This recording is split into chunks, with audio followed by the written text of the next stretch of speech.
Within a void-like dimension, Tang Feng watched with a cheerful squint as Walong, under the cover of the Shinglord, retreated safely with his underlings. Meanwhile, Director George, who had led the team that stormed the banquet hall, found nothing and almost overturned the banquet table in rage. That was a beautiful play by Walong, a refined thug in a suit. Once the media reports on this, it will be explosive news. It seems a bountiful harvest is just around the corner. Not bad, truly delightful. Tang Feng nodded in deep satisfaction. This matter had to be traced back 2 months. At that time, Tang Feng woke up from a sleep, and in the brief moment of closing and opening his eyes, he discovered that he had arrived at an unknown place. It was a narrow place, somewhat like the inside of a shoebox. Only by curling up his body could he avoid bumping into the barrier around him that felt like an invisible wall of air. After he had gradually adapted to the fact that he had transmigrated, Tang Feng slowly figured out exactly what kind of place he had come to, a dimensional space existing between existence and non-existence. Although this dimensional space was extremely narrow, he was in every sense its true master, for the dimension had already completely fused with him. In other words, within this little box-like place, he was a godlike existence. One might compare him to the Nightmare Lord of the Dream Dimension, Mephisto Lord of the Hell Dimension, or Dormammu Lord of the Dark Dimension. Though the scale of his dimension could not be compared to theirs, in essence they were alike, all of them great beings known as dimensional demon gods. Through experimentation, Tang Feng discovered that whenever he caused interference to the real dimension, he could obtain a portion of energy. This energy was like a universal panacea. It could expand the dimensional space, enlarging Tang Feng's domain, and could also be molded according to his will into all kinds of abilities, even tangible creations. Tang Feng named this energy gained by disturbing the real dimension Jade. In order to obtain large quantities of jade, he naturally set his sights on Earth, in the real dimension, a planet teeming with superheroes and supervillains. Unfortunately, with his current power, it was utterly impossible for him to break through the 3 great sanctums of Kamartaj and directly invade Earth in the real dimension. Fortunately, as the Lord of the Void Dimension, Tang Feng's power inherently existed in the limbo between being and non-being, allowing him to secretly project his power to infiltrate Earth. This was without doubt excellent news for him. Thus, from a distant and unknown plane, Tang Feng used the pull of the Void Dimension to conduct a large-scale summoning and extraction. The agents of the Void, known as players, were born in this way. According to the personalities of those who came to partake in the game, Tang Feng roughly divided them into 3 major factions: the Imperial Foundation, the Natural Returners, and the People of the Dust, corresponding to the black, red, and white factions, 3 camps of players that kept one another in check. So long as players caused the course of the real dimension to deviate, he could draw energy from it, namely the all-purpose jade. Most of the jade was pocketed by him, while a small portion was fed back to the players as their incentive. He also took on a form akin to a game system, offering proper guidance to these players. Walong and his 3 underlings were naturally among Tang Feng's players, currently members of the Natural Returners faction. As for the red jade that Walong's men had mentioned before, it could be used to exchange for items related to the world they had originally come from. It could also be used to purchase daily necessities from the system, functioning much like experience currency in many games, and was of immense importance. Red jade for the red faction, black jade for the black faction, and white jade for the white faction. Jade could circulate freely within the same camp, but cross-faction exchange was forbidden. At the same time, to avoid arousing suspicion, when he deployed players into the real dimension, Tang Feng updated information related to the 3 factions. This information was inserted into ancient texts on Earth in the real dimension. Should anyone attempt to dig deep, they might discover faint traces of the 3 great factions in some obscure records. At that moment, Tang Feng suddenly raised his brows with interest, rubbed his chin, and cast his gaze toward Hell's Kitchen in Manhattan, New York. Manhattan, New York, Hell's Kitchen. In the false-name detective agency, Jessica Jones yawned tiredly, rubbed her sleepy eyes, and sprawled lazily across the desk. Her stomach let out a loud growl of protest, and she suddenly remembered that she had not eaten all day. After such an exhausting day, I might as well reward myself tonight, Jessica Jones murmured, stretching lazily before heading toward the office door. Recently, a new restaurant had opened in Hell's Kitchen, and its food was remarkably good. Though she had never tasted true haute cuisine, Jessica felt that the dishes made by that father and son could definitely be considered world-class. Even a single bite brought an almost transcendent joy, the kind that made one feel as if they were floating with an almost uncontrollable urge to burst out of their clothes. Even after eating there for a month straight, Jessica had not grown tired of any dish on the menu. Yes, this was true cuisine. Compared with the dishes made by that father and son, the food sold in other restaurants in Hell's Kitchen was practically pig slop. It's really awful. These flavors clash terribly, utterly catastrophic. Squid tentacles and peanut butter, what a joke. It's disgustingly bad, haha. Roars of complaint and strange laughter mingled together, drifting out from the backyard of the set menu shop. Jessica Jones had barely stepped through the door when she heard that familiar voice. Seeing the empty counter, she silently took a step back. That kid, he isn't experimenting with some bizarre new dish again, is he? Yeah. Bad timing. She turned around in a hurry to leave. Because she had been coming to this Yukihira set menu shop all month, she had over time learned quite a bit.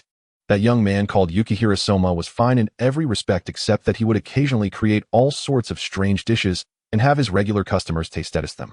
If they were delicious, then all would be well, but the key point was they were not. In fact, they were so bad that they reached an extreme, the kind of taste that gave you nightmares after a single bite. She did not know if it was just her imagination, but Jessica always felt that Yukihira Soma took a particular delight in having her sample these nightmare dishes. It was downright lethal. While her mind was running wild with such thoughts, she suddenly realized that something had been stuffed into her mouth. Hurry and taste it. So bad it'll make you laugh. The next second, Yukihira Soma's radiant smile appeared before her. Ugh! Jessica doubled over, clutching her mouth as her stomach churned uncontrollably. The taste was so vile it made her want to cry. The flavor of the squid tentacles developed in a catastrophically wrong direction, so revolting it felt as if her body were being tightly constricted by an octopus's tentacles, utterly devoid of hope.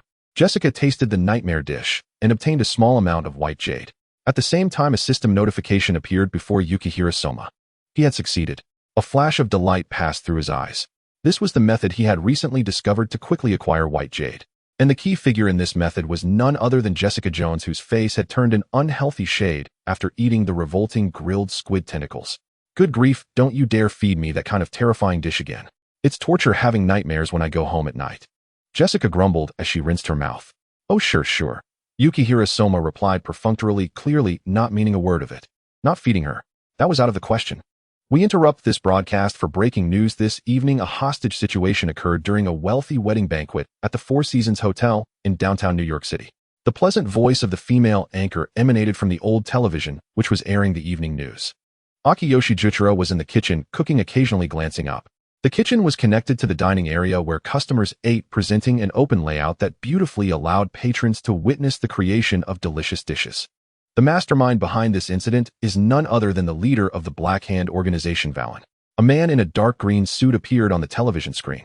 It has been reported that the Black Hand organization has committed multiple cases of kidnapping and jewelry heists in New York City, with victims often suffering significant financial losses.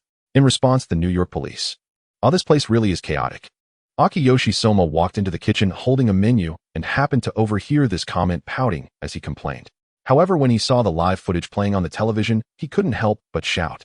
Dad, look at this name Valon. He seems to be a player too. But why is his name red? Our names are white. Is there a distinction among players? Akiyoshi Soma scratched his head in confusion, unable to comprehend. Akiyoshi Juichiro's expression also turned somewhat serious. After a moment, he let out a long breath, seeming to relax considerably. I had previously refrained from letting you speak in the faction channel because I was worried about such matters. However, it seems we do not belong to the same faction. Being capable of executing such a sensational heist, Valon must be an extremely arrogant person. How someone like him would never remain silent in the faction channel. For the two of them, this was undoubtedly good news. After all, their goal was to live safely until the end of the main storyline. At that time, upon completion of the main storyline, they would have the chance to return to their original world. The restaurant's business hours are about to end. There won't be many customers at this hour. I just received a call from the supplier saying there seems to be an issue with the order we placed. I need to go check it out and gather some information. Akiyoshi Juchiro patted his son's shoulder, changed into casual clothes, and left. He needed to find a stable supplier as soon as possible. After all, the daily yield of white jade in the diner, though not much, was consistent and over time quite substantial. Watching his father leave in a hurry, Akiyoshi Soma sighed. A month ago, he had inexplicably received a gaming package. After he opened the package, he and his father, who was in the store at the time, entered this world.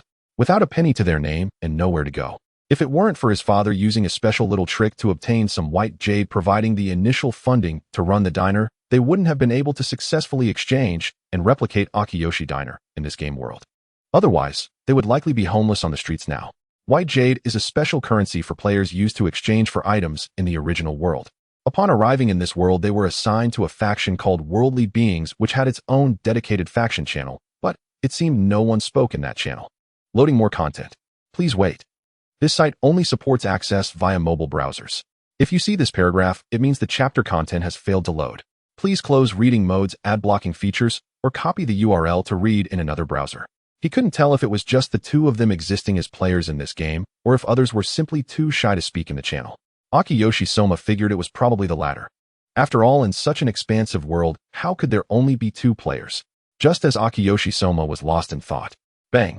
The door of the diner was suddenly kicked open from outside. Flint Marco, dressed in a green striped t-shirt, swaggered in with his gang.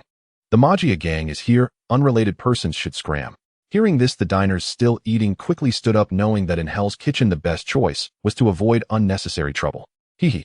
Flint sneered, believing that no one in Hell's Kitchen would dare meddle in the affairs of the Magia gang. In no time, the once bustling diner became empty, with only a woman in the corner, still eating, seemingly unaware of their presence, continuing to indulge herself. Hey girl, I'm talking to you. Can't you hear me? Hurry up and get lost. Flint swaggered over to Jessica, speaking arrogantly. Hey, you must have come for the diner, right? It's none of her business. If you have something to say, talk to me. Akiyoshi Soma quickly stepped in front of Jessica, eyeing the gang warily. You must be Akiyoshi Jutra. Flint raised an eyebrow, scrutinizing Akiyoshi Soma. I'm his son. My father isn't here right now. What do you want? What do I want? Don't you know this is our Magia gang's territory? Your diner seriously affects the business of the surrounding restaurants, and you haven't even paid your management fees. Flint squinted his eyes threateningly. Do you know how much of an eyesore your diner is? Management fees. Akiyoshi Soma shrugged innocently. Are you from the municipal bureau? Hey kid, I advise you not to play dumb with me. What's the municipal bureau to us? Flint boasted, if you want to survive in Hell's Kitchen, you must follow our rules. Akiyoshi Soma scratched his head, tilting it in confusion. I really don't know what your rules are. Good, then today I'll show you what Hell's Kitchen truly is. Flint said, kicking over a nearby table, causing the dishes that hadn't been cleared to crash to the ground. In the chaos, he reached out to grab the oblivious kid in front of him. Bang! Before Akiyoshi Soma could react, Jessica suddenly smashed a wine bottle onto the table behind him, creating a crisp sound that instantly silenced the diner. Hey kid, do you want me to help you get rid of them? Jessica raised an eyebrow, not even willing to spare a glance at the unsightly Flint. No need. Akiyoshi Soma shook his head, letting out a long breath. I want to solve this trouble in my own way. Since you say we've broken the rules of this restaurant, how about you try my cooking? That way you'll understand why those restaurants can't keep running. Taking off the white cloth wrapped around his hands in a spiral, he tied on a white apron. You swear not to step into this diner again, eh? As long as you swear I can cook something that will satisfy your taste buds. Let's settle this with a duel. Akiyoshi Soma pointed at Flint's nose. Although Flint sensed that this kid was somewhat off from what he spoke of as rules, he still nodded. Alright, I want to see what tricks you can pull. Flint casually pulled over a chair, sitting with his legs crossed, provocatively watching Akiyoshi Soma standing by the kitchen. To bring out the deliciousness of the ingredients, the steps of cooking are indispensable. First, prepare the marinade. Chili powder, smoked chili powder, then crush the coriander seeds and star anise, add thyme, and smash the garlic into pieces. Sprinkle in a small amount of salt and black pepper, then mix. Smack. The tender pork tenderloin was slapped onto the cutting board by Kingpin, who then coated the entire piece of pork with the marinade and refrigerated it for half an hour before taking it out. In a hot pan, pour in extra virgin olive oil and place the pork chop into the pan. Sizzle. The aroma of grilled meat with a hint of spiciness instantly filled the small shop, enticing everyone's appetite. Gulp. One of the younger brothers standing behind Flint couldn't help but swallow. He had never smelled such a fragrant aroma in any other restaurant. This aroma was like a voluptuous beauty appearing before him, twisting her serpentine body, skillfully wrapping around him. Once both sides were fried to a golden brown, Kingpin tilted the frying pan slightly and then poured the sauce over the pork. The sauce and pork seemed to spark an explosion of flavor in an instant, and the aroma in the shop slightly changed, merging various scents into a unique taste. He then placed the pork directly into the oven, baking it at 200 degrees for 8 to 10 minutes. While the pork was finishing its final roast, Kingpin was not idle. He took fresh sweet potatoes from the kitchen, peeled and cut them, and then cooked them with the chicken broth that had been simmering. After draining the broth, he heated oil again, diced onions and garlic, and sprinkled a small amount of black pepper for seasoning. Once the small red onions were slightly caramelized, he added the sweet potatoes to enhance their sweetness, mashed them, and finally mixed in fresh cilantro and sage. Meanwhile, the pork in the oven was also reaching its final step, known as the most crucial step, resting the meat. At this moment, Kingpin kept a close watch on the pork, seemingly afraid to miss the optimal time to enjoy it. It's ready. 2 minutes later, Kingpin nodded, first placing a scoop of mashed sweet potatoes on the plate, then carefully laying the pork chop on top. Thus, the dish, spicy pork chop with sweet potato mash, was complete. Sweet and delicious, it was truly a classic creation. Bang! 2 plates were placed in front of Jessica and Flint. If Xingping dishes has any value, just taste this dish and you'll know. Please enjoy. Haha, sounds impressive, but if it tastes mediocre, don't blame me for being rude. Flint scoffed and picked up a piece of pork chop, and in the next moment his pupils shook. The flavor. Where did this divine taste come from? It was too delicious. After eating, one couldn't help but smile, feeling a sense of happiness radiating from within. And this meat, it wasn't an ordinary texture, but rather a full-bodied meatiness bursting with fragrance in the mouth, the oil filling the palate, making it a paradise for meat lovers. The tremor in the mouth was due to the joy and happiness produced by chewing this exquisite meat, intoxicating and delightful. Especially with the slight spiciness of the pork chop, it created a tingling sensation on the tongue, seemingly awakening the appetite in the stomach, making one feel as if they could eat forever. Rather than eating meat, it felt more like chewing on happiness that had transformed into meat. Loading more content. Please wait. Jessica was equally shocked. Every time her teeth chewed, the carefully roasted pork chop released its soft, rich, and fragrant juices that instantly filled her mouth. The firmness and elasticity of the pork combined with the finely ground seasoning entangled her taste buds. Her tongue was moved to the point of weeping. Pork chop pig. This fellow is an amazing pig. At least she had never eaten such delicious pork before. You sure are enjoying it, how is it? This is the dish made by the restaurant you said had no rules. Xingping Chuangjin leaned on the table with one hand, lowering his body to look at Flint, who was unable to control his emotions with full confidence. According to Xingping Chuangjin's understanding of the culinary world rules, if Flint couldn't present an even more powerful and delicious dish, then this round would be the victory of Xingping dishes. Flint's previous words would become invalid, and he could no longer trouble this restaurant. No matter what, in any world, he would protect this restaurant and ensure its eternal existence. This was his belief. It was also his ideal. Flint did not respond immediately, still wearing a look of reminiscence and intoxication. After a while, he smiled and shook his head. After eating your dish, I finally understand why other restaurants have no customers willing to enter. Compared to your cooking, the dishes in other restaurants are hardly worthy of being called food for pigs. Flint seemed to discover a new continent, staring at Xingping Chuangjin with shining eyes. It's just simple fare, not a formal courtesy. Xingping Chuangjin smiled handsomely. It was indeed the right choice to come to this restaurant tonight. However, at this moment, Flint suddenly changed his tone unexpectedly, saying to Xingping Chuangjin, "Since your cooking is so delicious, why not come work as the personal chef for our boss at Magia?" What did you say? Xingping Chuangjin was somewhat dumbfounded. It shouldn't have turned out like this. Flint grinned, as if he thought of something good, his face showing excitement. At that time, the boss Hammerhead will definitely praise me and promote me. A small protection fee is nothing compared to the daily meals of the boss Hammerhead. Moreover, if he could present Xingping Chuangjin, who knows the boss Hammerhead might be pleased and help him climb higher. This was a great opportunity to rise up, and he couldn't miss it. The rules aren't like that. Xingping Chuangjin's expression changed dramatically. He didn't expect this person to not play by the rules. Culinary confrontations had never had such situations where a chef was forcibly taken away. Rules, haha, here the boss Hammerhead is the rule. Before Xingping Chuangjin could react, Flint picked up a wet towel from the table to wipe his mouth while beckoning his younger brothers behind him. You guys go grab him and take him back to boss Hammerhead.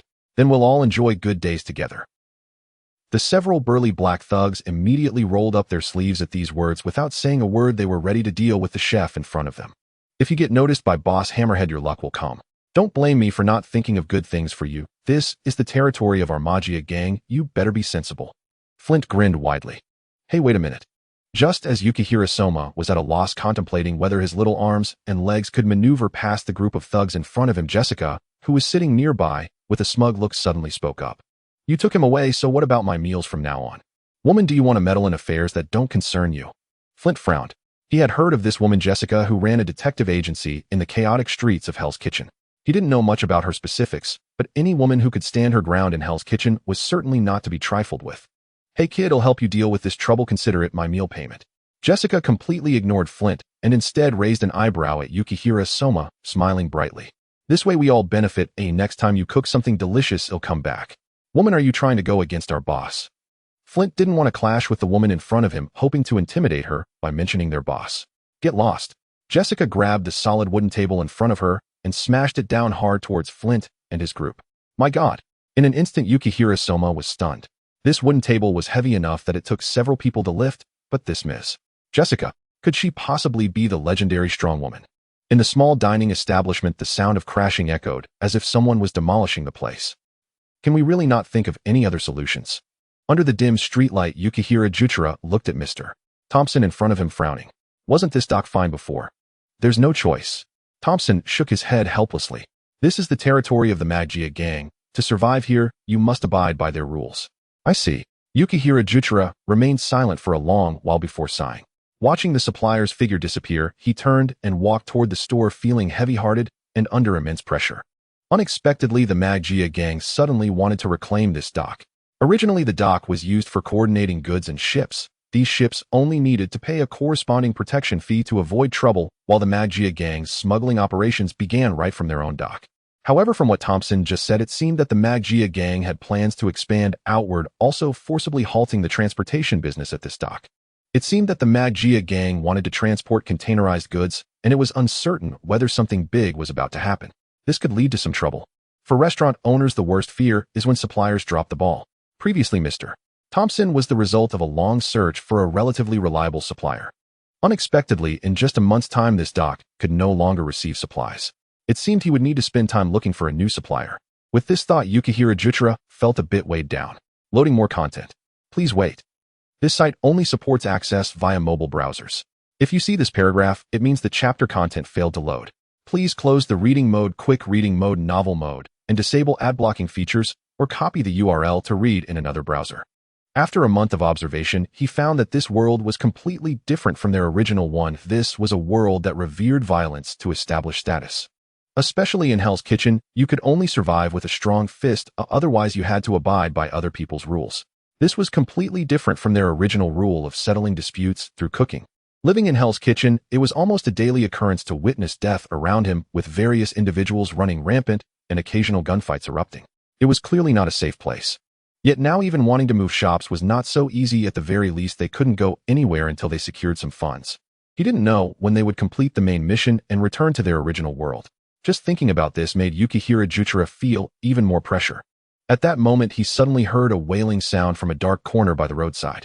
Yukihira paused, a hint of hesitation crossing his face. Having lived in Hell's Kitchen for even just a month, he understood the rules for surviving here. Absolutely, do not meddle in other people's affairs. But Yukihira gritted his teeth. Taking a deep breath, he turned and walked into the dark alley. Is anyone there? I'm starving. Where exactly is this? Why did I end up here? Wrapped in a now filthy towel, Tsuneyoshi Sawada felt despair. The curse of the Rainbow Seven had been lifted. After a week away, Reborn returned, bringing with him the approval of the ninth boss. He promised Reborn to create a new generation of the Vongala family, becoming the new Vongala I. Everything was heading in a positive direction. In the evening, his mother prepared a feast to welcome Reborn's return. He had planned to take a hot bath first, and then joyfully have dinner with everyone.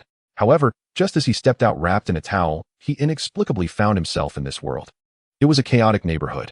Agano watched helplessly as a violent robbery took place, with the thugs laughing maniacally as they swaggered away, leaving the victim lying on the ground, unsure if they were alive or dead. Most importantly, he discovered that the people around seemed to be used to such things, not even sparing a glance. Passers-by hurried away, seemingly afraid that the next target would be themselves. Perhaps it was because he was only wearing a towel that the thugs completely ignored him, brushing past him without a second thought. Trembling and supporting himself against the wall, Agano stumbled toward the nearby orange light. Just as Yukihira entered the alley, he happened to witness this scene. What is this? Yukihira immediately noticed Agano's white name. It was clear that this young man was also a player, and he belonged to the same faction as them. Indeed, a shiver ran through his heart. It seemed his previous analysis was correct. Besides them, there were indeed other players in this world. Looking up at Agano, who was supporting himself against the wall, and clearly appeared confused, this kid looked to be about the same age as his son. Being from the same faction, how about? Yukihira's eyes flashed with compassion as he made up his mind. You are also a player, right? About the same age as my son. If possible, come with me. Agano looked at the middle-aged man who suddenly appeared before him, especially when he saw the same color name above the man's head, as if he had seen a ray of light. Thus, Yukihira took Agano and left the dark alley that reeked of foulness. What happened? As soon as he pushed the door open, Ping Chang Ilang saw the mess all over the floor, and his expression darkened as he said coldly, "Someone has come to cause trouble." They said it was a group from the Magia gang, and the leader came to collect protection fees, but Jessica drove them away. Ping Chuangjun explained simply while tidying up the table. Thank you. Ping Chung Ilang turned to express his gratitude to Jessica, who was awkwardly leaning against the door. After spending a month in Hell's Kitchen, he understood the rules for doing business peacefully, to honestly pay the management fees according to the territory. It's more appropriate to call it a protection fee rather than a management fee. Xingping's diner was right in the territory of the Magia gang, and he had long been prepared to be approached. I just wanted to drive those guys away, but I didn't expect to mess it up again by accident, Jessica said, waving her hands in embarrassment. It's all right thanks to your help. Xingping Cheng Yilang gave Jessica a deep look and said no more. A woman who could open a private detective agency in such a chaotic place and make a name for herself was definitely not as simple as she appeared. Thanks to her assistance, otherwise Xingping might have encountered trouble tonight. But with tonight's incident, the Magia gang had effectively torn their relationship apart. Xingping Chuangjin first took a gang to change clothes, throwing away the dirty towel he had wrapped around himself. They all worked together to tidy up the diner, and Xingping Cheng Yilang cooked a simple late-night meal. Uncle's cooking is really delicious. A gang had never eaten such delicious food before. Although it was just simple char siu ramen, it felt as if he had entered paradise, and he gulped down the soup in the bowl without leaving a drop. After setting down the bowl and letting out a sigh, his stomach felt warm. This sense of satisfaction was truly blissful. Ramen the best. At that moment, a gang had completely turned into a fan of Uncle Cheng Yilang. Delicious food, kind-hearted person. Where could he find such an uncle? It was truly great to meet Uncle Cheng Yilang. During the meal, Xingping Cheng Yilang also introduced a gang to the people present. Xingping Chuangjun was very curious about this peer who seemed to be about the same age as him, but since it was their first meeting, he didn't ask too many questions. After everyone had eaten and Jessica had left the diner, Xingping Cheng Yilang finally spoke. Chuangjun, what exactly happened while I was gone? Tell me in detail. Xingping Chuangjun detailed what had happened earlier to Xingping Cheng Yilang, emphasizing that the dishes he had prepared had been confirmed by the other party, yet those people were unreasonable and insisted on taking someone away. If it weren't for Jessica's help, things would have turned out badly tonight. I see. Facing the worried eyes of the two children, Xingping Cheng Yilang felt a heavy pressure in his heart. All right, you both should not get involved in this for the time being. I will think of a way to resolve it. I clearly won that match, yet the other side didn't play by the rules. Their attitude was simply detestable. Xingping Chuangjun said indignantly, clearly feeling that the events of the night had somewhat shattered his worldview. Although Jessica later helped him settle matters with those troublemakers, just thinking of that thug leader named Flint made him grit his teeth in anger. While praising how delicious his food was, they also wanted to take him back to present to their boss. Didn't this person understand the basic rules at all? Sighed. Hearing his son's naive words, Xingping Cheng Yilang let out a heavy sigh.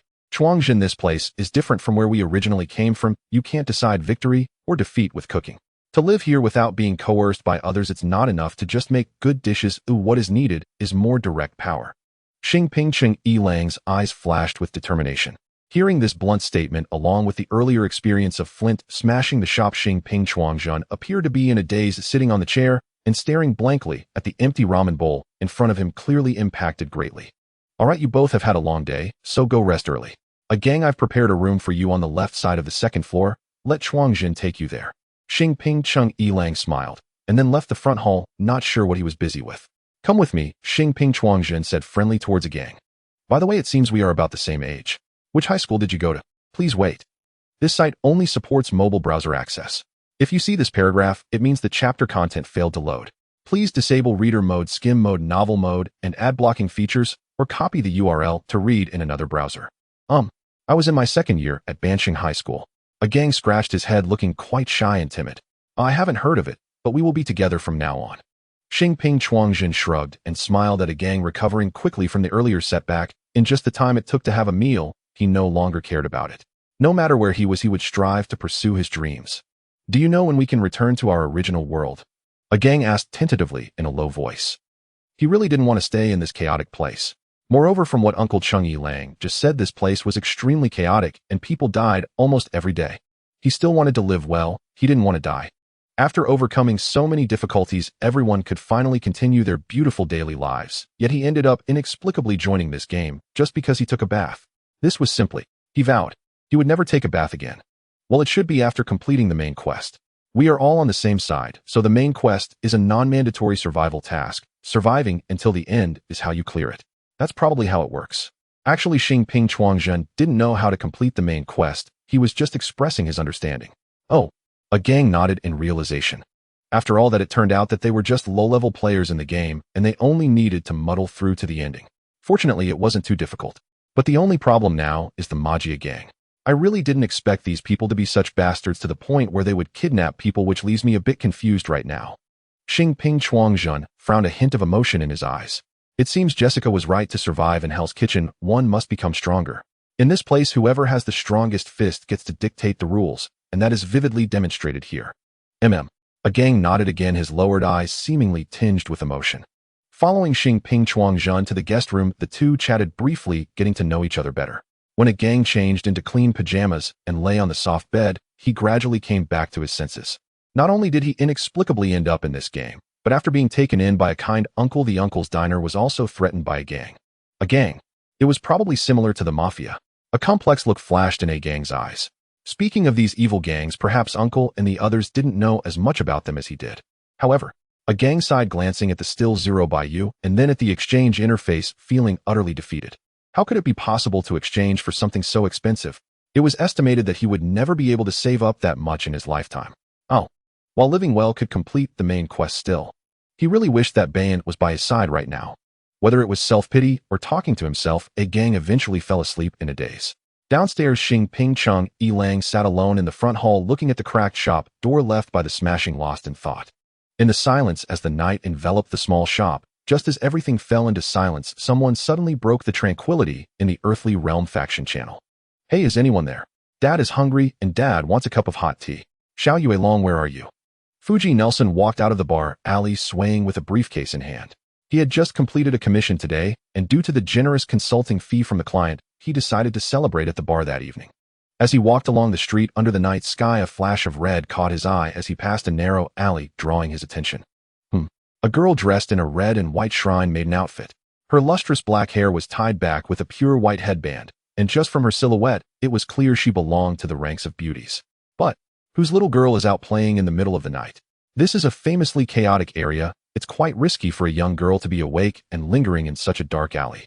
Fuji took a deep breath, feeling a surge of righteous energy within him, and without a second thought, he headed towards the shrine maiden. Hey, I say. However, before he could finish his sentence, the scene that unfolded before his eyes caused him to widen them in shock, and the intoxication vanished in an instant, his legs giving way as he collapsed to the ground. Those are the undead. They appeared to be dismembered corpses stitched together, as if crawling out from a horror movie, twisted and screaming, as if they were about to devour flesh and blood. There were quite a few undead densely packed in the narrow alley, no less than 20 monsters. These undead gazed greedily at the shrine maiden before them, as if entranced by some spell, reaching out as if to grab her. Kikyo looked at the undead before her, a chill seeping into her eyes. She who should have died was reborn from the grave soil and resentment, and inexplicably found herself in this strange place filled with oddities. Here she did not sense any demonic energy, but the aura of death was exceptionally thick. The souls collected by the dead soul insects were enough to sustain her for a long time. Because here deaths occurred daily, and the numbers were substantial. And then there were the undead before her. She felt that something was amiss. It felt as if someone was forcefully stuffing other people's souls into corpses, revealing an unsettling sense of dissonance. Why were these undead appearing here? Who created them? Just as Kikyo pondered, a terrified voice came from behind her. Run! Run! Fuji, with weak and trembling legs, shouted. Beside the girl in the shrine maiden outfit, pale green insects appeared abruptly, glowing faintly as they swirled around her. What are those things? I've never seen anything like it. Fuji widened his eyes, starting to doubt if he had truly drunk too much that night. Meanwhile, a long bow that matched her height appeared in the shrine maiden's hands, drawing the bowstring back a whoosh. Accompanied by a crackling sound in the air, those terrifying undead fell to the ground one by one. It was as if they had been purified, turning into piles of black ash that vanished without a trace when blown by the wind. Those? Fuji's face turned pale, sobering up significantly as he looked at the girl before him, stammering, "What are those things?" The corpses have souls that do not belong to them. The dead have been reborn. The shrine maiden's emotionless words floated down before she left. Fuji shakily got up from the ground, turned without a word, and rushed towards the apartment. He had a premonition. This matter needed to be clarified immediately with Matt Murdoch. The shrine maiden and the undead, something big is about to happen in Hell's Kitchen. I say, have you drunk too much? Matt was faced with a drunken and animated friend trying to clarify what had happened that night in the alley, helplessly rubbing his forehead. At that moment, he was sitting in a chair. In front of him was a massive relationship network chart, and upon closer inspection, one could find that most of the individuals were connected to members of the Magia gang. Oh, that's impossible. I remember it very clearly. Fuji's brows furrowed tightly. I absolutely did not missee. The dead have come back to life, and that shrine maiden, she has spiritual power, like in the movies. Remembering the chilling scene from earlier, Fuji paused, shivering. Yes, that shrine maiden also told me that the corpses were occupied by souls that did not belong to them, and then they turned into undead. That's roughly what she meant, and I didn't quite understand how it worked, and then she just left suddenly. Fuji added, the dead, reborn. Matt narrowed his eyes, muttering thoughtfully. He did not believe in the notion of the dead being reborn. Recently, a large number of shadowless people have appeared in Hell's Kitchen. Just as the words suggest, their shadows have vanished. These people hide in dark corners during the day and only come out to move after sunset, and from their behavior it seems there is nothing wrong. And from the victim relationship network that Matt had organized over the past period, all signs pointed to the Magjia gang. Now Matt suddenly felt that the shrine maiden Fuji mentioned might provide some clues. A girl dressed in a shrine maiden outfit walking in the dead of night, resolving those undead. If what Fuji said was true, then it seemed he needed to meet this shrine maiden. Things are getting more and more interesting. In the reality dimension, a light laugh echoed from some ethereal dimensional space. Looks like those returners are all troublemakers, huh? There's no time left. To hell with it, I can do this. Wade patted his head and loaded the remaining bullets. 9, 10, 11, 12 bullets, plus 1 life stopped the car. Huh. Dopfinder instinctively pressed the brake. The taxi suddenly screeched with the sound of tires skidding. That'll be $27.50 in total. I never carry a wallet when I'm working, as it ruins the sleek lines of my battle suit. Wade felt around his body. His tight suit didn't seem to have a place for a wallet. He turned to his companion and said earnestly, how about we give a cheerful high five? Okay. They successfully high-fived. Merry Christmas. Wade opened the car door, ready to get out. Wishing you a happy Tuesday and a joyful April as well, Mr. Deadpool. Dopfinder waved with a bright smile while gripping the steering wheel. He was grateful for Mr. Deadpool's previous advice regarding Gita and Cousin Ben. He felt that $27.50 was no big deal here. After all, he and Mr. Deadpool were kindred spirits. On the bustling Laffield Road, Nixiazo Road, Wade, clad in a red tight suit, sat on the railing, swinging his legs while sketching what he considered a striking portrait of his nemesis. Music played from a nearby vintage radio. Hey, yeah, I want to go zap, zap, zap tonight, zap, zap. Hey, hey, zap, hey. In the distance, several black Mercedes G500s sped towards them. Oh, the bad guys are here. Wade grinned brightly. Open fire. In the next second, he leaped, arms outstretched, and the impact shattered the top window. Hey, where's Francis? Wade waved, his demeanor friendly. The people inside the car were initially taken aback, but their eyes soon flashed with menace. The bearded man on the left threw a punch aimed at Wade's head. What's going on? What do you want? Though Wade rambled on, his body suddenly twisted to the left, his left foot stepping forward and rolling left, while his right hook shot straight for the bearded man's nose. Bang! A sound like a nose bone shattering erupted inside the car, accompanied by a scream as the others lunged toward Wade. Wade swiftly sidestepped, sweeping his right arm out, and just as he was about to make contact with the chubby guy on his right, his elbow struck the man's chest. The chubby guy felt a thud in his chest, darkness clouded his vision, and he collapsed onto the back seat, unconscious. Just then Wade felt someone grab his left leg, accompanied by a gust of wind by his ear. With his left arm bent to block, he used his anchored left leg as leverage, suddenly kicking down with his right foot, causing a scream akin to that of a slaughtered pig to echo inside the car. At the same time, the now unconscious chubby guy found his usefulness. Wade lifted him with both hands and hurled him towards the burly man sitting in the driver's seat. Loading more content. Please wait. This site only supports mobile browser access. If you see this paragraph, it means the chapter content has failed to load. Please disable reading mode, view mode, novel mode, and adblock features, or copy the URL to read in another browser. Throwing a bat to hit a target. He then executed a backflip, sending the chubby guy crashing into the rear compartment of the car. It was unclear whether the rear compartment was originally not closed properly, or if it was opened by the chubby guy's crash, but he clung tightly to the rear bumper, crying out for help. Help! Hearing the heart-wrenching cries for help, Wade looked at the chubby guy's miserable state and burst into laughter. Huh. Suddenly, a bald man lunged at him, pressing Wade's head firmly against the back of the driver's seat. Luxurious Corinthian leather. Wade remained unfazed, and in the next second, he executed an elbow strike that sent the bald man flying. I'm looking for Francis. Have you seen him? Wade pulled out the sketch he had just made. However, this group of guys seemed like cockroaches that wouldn't die, lunging at him frantically. Oh no, did I forget to turn off the stove when I left? Wade pondered while easily dealing with the group of fools. Amidst the chaos, the Mercedes crashed into the highway guardrail nearby, and soon after a series of loud bangs echoed as in the blink of an eye a dozen cars collided, sending dust and smoke into the air. In the sky, the roar of a helicopter's rotor blades sounded, and the voice of a female broadcaster was transmitted to every television and radio. Breaking news this morning: a multi-car pileup occurred on the Cross City Highway, escalating into a chaotic gunfight. The resulting traffic jam has prevented the police from reaching the scene, advising citizens to stay home. The armed attackers are extremely dangerous, dressed in red, and all entries and exits of the highway are temporarily closed. Xavier's school for gifted youngsters. Damn it, Deadpool! Steel Force exclaimed, watching the shooting news as he was having breakfast. When that red-suited thug appeared, he instinctively clenched his fist and slammed it on the table, his face turning grim. Bullet, let's go.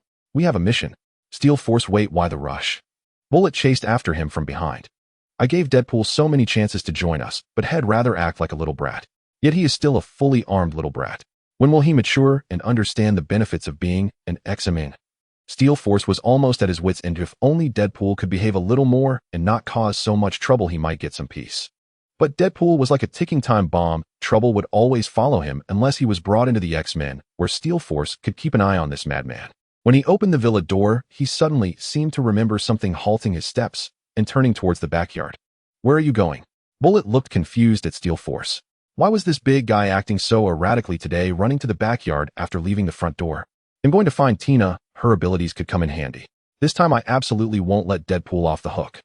Steel Force said seriously, and if we fight together it might help her understand us X-Men better, leading her to turn away from the dark and join us. Join us? Bullet replied skeptically. Tina has her own organization. How could she possibly join us? That so-called Emperor Foundation. Steel Force grimaced in disdain. I've never even heard of it. Besides, joining the X-Men comes with many benefits. What benefits? Bullet raised an eyebrow and couldn't help but scoff. Is it the same tight suit for everyone or houses that explode every few years? Please. Steel Force explained earnestly, school explosions only make us stronger. By the way, have you had breakfast yet? Breakfast is the most important meal of the day. Steel Force said, handing Bullet a protein bar. Here, a protein bar, good for your bones. Deadpool might want to break them. I think you're overthinking it. Bullet looked at the protein bar in his hand with a blank expression and casually shoved it into his pocket. Amidst the occurrence of a shooting incident, the highway between cities was filled with the piercing screams of the crowd. Get out of the way. Everyone clear the path. From the luxury car emerged men in black, brandishing Italian-made 9mm Beretta 86 pistols as they searched for cover, vigilantly eyeing the overturned vehicle that concealed the unknown assailants. Hey! Just as Wade poked his head out, the sound of gunfire suddenly intensified. Seeing Wade retract his head back into the car, a group exchanged glances before cautiously spreading out and inching closer. Wait! At that moment, a shout came from inside the car. Wade simultaneously raised both hands outside the vehicle as if surrendering. You might be wondering why I'm wearing red. It's because this way the bad guys can't tell when I'm bleeding. This guy thinks the same. Wade pointed at the man in front wearing a black knitted hat and chuckled. Because he is wearing reddish-brown pants. The man instinctively looked down, then raised his gun to shoot at Wade. Bang! Bang! Bang! Wade immediately pulled his hands back into the car. All right. A voice came from the car again. I only have 12 bullets, so you all have to share. Let's start counting down. Wade held his gun with both hands, leaping out in a somersault while pulling the trigger with his right hand. The first bullet, the second bullet fired in quick succession. Two men fell to the ground, both struck in the left chest, their wounds aligned. Wade then returned to the rear of the car to take cover. At the same time, other subordinates belonging to Francis opened fire, the helmeted riders on motorcycles revving their engines, attempting to circle around to the rear of the car to turn the blocking red vehicle into a sieve. Bang! Bang! Bang! The sound of bullets ricocheting filled the air as Wade rolled on the ground, dodging the hail of bullets. Damn it! 10. The bullet missed. Damn it! 9. The helmeted enemy drifted to the side, skillfully avoiding the shots again, even provocatively turning around on his motorcycle, charging towards Wade. 8. However, before Wade could pull the trigger again, he saw the enemy riding off on the motorcycle, not even looking back, leaving no opportunity to shoot. Damn it, that Deadpool is so annoying. Wade dropped his arms, turning his head helplessly. 7. At that moment, out of the corner of his eye, Wade spotted an enemy hiding behind the car. A gunshot rang out, and the enemy fell. Wade shrugged and spoke casually. Oh ho, Deadpool, behave. More content loading. Please wait. Meanwhile, Francis was sitting in the car watching Tao Bai, who seemed quite interested in Deadpool, urging him with a furrowed brow. Damn it, that guy was supposed to ensure my safety, not to watch a show. Are you going to do something? Oh, Tao Bai said, wearing a pink robe that had the word kill written on the front and kill you on the back. With a handlebar mustache and long braids, Tao Bai shrugged nonchalantly. I just need to ensure your life. As long as you don't die, everything else is irrelevant. You. Francis was taken aback by the audacity of the man before him. What do you mean by that? Aren't you afraid you won't be able to explain things to that person? Explain. Tao Bai smiled slightly, speaking carelessly. You need to understand I'm not his subordinate. My price is very high. I'm only accompanying you on this trip because I find it amusing. You. Francis felt his anger boiling, but he didn't have the courage to confront the man before him. When he first met Tao Bai Bai, the special tactical team he had trained felt as weak as caged rabbits before this man who had effortlessly eliminated them in an instant. Claiming to be the world's #1 assassin, he was as powerful as a monster. Don't worry, your subordinates aren't dead, yet are they? Tao Bai Bai watched Wade, who rolled around in a hail of gunfire, showing signs of being hit multiple times, yet still full of life and very much capable of continuing to fight, with a glint of excitement in his eyes. Bang, bang, bang. The sound of gunfire was incessant. Wow. Wade saw the enemy across the way, and it was clear the enemy had spotted Wade as well. In the next second, the enemy immediately pulled the trigger of his weapon, the dark barrel spitting fire. Wade crouched down to dodge while the enemy jumped onto the car's head, aiming the gun at Wade. At that moment, Wade was lying sideways under the car, his left hand propping up his head, appearing quite relaxed. Got you. The man in the black jacket, eyes gleaming with excitement, pulled the trigger. The expected gunshot did not sound. Damn, the magazine is empty. Cursing under his breath before the man in the black jacket could change the magazine, he heard Wade's cheerful voice from the ground. Oh ho, someone miscounted their bullets. Meanwhile, Wade raised his gun. 6. With that, the man in the black jacket fell. 2 others seized the opportunity to surround him from the side, but one of the black men pulled out explosives, yanked the pin, and was about to throw it when Wade's gunshot rang out, and the explosives detonated, engulfing the 2 in flames. 5. Wade's smile grew brighter as he jumped out with a little shuffle from behind the car. Wade tilted his head back and howled, then turned to stare intently at the man in the black jacket. You're not Francis, so why are you getting up? The man in the black jacket rolled up his sleeves, glaring fiercely at the enemy before him. He knew very well that this guy had no bullets in his gun. The man in the black jacket shook his shoulders, then drew a dagger from his waist and approached Wade with a fierce demeanor. Oh, are you really going to play with me? Your sleeves are rolled up, Wade said as he drew 2 blades from behind his back. The moment the opponent charged at him, Wade crouched down, plunging his dual blades into the enemy's chest, lifting him up with the blades before tossing him aside. The flipped car was hit hard, leaving a large dent in its door. Wade executed a stylish, sheathing motion, returning the dual blades to their sheath on his back, taking a deep breath. Now let me think, if I were a 90-kilogram bastard named Francis, where would I be? Just then a roaring sound of a motorcycle erupted from behind him. Wade slowly turned around, his expression slightly tense, the corners of his mouth slowly rising. Oh, look what I've found. It was Francis. Hey, don't look at me, your enemy is him. From a distance, Francis' voice was incredibly arrogant. Oh, you have backups. Before Wade could grasp the situation, a sharp wind suddenly surged from behind. He sidestepped to avoid it, and a flash of silver light passed before him. The man in the black jacket, whom he had just stabbed with his twin blades, actually stood up again and still had the strength to fight. What is going on? Oh ho, I'm going to sue you for infringement. Being invulnerable is my patent. Wade raised an eyebrow at the man in the black jacket, who was once again climbing up from the ground. The 2 wounds on his abdomen were leaking not blood, but a thick black liquid that emitted a foul odor. What is this? It stinks, dude. How long has it been since you took a shower? Wade complained, waving his hand in front of his face. He felt like he could smell the rotting cheese pizza he left in the kitchen last week. Let me see if you're really like me. As the words left his mouth, the twin blades were drawn once again. A flash of silver light appeared, and the head separated. The man in the black jacket collapsed to the ground, convulsing, yet still stubbornly twisting towards Wade, evidently still alive. Oh, Wade, curious, struck again. The blade flashed, snapping both legs of the man in the black jacket, who fell to the ground, convulsing, yet even so he still didn't die. Cool. Looking at the man in the black jacket, who clearly couldn't reconnect his bodily tissues and was breaking into pieces, yet still full of life, Wade whistled. So you're a failed product then? I don't have time to play with you.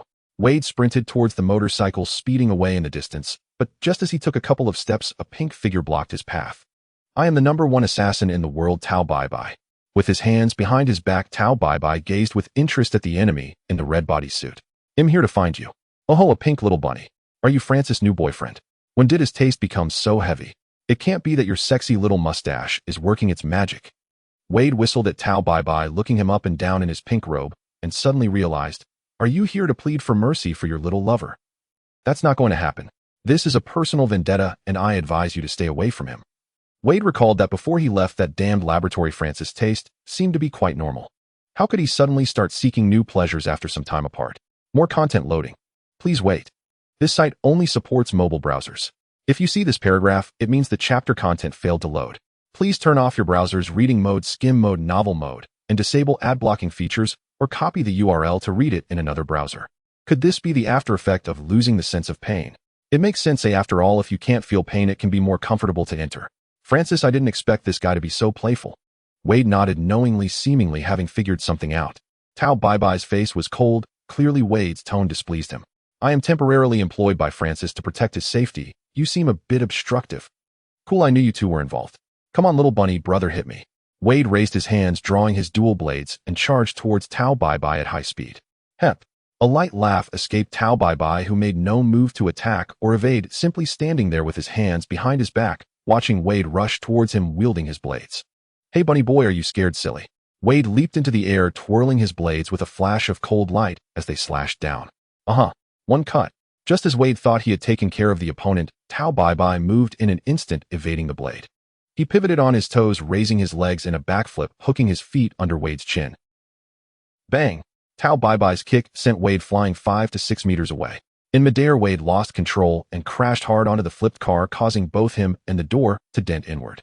Little bunny kick, not bad, that was quite powerful. Before Wade could start babbling, as he got up from the ground, Tao Bai was already in front of him, delivering a knife hand straight into his abdomen. Although it was a flesh hand, it was as sharp as a steel blade. With a single thrust, Wade's abdomen was torn open, and he immediately spit out a mouthful of blood. Now I understand why Francis ran away. He wanted to get rid of you, didn't he? Who could withstand your strength? Oh. Tao Bai watched as Wade, swaying and seemingly unaware of his injury, once again stood up, his interest growing more intense. Since arriving in this world, although he had seen many so-called superpowered individuals on Francis' side, they were just toys at best. The abilities were quite meaningful, flashy, but unfortunately not very useful. A few punches, and they were all dead. This kind of seemingly immortal punching bag was truly a first for Tao Bai to encounter. Even with injuries that should be fatal, the overwhelming self-healing ability continuously helped him heal, as if he would never die no matter what.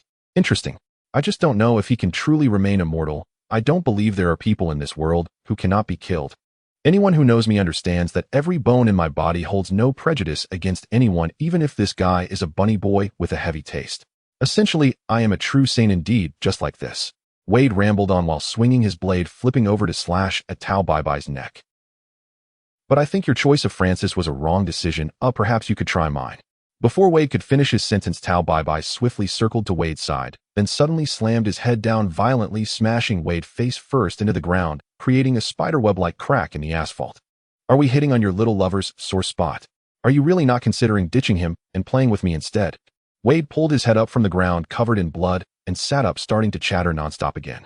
Trust me, every bone in my body is filled with that damn charm, far more than Francis. Tao Bai's eyes flashed with a hint of shock.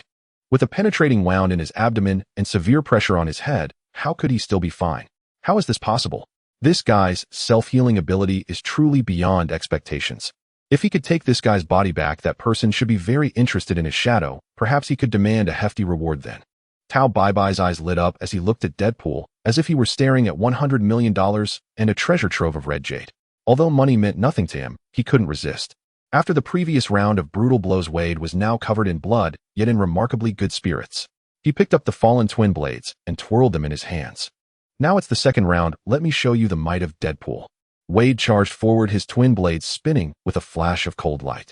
This was the purest form of swordsmanship honed through his mercenary career, and combined with Wade's reckless all-out assault style, it actually allowed him to catch Tao Bai off guard for a moment.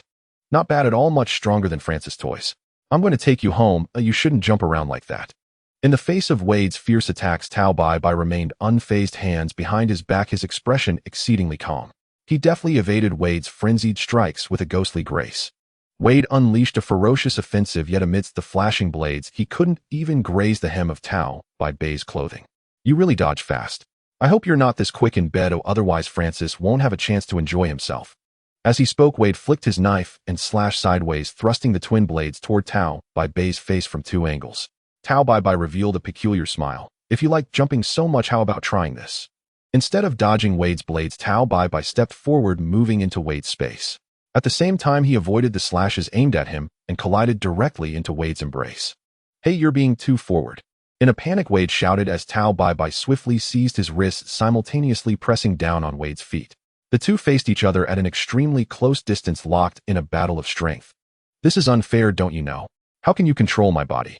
Wade struggled trying to break free, but facing Tao Bai Bei's crushing strength, he felt like a bug trapped in amber, utterly powerless.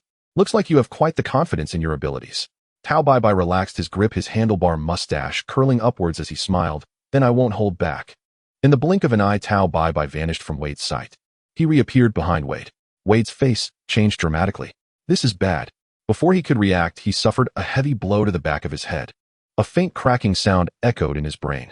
Wade's eyes momentarily glazed over, and an overwhelming dizziness struck him, causing him to uncontrollably lower his head and collapse. Tao Bai Bai lifted Wade by the neck with one hand, using his body as a pivot to perform a perfect 360-degree spin, sending Wade flying through the air before crashing him down hard. Bang! Wade slammed into a distant stone pier on the bridge, creating a deep human-shaped dent in the stone. Ouch, that hurts. No wonder Francis ran away faster than a rabbit. It turns out he was trying to avoid you. With your strength, he won't be happy in bed. Wade clutched his head, struggling to pull himself out of the dent, and let out an angry roar. Tao Bai Bai chuckled coldly, instantly appearing in front of Wade. He transformed his left hand into a blade and struck fiercely at Wade's waist, causing a crisp cracking sound as his left rib shattered. Oh, a rib dinner. However, the expected scream did not come. Instead, Wade's cheerful voice reached Tao Bai Bei's ears. Look, I've caught you. In the next moment, Wade tossed aside his twin blades, grasped Tao Bai Bei's left hand with one hand, and produced a burning grenade with the other. This grenade would create an extremely rapid high-temperature explosion and burn for 40 to 60 seconds with a heat intense enough to melt anything in a very short time. Loading more content. Please wait. This site only supports access via mobile browsers. If you see this paragraph, it means the chapter content failed to load.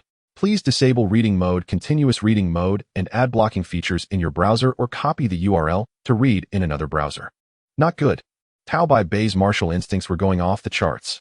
At such close range, a high-temperature explosion would be unbearable even for him. Dodge. Tao Bai Bai reacted quickly, executing a sudden maneuver to escape Wade's grip, while simultaneously slamming Wade back into the ground, then vanishing from sight. Boom.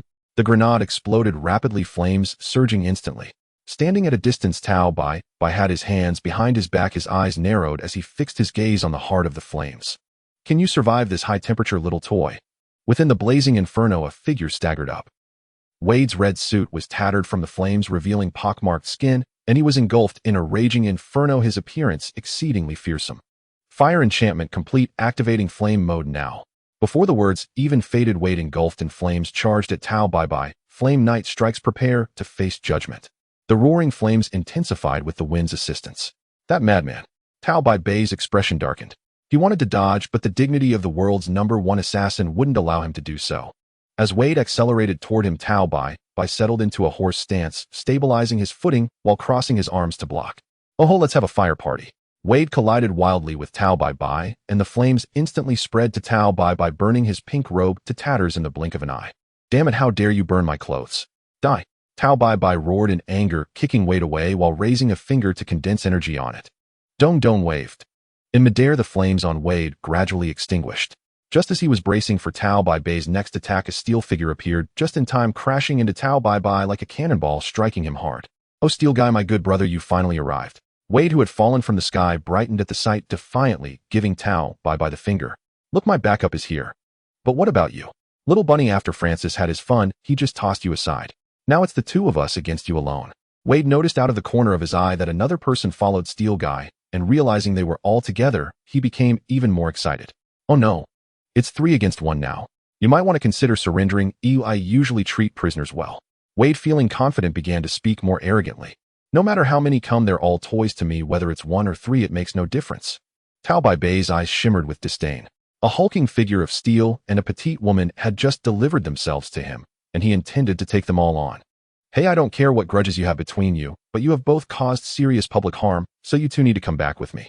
Steel Titan shook his head. He had just interrupted Tao Bai Bai's attack, and his body felt a bit numb, yet he still walked towards Tao Bai Bai while speaking.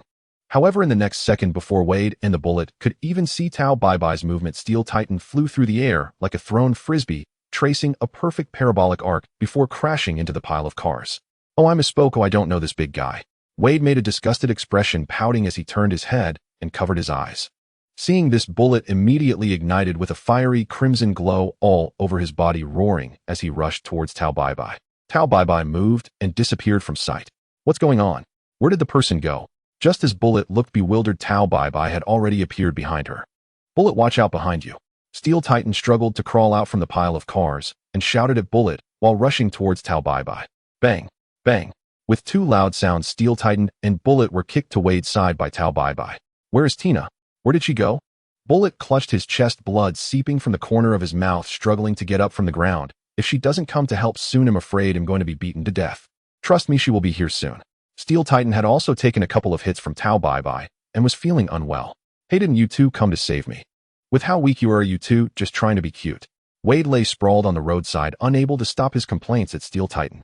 I truly feel sorry for you two. With this little power, how can you even think of making an X-Men movie? Shut up, it's all your fault for causing this trouble. Steel Titan was nearly choked to death by Wade. If it weren't for the imminent danger, he swore he would rip Wade's foul mouth apart. Now execute Plan 3. With a moment of respite and his injuries mostly healed, Wade regained his spirit and jumped up with dual blades in hand. What Plan 3? Steel Titan looked confused. He often fell out of place because he was too normal compared to this damned guy. Deadpool is resurrecting right here. He'll charge and you two provide cover from behind. Before Steel Titan and Bullet could react, Wade had already charged towards Tao Bai Bai. Tao Bai Bai still had his hands behind his back, maintaining an air of superiority. Aside from the tattered clothing that had been singed by fire, everything else was perfect. In the next second, there was a loud bang. A red figure swiftly darted past in front of Steel Titan, and the others then smashed down onto a stone pillar not far away, perfectly portraying a dog-eating mud pose, with its face to the ground and rear end high. My perfect plan was ruined because of you two. Oh, what kind of cover are you providing? Two weaklings. Wade complained excessively. Shut up. How come he didn't kill you just now? Steel Titan glared at Wade, nearly driven mad by him. Huh. Bullet mocked Wade. You charged out as fast as you could, but now you're back just as quickly. I regretted. Why did I come to save this idiot? Can I go back? Steel Titan pondered for 2 seconds before honestly shaking his head. It might be too late. Oh damn. Bullet showed a desperate expression. You know, I can clearly hear the two of you talking. Wade got up from the ground, limping towards the two, and looked sideways at Bullet. Who are you? Bullet, the Black Queen. Bullet looked expressionlessly at this damned guy in front of him. Black Queen. What the hell? That's the coolest name I've ever heard. So you're the big guy's sidekick. Wade raised an eyebrow, always focusing on strange points. No, I'm a trainee. Steel Titan corrected seriously. Are you done? Tao Bai Bai stepped forward, already feeling impatient. It was time to end this. 3 little toys. If you've said your last words, then this big guy and the woman beside him with explosive abilities can go die. As for this mouthy guy, I'm going to tear off your hands and feet and take them back. I want to see if you can grow new ones. See that? Wade proudly showed off to Steel Titan and Bullet. Deadpool is always this popular. Even if the other party is a little bunny boy in a pink outfit, they will kneel before my red spandex. That's the charm. Why did I even come to save this idiot? Bullet was completely driven mad by Wade. Don't worry, we have another support. Ooh, I believe Tina will definitely arrive. Steel Titan assured. Tao Bai Bai listened to the 3 arguing in front of him, and his impatience reached its peak. Wanting no longer to tangle with these 3 toys, he raised his right hand again, extending his index finger. Tunnel wave. Just then, he suddenly sensed something unusual. No way. Tao Bai Bai's expression changed, and he leaped. At the same time, a sharp wind sound arose. A long black iron spear appeared in his line of sight, speeding towards him like a bolt from the blue. Clang! The iron spear pierced into the ground several dozen centimeters deep, and the explosive force shattered the ground. In midair, Tao Bai Bai caught a glimpse of a figure appearing not far away. The attacker was a woman with stylish light pink center-parted long hair, wearing purple-tinted sunglasses. This is... Tao Bai Bai's eyes filled with surprise. Tina. He could see the opponent's name, which indicated that this woman was a player like him.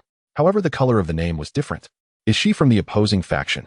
See, I told you Tina would come to save us. Steel Titan shouted excitedly. Because if she doesn't come, we will die. Bullet complained. Oh ho. Wade's eyes lit up the moment he saw the beautiful woman leaping up from the ground. I knew it. Deadpool is irresistible. The legendary beauty has come to save the hero. Oh, although I have a girlfriend now, I won't stop a beautiful woman from pursuing me. Shut up. She is my backup. Steel Titan yelled furiously. Oh, I think you must be crazy. Oh, why would such a beautiful woman want to join the X-Men? Ha, 2 weaklings. Wade complained excessively. Shave. Tina rapidly stomped the ground or air several dozens of times in a very short time, moving quickly with explosive force. Her speed was so fast that it couldn't be captured by the naked eye, making it seem as if she had suddenly disappeared. Such speed. Unlike the previous 3 toys, this woman seemed to be much more troublesome. In midair, Tao Bai Bai was startled, his figure shifting horizontally as he attempted to reposition. But in the next second, Tina's figure suddenly appeared behind him. How is this possible? She actually predicted his prediction. At this moment, Tao Baibai's eyelids twitched violently. Jia Feather Prison. Tina stretched her arms wide and iron branches extended from her hands, surrounding the enemy in front. Anything that passes through my body will be locked. You have nowhere to escape. Tina's arms closed together. The iron bars on both sides immediately made a clashing sound of steel. Tina has caught you. Oh no. With his body bound by the iron bars, Tao Baibai's expression turned ugly. Tina frowned as she looked at the man before her, his red name glaringly eye-catching. Peach White. Where do you come from? Hey, hurry, and ask me. I know the answer to this question. Wade wiggled his hips and approached Tina with a light-hearted tone. He is Francis' new male companion. Although he claims to be an assassin, I suspect that might be his stage name when he was a gigolo. Now that the situation here is finally resolved, I should go find Francis. Tina puzzled asked, who are you? She blinked in confusion at Wade. Huh, you came all the way to save me, and you don't even know who I am.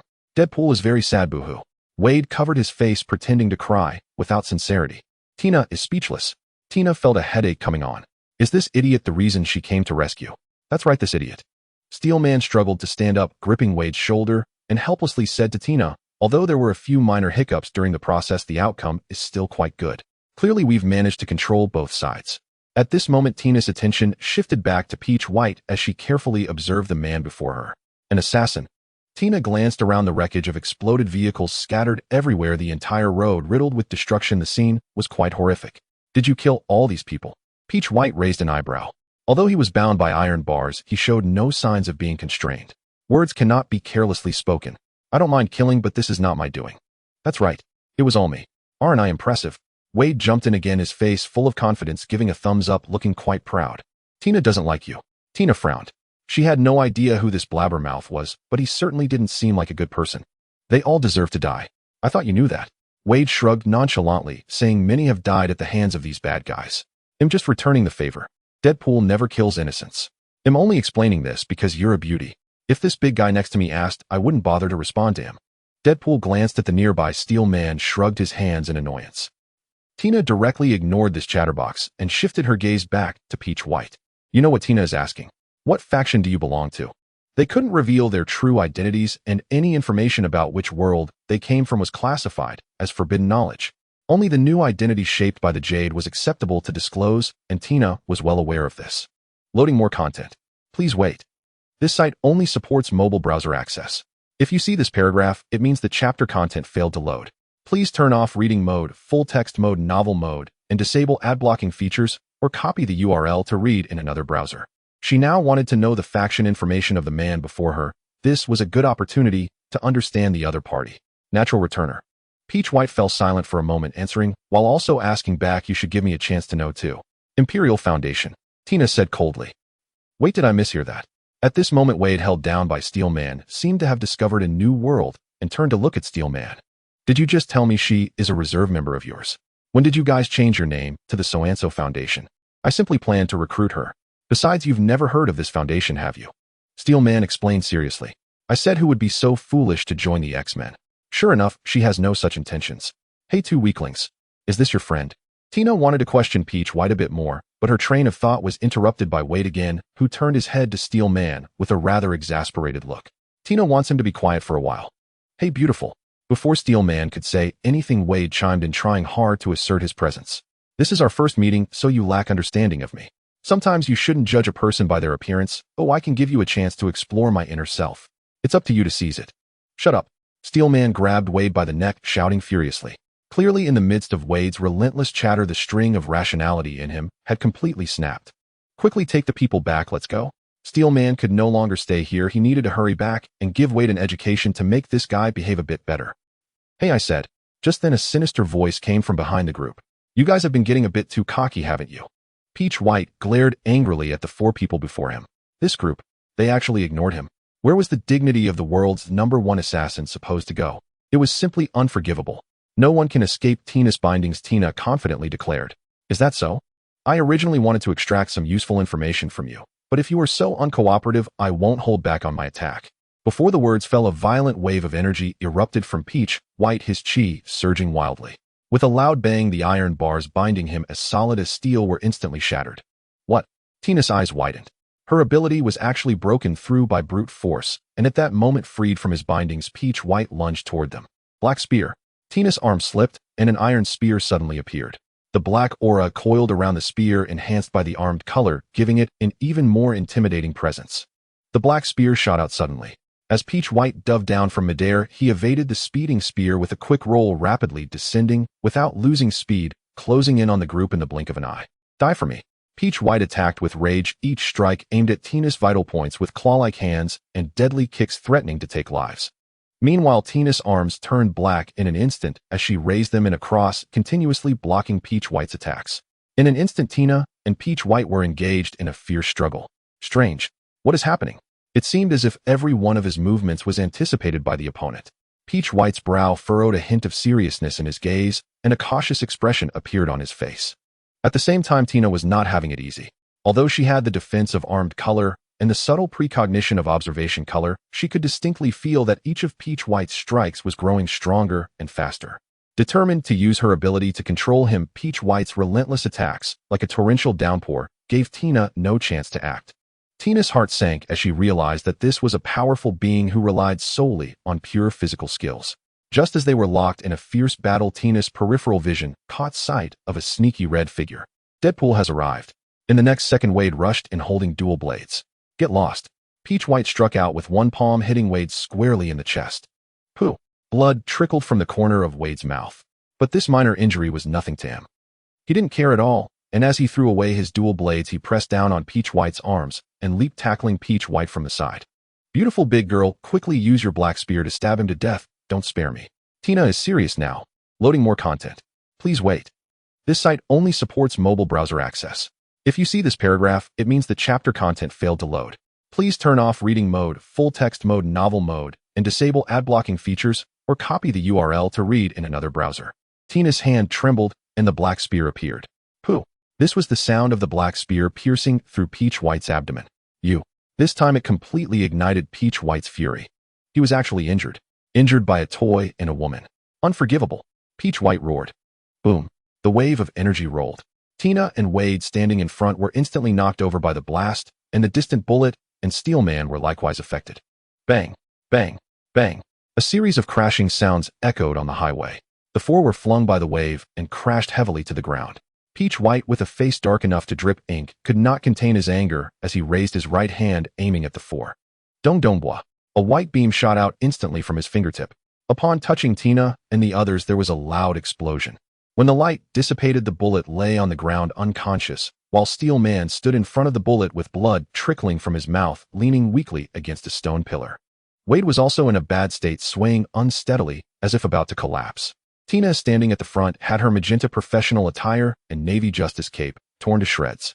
Even with the full defense of armed color, she clearly sustained significant injuries. Now I've changed my mind. I'm going to kill you all, not leaving a single one behind. The ruthless look in Peach White's eyes was completely unmasked. Let's see how you block this. The fierce energy gathered again as he raised his fingertip, aiming at the four who were now completely defenseless. Poison pufferfish. Poisonous pufferfish. Along with the deep voice, a large number of purple liquid orbs appeared, gathering a potent poison that could suffocate anyone with just a glance. Must dodge. A sudden alarm of danger struck Tao Bai-Bai's heart, warning him that if he took even a single hit, the consequences would be severe. He leaped up abruptly, evading the attacks of the strange orbs.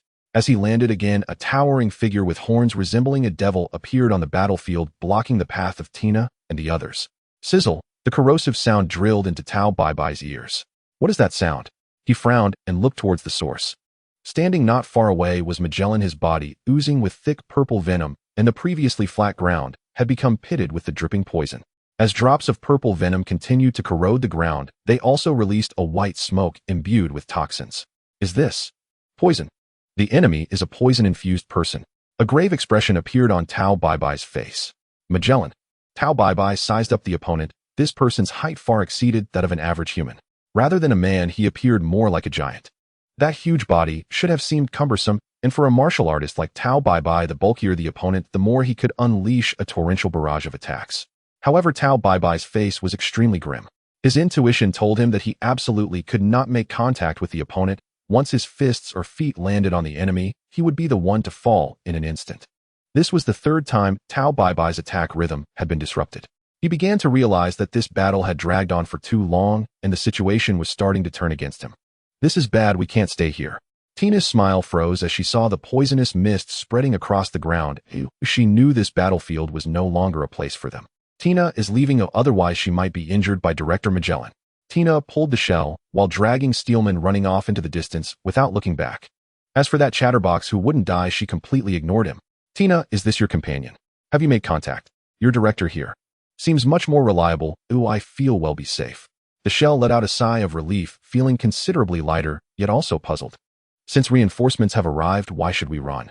Shouldn't we go up and gang up on him? Oh, that sounds just like something the righteous X-Men would say, gang up. Tisk impressive. Wade raised an eyebrow, taunting. And that director, is he in a position similar to managing the obesity caused by drinking too much soda? Director, wait a moment, don't strike just yet. Tina had no time to deal with Wade and loudly reminded him without looking back. Wait until Tina is far enough away, then you can make your move, otherwise everyone will be caught in the deadly poison. The toxins on Magellan posed no threat to him personally. They would only cause him to have constant diarrhea. However, for others, once they were contaminated with such toxins, they might not die immediately, but would eventually succumb to prolonged suffering. That's deadly poison, and once caught in it, we will all die, Tina explained to those nearby. Oh no, the shell exclaimed in despair. Are we going to be affected by his poison? Why did I even come here? It's crazy. It seems your poison is even more potent than I imagined. Loading more content. Please wait. But do you really think you can defeat me this way? It's utterly ridiculous. Tao Bai watched the fleeing figures of Tina and the others frowning in confusion. He despised such flashy abilities from the opponent. If it were a straightforward battle, he was confident he could defeat anyone. You speak with great bravado, but from this moment on your fate ends here. The power of the poison fruit gradually enveloped his body, purple sweat dripping onto the ground, accompanied by the hissing and sizzling of corrosion as Magellan spoke slowly. Poison Dragon. Magellan was fully covered in purple poison, releasing 3 gigantic dragon-shaped poisons. He did not want to entangle himself with the opponent any longer. Capturing him and extracting the information he possessed was Magellan's goal. He aimed to end this battle as swiftly as possible. What is this? Is it all poison? The poison dragon circled in the air. A massive amount of toxins surged towards Tao Bai, forcing him to leap continuously to evade, darting through the gaps in the poison dragon's attacks, even leaving afterimages. The poison of the poison dragon paralyzes the nerves. A once contaminated one will suffer unbearable pain and ultimately die. Don't you realize your efforts are futile? Magellan watched Tao Bai dodge continuously, a devilish coldness appearing on his face. Is that so? Tao Bai chuckled coldly. Although he truly had no way to deal with this poison-infused person with such tricks, it was impossible for the opponent to poison him. This was the confidence of being the #1 killer. Hey, why did this guy suddenly soften up? Show us the momentum he had when he attacked us earlier. Wade pouted in disdain, clapping his hands as he shouted at Tao Bai, little rabbit boy, think of your Francis and go for it. Director Magellan is a poison fruit user covered in deadly poison. If Tao Bai dares to engage in close combat, he will only face a more miserable defeat. Tina understood Tao Bai's strength and knew the reason he was currently restrained. Director Magellan was a close combat nemesis. Striking him would only hasten the attacker's demise. If you have no other skills, then this is where it ends. Magellan smacked his lips and spat out a purple bubble that slowly floated towards Tao Bai. Poison gas bomb. The purple bubble exploded in midair, releasing a purple toxic mist. Tao Bai covered his eyes, tears swirling in his eye sockets. What is this thing? Tear gas. At that moment, the circling poison dragon suddenly halted, its head aimed at Tao Bai. Poison passage. Magellan swiftly moved along the body of the poison dragon, reaching Tao Bai in an instant. No matter how you struggle, you cannot escape my grasp. A large toxic hand emerged from the poison dragon, reaching out to grab Tao Bai. If Magellan caught him, the outcome would be unmistakable under the severe corrosion of the deadly poison. Ridiculous. Facing Magellan's fierce offensive, Tao Bai sidestepped and retreated, standing on a raised stone bridge with an extremely grim expression after passing through the area covered by the gas. The potency of this poison-infused person's toxins exceeded his expectations, and the intense sense of crisis made it impossible for Tao Bai to throw a punch. The battle had completely fallen into a passive state. Tao Bai shot a glare at Wade and the others in the distance. If it weren't for Magellan's interference, he could have easily won, even in a 1-against-4. But now this battle could not continue, otherwise it might end in disaster, and it was time to retreat. Just a poison-infused person. I will not waste any more time playing with you. Consider yourselves lucky this time. Don't let me run into you again. With those words, Tao Bai vanished from the spot. Hey, I finally finished. That big guy defeated the little rabbit man. Oh, can I go look for Francis now? Seriously, if it weren't for you guys messing things up here, I would have caught up with that guy already. Wade patted his, but got up from the roadside and grumbled as he planned to find a vehicle to continue his pursuit of Francis. You have the nerve to say that. All this trouble was caused by you. Steel Force took the handcuffs handed to him and snapped one onto Wade's left wrist, looking exasperated. We won't allow this kind of behavior to happen, Wade. Please come with us quietly. Oh, come on, you big idiot. I know it might not sound nice, but you're ruining my plans. Wade kicked a piece of car debris nearby in frustration, speaking with indignation. Trust me, that villain Francis deserves it. He's a complete devil. Wade, trust me, coming with me now is your best option. Look at all this trouble you've caused. Steel Force dragged Wade along with Bullet following behind Tina towards Magellan. Thank you for coming to assist, Director Magellan. Tina stood at attention and saluted the man in front of her. Director, I found this thing earlier. It looks very familiar. She walked over to a severely damaged car and casually picked up the head of the guy Wade had previously beaten to a pulp. This disgusting smell is very familiar. I really dislike it. I'm not sure if someone in this world shares the same abilities as that person, but I have a bad feeling about this. Magellan frowned, his expression serious. That doesn't matter, Tina. Right now, there's a very important mission I need to assign to you. Tina was momentarily taken aback, but quickly reacted upon seeing the camp channel. Yes, Tina guarantees to complete the mission. She had heard that Director Magellan was toxic, and the air he exhaled carried poison, tainting any food he brought to his mouth, which caused him to suffer from severe toxins daily. Though he wouldn't die, he dealt with diarrhea every day. It seemed Director Magellan was about to reach his limit after the fierce battle just now. Great, let's go then. Magellan nodded and hurriedly left with Tina, completely ignoring Steel Force and the others who had followed behind Tina. Tisk, who was it just now that told me that the beautiful lady is his candidate? Turns out she didn't even give you a glance and just left. See, your candidate just left and your attempt to poach her was quite the failure. Wade mocked mercilessly. Trust me, I will persuade her to join our family just like you did, Steel Force said earnestly. Hey, that's disgusting. Can you not involve me? I've got serious business to attend to. Wade said disgustedly to Steel Force. Look at Tina's companion. He's just like me, a big guy, and we look different from ordinary people. We have common ground. Steel Force explained seriously to Wade, seeming to genuinely believe this. Hey, who gave you the courage? Big hunk of metal. Wade rolled his eyes and replied impatiently. Did you not hear her say? She's a toxic person who consumed a toxic fruit.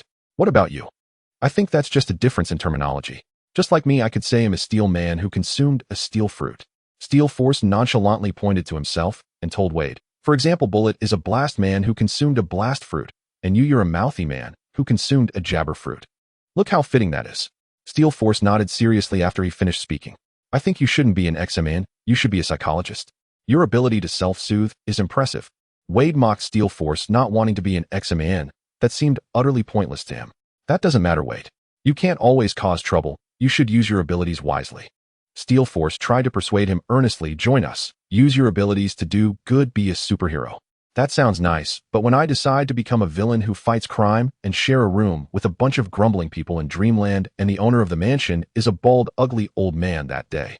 Wade pointed at Steel Force and said coldly, I will send you a sincere friend request, but before that I need to accomplish my purpose here. If you don't let me, I'll slap you dead. Are you sure? Steel Force shook the handcuffs in his hand loudly. Oh damn. Wade covered his face and let out a sorrowful shout.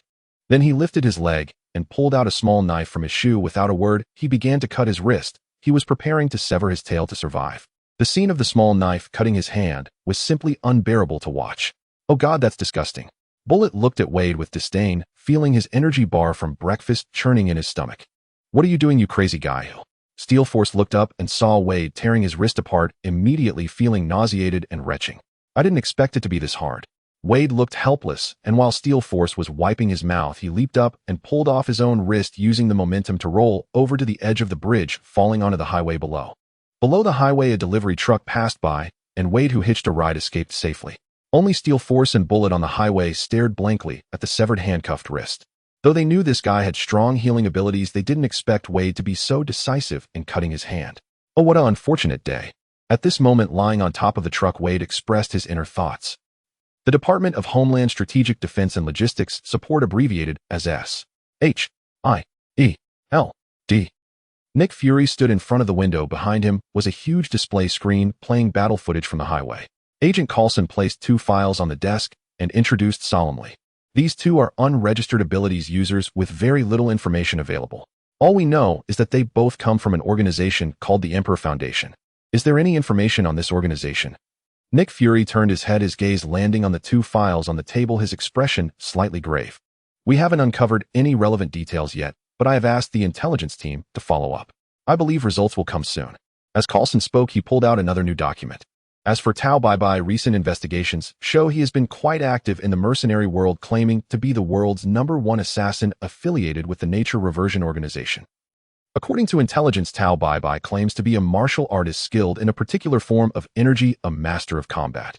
However, the Nature Reversion Organization appears to be in opposition to the Emperor Foundation. Special agents have been dispatched to investigate and follow up, striving to uncover traces of these two organizations as quickly as possible. However, there's one point worth noting. Coulson's tone grew more serious as he took out a new document that was much thicker than the previous 3 reports. There is an employment relationship between Tao Bai and Francis.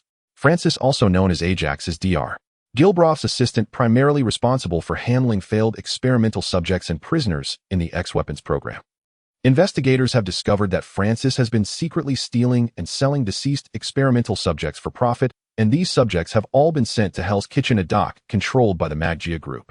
The leader of the Maggia Group is this man Joseph Harrow, a super criminal with a head that has undergone special modifications known as Hammerhead. Coulson laid out a 4th document on the table, this one concerning the criminal records of the Maggia Group. It is also worth noting that there are reports of a being known as the Living Dead appearing in Hell's Kitchen, with various clues pointing to the Maggia Group. Coulson placed the last document on the table. This was the thinnest one, which he considered the most important. In this Living Dead incident, a mysterious sorceress with an unknown background and the infamous Daredevil, a man of valor, are involved.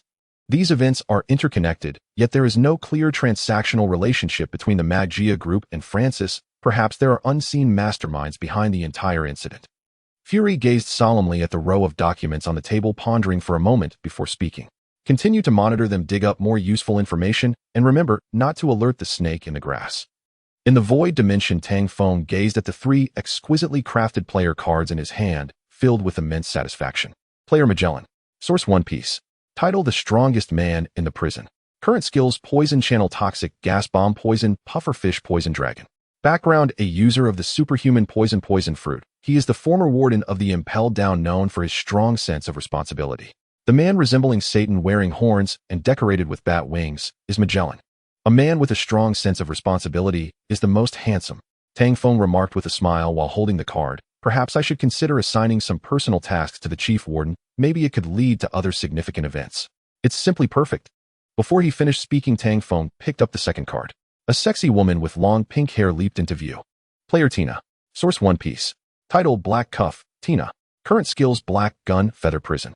Background: a user of the Cuff Fruit. She takes pride in her abilities, constantly honing her skills, which are the source of her confidence. Player Tao Bai. Source: Dragon Ball. Title: The World's #1 Killer. Current skills: Rapid Movement, Whole Wave. Background: I Tao Bai adhere to the killer's code. Paying is out of the question. It will never happen in this lifetime. Or should we talk about who you want to kill? His life is so plain and unadorned. Although Tao Bai faced Magellan, known as the nemesis of close combat, he managed to escape unscathed under the fierce poison attack. At least, he didn't lose face too badly.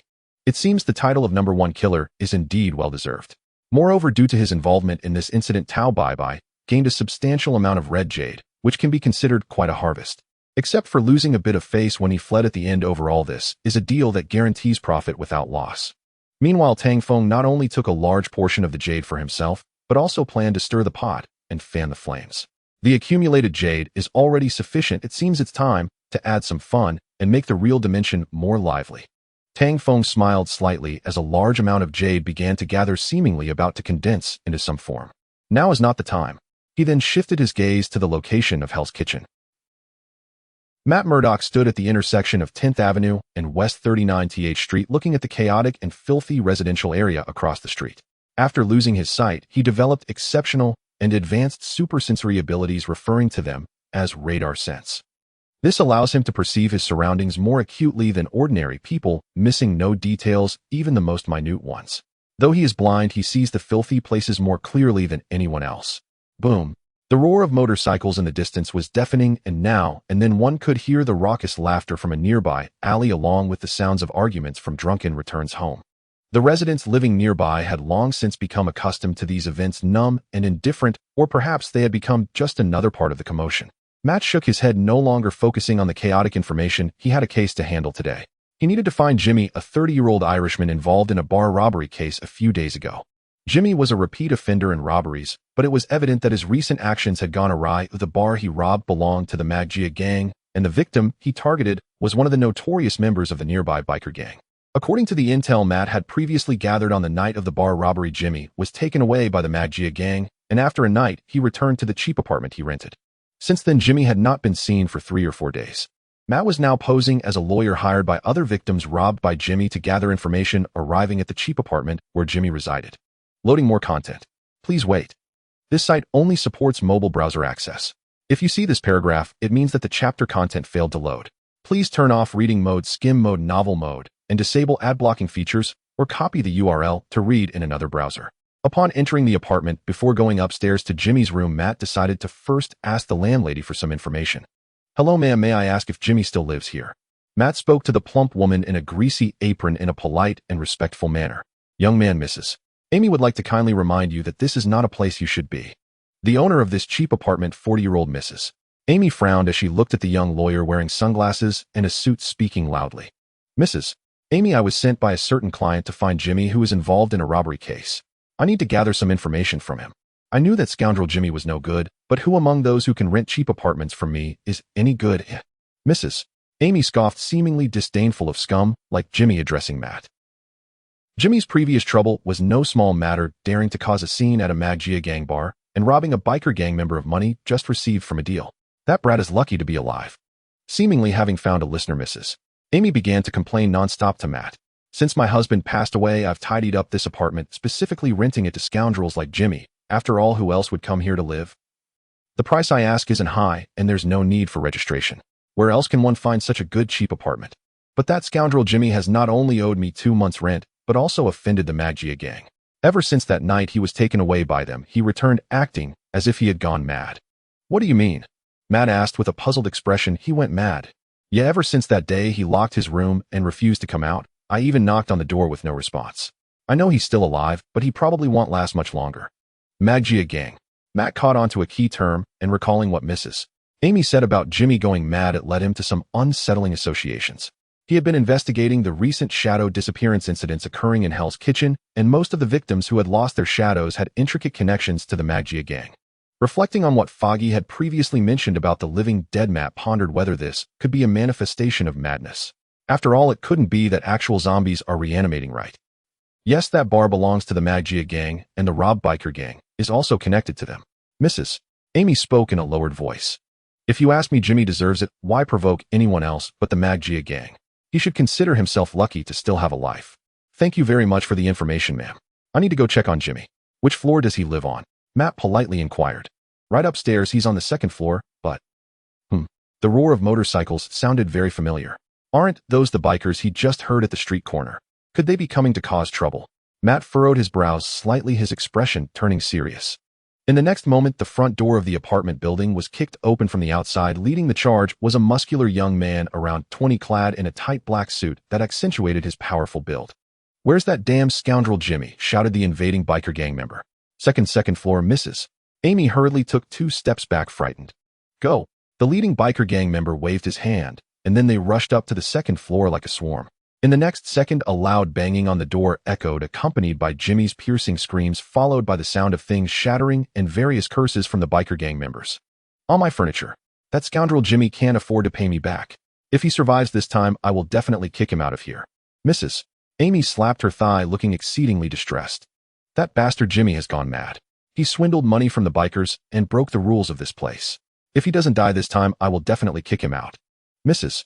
Amy, hearing the noise from upstairs, shouted in exasperation before turning back into her room and slamming the door shut. She would not help Jimmy out of this mess by provoking those bad bikers, as she could only vent her anger by slamming the door. Matt shook his head and turned to check on the situation upstairs, just as he heard a commotion of footsteps coming down. "Don't take me out of the room, I will die." Jimmy, being dragged by a few people, screamed in horror. However, the bikers dragging Jimmy ignored him, speaking with extreme irritation. "Do you think you're safe just because you have the Maggia gang to mediate and hide at home? I warn you to stop playing tricks. You need to pay up today, and we need to vent our anger. If you don't show us what you're made of, how can we continue to hang around this street? Let go of me, you're committing murder." If I die, you won't get a penny. I beg you, just let me go. Damn it, you better behave. A biker kicked Jimmy, who was struggling to hold onto the railing, causing him to scream in agony. Drag him out so everyone can see what happens when they provoke us. The black man speaking took a glance at the man standing downstairs holding a cane and wearing sunglasses, obviously a blind man. This man was looking up at them, which was strange. What could a blind person be looking at? At this moment, Matt had no time to care about the thoughts of this black man. His attention was entirely focused on the beaten Jimmy. In his perception, he could see that this Jimmy had no shadow. This sudden discovery made Matt's expression change. Now he felt somewhat uneasy. Jimmy lost his shadow, which must be related to the Magia gang taking him away. What exactly happened to Jimmy after he was robbed at the bar that night? This was undoubtedly crucial information. Just as Matt was about to stop this evil act and save the dragged and beaten Jimmy, he was already pulled out of the apartment building. Oh! As the sunlight hit Jimmy, a piercing scream echoed down the entire street. Jimmy curled up on the ground, his state frenzied, as if he had truly gone mad. His appearance was like that of a vampire confronted with the kind of throat-tripping scream that made people's scalps tingle. Jimmy's condition also startled the bikers. Brother. The black man who had been beating him was now trembling in fear, stuttering, "Why do I feel like he's burning up?" "Stop talking nonsense. He's not made of wood, how could he burn?" Before his companion could finish, Jimmy, who was lying on the ground, convulsing wildly, suddenly ignited the scorching flames, engulfing him entirely. Help me. Jimmy cried out as he crawled towards the shadow in the corner of the apartment. His nails broke and his skin burned, a sight that was truly horrifying. What's happening? Matt was also startled by Jimmy's sudden change and hurriedly prepared to attempt a rescue. Unfortunately, it was still one step too late. Jimmy was reduced to a pile of ashes before everyone's eyes, burned by the sunlight. The bikers were now terrified, not daring to linger, all of them fleeing to their vehicles. The sudden turn of events made Matt feel the situation was worse. Jimmy had actually just disappeared, burnt by the sun. He rushed forward and bent down to touch the ashes on the ground, feeling for the first time that things were somewhat tricky. It seemed his previous assumptions were somewhat incorrect.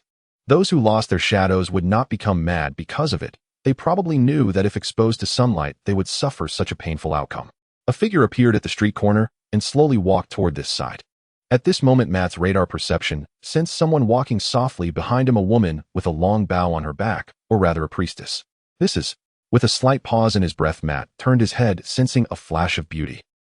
She was dressed in a red and white priestess outfit with a pure white top and red hakama pants, her long black hair, styled elegantly and lightly tied with a simple white headband. A long bow taller than a person was slung across her back, and in a daze, she looked like a fairy descended from the heavens, untouched by the smoke of the mortal world. She was the priestess mentioned by Fuji last night. It seemed that Fuji was not drunk last night. He indeed saw a fairy. However, Matt felt a hint of surprise and confusion. His radar sense told him that a strange creature resembling a long snake floated beside this priestess, yet why was no one else aware of it? Could it be that everyone else apart from him was oblivious? And why did he faintly smell a faint earthy odor from the priestess? Was it his imagination? Arriving a step late, it seemed the soul had already dissipated. Kikyo lowered her gaze, gently looking at the dead soul insect resting on her hand. After resurrection, due to her soul having reincarnated, she only took a part of her soul with her. Because of the incompleteness of her soul, she could only rely on the dead soul insect to gather dead souls to fill her body before she could move. However, since coming here, she no longer needed to worry about the source of dead souls. Because here in this exaggerated place with many people, someone dies every day. Since there were no souls left here, it would be futile for her to stay. Shaking her head, Kikyo turned to leave. "Please wait a moment, Miss Priestess." At that moment, a man with dark glasses and a cane caught up from behind. Kikyo paused slightly, turning her head to look at the man before her. Unlike the wanderers she encountered at night, the man before her was dressed neatly in a black suit, leaning on a cane. From the glasses on his face, he seemed to be blind. But how could a blind man see that she was a priestess? Kikyo felt a bit puzzled, but did not want to dwell on it. She could sense that this man was different from others here. She herself was not human, her soul incomplete, and her body comprised of bones and soil, still retaining her spiritual energy, so she could clearly feel the inner desires of others. Greed, numbness, brutality. Yet the man before her brought her a different feeling: acceptance, justice, and determination. This was a special sensation. This man was the first unique person Kikyo had encountered in this strange place. Just like that special Yukai she once met in the village. "I am Matt Murdoch, a lawyer currently in charge of handling matters related to Mr. Jimmy. I have some questions I would like to ask you. I wonder if the priestess has time to chat with me at the nearby cafe." "Coffee? What is that?" Kikyo was somewhat bewildered, having never heard this term before. She followed the direction of Matt's finger, and saw a shop across the street with a sign depicting a white cup filled with black liquid. This must be coffee, she thought. If it's about drinking something, then sure. Kikyo blinked in realization and nodded slightly. The man before her seemed out of place in this environment, filled with malice and brutality. Moreover, he had introduced himself as a lawyer. That should be a position similar to Tongshin, which deals with matters related to the deceased. Kikyo mused to herself. Meanwhile, Matt's radar sense was keenly aware of Kikyo's facial expressions. When he mentioned coffee, she briefly displayed a moment of confusion. This surprised Matt. Wasn't it said that modern Miko had become professional? Yet this Miko seemed completely clueless about what coffee was. Had she perhaps been secluded in the mountains for too long? Furthermore, Matt pursed his lips, a trace of seriousness crossing his expression. Ever since he had met her, he found it strange that he could not hear any heartbeat or pulse from this Miko, not even her breath. This sensation was akin to being in front of a corpse, sending chills down his spine. If he had to describe it, the only term that sprang to his mind was living dead. Yet according to Fuji, this Miko was indeed hunting the living dead at night, a true Miko with spiritual power, as Fuji had said. But how could a Miko resembling a corpse exist? What secrets were hidden within her? Currently, the clues presented to Matt were too few. To untangle the threads, he needed to observe more. With questions lingering in his heart, he brought Kikyo to the coffee shop, elegantly raising his right hand. Ladies first. Kikyo looked at the transparent glass door before her and tentatively pushed it a few times. The glass door remained unmoved. Of course, it wouldn't budge, as there was a slot next to the door requiring a promotional card from the coffee shop to open automatically. Please wait. The site only supports access through mobile browsers. If you see this paragraph, it means the chapter content failed to load. Please disable reading mode, preview mode, novel mode, and ad blocking features, or copy the URL to read in another browser. This coffee shop had come up with a creative idea to attract customers using a magnetic card system for daily themed cards. When customers inserted the card to enter, they would also learn about the special drinks of the day. Additionally, the beautifully packaged magnetic cards could serve as small gifts for customers. Since the cards were part of a set, some guests would even come to this coffee shop specifically to collect them. A brilliant idea, but unfortunately Kikyo couldn't comprehend it. Behind her, Matt noticed Kikyo's attempt to push the door, clearly marked with a request to insert the card to enter. Why was she trying to push the door? Matt's doubts deepened. However, the only thing that made him suspicious was what Fuji had said that night. This Miko possessed the ability to purify the living dead. But if she herself were one of the living dead, how could she remain unharmed while purifying others? There must be a reasonable explanation for this. Welcome. Please come in. Just as Kikyo was at a loss, a staff member at the coffee shop noticed the beauty at the door and promptly helped insert the card to open the door. Thank you. Kikyo nodded slightly and followed the staff to a window seat. Just call me Matt. May I ask, what should I call you, Miss Miko? Matt's gaze was fixated on the Miko before him, afraid of missing any detail. Kikyo. Such a lovely name, Miss Kikyo. Would you like something to drink?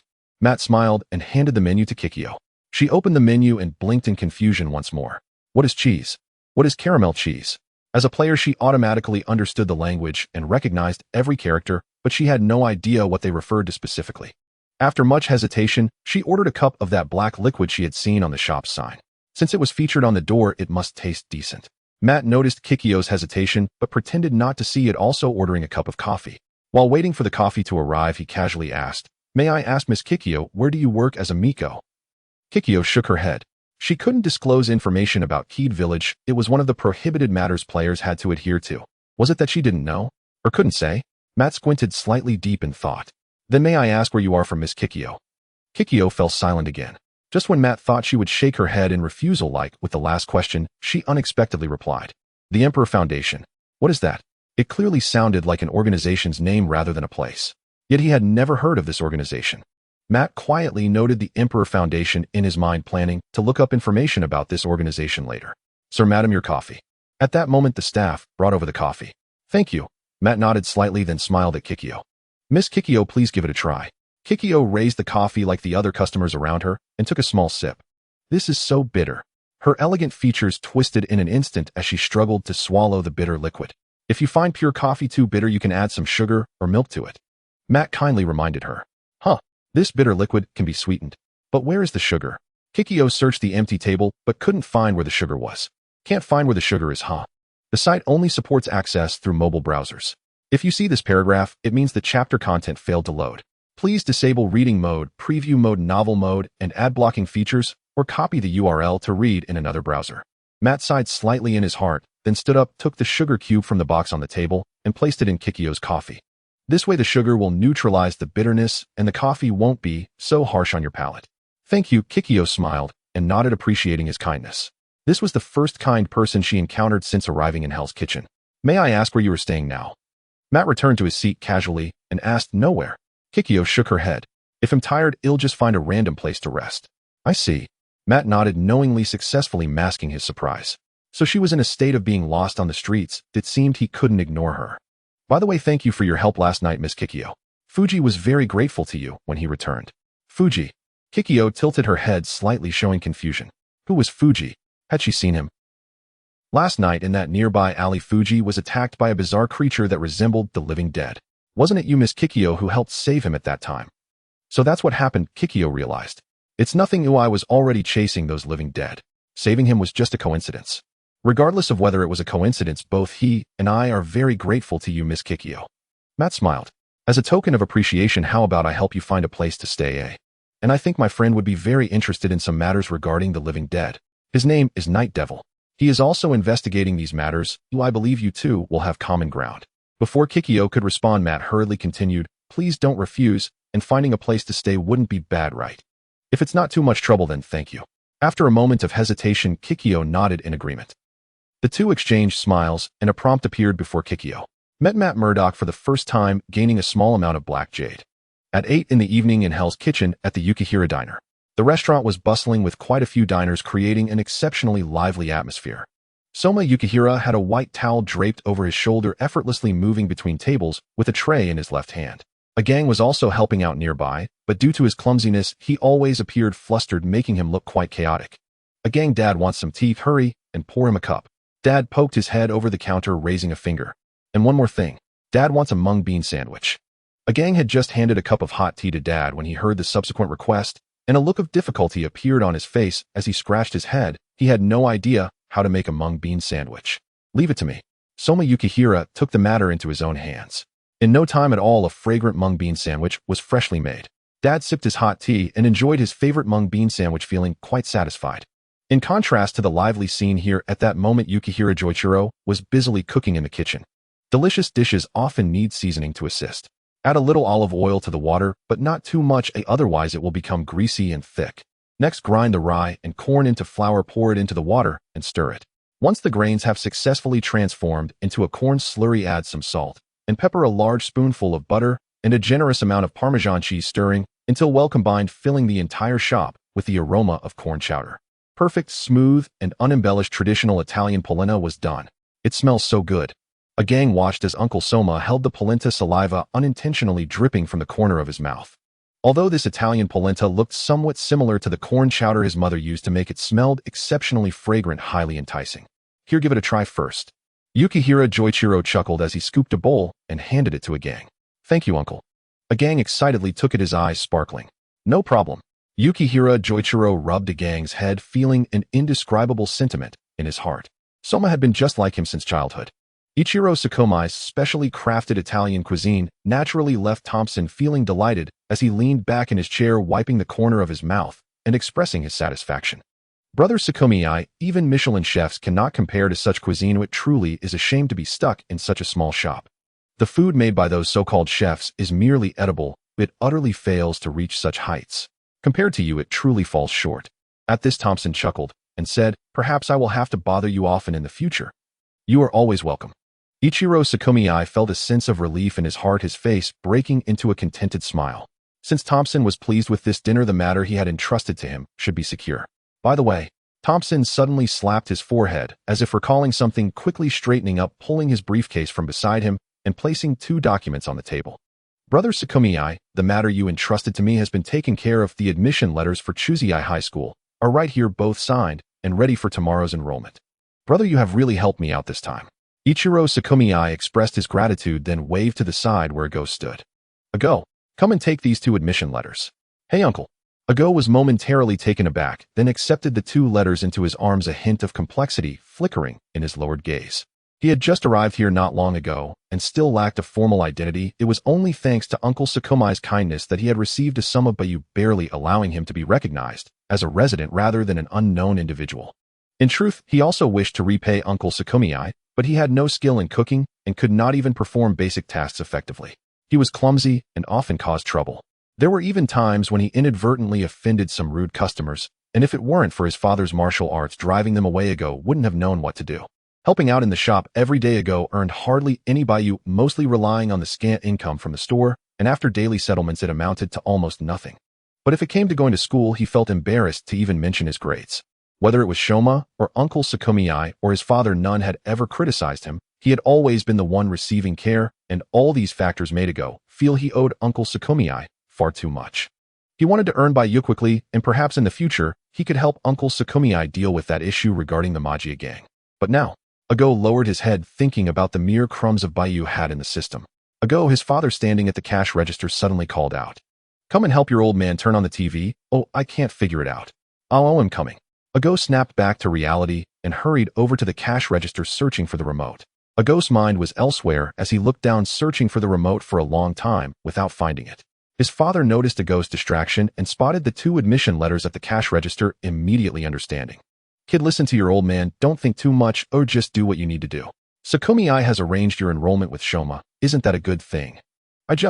Ago hesitated, wanting to say something, but found himself unable to articulate it. His father, frustrated, brought his fingers together and gave Ago's head a light smack. "Never doubt what your old man says." Ago rubbed his head, pondering for a moment, and realized his father's words held truth. Staying in the shop not only failed to help, but often added unnecessary trouble for everyone. Loading more content. Please wait. This site only supports mobile browsers. If you see this paragraph, it means the chapter content failed to load. Please turn off reading mode, simplified reading mode, novel mode, and ad blocking features, or copy the URL to read in another browser. Perhaps after going to school, he could find a new source of baiyu which would allow him to repay Uncle Sakumiai. Having cleared his thoughts, Ago no longer felt downcast and smiled. "Dad, I think I understand now." After saying this, Ago felt invigorated and turned to head for the 2nd floor. However, just as he took a step, he was suddenly met with a swift chop from his father. "You brat, there's one more thing. The TV. Your old man's TV isn't on yet, and I can't figure this thing out." "Brother Sakumiai, don't worry, my son and your 2 boys will be in the same class. They are about the same age and will become good friends with just a few words. My son is named Flace Thompson. He is on the school football team, and he went to a party tonight. I just called him to come over so the kids can meet each other." Thompson seemed to sense Ichiro Sakumiai's worries and reassured him repeatedly. "Thank you, brother." Ichiro Sakumiai smiled, knowing he hadn't misjudged. This Thompson was indeed reliable. While the 2 were chatting, the shop's sliding door was pushed open from the outside. "Just as I mentioned, that brat, he arrives." Thompson looked at his son with disdain, while Flace Thompson barged in boldly, standing beside his father. "Let me introduce you. This is my good friend, Uncle Ichiro Sakumiai. Starting tomorrow, his 2 boys will be your new classmates, so you need to help take care of them, as they are transfer students and will definitely struggle to adapt to school life." "Don't worry, Dad." Flace puffed out his chest confidently, assuring Ichiro Sakumiai, "With me looking out for those 2 from your family, no one at school will dare bully them." Before Flace could finish his grand proclamation, his stomach began to rumble incessantly. I might have neglected to eat earlier at the party and just drank a few things," Flace explained, a bit embarrassed as he rubbed his nose. Ichiro Sakumiai stood up and called into the kitchen, "Shoma, come here for a moment." At that moment, Shoma, who had been busy in the kitchen, had just learned from Ago that he would be going to school tomorrow, and his mood was a bit sour. He wanted to stay in the shop and study culinary arts. As for everything else, he had no interest whatsoever. Hearing his father's voice, Shoma grabbed a towel set aside to wipe his hands and walked out of the kitchen. "Meet your new friend, Flace. Now take him to the kitchen for something to eat," Ichiro Sakumiai said with a smile. "All right, come with me." Shoma was momentarily stunned, then realized what was happening. Looking at the tall blonde before him, he loosened the white ribbon from his wrist. "How about a hamburger? I can make one for you." While this is quite a big guy, but seems he can eat a fair amount, and a regular hamburger wouldn't be enough to fill him.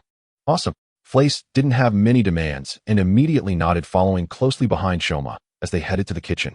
If it's a hamburger, could you make it a bit larger? I tend to eat quite a bit." "No problem, I promise you'll be satisfied. Looks like the kids get along well. I told you they'd become friends." Thompson leaned back in his chair, expressing his delight to Ichiro Sakumiai. "This is the beef I chopped during my practice this afternoon. How about a beef burger?" Shokyuchi Soma turned to look at the tall figure standing by the fridge, asking earnestly. "Sure, I'm not picky." Phrase nodded. He was somewhat intrigued by Shokyuchi Soma before him. He looked to be around the same age. Could he really make a delicious burger? To be honest, Phrase couldn't even make a fried egg sandwich at home, always ending up in a mess. However, even if it tasted terrible, as a brother he would swallow it down regardless. The son of his father's good friend was naturally his good brother. They would be attending the same school in the future, so he had to show him some respect. Yes, that reasoning held. Shokyuchi Soma thought for a moment, grabbed a handful of black peppercorns, placed them in a grinder, and ground them into a slightly granular powder. He then sprinkled it over the minced beef, followed by a pinch of salt. After mixing it evenly, he kneaded the meat, shaped it into an oval, and flattened it into a patty. Next, he chopped the onions. The whole process was smooth and fluid, the knife in his hand, even leaving a blur on the cutting board. Fraze was left in awe. My goodness, what in the world is this speed? Fraze had never seen such swift knife skills. Even his mother, who had cooked for years, would have to concede to Shokyuchi Soma's speed. Impressive. Fraze suddenly felt he might have underestimated his new friend, who was clearly quite skilled. Fraze Thompson's shock gained a small amount of white jadum. What's going on? Shokyuchi Soma paused slightly in his movement of taking the pot, a hint of surprise in his eyes as he glanced at Fraze. What's wrong? Fraze, feeling a bit uncomfortable under Shokyuchi Soma's curious gaze, scratched his nose. It's nothing. How do you feel about black pepper? You don't dislike it, right? Shokyuchi Soma shook his head. Not at all. Fraze waved his hand, grandly patting his chest with a resounding thump. As long as there's plenty, I'll eat whatever you make. Shokyuchi Soma nodded, tossing the onions into the pan to saute until they turned slightly translucent. He then added a bit of crushed thyme, sprinkled in a small amount of salt, and stirred a few times until the onions caramelized before taking them out. Sizzle. The bacon danced in the frying pan, and the aroma of roasted meat filled the kitchen and even the entire restaurant, making Fraze's stomach protest even more. He brushed both sides of the patties with olive oil and placed them in the frying pan that retained bacon grease, cooking on low heat until they turned golden brown. Loading more content. Please wait a moment. This site only supports mobile browser access. If you see this paragraph, it means the chapter content failed to load. Please turn off your browser's reading mode, full reading mode, novel mode, and ad blocking feature, or copy the URL to read in another browser. He also added smashed garlic for seasoning, flipped the patties, and took a small amount of butter to add a subtle creaminess to the flavor of the patties. He toasted both sides of the burger buns, then spread a layer of mayonnaise on the buns, placed the beef patty on top, sprinkled Gruyere cheese, ignited a torch to melt the cheese, perfectly adhering it to the patty. Then he placed the bacon on top of the melted cheese, evenly spread the previously sautéed onion sauce, added fresh tomato slices, and mixed arugula with Italian balsamic vinegar before placing it on top of the tomato slices. After adding the final patty, he topped it with the other bun. This is a paradise for meat lovers. The ultimate thick cheese grilled beef burger was ready. Please enjoy. A towering burger about 10 centimeters high was placed on a plate in front of Fraze by Shokyuchi Soma. This Fraze exclaimed, his eyes widening in shock. It was his first time seeing such a large burger. Is this really a burger? The aroma of roasted meat, the slight saltiness of the cheese mixed with a faint creamy scent, and the fresh taste of arugula and tomato slices continuously invaded Fraze's nose. Incredible. No, perhaps this is the real burger. It deserves to be called a miracle burger. With his mouth wide open, he took a big bite. The beef patty burst with rich meat juice in his mouth, the perfect fusion of cheese and patty, and the slight acidity of tomato slices and arugula didn't make one feel sick, but instead brought an irresistible sensation. Gulp. Even while eating, his stomach resolutely protested with the name hunger. It felt as if this gigantic burger could never fill his belly, constantly urging him to take bite after bite. After Fraze successfully finished this ultimate thick cheese grilled beef burger, he regretfully patted his belly. Although he still wanted to eat, his stomach was already full, and he couldn't eat anymore. Your cooking is too delicious, better than all the food I've ever eaten. Fraze looked at Shokyuchi Soma, his eyes sparkling.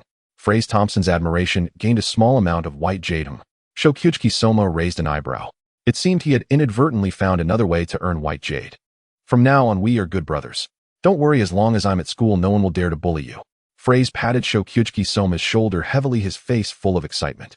I think your cooking is even better than the chef hired by the Harris family. I had a sandwich when I attended a party at his house last time, and it was nowhere near your level. Who is Harry? Shokyuchi Soma's eyes flashed with confusion. A rich second generation, and just so you know, Fraze lowered his voice, I don't. It was 11 o'clock at night. Matt was changing into his specialized battle suit in his apartment. It was a red bodysuit equipped with holsters for his dual batons on his thighs, and what appeared to be decorative horns on his head actually housed antennas for receiving radio waves. He also had his weapon, billy club. This weapon had been by his side for quite some time. A masterpiece of craftsmanship paired with extraordinary skill, this was Matt's unparalleled method to navigate through countless enemies while maintaining his dignified demeanor. The weapon seemed like a simple blind cane, but in reality, it could split into two batons. Whenever the battle horn sounded, he could swiftly separate the cane into two distinct functional parts. The grip of the cane was equipped with a controllable spring mechanism, allowing it to morph instantly upon separation from a normal cane into a sleek short stick.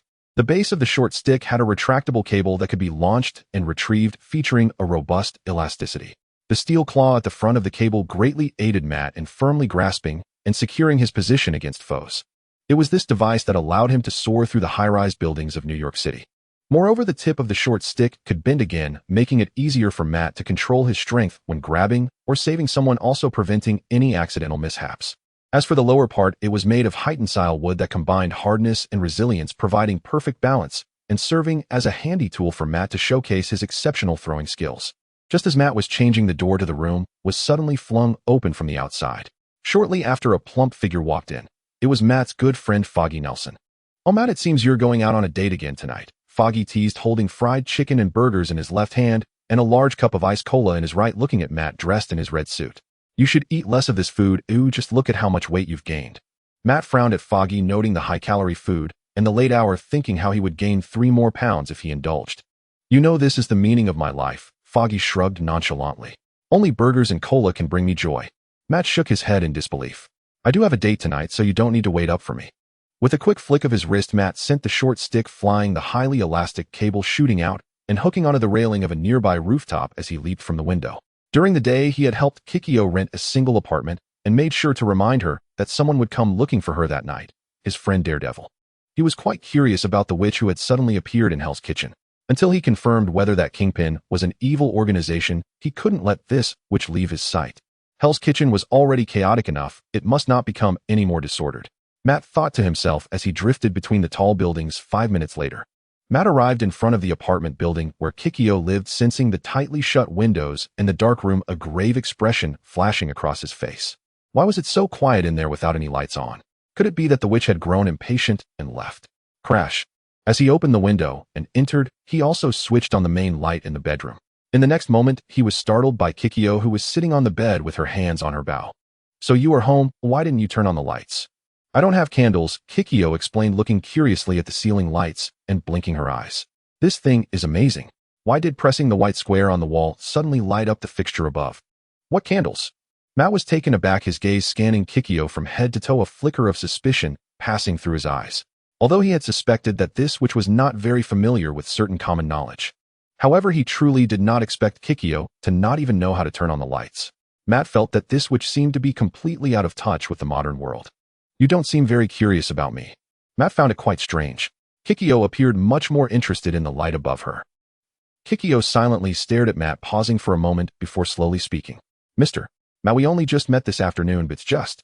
Kikyo's eyes filled with bewilderment. "Mr. Matt, why are you wearing such a strange outfit to see me?" "Strange?" Matt was dumbfounded. He thought his battlesuit looked quite cool and stylish. "And how do you know him, Matt?" "It's the same aura." Kikyo pondered for a moment, trying to explain in a way Matt could understand, then asked with some confusion. "Is it customary here to wear strange clothes when going out at night? And why do you have 2 horns on your clothes?" "Those aren't horns," Matt explained, feeling a bit exasperated. "Those are antennas for receiving radio waves. They help me hear sounds from further away." "Oh." Kikyo nodded in realization. "So their function is the same as my shiki worms." As she spoke, a shiki worm around 3 to 4 meters long floated in through the window. "You have it good, you don't need to hide them during the day." Kikyo seemed a bit envious, noting how convenient it was to just have 2 horns to hear from afar, though it wasn't very elegant. Matt's attention was entirely focused on the strange shiki worm. He had noticed the peculiar creatures floating around Kikyo during the day. At that time, he wondered why people around him didn't find it odd. Now it seemed Kikyo had the power to conceal them. Matt wanted to ask a lot of questions about this witch who had appeared out of nowhere, but he hesitated, unsure if he should speak. After spending some time together, he felt that this witch was not a bad person. In Kikyo's emotions, there was confusion, curiosity, compassion for the deceased Jimmy, and determination in pursuing the living dead, yet not a trace of evil. Such a pure sense of isolation from the world was undeniable. Matt did not believe this, which could be a bad person. After struggling with his thoughts for a long time, Matt finally couldn't hold back and asked the question that had been suppressed in his heart. "Miss Kikyo, may I ask what the shiki worm is? And who exactly are you? Why do I feel like you're more of a dead person?" The entire room fell into a terrifying silence. Just when Mate thought Jike would not respond, she finally spoke slowly after a long pause. "That was a long time ago. I was once the shaman who protected the village, a village filled with maple trees, and it is also the place of my birth." Jike mentioned her former duty, but she could not elaborate too much about the village's past, as it was a prohibited matter. Someone stole my spiritual bone for their own selfish desires, creating a body from grave soil and ashes, and using ghostly techniques to extract my reincarnated soul to revive me. Although my form has been restored, my soul remains incomplete. Jike continued, the death soul insect is a servant after my resurrection capable of collecting dead souls to fill my body. What? Upon hearing this, mate gasped in shock. Could such astonishing claims really be true? Although he had mentally prepared himself, hearing Jike's words suddenly struck him with great impact. Isn't this just a form of a living dead? He instinctively found Jike somewhat frightening, but sensing a hint of confusion in her tone, that feeling of desolation made Mate's fear dissipate in an instant. After all, she was also a victim. Moreover, since arriving in Hell's Kitchen, Jike had not done anything bad. Every night, she was busy eliminating those living dead. There are good people and bad people. Everything in the world should be like this. Thinking of this, Mate relaxed a bit, feigning a casual shrug. This sounds like a long story. Although it exceeds my imagination, I believe you. In the next moment, he changed the subject and continued to inquire. But how did you find those living dead? Although I have been investigating the disappearance of this shadow recently, I haven't noticed any traces of the living dead. From Mate Murdoch, shock gained a small amount of black jade. Gaining black jade can be this simple. After meeting Mate Jike's harvest of black jade was rapid, much more convenient than her nightly ventures in the alleys eliminating the living dead for the sake of earning black jade. Where there is a place filled with death, energy, and resentment, there will be living dead. Jike raised her hand once more. Several death soul insects floated in through the window, carrying small orbs that glimmered with a faint white light. The orbs fell onto Jike like rain, burrowing into her body. It seems that ever since you came here, you no longer have to worry about the source of your soul. Mate forced a smile. Hell's Kitchen truly was a breeding ground for sinful souls. Let's go. I am very interested in those living dead. If we can capture one alive, we might uncover some key information. With that, Mate swung the short stick in his hand, soaring out of the window, bouncing between the towering buildings, disappearing into the distant night. What a marvelous tool, though it could use some aesthetic improvement. Standing by the window, Jike blinked and waved her hand again. A few death soul insects lined up to lift her, chasing after Mate. In a luxurious villa, a gentleman named Valon, dressed in a dark green suit and holding a black gold cane, entered the guest hall with lasso, followed by several beauties led by a subordinate.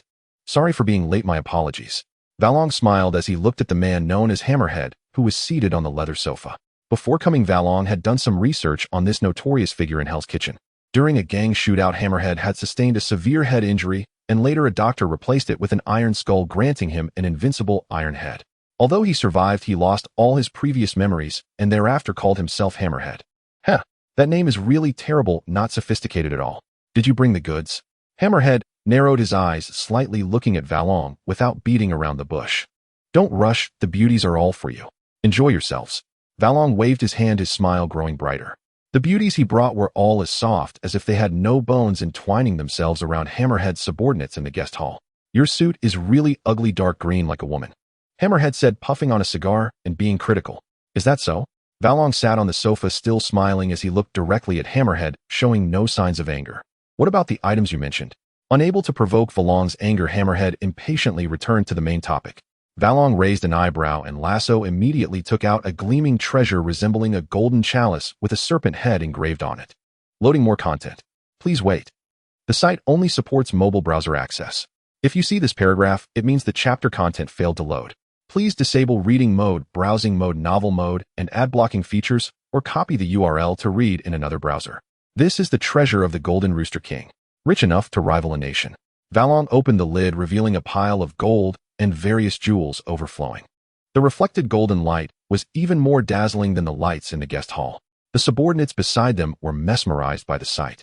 Even Hammerhead, who had appeared rather composed sitting on the sofa, instinctively stood up. The allure of gold is irresistible. Before true treasures, no one can remain composed. Valon knew this all too well. From the shock of the Magia gang, subordinates gained a small amount of red jade. From Joseph Harrow's shock, gained a small amount of red jade. This guy is quite generous. If only he could come a few more times. Valon's smile deepened, and his mood was unprecedentedly joyful. I brought the items. If it weren't for my urgent need for money and the difficulty of selling so many treasures simultaneously in New York City, I wouldn't have come to seek you. No problem. Sure. Hammerhead nodded. All right. Valon waved his hand, and Lasso brought out a bottle of red wine. May our cooperation be pleasant, let's toast. Valon handed his cane to Lasso, took the corkscrew, and began to uncork the red wine. Where's the money? At this moment Valon asked. Hammerhead raised a hand, signaling his subordinate to open the suitcase he had been carrying, revealing neat stacks of cash inside. Pretty good. Valon nodded, then poured red wine into the glass handed to Hammerhead. Cheers. After saying that, Valon took a sip of the wine, but Hammerhead snatched the cup from his hand. Let's swap, is that all right? Hammerhead was not foolish. He handed his glass to Valon. The Black Hand organization had risen rapidly, and the two of them had conflicting interests. Their cooperation, due to certain reasons, did not imply mutual trust. In terms of poisoning the wine, not only could he do it, but Valon could do it too. Valon was slightly taken aback and shook his head with a smile. With the crisp clinking of glasses, the two drank their red wine in one go. If there's a chance in the future we can cooperate again. I have some matters to attend to, so I'll take my leave now. You all enjoy yourselves. Valon gestured for Lasso to take the money and turned to leave. Leaving the villa. Sitting in the car, Valon's expression suddenly soured. Drive fast. Lasso pressed the accelerator, and the black Ford erupted with a deep roar, darting away like an arrow. 3 minutes later, the car stopped in front of a narrow apartment building. Valon shrugged off his coat and lay down directly on the operating table. Boss, it's all ready. Afin and Zhou had prepared professional gastric lavage equipment, even bringing in professional doctors and nurses. Let's begin the gastric lavage. Inside a luxurious villa estate, Flint Marco pushed the door open and stepped inside. Boss, they have already left. I don't think the Black Hand organization is particularly interested in territory. There's no need to be so wary of them, right? Naive. Indeed. Although I don't know who that holy master is, the fact that it makes Moria so wary indicates that they are definitely not simple characters. This was not untrue. He had specifically looked into it before. Valon and his partner both belonged to the Nature Returners organization. And behind Valon there was a mysterious figure known as the Holy Master, whom even Moria feared deeply. Moria had informed him about the significant plan that the Black Hand organization was about to execute. Valon from the Black Hand wants to kidnap that famous playboy. They must be insane. Flint picked up the jewels from the golden chalice, allowing the dazzling treasures to slide down his fingers, and said coldly, Flint was shocked. Have they lost their minds? If that person gets kidnapped, wouldn't the entire underground force of New York be wiped out? Then why did you cooperate with them, boss? You might get dragged into it later. It's not good to refuse, is it? Flint sneered. Since the Black Hand organization has caused a few kidnappings, that old man George has gone crazy. New York has been turned upside down, and they're searching everywhere for Valon from the Black Hand. Send someone to deliver a message to Director George and another to Jean Bing. The rules of Hell's Kitchen were set by Jean Bing, and now that the Black Hand organization has crossed the line, it's time for this king to take action. But Flint looked worried. Lord Moria, who is cooperating with you, is from the same organization as Valon. Wouldn't this be bad for us? What the hell? With a kick, Flint was sent sprawling, crashing into the bookshelf before he could stop himself. But I'm also part of Hell's Kitchen. Do you think hell treat me better? Use your brain when speaking, and don't let foolish words spill out. Just as he finished speaking, Flint's expression suddenly changed. He spat out blood, his pupils dilating. I've been tricked. There's poison in the wine. After the gastric lavage, Valon's expression softened considerably as he sat up from the operating table, tapping his knee and smiling slightly. Often contact Typhoid Mary and have her prepare the people. This needs to be arranged quickly. The longer it drags on, the more troublesome it becomes. Quick and decisive. Boss, the red wine contains poison with Holy Master characteristics. Is it going to kill Hammerhead directly? Zhou frowned, looking somewhat worried. Moria behind Hammerhead is not someone easy to deal with. If we really kill Hammerhead, they definitely won't let it go easily. What are we afraid of? Valon raised an eyebrow, picking up a magazine from a nearby cabinet and gazing at the Playboy on the cover as if seeing a golden nugget, his eyes shining. Even if the sky falls, the Holy Master will support us. It has nothing to do with us. Our goal is not to seize territory. Money is my greatest interest. However, right now I'm just more interested in earning red jade. If this plan succeeds, we'll have both money and red jade. It's killing two birds with one stone. Oh, why not? Besides, that little bit of poison won't kill Hammerhead. Just make him uncomfortable for a while, and that will suffice. I'm just cautious that Hammerhead won't cause us any trouble. I really don't know what the Holy Master is thinking. Clearly we have quite a bit of red jade now, enough to exchange for a talisman, but he insists on holding on to it. If we had a horse talisman, we could have just put poison in the wine and killed that Hammerhead. Afun complained, clearly displeased with some of the Holy Master's decisions. Valon sneered. I didn't expect that upon returning the Holy Master would become increasingly timid. He doesn't dare to touch anything in the exchange store, likely fearing that old man on the slope or that damned archaeologist might come to this world. He doesn't want to be sealed again. He's had enough of that experience. Therefore, until he has complete assurance, the Holy Master won't do anything. As the moon hung high in a dark and narrow alley, Kikyo frowned at the corpses of the living dead sprawled on the ground, a hint of solemnity flashing in her eyes. This was already their third time returning empty-handed that night. Who did this? Matt was bewildered. The living dead here had once again been cleared away in advance, leaving not a single survivor, only a ground covered with broken yellow paper marked with strange symbols. I don't know. Kikyo shook her head, closing her eyes, and feeling for a moment before slowly speaking. I can sense the residual power of a technique here, but it is not spiritual energy. Then, Matt was about to say something when he suddenly heard cries for help 3 streets away. Help! It's a robbery. Monsters are robbing. A robbery was occurring. Wait for me here for 2 minutes, and I will be right back. Matt's expression changed, and he turned to remind Kikyo, but immediately swung away on a rope. Huh. Kikyo looked puzzled, but she quickly sensed the direction Matt was heading. The mingled resentment and death energy made her delicate brows furrow slightly, and several soul-eating insects lifted Kikyo, swiftly pursuing Matt. In front of the jewelry store 3 streets away, a robbery was underway. This is... Matt paused, noticing a robber not far away whose body was covered in black lines resembling a stitched-up rag doll in his subtle perception. Living dead. Kikyo arrived beside Matt and answered. At the same time, she raised her longbow, preparing to purify the living dead in front of her with a magic-breaking arrow, but Matt suddenly stopped her action. Facing Kikyo's puzzled eyes, Matt explained seriously. I want to capture one alive to see if I can investigate something. This was what he had originally planned for the night. Previously, he had only encountered dead living beings, and now that he finally came across a live one, Matt naturally wouldn't miss this good opportunity. All right. Kikyo understood and lowered her longbow. Matt swung out his short stick, and the hook at the front of the rope locked onto the body of the living dead. However, at the moment the hook caught, Matt sensed something was off.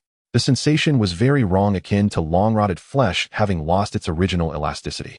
This was why the hook embedded into the flesh. Strange, could it be that the dead now come out to rob? This doesn't seem right. What drives them to rob is not this shell, but the soul forcibly stuffed into the shell, Kikyo explained, noticing Matt's confusion. Let's take him back first. Matt was worried that the corpse of the living dead was too rotten and might cause the claws to fall off. He swung the short stick in his hand, bending the tip to directly ensnare the living dead's body, thus forcefully controlling it. Where are we going? Kikyo blinked in confusion. To my apartment, Matt replied with a wry smile. Originally, Matt planned to hide his identity, using Matt the lawyer during the day and Daredevil at night to get closer to Kikyo. However, he didn't expect to be directly recognized by Kikyo, making his efforts to conceal his identity futile.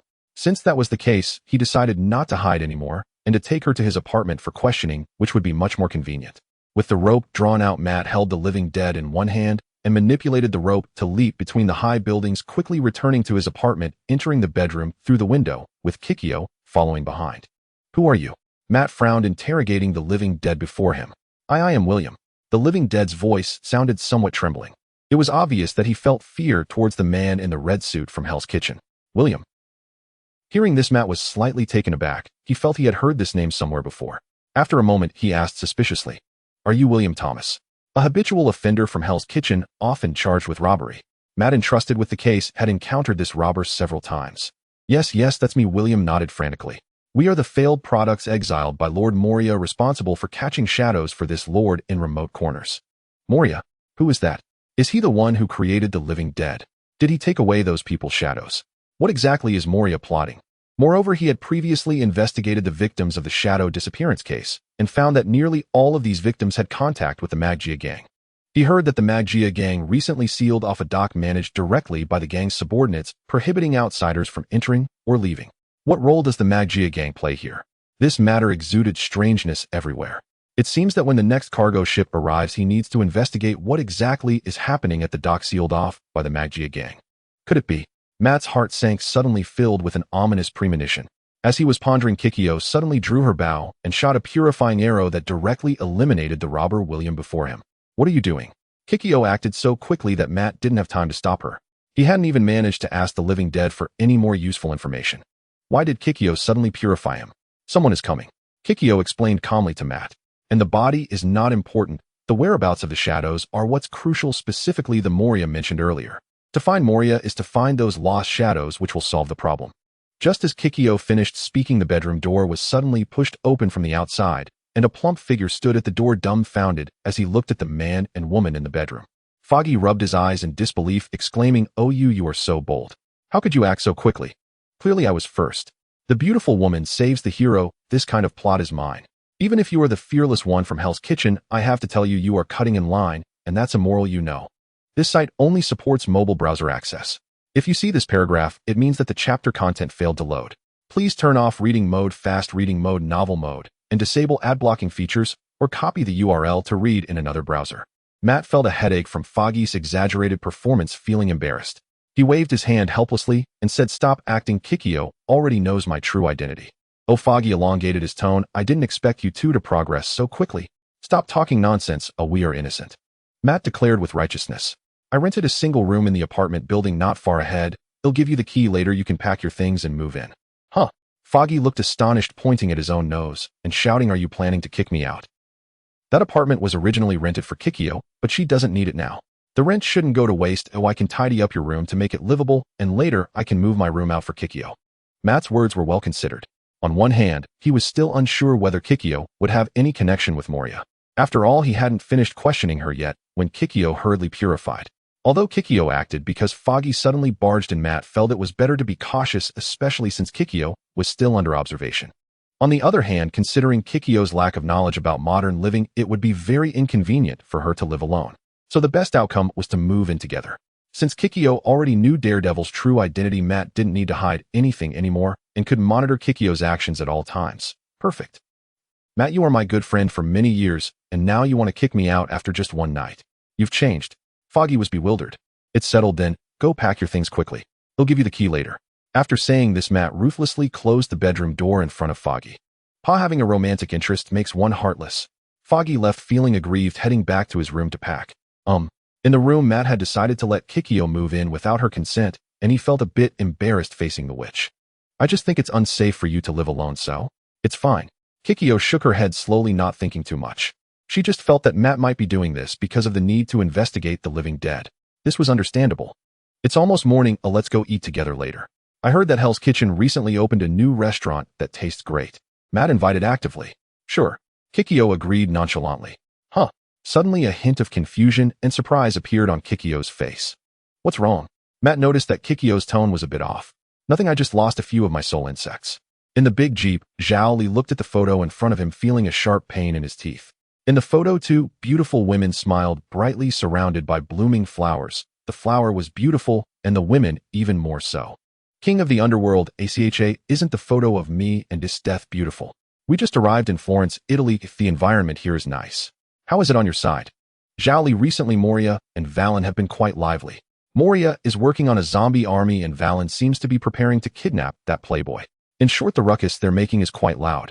"King of the Underworld, ACHA, you don't need to worry about them. Just remember your task."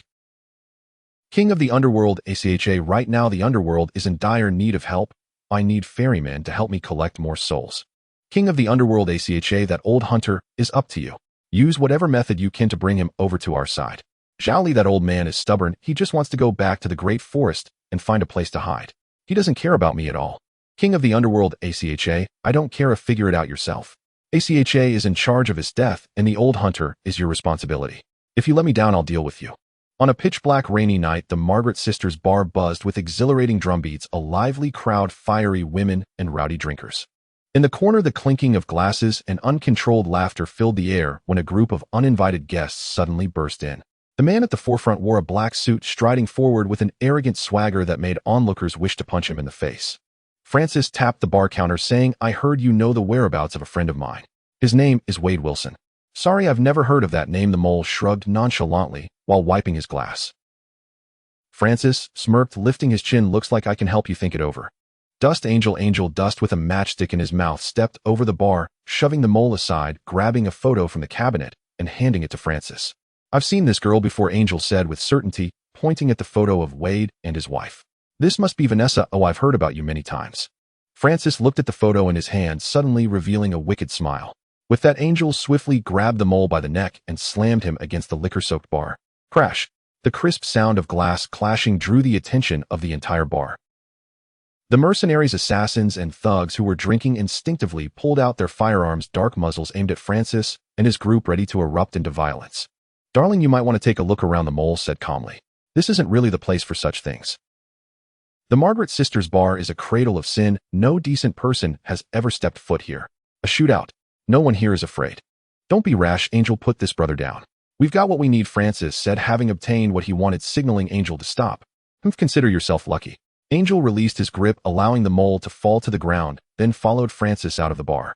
Phew, the mole sighed. Thanks for the help, boys. Tonight's drinks are on special. I thought it was free. You're such a miser. Boring, let's keep drinking. Once these people left, the mercenaries put away their weapons, and one by one they resumed drinking and laughing. Meanwhile, the mole quickly called Wade. Wade, we're in big trouble. Well, I mean, the trouble is actually for you. Back in the car, Francis dialed Taba's number. The information you gave me was accurate. The one who attacked us is Wade Wilson. He attacked you, not me. I saved your life, don't get it twisted, Taba corrected. Francis paused, anger rising within him, but he suppressed it, speaking coldly. Are you interested in a deal? Did you find him? No, Francis said, producing the earlier photo, a smirk appearing on his lips, but we found his wife Vanessa. A woman. Taba's tone dripped with disdain and contempt. The site only supports mobile browsers. If you see this paragraph, it means the chapter content failed to load. Please turn off reading mode ad blocking features or copy the URL to read in another browser. You're relying on capturing a woman to force the other party to show themselves. Hi, just got a big deal and am on my way to Afghanistan. Contact me when you find Wade. Before he could finish, Taba abruptly hung up the phone without a hint of hesitation. What the hell? As the screen went dark, Francis angrily smashed his phone against the car window. Last time, who got beaten down to the point of being a lost dog only to flee back in shame. Now you're trying to act tough with me, the world's #1 assassin. Is this it? Boss Angel said from the back seat, filled with rage. Let me go grab that woman. Oh, as long as we control her, we won't fear Wade's appearance. No need. Francis waved his hand, contemplating for a moment, a barely noticeable smile forming on his lips. Looking at the cracked phone screen, his expression deepened with meaning. Taba was right, Wade's shadow is worth a lot. Perhaps I should contact my partners to sell it for a good price. In the noisy dance hall, a furtive figure stood in the dark corner of the bar, greedily gazing at the woman by the bar, longing to give her a warm embrace. However, as soon as Wade thought of his pockmarked, nearly unsightly face, that impulse and fantasy were instantly doused with cold water, plunging him into deep self-doubt. He felt unworthy of Vanessa. Though they hadn't seen each other in years, she still had a fiery figure and was even more beautiful, a stunning beauty far beyond his reach. Moreover, remembering the call from the mole, Wade's gaze darkened.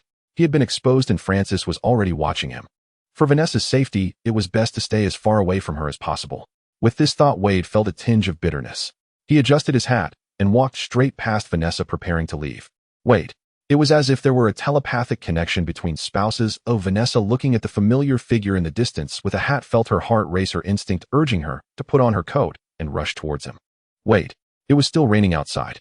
Vanessa exited through the back door of the bar, spotting the black figure by the trash can, her voice trembling with excitement.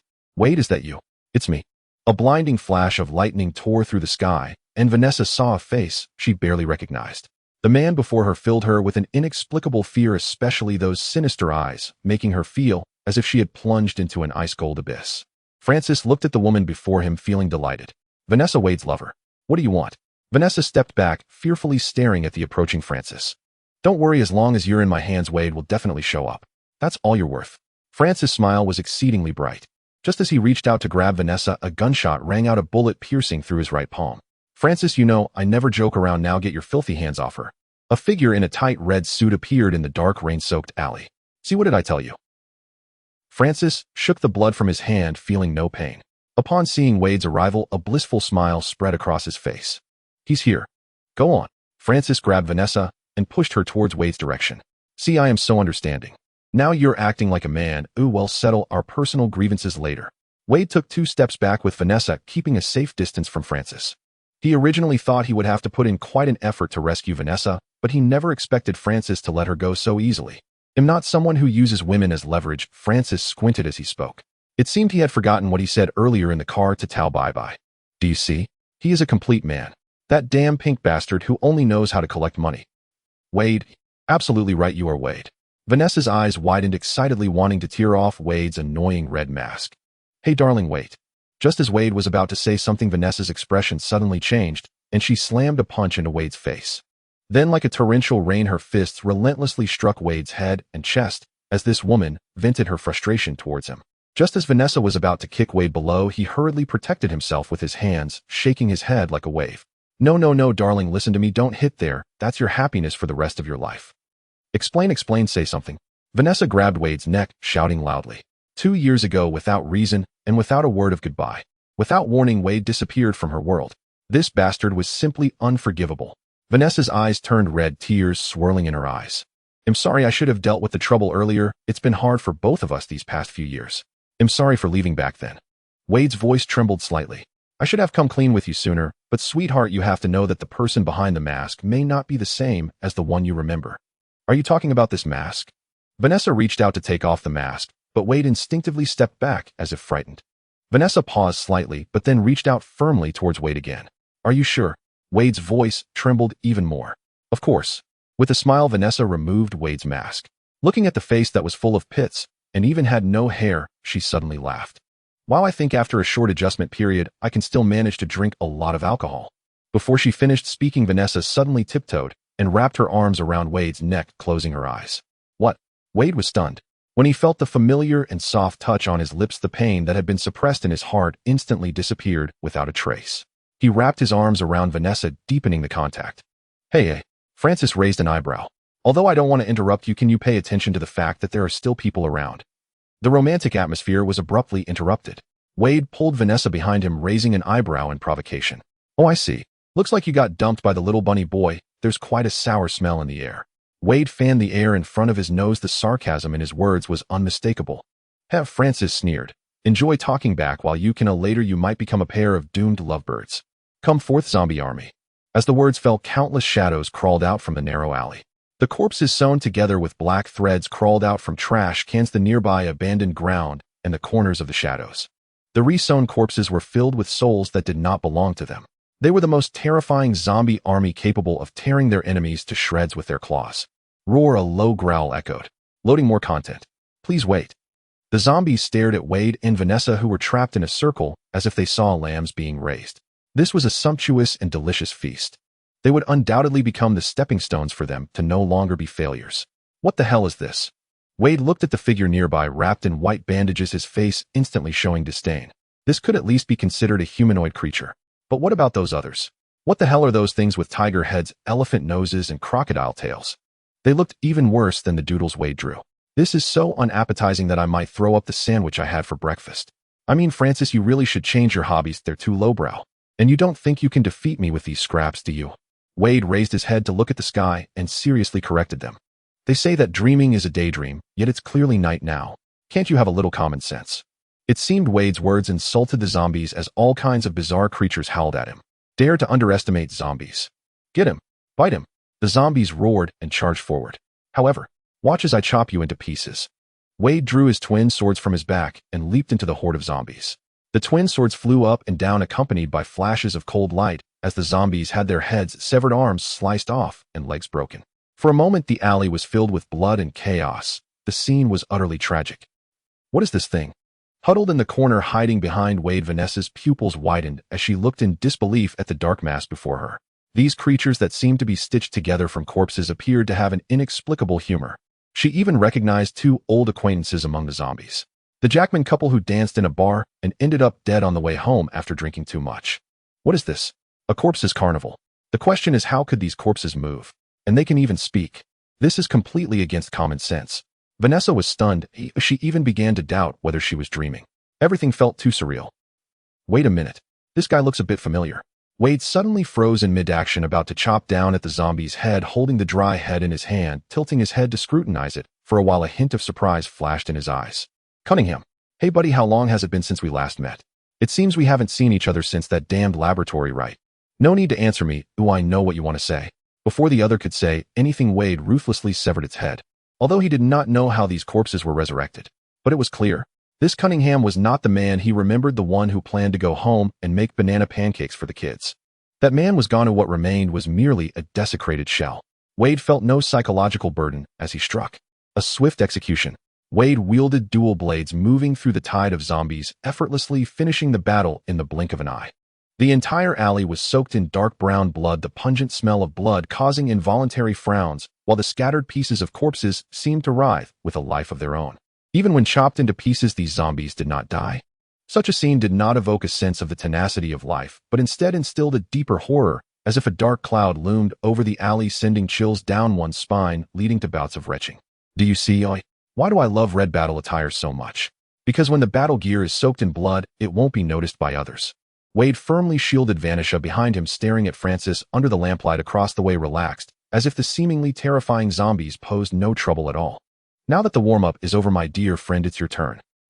Francis chuckled indifferently. I have a bad feeling about this. Wade furrowed his brows, a hint of seriousness in his eyes.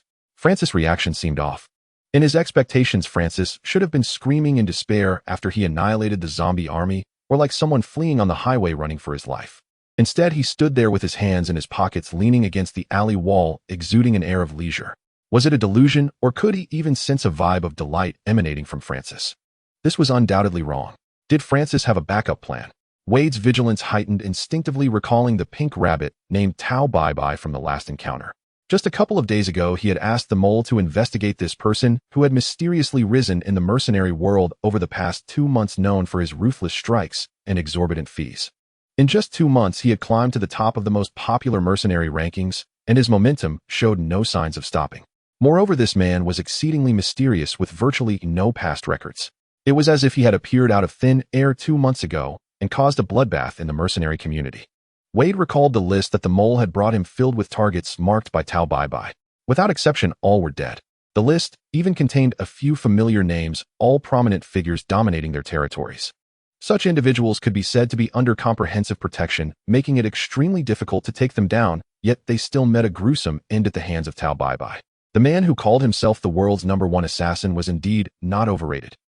Meanwhile, as Tao Bai, having just accepted a new mission, sat on a plane heading to Afghanistan, a notification suddenly appeared before him. Shocking news from Wade. Wilson received a small amount of red jade. Tao Bai raised an eyebrow, a look of surprise flashing in his eyes. However, he quickly brushed it aside. Though he was indeed curious about that indestructible toy, the allure of a 300 million commission was clearly more enticing. Loading more content. Please wait.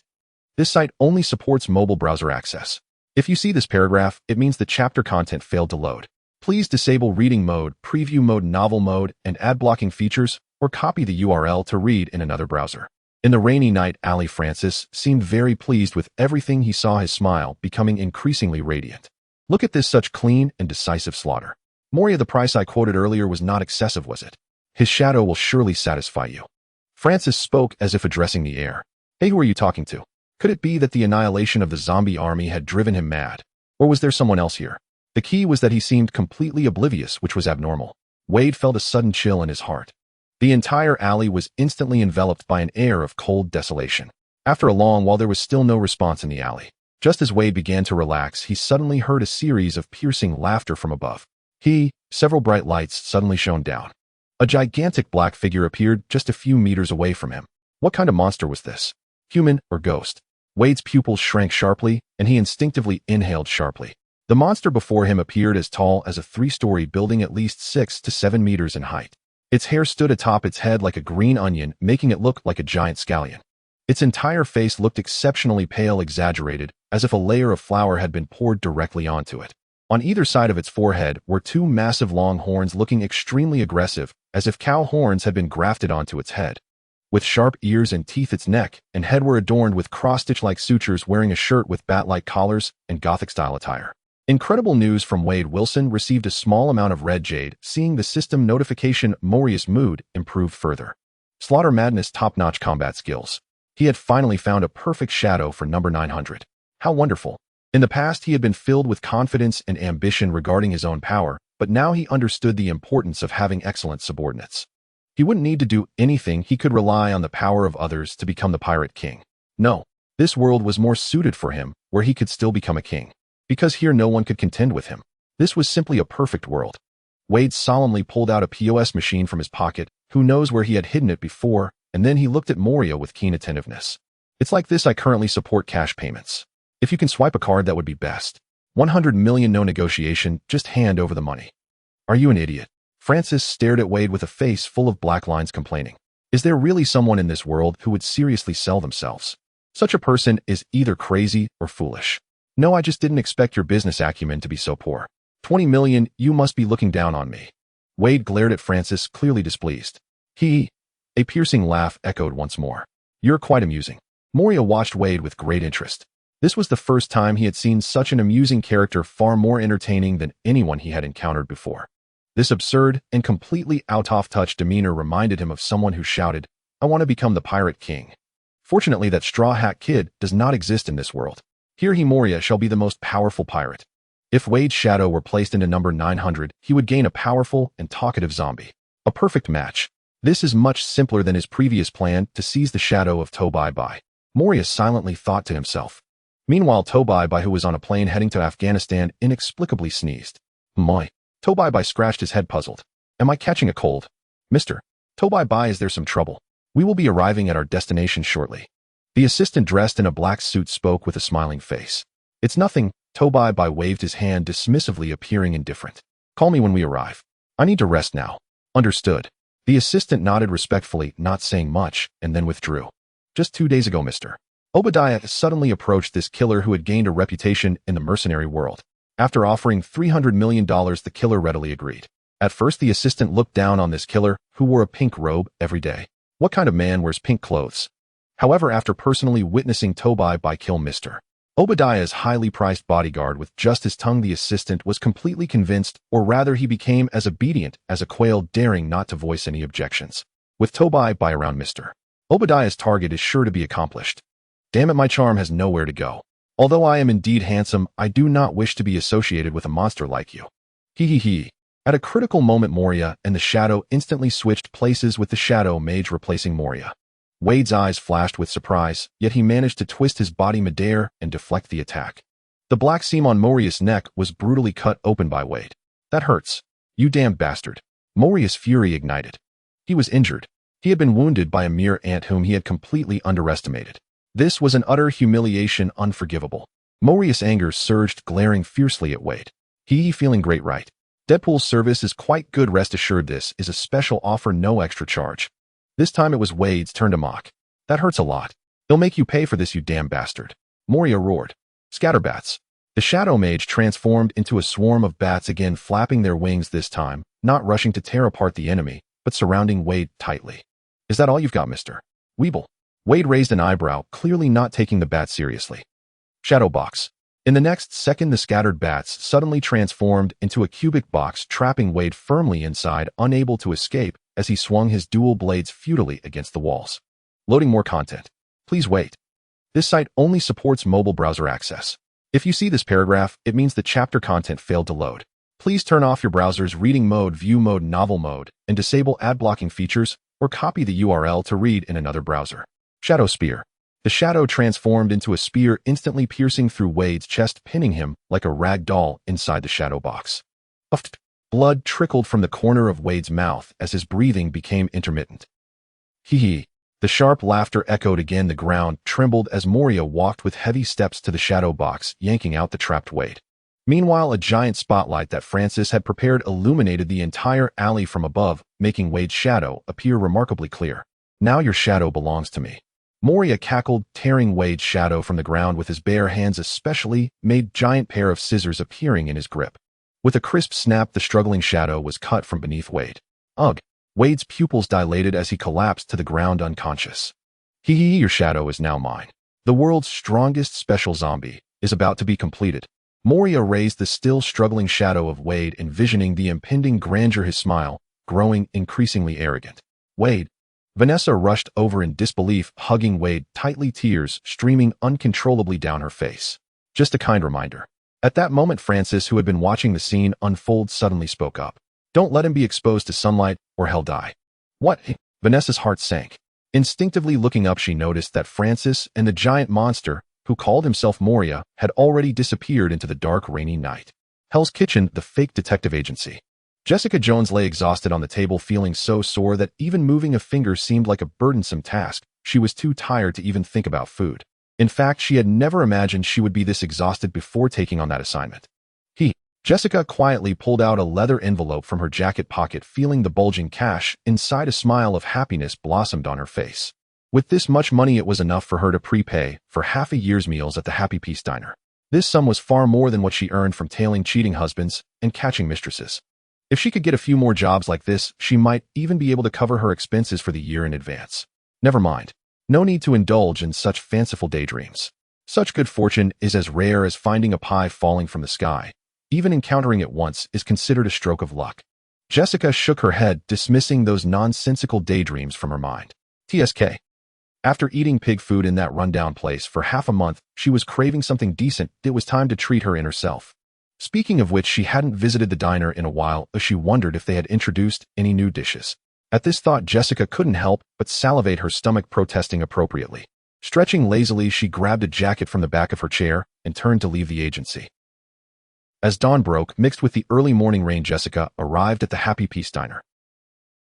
However, upon stepping into the diner, Jessica keenly sensed that the atmosphere inside seemed a bit stiff. Especially when she noticed that the usually bustling diner had hardly any customers, she felt utterly surprised. Where had Akira from Happy Peace gone? In the past, he would have been busy in the kitchen preparing breakfast by this time. Why didn't she see him and his father today? What was happening? Jessica furrowed her brows, a hint of confusion flickering in her eyes. And who was that old man sitting at the counter? Loading more content. Please wait. After some time apart, new faces she had never seen before had appeared in the diner. Hello, we are not open for business today, very sorry. Just then, a gang who had finished packing his bag upstairs came down and saw Jessica looking confused at the door, quickly walking over to apologize for the situation. Jessica instinctively felt that something was amiss. She recalled the incident when Flint from the Magia had come looking for trouble last time, and her heart sank. What happened? Could it be that those bastards from the Magia are looking for trouble again? A gang paused slightly at her words. Jessica, it's been a long time since we last met. Uncle Akira and Chef Nakiri went out to investigate something. I and Shokyuchi are preparing to attend Midtown High School, and only Dad is left in the diner, so Uncle Akira decided to take the day off and not open for business. Who is Chef Nakiri? The two kids in the diner are going to school now? And who is Dad? Jessica had a lot of questions all at once. A dad is. Jessica turned to look at the old man in the diner, a bit curious. A gang pursed his lips, took a couple of steps forward, and introduced the old man beside the counter. We all call him Dad. Jessica opened her mouth, looking at a gang's casual demeanor, feeling utterly perplexed. When did she gain a father? She just came for breakfast. Why was there suddenly a family reunion? What about the other one? Jessica decided to change the subject. Upon entering, she had noticed a middle-aged man sitting at the nearest table dressed like a Taoist priest. That was probably the term, as Jessica didn't have much knowledge about Eastern mysticism. The priest looked quite stern, but what was strange was that he had a large jar of wine on the table. She was somewhat surprised, but more curious. Who would bring a jar of wine out for breakfast? This person is. The man dressed as a Taoist priest had a black name floating above his head. He was also a player, yet he was not in the same faction as them. This was the first time a gang encountered players from other factions, and of course his father and Kingpin felt the same way. If only Uncle Kingpin were here. He dared not approach this Taoist priest recklessly, clearly an extraordinary figure. Who knows what the other party's intentions are? In the store there were only him, Kingpin Chuangjin, and his father. With both old and young present, what would happen if a conflict broke out? How would they handle it? Damn it, how could I possibly save up enough for such a high price? Thinking this, a gang opened the exchange shop, looking at the long list of prices behind the pingly ring, making his mood even worse. What's wrong? Jessica noticed a gang's conflicted expression and paused slightly, then connected some dots. This guy must be here to cause trouble. Don't worry, I'll help you get rid of him. Having said that, Jessica rolled up her sleeves and was about to charge at Lin Jiu, ready to take action. Hey, don't be impulsive. A gang grabbed Jessica, sweat forming on his forehead. He had heard from Kingpin Chuangjin that this Miss Jessica could be very violent when provoked, smashing the store without a second thought. Unless absolutely necessary, he couldn't let her take action. Moreover, Mr. Lin Jiu had only come in and sat down, merely expressing a desire for a bowl of noodles, showing no signs of hostility otherwise. Although they were from different factions, since no conflict had occurred, it wouldn't be good to just chase him away. That would only offend someone for no reason. Just as a gang was at a loss on how to explain this to Jessica, a savior finally arrived. Jessica, it's been a while since I've seen you. Want to have breakfast? Kingpin Chuangjin came out from the kitchen, holding a tray with 4 bowls of clear soup noodles. Saved? A gang muttered, throwing a grateful glance at Kingpin Chuangjin, who looked somewhat puzzled. He had no idea that if he had delayed even a moment longer with the noodles to send Mr. Lin Jiu away, Miss Jessica would have surely done something drastic to the store. Let's eat first, I'll go make another bowl myself. Kingpin Chuangjin placed the 2 bowls of noodles for himself and a gang on the table, signaling Jessica to eat her own first, then taking a bowl to the counter and placing it in front of his father, leaving the last bowl on the tray for Mr. Lin Jiu. Chuangjin. Suddenly, a gang's father called from behind the counter. Put the noodles down and I'll take them to him. But. Kingpin Chuangjin paused at the words, unsure. Lin Jiu was not in their faction and he didn't know what his intentions were. His father was older and wanted him to deliver the noodles. What if the other party had ill intentions? No buts, never doubt what my father says. All right. Xing Ping Chuangjin nodded, placed the tray on the counter, and turned to go back to the kitchen. And one more thing. You and a gang hurry up and pack your bags, you'll be late. Got it, Dad? Xing Ping Chuangjin waved his hand to indicate he understood. Nearby, a gang and Jessica each held their bowls of noodles and began to eat, slurping up the broth. Even though it was just a simple bowl of clear soup noodles, the ones made by Xing Ping Chuangjin were truly delicious enough to bring tears to one's eyes. This feels amazing. I feel alive again.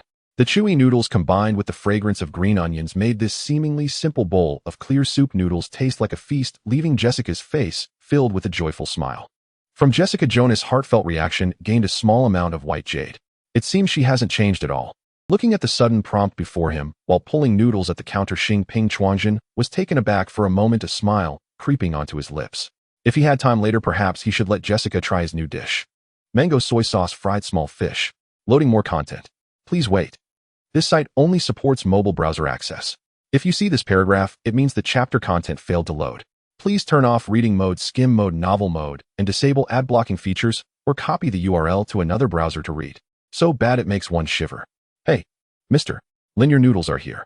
A gang's father picked up the bowl of noodles from the tray and walked over to Lin Jiao, placing the noodles on the table. Thank you, old sir. Lin Jiao tried to express his gratitude, but was taken aback by the white name hovering over the old man. Old Dad, isn't this taking advantage? He had been wandering the streets for a while, following the trail of the living dead. During this time, he had caught 2 white worm-like spirits, and it was out of hunger that he came to this small shop to ask for a bowl of noodles. No need to be polite. And one more thing. The shop owner is not here today. Hurry up and eat. Once you're done, old Dad will lock the door. The old dad glanced at the wine jar on the table, a black earthen jar with a yellow talisman stuck on its mouth. This? Lin Jiao hesitated and said, Old sir, may I borrow your place? There are soul-harming spirits appearing here, and if we don't eliminate them. Oh dear, I don't want to hear this. I said the shop owner is not at home. Oh, I can't decide for them. This? Lin Jiao could tell that the old man had some skills, seemingly aware of the demon sealed within his wine jar, but his tone implied that he wanted to chase him away. If it's inconvenient, then forget it. Lin Jiao was not the type to push. Since the old man was unwilling to lend the place, he could just eat his noodles and leave. Uncle Jiao never forced anyone. Hurry up and eat, otherwise the noodles will get cold. The old dad gave one last glance at the wine jar on the table, shook his head, said no more, and turned back to the counter. Slurp. Lin Jiao picked up a chopstick full of noodles which danced on the chopsticks, mingled with the light green onions and a few bits of cilantro, adding a splash of color to the seemingly bland clear soup noodles. In the next moment, a hint of astonishment flashed in his eyes. He had never eaten such delicious noodles before. They were chewy and springy, almost dancing on his tongue, giving him a light and airy feeling. These noodles were truly remarkable. It's a pity that Xiaoxing and Wentai weren't here, otherwise they could have enjoyed this delicacy too. He wondered if his master would handle things well in the ancestral hall. While he was away, he hoped nothing went wrong. Lin Jiao slurped the noodles and sipped the clear soup, gradually immersing himself in the exquisite flavors. I'm so full. Jessica patted her stomach in satisfaction, though indeed only the delicious food at Xing Ping's diner could save her increasingly dispirited soul. Leaning back in her chair, Jessica stretched comfortably when suddenly a figure at the door caught her attention.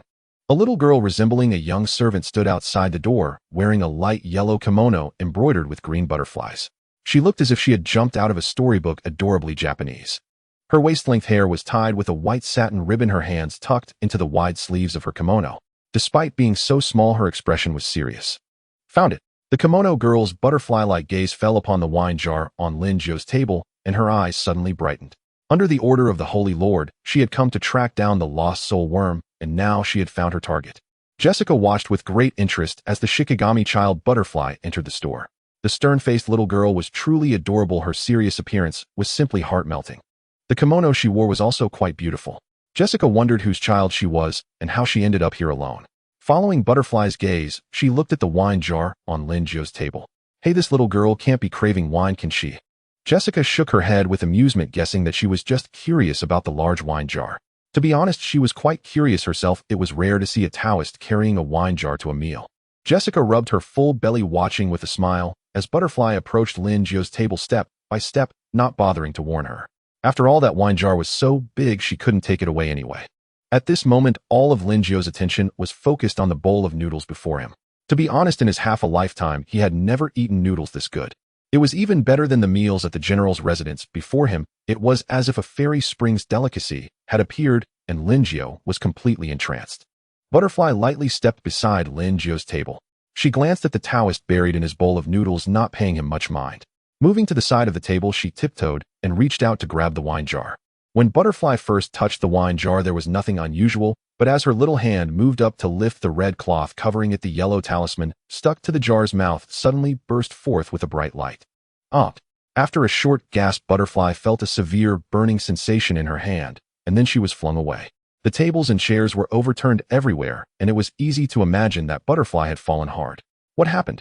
A-Gang struggled to swallow the noodles in his mouth. The sudden scene nearly choked him. Hey, are you alright? Jessica was startled. She watched as Butterfly ran to touch the wine jar, and then shrieked as she fell.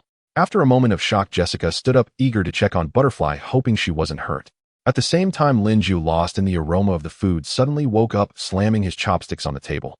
He pressed down on the swaying wine jar, stabilizing the activated soul-restraining talisman. Seeing Butterfly flying backwards, Lin Jiu understood that she had triggered the soul-restraining talisman on the jar. This little girl dressed in yellow had a pretty face, but Lin Jiu was not one to judge by appearances. Little ghost, let's see your true form. As he spoke, Lin Jiu pulled out 2 wooden willow leaves from his waist, forming a seal with his hands.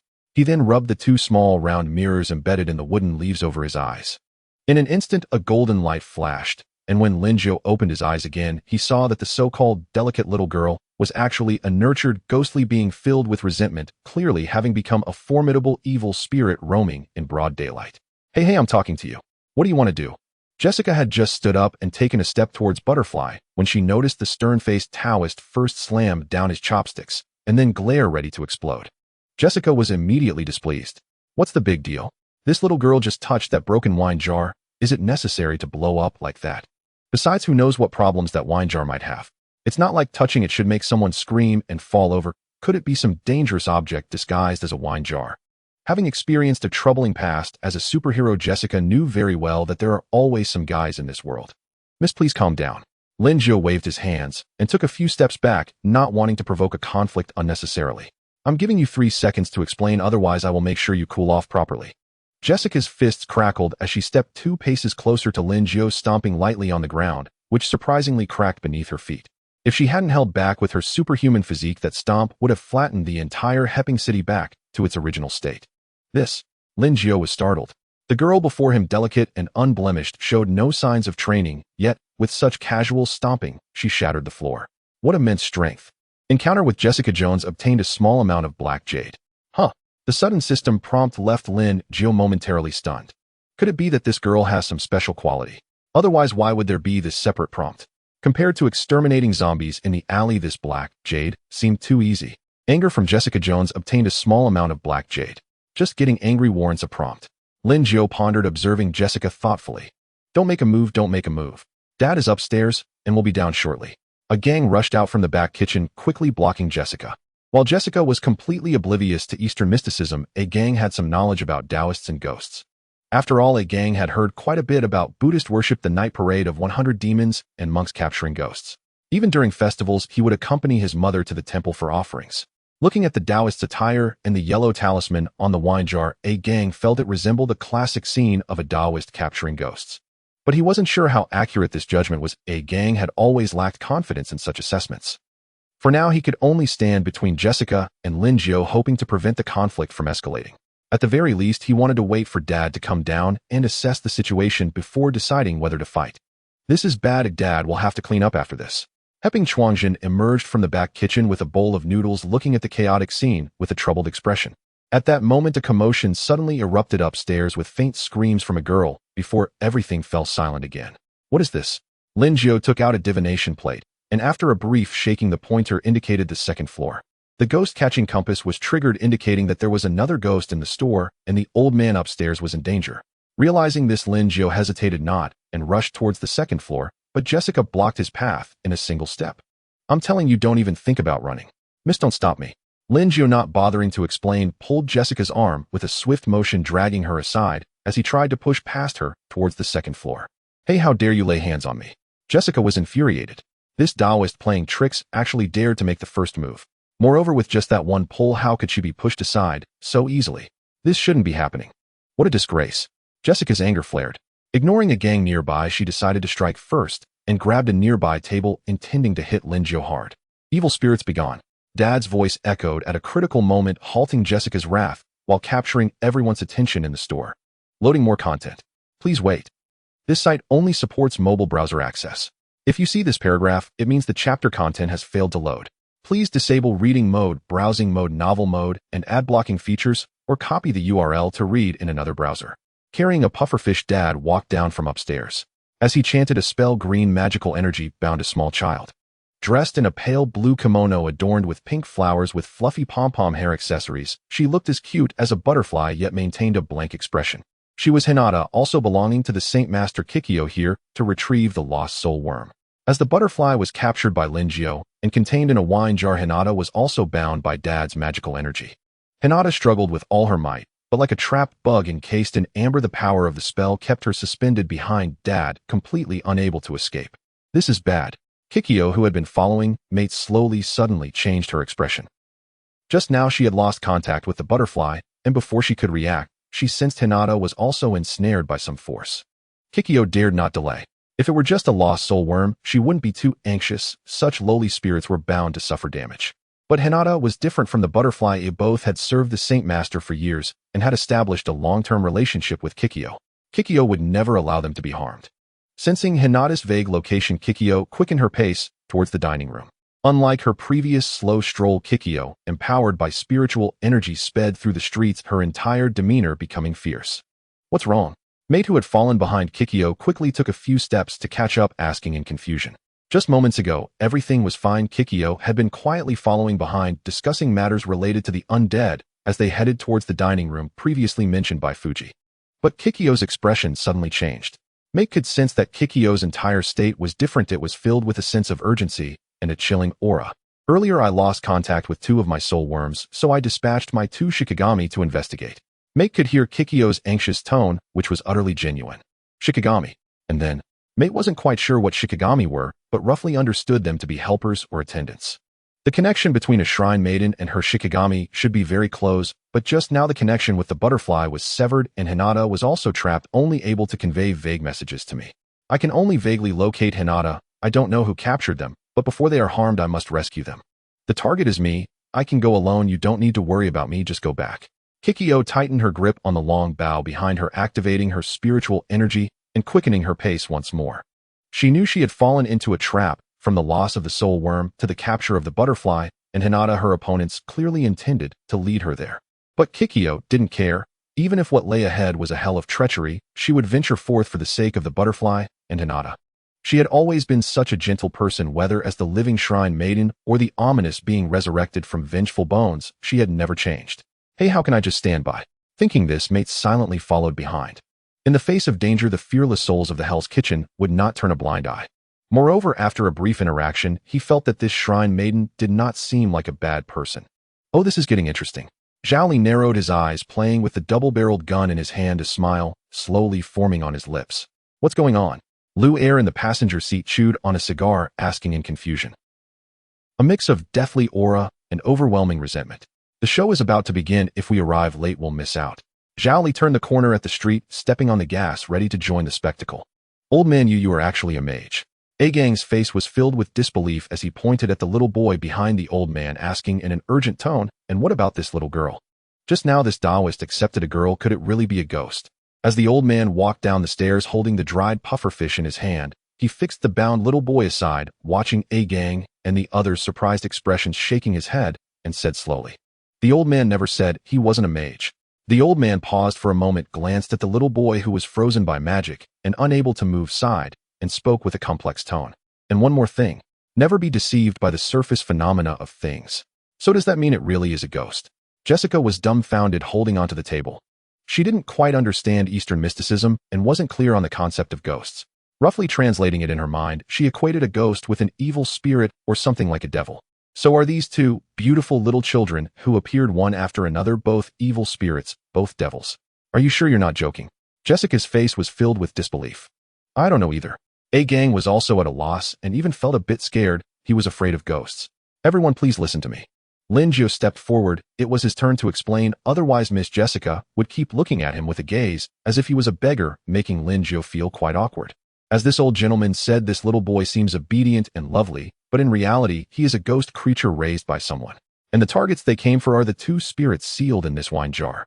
Lin Jiu pointed at the wine jar on the table and spoke in a low tone. Although I am new to this place, I discovered at night that there are spirit creatures resembling long worms that ensnare souls. Moreover, in the dark corners of the streets, there are many living dead, neither zombies nor real corpses. There is no doubt that a great evil will emerge here. If we do not act, it will lead to dire consequences. Lin Jiu spoke sternly, and the old man could clearly sense the urgency in his words. If truly evil spirits were to emerge, failing to resolve it in advance would surely lead to great disaster, but the old man had other concerns in his heart. Let's put aside the matter of the evil spirits. How do you plan to deal with these two children? Naturally, I will first seal them in the wine jar.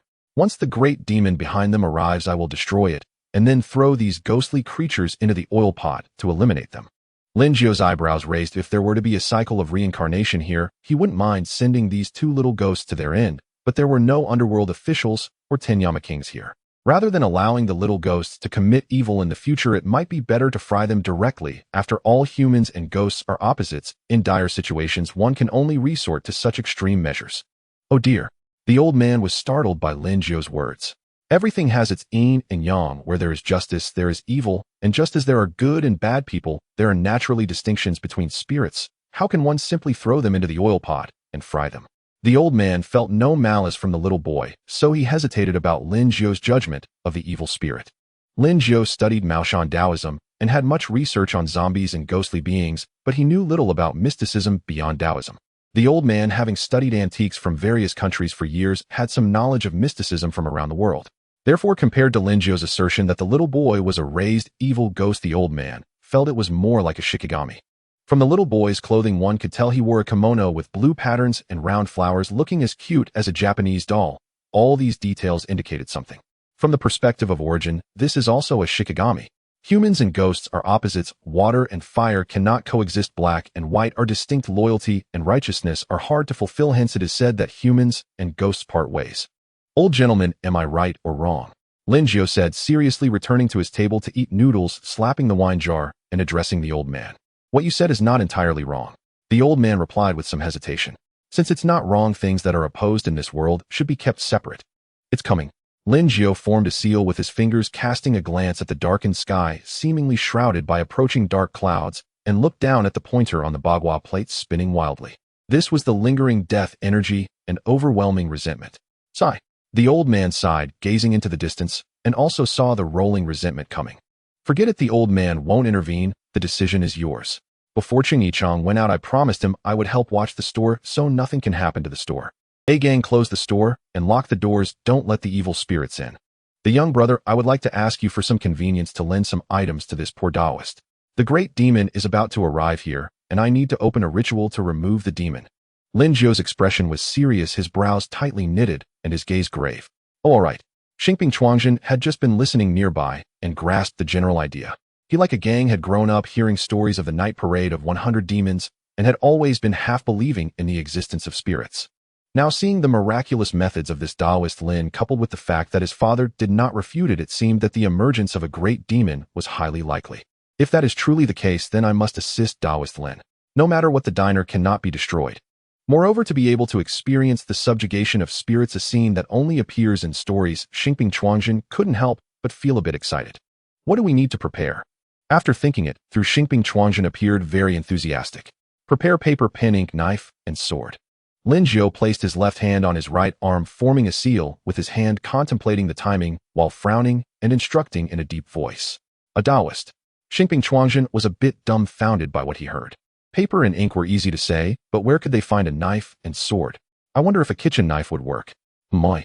Lin Jiu came back to his senses, noticing that Xingping Chuangjin seemed hesitant to speak. He paused slightly, then quickly introduced himself. I am Lin Jiu, as I am the ninth in my family. Everyone usually calls me Uncle Jiu. Just after acknowledging a father, now another Uncle Jiu popped up. In the time it took to have a meal, he had recognized two relatives. Xingping Chuangjin was not as mentally engaged as Jessica. Uncle Jiu, what you're saying is incomprehensible to us. Off. Lin Jiu showed a hint of confusion on his face, then quickly reacted. Qiuxing and Wenkai had not followed along. The Jessica beside him was obviously a foreign girl completely ignorant of Eastern mysticism, while Xingping Chuangjin was unclear about his specific requirements. Sigh. Lin Jiu let out a long sigh, now missing his two disciples. Prepare yellow paper, red pen, black ink, a real knife, and a wooden sword. We have yellow paper in the shop. We just received a batch a few days ago, originally meant for writing menus. Kingpin Chuangjin ran to the kitchen and took out a thick stack of printed paper from the storage cabinet. Uncle Joe, take a look. Will this work? Lin Jiu silently stared at the yellow paper before him, which even had the logo of Kingpin Diner printed on it, his mouth twitching slightly as he felt a headache coming on. I'll exchange this directly later. Yellow paper or talisman paper does not have strict material requirements, but clearly this one would not suffice. Does the shop have a rooster? Lin Jiu inquired. Yes, we just received a rooster last night. It's still well in the kitchen. Kingpin Chuangjin quickly replied. A gang was watching the commotion. Just then his father's voice came from the storage room. Quick, help your father out. Upon hearing his father's call, a gang hurried over, but found his father struggling to move a salt jar from the warehouse. A gang was a bit confused. The Taoist was about to open the ritual. Why was his father still moving things around? Is he going to sprinkle salt to exorcise evil? Move these salt jars to the front hall. Your father will prepare something for you. After saying this, his father ignored a gang's confused expression and lifted the curtain to go upstairs. Waiting for a gang to drag the small cart and move several large salt jars from the warehouse to the front hall was not easy. Only then did his father come down with something resembling a lizard jerky from upstairs. A gang, hold this tight. His father firmly shoved the lizard jerky into a gang's hands. First sprinkle the salt, then seal the door, and later you'll chant the incantation with your father. Huh. A gang was first taken aback, then excited. Father, can I also become a mage? Don't ask so much, just do as your father says. After you finish cleaning up, you and Chuangjin hurry to school. This matter does not concern you. Hey, how can it be like this? I want to exorcise demons too. Upon hearing that such a big event was happening at the diner, but they still had to go to school for registration today, a gang was a bit unwilling. But before he could finish, his father pinched his fingers together and harshly knocked a gang on the head. Never doubt what your father says. Oh. A gang, feeling wronged, rubbed his head and walked out of the diner, starting to sprinkle salt around it. Meanwhile, Lin Jiu had changed into a yellow Taoist robe with a bagua array drawn on the back and held a peachwood sword in his hand. Father. A gang looked at the ritual platform, feeling very eager, and leaned closer to his father, lowering his voice. What Uncle Joe said about the spirits that entice souls and the wandering zombies, is that real, eh? Oh dear. Why do you care so much, kid? Your father is so annoyed. His father, with a headache, rubbed his head and then shooed a gang away. Hurry up and sprinkle salt for your father. At this moment, in front of the diner, tables and chairs were covered with yellow cloth to form a ritual platform with red candles lit on both sides, casting a dim light, and jars containing butterflies and 2 soul worms were placed on the altar, one on the left and one on the right. Uncle Jiu, the rooster has arrived. Kingpin Chuangjin held the neck of the rooster running out of the shop with a 7 or 8 pound rooster. Cut the rooster's neck. This rooster has the strongest yang energy, which is effective for exorcising demons and can be used to draw talismans to deter spirits. Lin Jiu nodded and said to Kingpin Chuangjin, Sure, this is my specialty. Jessica was grinding ink by the table while Kingpin Chuangjin began to collect blood. The small knife sliced through the rooster's neck and Lin Jiu held a small porcelain bowl to collect the blood, only gathering a small amount before waving his hand to indicate it was enough. Uncle Jiu, is this little blood enough? Kingpin Chuangjin asked with some confusion. He had thought that for this ritual, they would need a basin of chicken blood, but it turned out that this small bowl was sufficient. The mountain does not have to be high. It is spiritual if there are immortals. The blood does not have to be much, or as long as it is effective, it is fine. Lin Jiu casually took the ink from Jessica's hands, mixed it with the chicken blood in the bowl, and began to prepare the other necessary items for the ritual. Kingpin Chuangjin stood aside watching Uncle Jiu busy himself, then turned to look at the birds bound up in the diner by his father, recalling what Uncle Jiu had just said about frying them after dealing with the great demon. He had fried plenty of spring rolls and dumplings, but facing these 2 little creatures, he genuinely felt a pang of compassion. Uncle Jiu, I think if they were so easily captured by you and my father, they probably couldn't have done anything evil. Maybe they were manipulated by bad people. They might be innocent. If they are fried like this, isn't it too? I, a humble Taoist, study under Mao Shan, and the foremost commandment of Mao Shan is the eternal struggle between righteousness and evil. Today, having encountered this vile spirit, how could I let it go? Lin Jiu furrowed his brow, realizing what Kingpin Chuang was thinking. It is normal for these young ones to confuse humans and spirits, sometimes overwhelmed by their compassion. But he is a Mao Shan cultivator. How could he not eliminate a wicked spirit when encountered? If we are talking about ghosts, they should be akin to evil spirits or demons, right? Jessica mentally translated this, likening the flying bird to a demon-like creature. Yet those legendary demons are all depicted with twisted horns, gaping mouths, and a savage demeanor. However, these 2 little ones are the complete opposite, They bear no semblance of ferocity and are in fact quite adorable. This little one is so beautifully crafted it hardly looks like it could cause any trouble. After all, don't evil spirits typically appear with blood streaming from their orifices? She couldn't help but feel a bit hesitant watching the flying bird bound by her father still struggling to break free. It seemed a bit pitiful if this little girl were to be thrown into the frying pan. Even though Uncle Gio often emphasized the first commandment, she was not a Maoshan Taoist. Surely asking for the flying bird and butterfly would not be a problem. The detective agency was rather quiet. Having these two little spirits accompany her wouldn't be so bad, would it? With this thought in mind, Jessica spoke up. Uncle Gio, the commandments are not necessarily meant for everyone to follow. I live alone now. How about you let me have these two little ones? As Jessica said this, she waved her hand, seemingly wanting to demonstrate her capabilities. Don't underestimate me, though I have some skills. I watch over them every day, and surely there won't be any trouble. Lin Gio did not outright refuse, but looked at Jessica thoughtfully for a moment before slowly replying, How are you doing these days? Not very well, barely managing to fill my stomach. Jessica's little face fell, shaking her head silently, her entire demeanor turning despondent. She had experienced several unfortunate events, and even after starting a detective agency, things hadn't improved much. Occasionally taking on some cases, most of which involved tracking down mistresses or gathering evidence of infidelity, she was essentially just scraping by. All along, she felt like a disaster. No matter what she did, she could never do it well, turning every situation into chaos. Even coming to a diner for a meal resulted in a series of events. She felt she should just languish in the agency, going nowhere to avoid bringing disaster upon others. In this vast world, filling one's belly is not a difficult task, even if it means 3 meals and a bed at night. Lin Gio saw through Jessica's thoughts, shaking his head with his hands behind his back, earnestly advising her. If you take care of these two little spirits, your life might become even harder. Ghosts are ominous beings embodying poverty, sorrow, decline, disaster, shame, cruelty, decay, pain, illness, and death. Being associated with them, how could your life possibly improve? Humans and spirits follow different paths. Each should walk their own way. If they share a journey, it leads to a dead end, and if they do the same thing, it is in vain. Forcing them together yields no good outcome. Yet, even with Lin Gio saying this, both Jessica and Xing Ping Chuang couldn't help but feel sympathy when looking at the small, adorable bird, fully aware that Uncle Gio was right. Especially Xing Ping Chuang, who being just a youth himself would surely feel traumatized if he witnessed the little bird frying under Lin Gio's hands. He might never want to see a frying pan again. Sigh.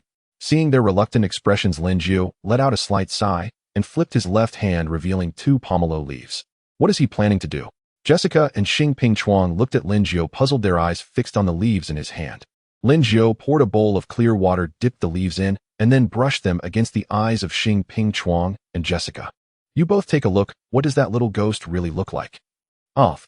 The two were momentarily stunned, appearing somewhat bewildered. Hearing Lin Gio's words, they instinctively glanced towards the flying bird in the shop. Wow. Both of them were startled. The little one that seemed so soft and cute had suddenly transformed into a grotesque, decayed specter. Amidst the haze, black smoke could be seen rising. What was once a little spirit was now a fierce bird demon. The contrast was overwhelmingly shocking, leaving them rooted to the spot, struggling to accept it. Though it might be inappropriate to say, the true appearance of the bird spirit was indeed hard on the eyes. Seeing these two young individuals realize the truth about the ghost, Lin Gio felt satisfied. Indeed, in a world where appearances are deemed just as few can see beyond the surface. A great demon is coming. Sensing the approaching overwhelming resentment and death energy, Lin Gio's face turned serious.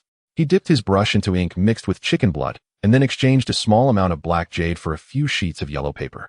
With a swift stroke, Lin Gio began to draw talismans. Upper realm of the 3 pure ones respond to the heart. The heavens and earth are clear. 2 strokes, summon the sword of the ancestors. Please move the heavenly gods and summon the heavenly soldiers. 3 strokes, repel the evil spirits. Which ghost dares to appear, which killer can withstand? Lin Gio set down his brush and picked up the yellow talisman, his expression grave. Heaven rounds the earth, the laws are 9 chapters. I now put pen to paper, and 10,000 ghosts will be subdued. Following this, Lin Gio took out a formation diagram adorned with the 5 elements and 8 trigrams from the exchange shop and laid it out on the altar. To capture ghosts with talismans, one must pair it with the 7 DUI Kwai steps to reach the heavens. Wow, it looks quite impressive. Though unsure of what exactly Uncle Gio was doing, merely observing the drawing of talismans felt quite remarkable. Beside them, Xing Ping Chuang and Jessica, seeing a Taoist exorcising spirits for the first time, widened their eyes in curiosity. Kikyo's hurried footsteps suddenly halted as she stood at the street's entrance, her expression grave. She sensed that the spiritual fluctuations ahead had suddenly thickened. Using her spiritual eyes, Kikyo could faintly see the 8 trigrams symbols swirling in the air above the street. It seemed a cultivator had set up a great formation waiting for her to fall into their trap. What happened? Matt caught up to Kikyo, somewhat bewildered. Weren't they just in a rush to save the 2 Shikigami? At that moment, however, Matt's radar sense suddenly issued a warning. The various wave bands he had been sensing became chaotic and a strange energy filled the air. As if a transparent shield was enveloping the entire street with some inexplicable energy flowing within it. How is this possible? Matt was at a loss. This is a great formation initiated by the cultivators. A cold voice resonated as Kikyo slowly spoke to Matt. Its target is me, so you should not go in. No way. Matt shook his head firmly.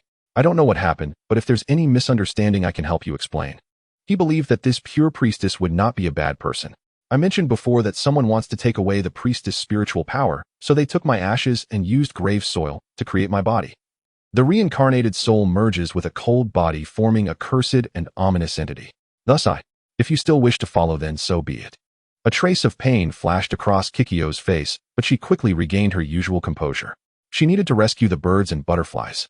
The spiritual energy activated. Kikyo's figure vanished. A small hidden barrier. Centered on herself, a radius of 1 meter, would be completely isolated, and no one could discover Kikyo's exact location, allowing her to hide well and find her familiar. In the early morning, a light drizzle fell from the sky. The sky, which had been gradually brightening, suddenly dimmed the moment Kikyo stepped into the great formation. A gust of wind arose, and the yellow talismans on the altar emitted rustling sounds. Sitting in a chair, Lin Jiao, holding a peachwood sword and meditating, suddenly opened his eyes and vigilantly stared at his surroundings. Coo. A rooster still alive after being bled by Kohei Shoma flapped its wings and struggled violently. When the rooster crows, the ghost is startled. The great demon has arrived. Lin Jiao flipped his hand, and a bagua compass appeared, the needle spinning incessantly, unable to lock onto a direction. Lin Jiao frowned, his expression growing serious. The opponent had already entered the formation, but was hiding themselves well. Even the ghost-catching compass could not lock on, proving to be quite a challenge. Spending black jadian, the exchange mall, Lin Jiao exchanged for a copper coin sword. It was not a real sword, but rather shaped like a sword, using ancient copper coins strung together with a red thread, made of a total of 108 coins. This was a high-quality magical artifact capable of dispelling the energies of the 2 black and 5 yellow. It has a strong ability to eliminate evil spirits. Spirit blood activation. Lin Jiao bit the tip of his finger, then brought his 2 fingers together, brushing them against the copper coin sword, which surprisingly emitted a series of golden lights. As Lin Jiao focused his thoughts, the copper coin sword floated in his palm, swaying left and right. Go! In the next moment, Lin Jiao shouted, and the copper coin sword flew out in an instant. Kikyo watched as the Taoist in a yellow robe had already set up the altar in the middle of the road, sitting confidently with his wooden sword waiting for her arrival. This person. Her gaze fell on the top of the Taoist's head. Lin Jiao, the black name, was exceptionally eye-catching. He was a player, and they were from the same faction, both belonging to the Imperial Foundation. If that is the case, why would he take action against her? But that wasn't important. Kikyo furrowed her brow, shifting her gaze to the 2 jars of wine placed on the altar. One on the left and one on the right. They should be trapping a butterfly and a soul-eating insect, respectively. The soul-eating insect could be ignored for now, as she needed to rescue the butterfly first. However, Kikyo could not sense which jar contained the butterfly, as the talisman paper at the jar's opening obstructed her perception. What about the birds? Following the aura, Kikyo looked towards the side of the dining room, where a boy was pouring salt in a circle at the store entrance, holding a dried lizard. What is he doing? Kikyo blinked in confusion, not paying much attention. Her gaze landed inside the store, where she saw a bird bound by green energy, along with an old man holding some sort of magical artifact. Their names were all white, clearly from another faction of players. Could it be that this Lin Jiao had allied with players from other factions? Otherwise, why would they join forces against her? Kikyo's heart suddenly sank. At that moment, a whistling sound broke through the air as the copper coin sword rushed towards her, driven by resentment. Kikyo waved her priestess robe sleeves. A spiritual barrier rose. Boom. The collision produced a massive explosion, creating waves upon waves. What just happened? The sudden explosion startled the gang, causing him to drop salt all over the ground. He instinctively turned his head to look back, only to be met with a stunning sight. What a beautiful priestess. Cold, sacred, and incredible. She looked like a fairy who had wandered into the mortal world, untouched by the mundane. Lin Jiao stared at the shaman before him and coldly said, "Then let me ask you, were the zombies that appeared nearby you're doing? Were you the one who collected the souls under the cover of night?" Were the mischievous spirits that stole my jar instructed by you? It is because... Kikyo's eyes lowered slightly, her tone calm as she spoke. My body requires the support of dead souls. The soul-eating worms and Shikigami were indeed sent by me, but, as expected, Lin Jio's expression darkened. The first commandment of Maoshan, the battle between good and evil, is eternal. Those who steal souls must not be forgiven. Before Kikyo could finish her sentence, Lin Jio pulled out a command flag from his pocket, bit his fingertip to draw blood pointed at his brow, and then painted the flagpole with his spiritual blood, chanting an incantation as he threw the command flag towards Kikyo. What is he doing? Kikyo blinked in confusion. Although Kikyo understood that Lin Jio was a practitioner from the East, the methods for catching and controlling spirits were completely different from those of a shaman, leaving her somewhat puzzled about Lin Jio's actions. She watched as the command flag flew in front of her, then effortlessly reached out to grab the few flags, looking down at them with no sense of the profound. Kikyo neatly arranged the yellow banners on the flag and casually set them aside on the stone steps. Seeing this scene, Lin Jio was stunned. You, a malevolent spirit brimming with death, holding a soul-guarding banner, and yet you carefully examined it. Are you mocking me? Try this. He truly did not believe in evil. Lin Jio again pulled a copper coin from his pocket, flicked his wrist, and with a snap the copper coin bounced on the street, finally glimmering with golden light as it appeared on Kikyo's shoulder. Kikyo instinctively grabbed it, staring at the ancient copper coin resting in her palm, her expression complicated. What is this Taoist doing? Wasn't he planning to deal with her? Why is he suddenly throwing things around? These little trinkets can't hurt her. How is this possible? Lin Jio stepped back 2 paces, planted his foot on the ground, drew a bagua diagram, and summoned a yellow talisman, sketching it in midair a few times. Then he pointed with his sword finger, and the yellow talisman rushed toward Kikyo. Lin Jio watched as the talisman stuck to Kikyo, who stood still. The talisman was merely a piece of yellow paper, utterly useless to her. Hiss, she's not even afraid of the Thunderbolt talisman. Seeing this, Lin Jio couldn't help but gasp, exchanging for a bagua mirror and directly handing it to Jessica beside him. What's going on? Jessica, holding the bagua mirror, looked utterly bewildered. She had seen many fights in Hell's Kitchen, but this was her first time witnessing an Eastern Taoist catching spirits, making her somewhat expectant. But after watching for a while, apart from hearing her father mumbling about monsters and spirits quickly leave, he then raised a magical barrier to protect the diner. While Uncle Jio was throwing his talismans around in a lively manner, the shamaness remained completely unharmed. In fact, besides speaking a few words at the beginning, she hardly made a move. Uncle Jio, is this really reliable? Jessica thought a bit speechlessly. Hold it, aim at her. Lin Jio directed Jessica. This girl had once lifted a table in anger at the shop, clearly not an ordinary person with strength like that of an ox. Now that his 2 disciples were not around, he could only ask her for help. Go. The bagua diagram on the ground suddenly lit up a beam of golden light, shooting towards the bagua mirror, which then refracted onto Kikyo. In an instant, the golden light enveloped her. Inside, the great formation of the radiance intensified. This site only supports mobile browser access. If you see this paragraph, it means the chapter content has failed to load. Please close the browser's reading mode, skim mode, novel mode, and turn off the ad blocker function, or copy the URL into another browser to read. After a moment, the light dissipated and Kikyo stood there unharmed. It was useless. Yin and Yang, the 5 elements, and the bagua combined, are also ineffective. What on earth is going on? For the first time, Lin Jio felt so troubled. All his methods were ineffective against Kikyo. The living can create a new era, but the time of those who are dead has already stopped. This is an unchangeable fact. You should return to where you came from. Lin Jio stared at the shamaness before him, trying to persuade her to return to the right path. If you return the butterflies and birds to me, I will leave. I can act as if today never happened. Kikyo's cold gaze landed on Lin Jio. Unless absolutely necessary, she was reluctant to take action. Lin Jio remained silent for a long time. The great formation fell into silence. Both of them understood clearly that the negotiation had collapsed. In that case, I will take matters into my own hands. Soul invasion. With hands forming seals, 2 soul-eating worms suddenly appeared in the formation, rushing toward Jessica and Yukihira Soma, who were watching the show. Not good. Lin Jio's expression changed, and he quickly threw out a yellow talisman. However, it was still a step too late.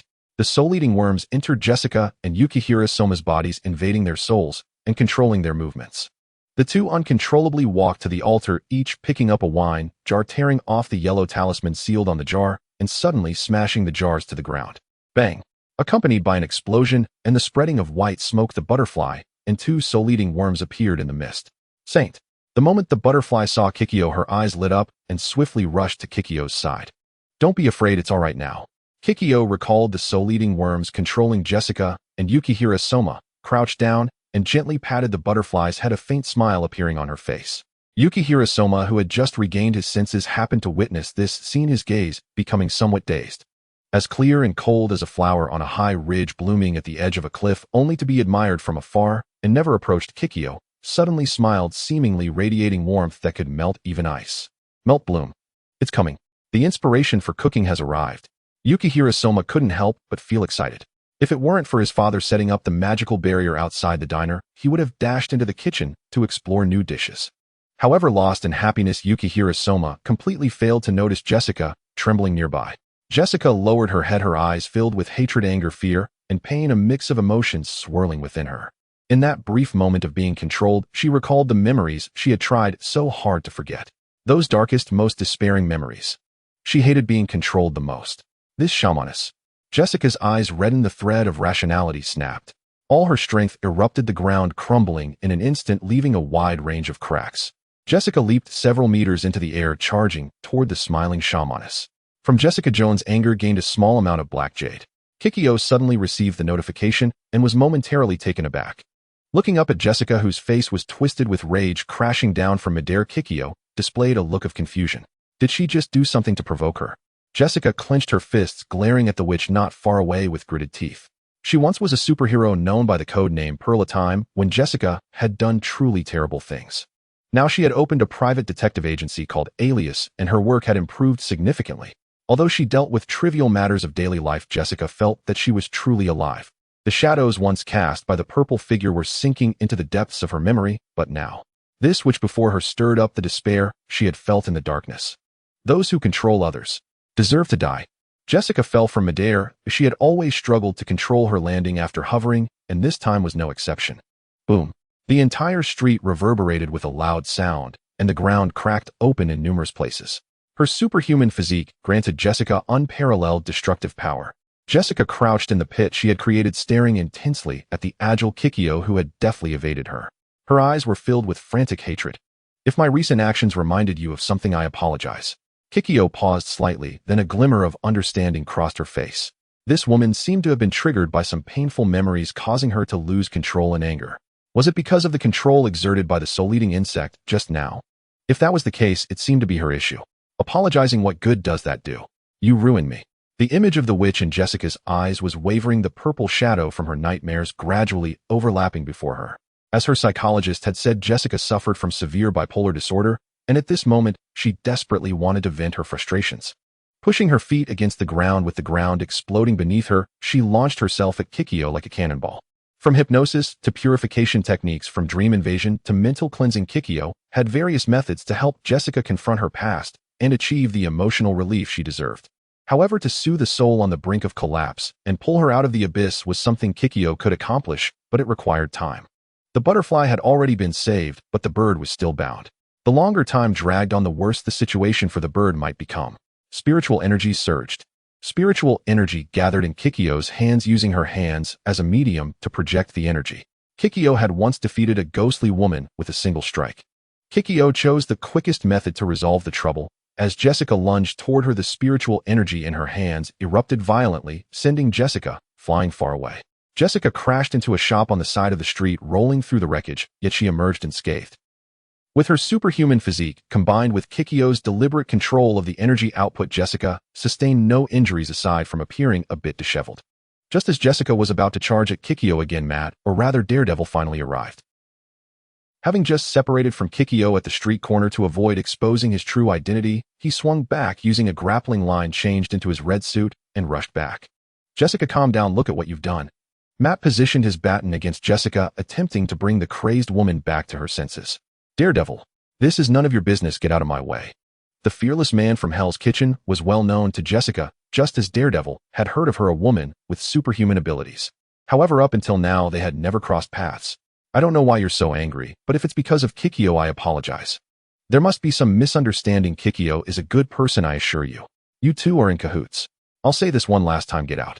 Despite Matt's sincere explanation, the enraged woman wouldn't listen.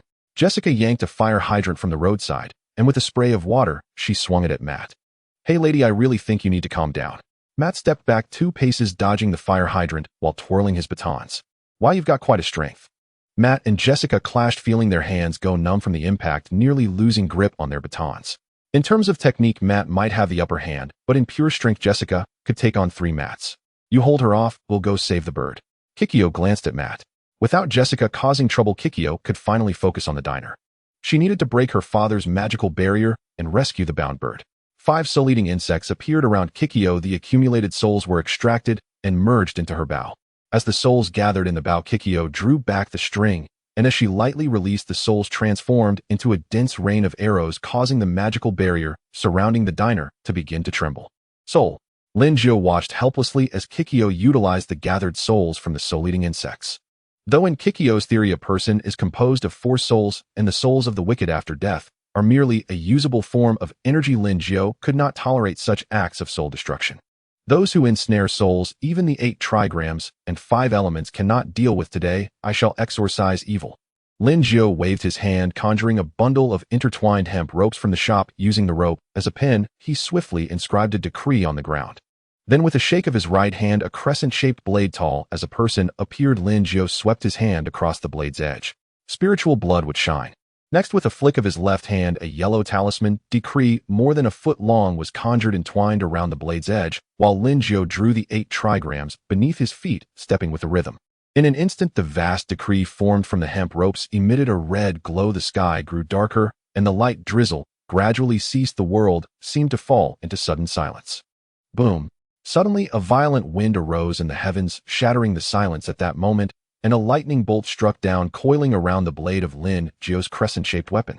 With his feet upon the 7 stars and wielding the blade amidst the wind and thunder, Lin Jiu seemed like a celestial exorcist descending to the mortal realm. Today I shall summon lightning with this decree and slay the evil. Lin Jiu stood upon the altar, leaping into the air. His crescent-shaped blade struck down toward Kikyo with the power of heavenly thunder. Kikyo exhaled, retracting the soul-eating insects beside her, and drew an arrow from the quiver behind her. This was her first official arrow drawn in this battle. Facing the impending thunder, Kikyo released an arrow. The arrow of destruction. Pure spiritual energy enveloped the arrow, setting off a rolling wave of spiritual energy. This was the arrow of the witch that could shatter even a mountain-sized demon with a single shot. Heavenly decree, lightning versus witch's arrow. Demons and evil spirits be gone. The urgency in her father's incantation grew, and the power of the curse spread, trying to defend against more strength before a major clash occurred. At this critical moment, a black SUV drifted into the street. Zhaoli, my lord, ACHA, if you do not intervene now, it will be too late. ACHA, got it, what's the hurry? Receiving Zhao Li's message, ACHA, far away in a pastry shop in Florence, Italy, raised her hand slightly, and the power of the underworld began to spread through Zhao Li as a medium. That was the extreme cold from the underworld, capable of freezing everything. Whether it was Kikyo's arrow of destruction, Lin Jiu's decree of heavenly thunder, or even the defensive magic of her father, all would be rendered futile before the power of the Lord of the Underworld. Oh no, my father's magic has been broken. Not just her father, Kikyo and Lin Jiu also looked incredulously at the unexpected intruder. Their powers were effortlessly erased. Such an ability. Zhao Li, clad in a black trench coat, descended from the SUV wielding a double-barreled soul extermination gun. Silence for the matters of the underworld. That red spandex over there, I'm talking to you, behave yourself. If you dare move again, believe I won't hesitate to shoot you. Zhao Li uploaded the screenshot of the orange flower and sent it to the underworld king, Acha. Acha, what a beautiful shrine maiden. Look at that dazed little expression, it's simply killing me. Acha, I really like her. I want her so much. Acha, she must be entranced by my power. Hurry up, let's seize the opportunity and bring her into our underworld. Zhao Li, master, Acha, please calm down. She's not on our side. Acha, what does that matter? Factions are dead, but people are alive. Zhao Li, with all the resentment, she is dead too. Acha, are you looking for a fight? I think you need a beating. Acha, I don't care. Ooh, I want her, the pure shrine maiden soul. She would be a better ferryman than you. Zhao Li, wow, master, Acha, even if you attack me personally, I have no way to counter that. Zhao Li, I haven't even dealt with the old hunter, and this shrine maiden is clearly harder to handle. Zhao Li, by the way, how's that his death doing? Acha, do you need to ask? When this queen takes action, success is guaranteed. Unlike you who just knows how to drag your feet. Acha, little Li, our underworld is becoming vibrant again. You cannot drop the ball. Oh, I see you haven't been very proactive lately. Oh.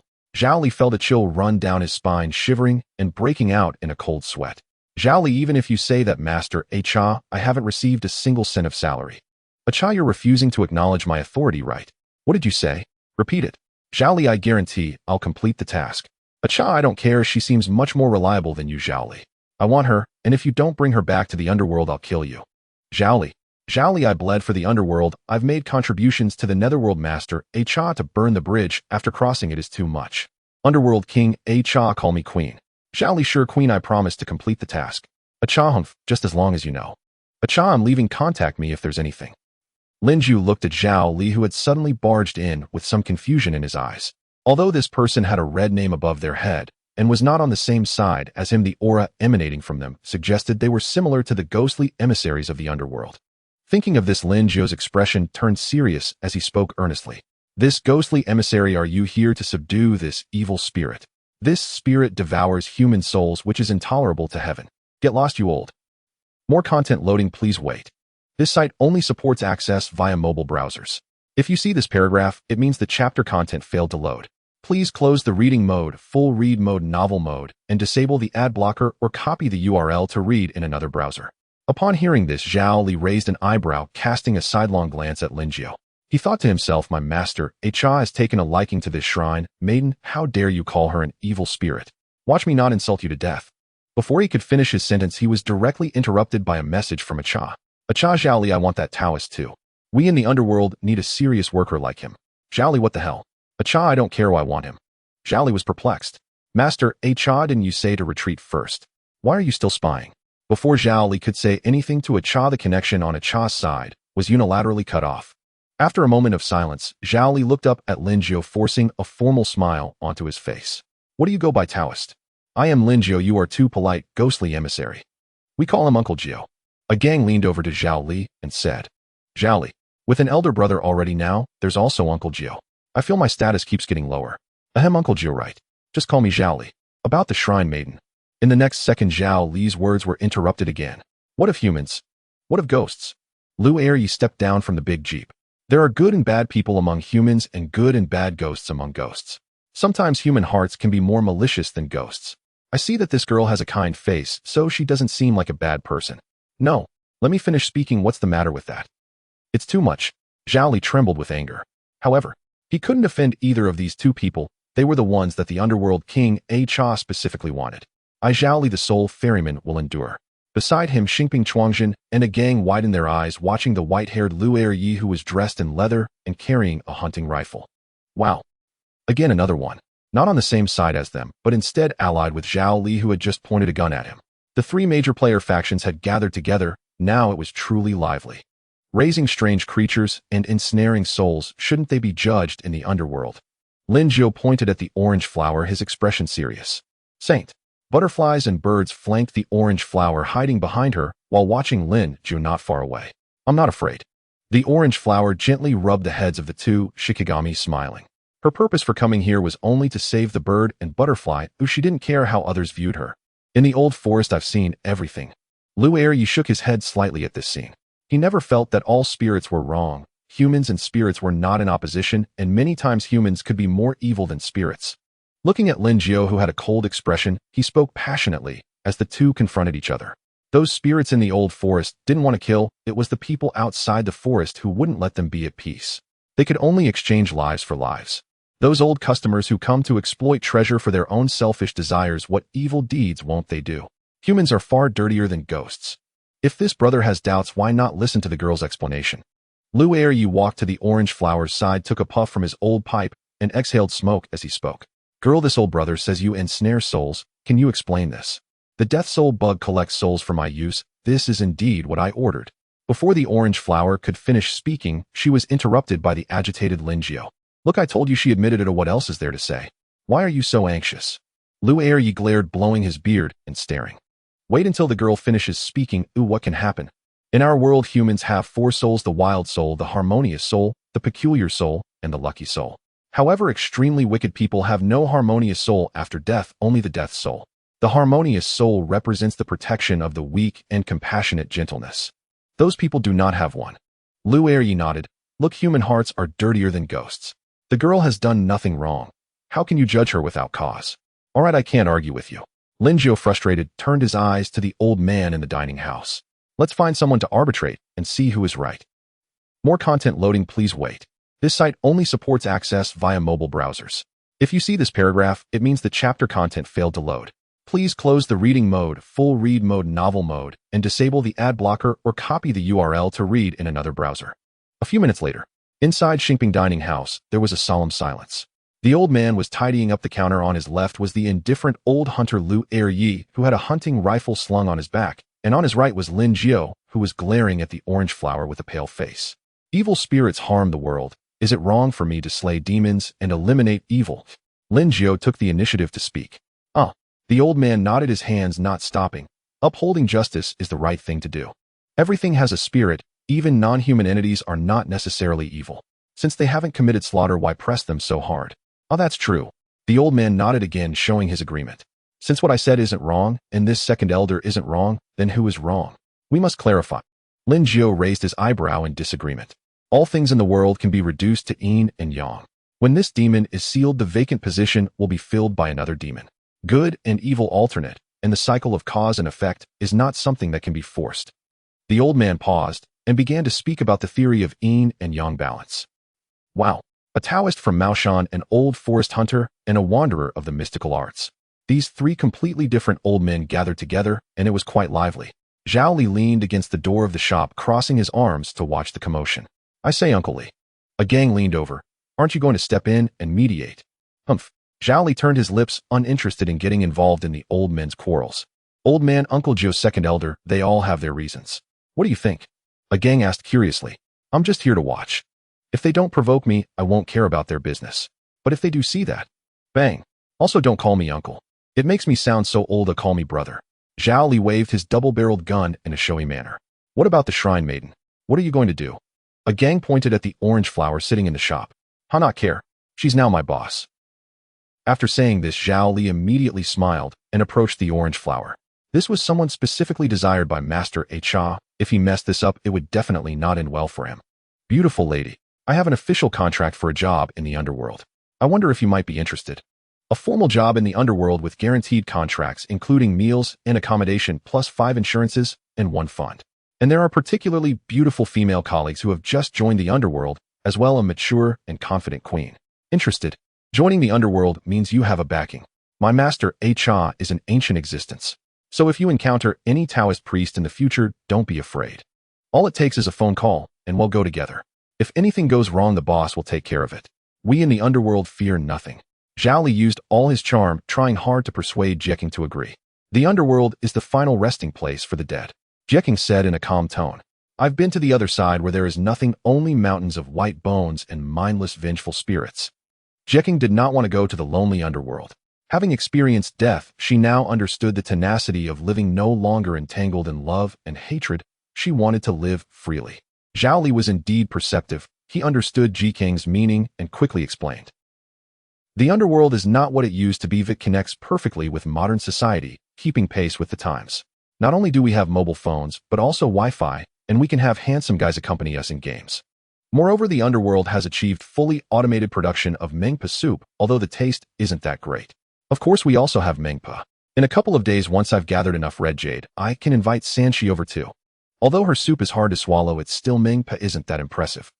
As Zhao Li spoke, his gaze became a bit distant, recalling the fool from Mengpa Manor, whom he hadn't seen in nearly 1,000 years. If he could bring Sanshi over, it would fulfill a wish of his.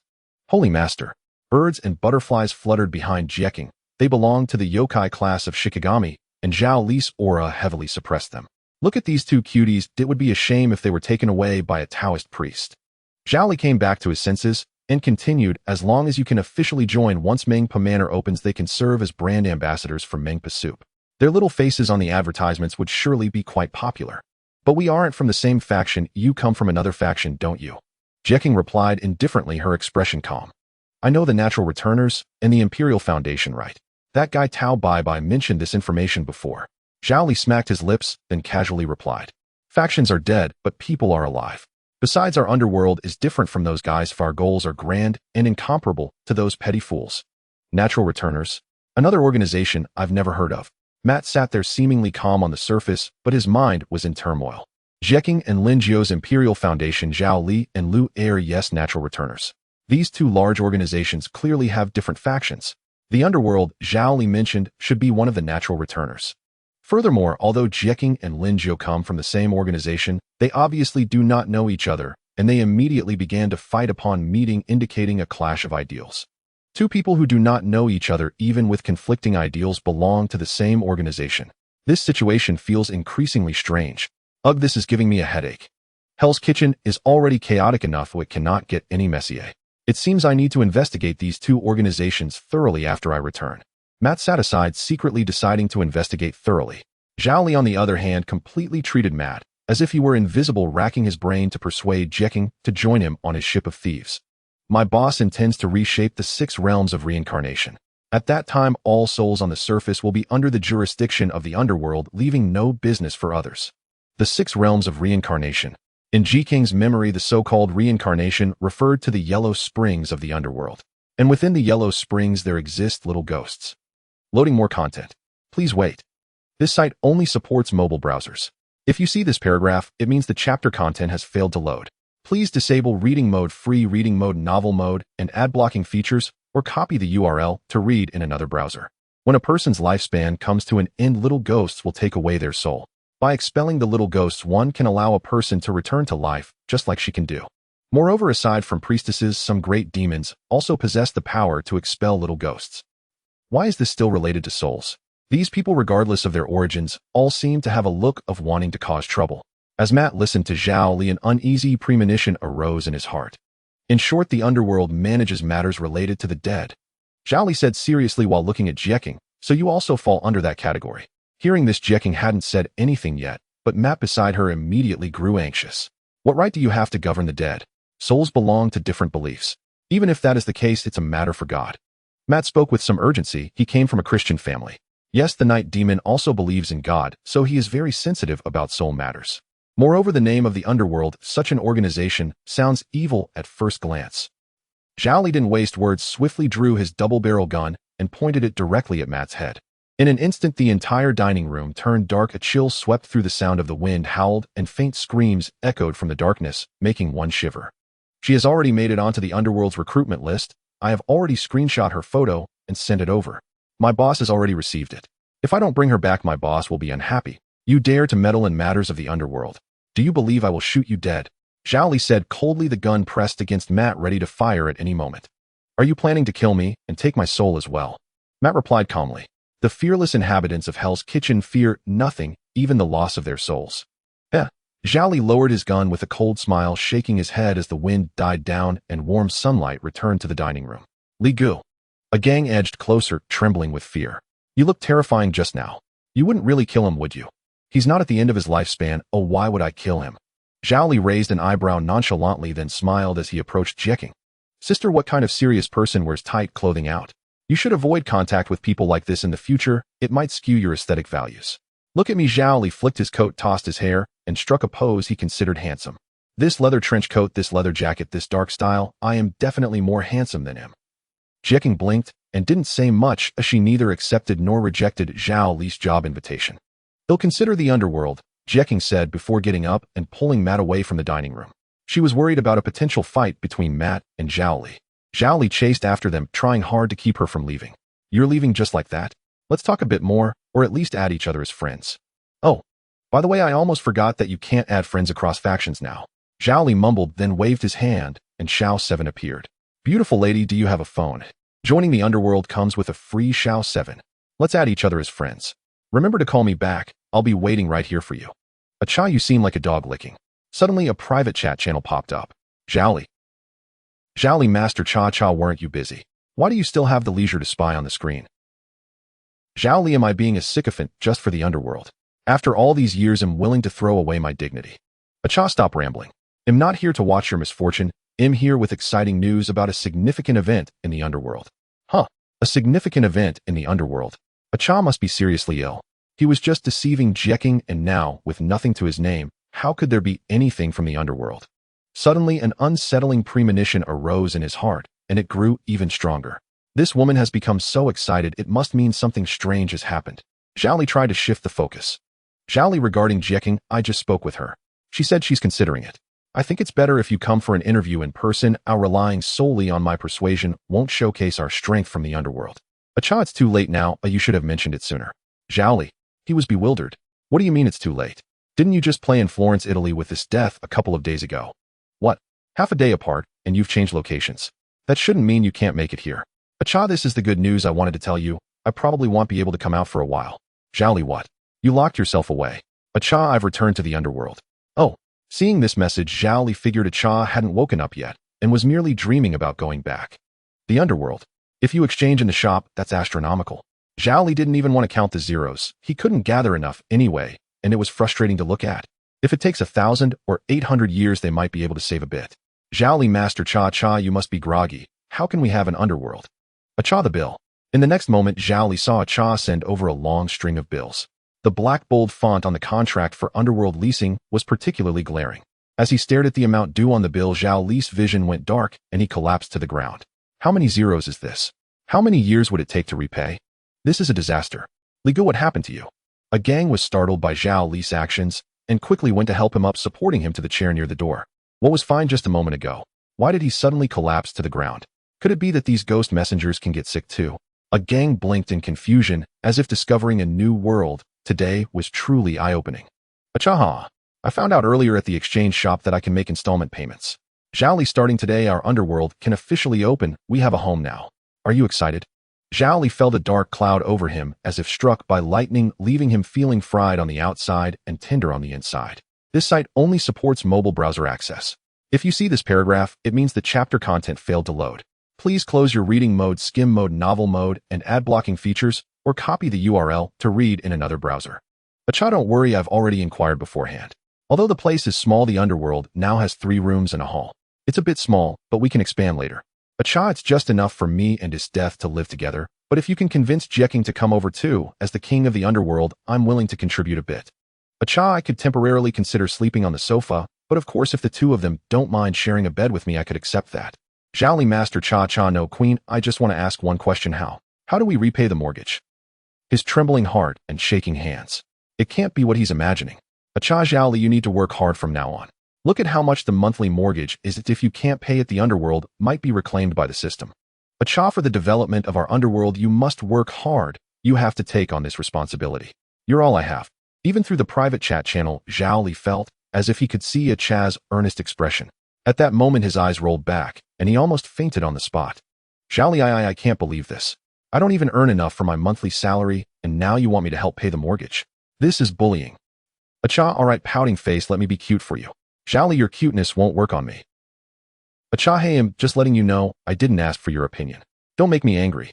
Acha, also besides the shaman Jeking I just mentioned, I want those 3 old men sitting in the shop, as well. Ooh, not a single one can be missing.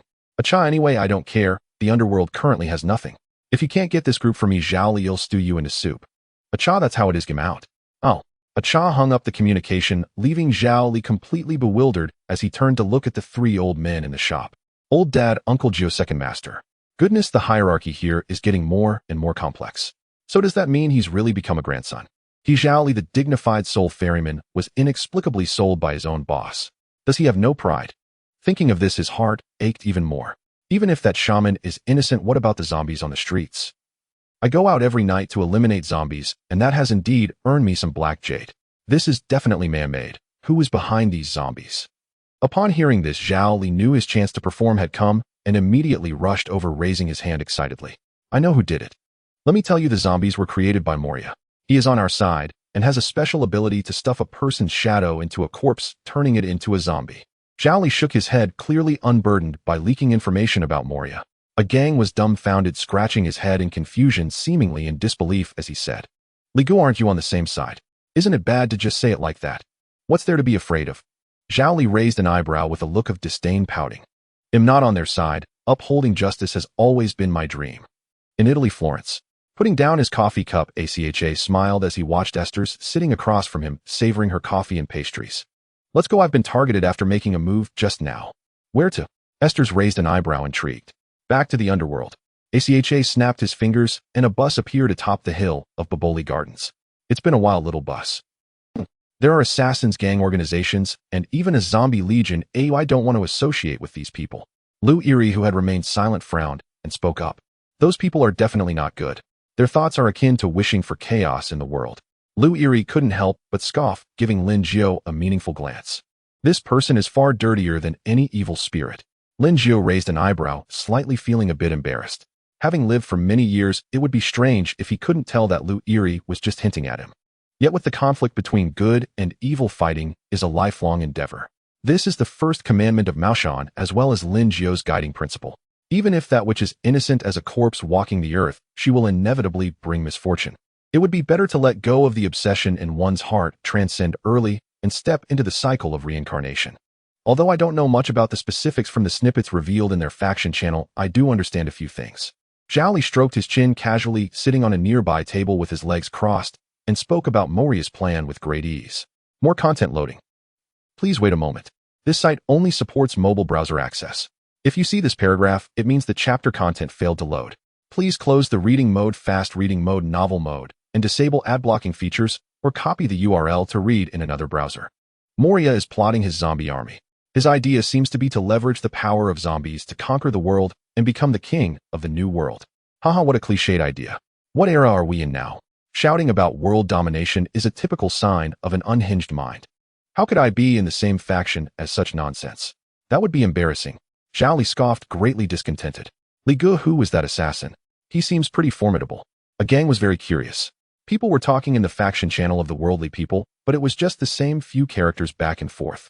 It had basically turned into a private chat channel for the set meal shop, lacking the lively atmosphere of Zhao Li's faction channel, the Natural Returners. Moreover, since coming here, it was the first time he encountered players from other factions, which made him even more curious. His name is Tao Bai, a guy who loves to wear a pink coat. I heard he has already climbed to the top of the mercenary leaderboard. He charges extremely high fees, no less than $50 million per hit. No one has survived his assassinations. His killing skills are truly top-notch. Oh, is it just for money? A gang was stunned. The thought of killing for money was something he couldn't even dream of. How could there be such a person in this world? Lin Jiu, who was nearby, also looked somewhat grim upon hearing this. Assassins who kill for money are not good people. And then there's that Black Hand organization, which I heard has recently made it onto the wanted list in New York City. Their leader is called Walong, and he seems to be planning something big, but I haven't paid much attention to the Black Hand, so am not too clear on this matter. Zhao Li shrugged nonchalantly. Anyway, we in the underworld only deal with matters of the dead. The affairs of the living have nothing to do with us. Sighed. Lu Eri sighed, actually feeling a bit. We're here. You two hold on to your bags. If you leave them in the car, I won't be responsible. Zhao Li said, one hand on the steering wheel, glancing at a gang, and Kingpin Sejuro in the back seat. Thanks, Li Gu.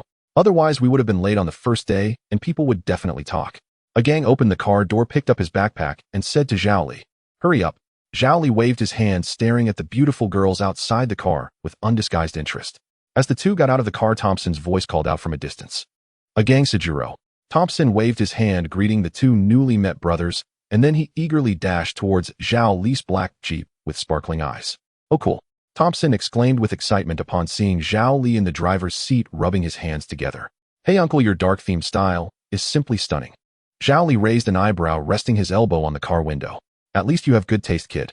Just call me Li Gu like a gang and Sejuro do instead of uncle. It makes me feel old. Li Gu, can I try your big Jeep? Thompson eagerly shifted his address, his eyes glued to the black Jeep, practically bouncing with excitement. Do you even have a driver's license if you want to drive? Zhao Li chuckled, shaking his head at Thompson. Well, my dad got me a license a couple of days ago, but I don't have a car yet. Thompson's eyes sparkled as he lovingly caressed the big Jeep. To him, this imposing vehicle was what a man should drive. Sports cars seemed too feminine. Thompson. In the distance, Kingpin Sejuro shouted, if we don't go in now, we'll be late. Coming. Seeing the time was almost up, Thompson reluctantly walked towards Kingpin Sejuro and a gang. What are you holding? Thompson noticed the bulging bag in Kingpin Sejuro's hand and curiously asked. Just made some desserts. I made too much, so I thought I'd give them to my classmates as gifts on the first day of school. Kingpin Sejuro smiled, feeling a hint of regret, wondering when he would get to see the priestess again. He wanted the priestess to taste his cooking, as the inspiration for this dessert came from her. A gang. Thompson enthusiastically threw an arm around a gang's neck, lowering his voice. Will Li Gu come to pick you guys up tonight? What do you want? A gang asked warily, keeping a close eye on Thompson. He was beginning to understand this new friend. Enthusiastic about friends, yes, but often with troublemaking ideas that were quite bothersome. If he does come, can you ask him if I can try his big Jeep for a bit? And I just saw the gun on his waist, it looked so cool. I want to hold it too. Stop dreaming. Playing with Li Gu's gun is out of the question. Li Gu is a grim reaper, and you want to mess with his gun. Are you not afraid he'll take you away with a single shot? A gang shook his head, full of black lines, and didn't say much more to Thompson. Watching the three of them chat and laugh as they entered the school gate, Zhao Li, with his hands in his pockets and a lollipop in his mouth, felt a surge of emotions. Youth is truly wonderful. Just then a private message popped up suddenly. "Acha, little Li, are you busy? What are you doing?" "What the hell?" Zhao Li was startled by Acha's message, shivering as he rubbed his arms, feeling completely unwell. Loading more content. Please wait. This site only supports mobile browser access. If you see this paragraph, it means the chapter content failed to load. Please turn off reading mode, full reading mode, novel mode, and ad blocking features, or copy the URL to read in another browser. What is this woman up to? It never bodes well when she does this. Zhao Li had developed a psychological shadow. Acha, I returned to the underworld. The house is quite nice, spacious, and has good lighting, but it's a bit empty inside. Acha, there's no furniture. I want an LCD TV, a large 3-door refrigerator, and a big bathtub. Thank goodness. After reading Acha's messages, Zhao Li let out a long sigh, his previously tense back slumping back into the chair, lazily replying. Zhao Li, sure isn't it just furniture? Zhao Li, wait a moment, I'll go to the furniture factory. Just send me the list of what you want and I'll buy everything without missing a single item. Acha, little Li, don't you think we're missing something particularly important? Zhao Li, what's missing? A complete toiletries set. I'll go to the counter and buy a set for you and send it over simple. Acha, that's not it. I plan to take out a loan for a parking space. Zhao Li was dumbfounded. Acha's words actually meant that she wanted to increase the area of the underworld, which meant adding a brand new zero behind that pile of loans. What the hell? After all this time, it's not you taking out a loan, but you're just floating along. This is too much. Zhao Li, don't mess around. You don't even have a car. Why do you need a parking space? Acha, I brought Xiaoba over too. The underworld is too small, or Xiaoba can't come in. How pitiful. Xiaoba, that underworld bus, why did you bring it here for no reason? Do you know how big it is? What kind of family dares to make it? No amount of Hongyu is enough to deal with it. Zhao Li's emotional management nearly broke down at that moment. Zhao Li, no, Acha, what are you thinking? Acha, you're scolding me. You actually scolded me because of a parking space. Zhao Li, is it easy to save up some jade? Acha, humph, I have no dignity as the king of the underworld. It took me a lot of effort to persuade his death.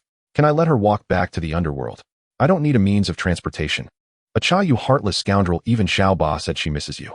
You can't even spare a parking space for her. Acha, pa scumbag. Zhao Li, I'm a scumbag. Zhao Li, I've always been clear about money and goods. I won't accept defamation. Acha, who's being sarcastic? I'm just inquiring about your opinion. I'm just officially notifying you. Acha, from today onwards, the monthly loan repayment will increase, so you need to hurry up and expand the underworld. I can't always be the king without any followers. Zhao Li, At this moment, Zhao Li wanted to curse, but Acha was too sharp-eared, he didn't dare. Acha, hurry up and bring Kikyo and those 3 old men back. That way you can relax a bit too.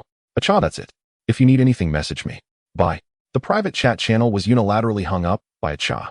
Flipping through the bill page, Zhao Li looked at the amount of Hongyu needed to repay each month for the underworld rental bill, rolling his eyes in frustration, wishing he could just die on the spot. No way. He had to find a way to get some help. This burden of repayment must not fall solely on him. If it really comes to it, he'll bring Mulan and Sanchi over too. This troublesome debt needed someone to take over. Anyway, whoever wants to deal with it can do so. Zhao Li refused to serve. Upon returning to the diner, Zhao Li walked in to find his father struggling with the television. Dad just can't understand this thing. His father kept changing channels with the remote, growing more frustrated as he couldn't find the news he wanted. Dad, wait a moment, I'm going to restock for my boss. How about I bring you a big TV? Zhao Li glanced at the wall-mounted television in the store and gestured before speaking. Money isn't an issue, a bigger one would be clearer to watch. For Zhao Li, making money in the human realm was quite easy. However, the current problem was that acquiring the red jade was too difficult. The mortgage from the underworld had him questioning life, and his mind was filled with thoughts of pulling the strings. Oh, don't bother, Dad. Dad is looking for news about the Black Hand Gang. Didn't you say they were on TV? His father waved his hand without even lifting his head. He had been busy urging a gang and Xingping Chuangjun to attend classes in Zhong City, and now that he finally had some free time, he remembered to be anxious.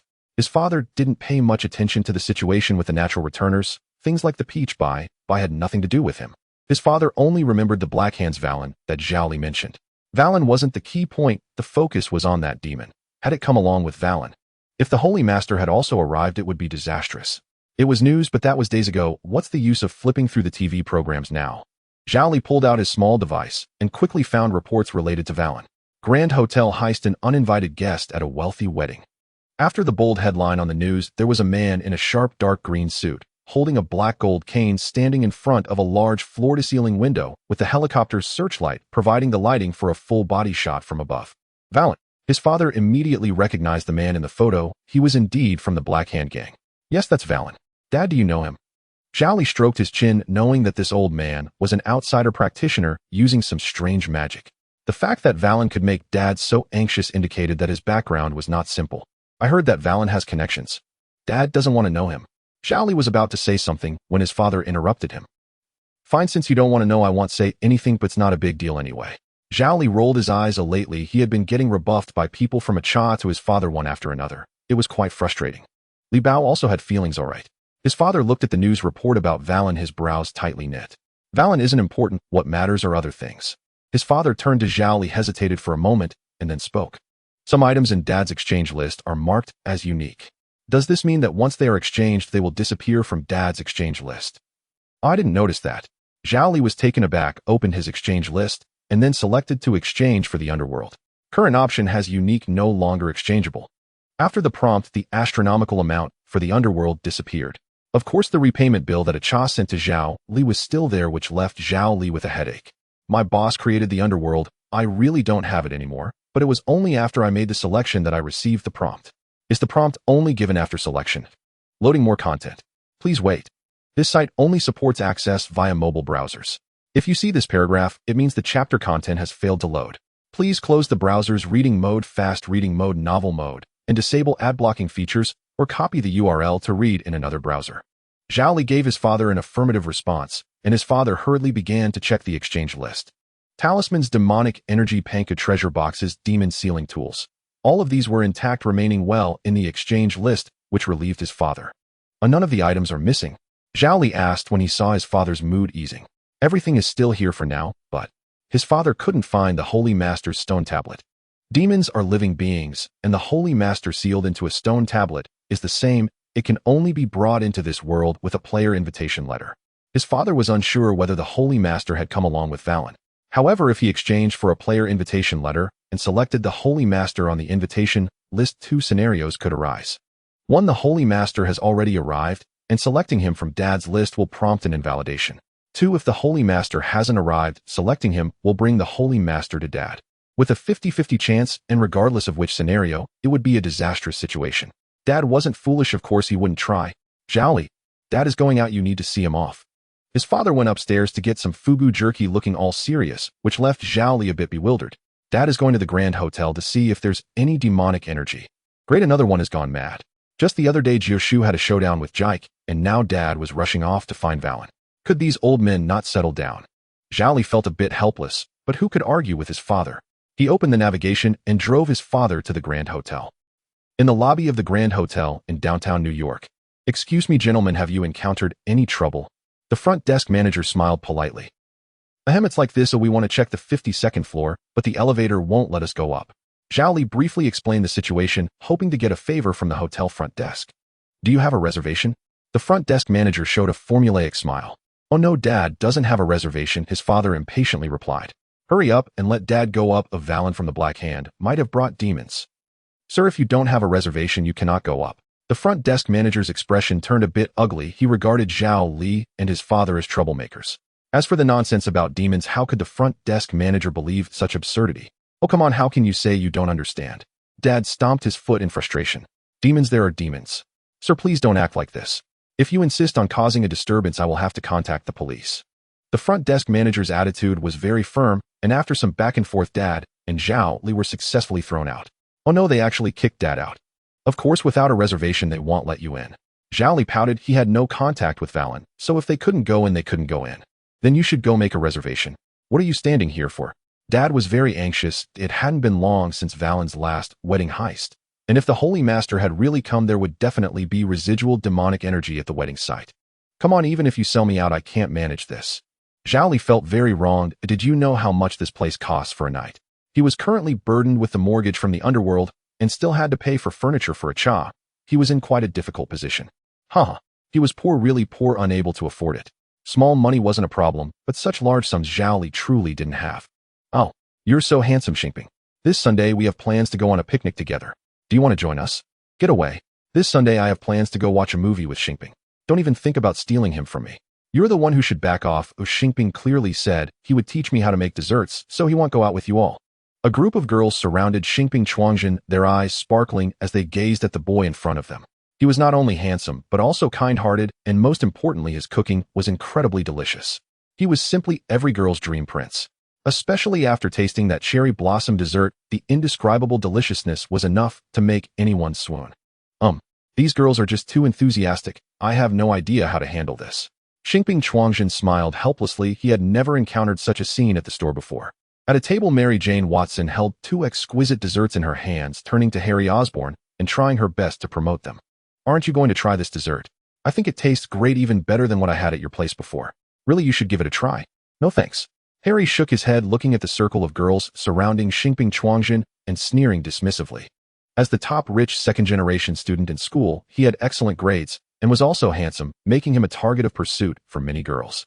However, all of this was shattered after Xingping Chuangjin arrived. The guy had stolen everyone's attention, which was simply outrageous. The girls who had previously surrounded him had turned and flocked to Xingping Chuangjin. Harry glanced at the dessert in Mary Jane's hand and snorted coldly. It's just a dessert. He can eat whatever he wants at home. His family's private chef is at his beck and call. And that so-called cherry blossom and shrimp. Just the name is off-putting. He currently hates shrimp, so there's no way he's trying it. I plan to do a special interview with him. His culinary skills are remarkable, which has caused Xingping Chuangjin's popularity to soar on campus. If successful, this would definitely be big news. Loading more content. Please wait. This site only supports mobile browser access. If you see this paragraph, it means the chapter content failed to load. Please turn off the reading mode, preview mode, novel mode, and ad blocking features in your browser, or copy the URL to read it in another browser. Mary Jane seemed to be in a good mood. She was a journalism student, always on the lookout for a major news story that could light up the campus. Now the opportunity had arrived. A mysterious transfer student, a culinary master, a young handsome guy with all these explosive points combined. Mary Jane felt that her chance had come, and she absolutely couldn't let someone else get ahead. TCH, what's so great about that? I'm the one ranked first on the campus most popular list. He can't even come close. He's just a new student. He can't shake my position on campus. Thinking of this, Harry felt a little better. Yet you're also ranked first on the campus most disliked list, Master Harry. Mary Jane's words made Harry's good mood vanish. Damn it, he hated transfer students and despised shrimp dishes. Hey, I didn't expect this kid to be so popular. Now Uncle Xingping doesn't have to worry. Did you see that? This is my brother on his first day at the new school. He directly stole the girl's attention. Impressive, right? I tell you, I once had Xingping's ultimate cheesy thick grilled meat burger. The taste was simply beyond words. Thompson wrapped his arm around a gang's neck, and there were quite a few girls surrounding them as Thompson grinned, showcasing Xingping as a bragging asset. This new friend truly elevated his status. Thompson, you and Xingping are friends, right? Do you know what his phone number is? A gang, I heard Xingping's family runs a small eatery. Where is that place? I'm going this Sunday too. I want to have a serendipitous encounter with Xingping. Thompson. A gang. The girls beside them were chattering non-stop, but the center of all their conversations inevitably revolved around Xingping Chuangjin.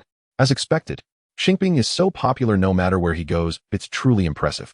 After finally breaking free from the crowd, a gang returned to his seat, looking at his partner buried in a heap of girls, feeling a bit sentimental. Hey, a gang, stop looking at him. Oh, we can't learn from that. A gang felt a sudden weight on his shoulder. Turning his head, he saw it was Thompson. Aren't you talking to those girls anymore? A gang casually asked. It's boring. They're only asking about Xingping, and I have nothing to do with it. Thompson clasped the gang's shoulder. He was a straightforward guy who believed that since Xingping and a gang were his friends, they were all good brothers, and nothing could change that.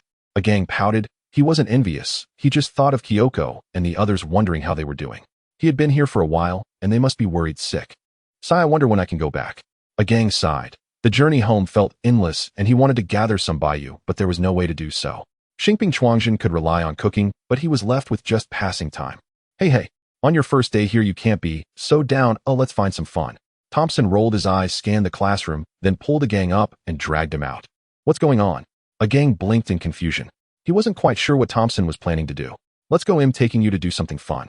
Thompson cheerfully yanked the gang from his seat and dragged him out of the classroom. Xingping Chuangjin paused for a moment, looking at the prompt in front of him, and his eyes lit up. From Harry Osborn's dissatisfaction, gained a small amount of Baiyu. From Mary Jane Watson's curiosity, gained a small amount of Baiyu. It seems these two should be like Jessica, special individuals who can quickly provide Baiyu. Such a good resource must not be wasted. He thoughtfully glanced at Mary Jane and Harry in the corner of the classroom, quickly calculating in his mind. Should I bring some dried fish to school tomorrow? At this moment. Loading more content. Please wait. In the corridor outside the classroom in front of a long row of lockers, a gang followed behind Thompson, staring wide-eyed at the scene before him. "Hey, insignificant, sickly cat Parker."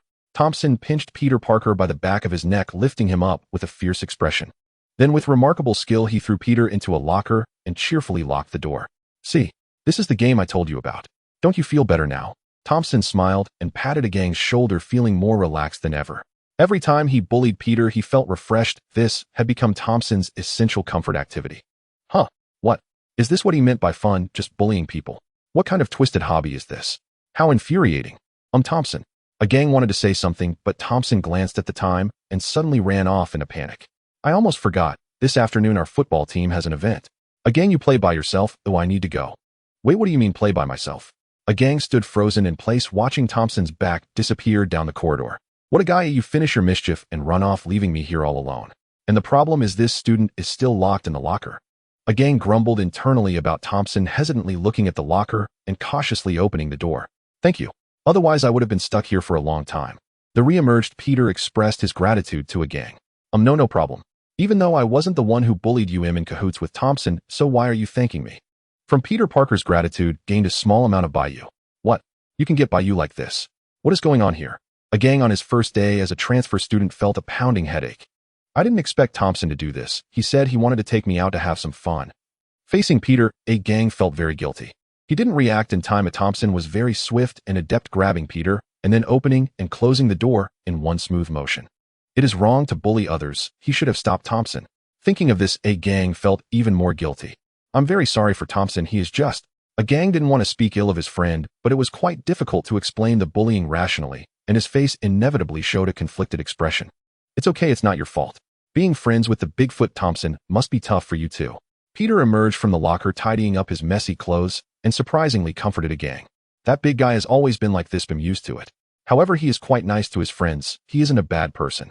Peter patted the new classmate on the shoulder, appearing as if he was completely accustomed to it. "Speaking of which, we've known each other since elementary school. He used to bully me every day back then. He wouldn't hit me, just lock me up or something. Overall, Thompson isn't a bad person. He just has a few quirks, nothing serious." A gang thought Thompson was randomly picking someone to bully, but it turned out to be a daily routine. From elementary school until now, what could make you target only one person for so many years? Thompson, this is true love. A gang was stunned. "Ha," Peter chuckled. "It seems that Thompson is indeed quite good to you. It's clear he truly treats you as a friend." "Ah, yes." A gang's mouth twitched slightly. He naturally knew this point. However, that big guy causes too much trouble. He had previously wanted to try out the big guy's Jeep and touch his double-barreled gun. Thankfully, the big guy wasn't angry. "You are the new transfer student in our class, right?" The one called. Peter scratched his head, recalling for quite a while, then his eyes brightened. "I remember now, you are called Jitian Gang G, right? I remember the one with you is called Xingping Chuangjun. Yes, on the first day of class such a thing happened. I'm really sorry." A gang scratched his head, feeling a bit embarrassed. "No problem, and Peter Parker, nice to meet you. A gang, your friend Xingping who transferred with you is quite popular. I saw him surrounded by a bunch of girls just now." "He still is now," a gang corrected. "I understand you," Peter said with a hint of emotion. "My good friend Harry is also very popular, but I belong to the kind of guy who has no presence." "Haha, I also feel like I have no presence." A gang nodded. He was used to being the useless gang. Peter, on the other hand, was very happy. He felt that he and a gang were very similar. Whether in personality or other aspects, they were quite alike. This made him feel as if he had gained a new friend.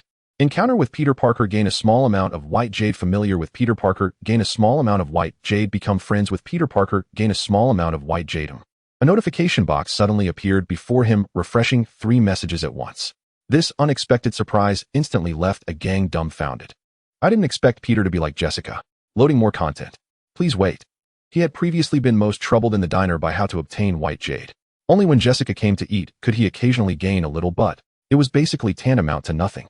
He didn't expect that on his first day at school he would score a significant amount of white jade from Thompson and Peter. Could it be that he found a path to wealth? A gang felt a little excited. Before he could think clearly, he heard Xingping Chuangjun's voice coming from the corridor. "A gang, my goodness, this situation never occurred when I was in the diner. I barely escaped. Hurry up and run." "Huh, what situation?" "Xingping came out looking for me. Nice to meet you, we'll talk again next time." Before a gang could finish speaking, he was pulled by Xingping Chuangjun and ran out of the corridor, sprinting for his life. Back in the classroom, Peter appeared to be in a very good mood. "What were you doing just now? Were you bullied by Thompson again? He'll help you take revenge." Harry rolled up his sleeves, and was ready to charge out of the classroom. In the next second, Peter pulled him back. No need, I'm feeling quite good. I just met a new friend. I got you a dessert as well. It's made by Kingpin. You came late just now and didn't get any, so I saved a portion for you. How about that? Am I reliable or what? Mary Jane blinked and placed a dessert in Peter's hands. Thank you. Peter took the dessert and widened his eyes the moment he took a bite. This sweet sensation felt as if it flowed through a river of cherry blossoms with the fragrance of cherry blossoms and the springy texture of shrimp. It's an innovation that no one could have ever imagined, sweet, but not cloying, bursting with flavor. This dessert completely shattered Peter's belief that cherry blossom-flavored items are visually appealing but not tasty. Who said that? This is simply a monumental fusion of cherry blossoms and shrimp.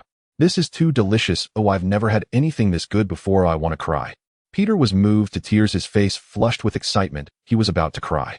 Humph, look at how uncultured you are, but looks good, but the taste is just so right. Hearing Peter's exaggerated remarks about the dessert, Harry's mood instantly soured. You haven't even taken a bite. How do you know it's not good? Recently, your sensitivity to shrimp has been getting worse. Should you see a psychologist? Mary Jane shook her head disapprovingly, as she knew what happened last time at the Four Seasons Hotel. Ever since that time, when the mob boss forced Harry to eat shrimp in public, he could no longer tolerate big shrimp, not to mention shrimp dishes. Even the smell of shrimp would make him nauseous. Peter, who was nearby, felt a bit guilty upon hearing this. If it weren't for his loose tongue at the time, Harry wouldn't have developed this psychological shadow. Don't talk nonsense. I'm not sick or sensitive. I just simply dislike it. Harry stubbornly refused to admit that he had a problem. If there's nothing else, I'll head home first. What about this dessert? It would be a waste to throw it away. Mary Jane placed the dessert on Harry's desk. Oomph. Harry angrily stuffed the exquisitely packaged dessert into his backpack, gritting his teeth.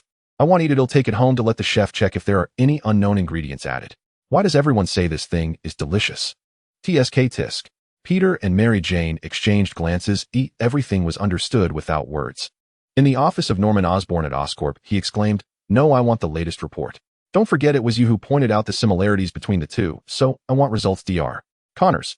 Facing the large floor-to-ceiling window with his back to the office door, Norman furrowed his brow, discussing something with Dr. Connors on the phone, his tone inexplicably impatient. Let's not discuss this over the phone. I will head to the lab now. Hanging up, Norman turned around and discovered his son Harry had entered the office without him noticing and was now standing behind him. Harry, when did you come back? I just got here. Dad, I have something to tell you that you will definitely find interesting. Harry exaggeratedly waved his hands, hoping to emphasize his point and capture his father's attention.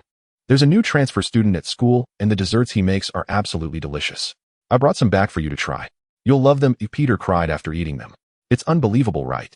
Harry pulled the wrapped desserts from his backpack, eager to offer them to Norman, attempting to strengthen their relationship. However, it was evident that Harry had failed. Norman showed no interest in the desserts.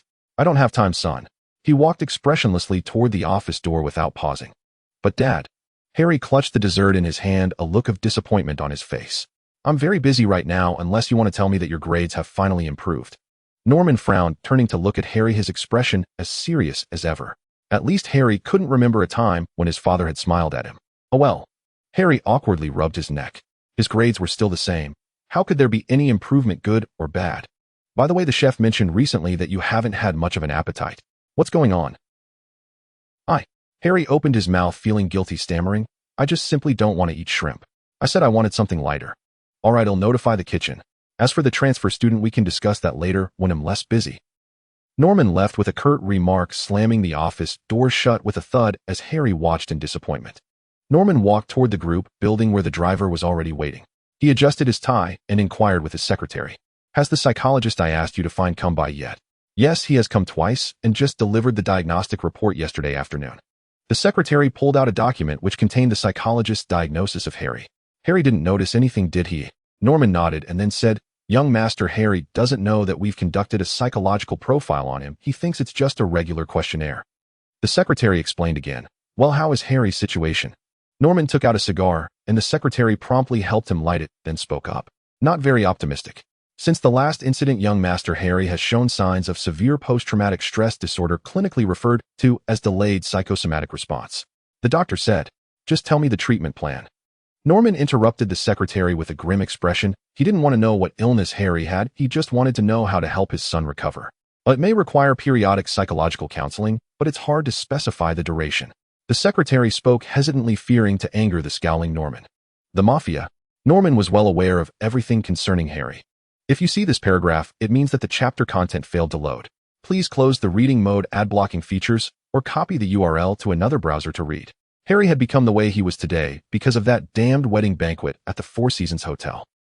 Norman couldn't even remember who sent him the wedding invitation that day. After all, Oscorp received invitations from all kinds of industries every day, and he couldn't possibly remember them all. Yet this inconspicuous wedding banquet led to a shocking grand robbery that stunned New York. Harry was publicly humiliated by the mafia. Those bastards forced him to eat a blue dragon shrimp raw shell and all. Since then, Harry had developed a psychological aversion to shrimp. When had the Osborn family ever suffered such humiliation? This grudge absolutely must be avenged. I tasked you with gathering information on the mafia. How is the investigation going? Norman said with a stern expression to his secretary. Well, the secretary showed a troubled expression and cautiously began to explain. Since the robbery at the wedding banquet, the mafia has been quiet for a while. Our contacts haven't had any responses either. What about the New York Police Department? Norman frowned, exhaling smoke rings as he spoke. The mafia's related documents are in Chief George's hands. He takes the mafia cases very seriously. The secretary swallowed hard. Norman's presence was overwhelming, especially when he was angry, creating a choking sensation. Even if we bribed others, we wouldn't be able to obtain the mafia's files. A bunch of useless fools. Norman's eyes revealed coldness, and after cursing, he fell silent. The secretary knew he had angered Norman with his incompetence, fearfully trailing behind him as they exited the Oscorp building. In the car, the driver respectfully inquired about Norman's destination. Mr. Osborn, where are we going? Sitting in the back seat, Norman pondered for a moment and took out his phone. Dr. Connors handle things at the lab for now. I have something to attend to. He'll come by as soon as I'm done. After speaking briefly, Norman hung up the phone and addressed the driver and secretary. Drive to the New York Police Department and schedule an appointment with Chief George. Tell him I want to speak with him in person. When Norman arrived at the New York Police Department, Chief George was already waiting at the door. Mr. Osborn, if you are here regarding your son, I'm sorry, but the mafia case is still under investigation. I will notify you immediately if there are any updates. As soon as Norman got out of the car, George wasted no time in addressing the topic, fully aware of Norman's purpose for visiting. The mafia's enforcers had taken the Osborn family's eldest son hostage at the wedding, publicly humiliating him, and the incident even made it to the tabloids. Now that Norman Osborn had come knocking, it was clear he was there for revenge on behalf of his son. To support the work of the New York Police Department, just name your amount, and he'll donate everything. I only need a bit of information that can be made public. I won't make things difficult for you. Norman also cut to the chase, offering a deal that George could not possibly refuse. Damn rich guy. George muttered a curse under his breath, then turned and walked away without looking back. Shortly after, a young man came out carrying a folder and handing it to Norman. The document contained a few brief lines indicating that the mafia had contacted the Magia and that their enforcer had reached some sort of deal with Hammerhead, with various evidence suggesting the mafia was plotting a massive conspiracy. Norman casually flipped through the document before tossing it to the secretary. Get me in touch with a master impersonator. The target is the mafia's enforcer. No matter what he charges, I have only one request. The cigar was tossed to the ground, sparks flying up as Norman stomped on it and turned to leave. Make sure he dies. In Milwaukee, Wisconsin, in an old house, Craig Hollis walked into the living room holding a plate of fried eggs and bacon, shouting upstairs, "It's time to eat, hurry down." After placing the plate on the dining table, he immediately spotted Romeo squatting on the sofa, fiddling with a machine part, with scattered design sketches all over the coffee table in front of him. Romeo, a short figure in a white lab coat wearing large glasses, was a young genius scientist known for his inventions and creations, his mind bubbling with ideas like a fountain never ceasing. Though the gadgets he created looked a bit strange, Craig often found himself amazed by these little inventions. Sometimes he wished he could pry open Romeo's brain to see why, being human like everyone else, Romeo could think of things he couldn't. I kind of miss Robert now. If he were here, these data wouldn't be such a hassle. Romeo sighed, resting his chin on the table. Robert was his intelligent robot, a good assistant who had always helped him, and also a good friend. Although Romeo could recreate another one, he preferred the original Robert, as a new version could never be the same as before. However, the cost of replacing Robert was high, and he wondered when he would be able to save enough. Red Jade. Romeo, come eat. What new gadget are you tinkering with this time? Craig walked over, curious about the rectangular box in Romeo's hands. This is the automatic cleaner I just made, Romeo exclaimed, jumping onto the coffee table, eager to showcase his new invention. Don't be fooled by its small size. It can squeeze into tight gaps, ensuring every corner of the house is spotless and dust-free.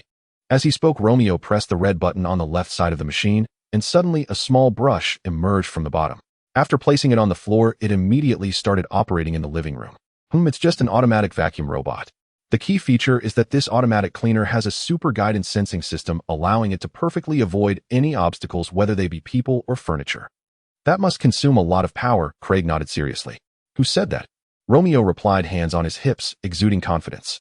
Because I considered this, I specifically set up an automatic charging function. When it runs out of power, it will automatically find a socket to recharge, and it has a strong battery life. Craig pondered, if this thing didn't consume much power and could clean the house, that would indeed be quite impressive. So that's pretty amazing then. Romeo raised his chin, looking quite proud. Don't forget, I'm a genius scientist. How could ordinary people think of my inventions? All right, great scientist, hurry up and eat. If you don't eat soon, it will get cold. Craig picked up Romeo and carried him to the dining room. Let's eat. I specially made your favorite mashed potatoes today. Craig placed the prepared breakfast in front of Romeo and then turned to shout upstairs, where there was no response. Lan Yu Kong, by hurry down for dinner. Craig felt a bit helpless. He had to call several times for dinner, as these partners were quite difficult to serve. I'm here. A familiar voice suddenly came from not far behind. Craig looked in the direction of the voice and saw Lan Yu just coming out of the bathroom, holding a phone. You must be hungry. I specially stewed beef overnight. It should taste good, Craig said, speaking more formally to Lan Yu than he had before. Although Lan Yu usually had a gentle speaking and working style, Craig could inexplicably sense a strong sense of pressure emanating from him. This huge disparity made Craig more cautious in dealing with him. However, no matter what, he was trying hard to get along with Lan Yu, for they were partners after all. Once Lan Yu sat down, Craig served him his favorite beef stew. Lan Yu ate while occasionally glancing at his phone, swiping down the screen from time to time. Suddenly, Lan Yu's hand paused while scrolling. He discovered an interesting piece of news. It was from an obscure editorial office in New York specializing in reporting peculiar and bizarre events. The report indicated that a strange illness temporarily named shadow loss syndrome had recently emerged in New York City, affecting a large number of people. Moreover, this symptom was extremely rare in the world. There had never been any relevant description in medicine before.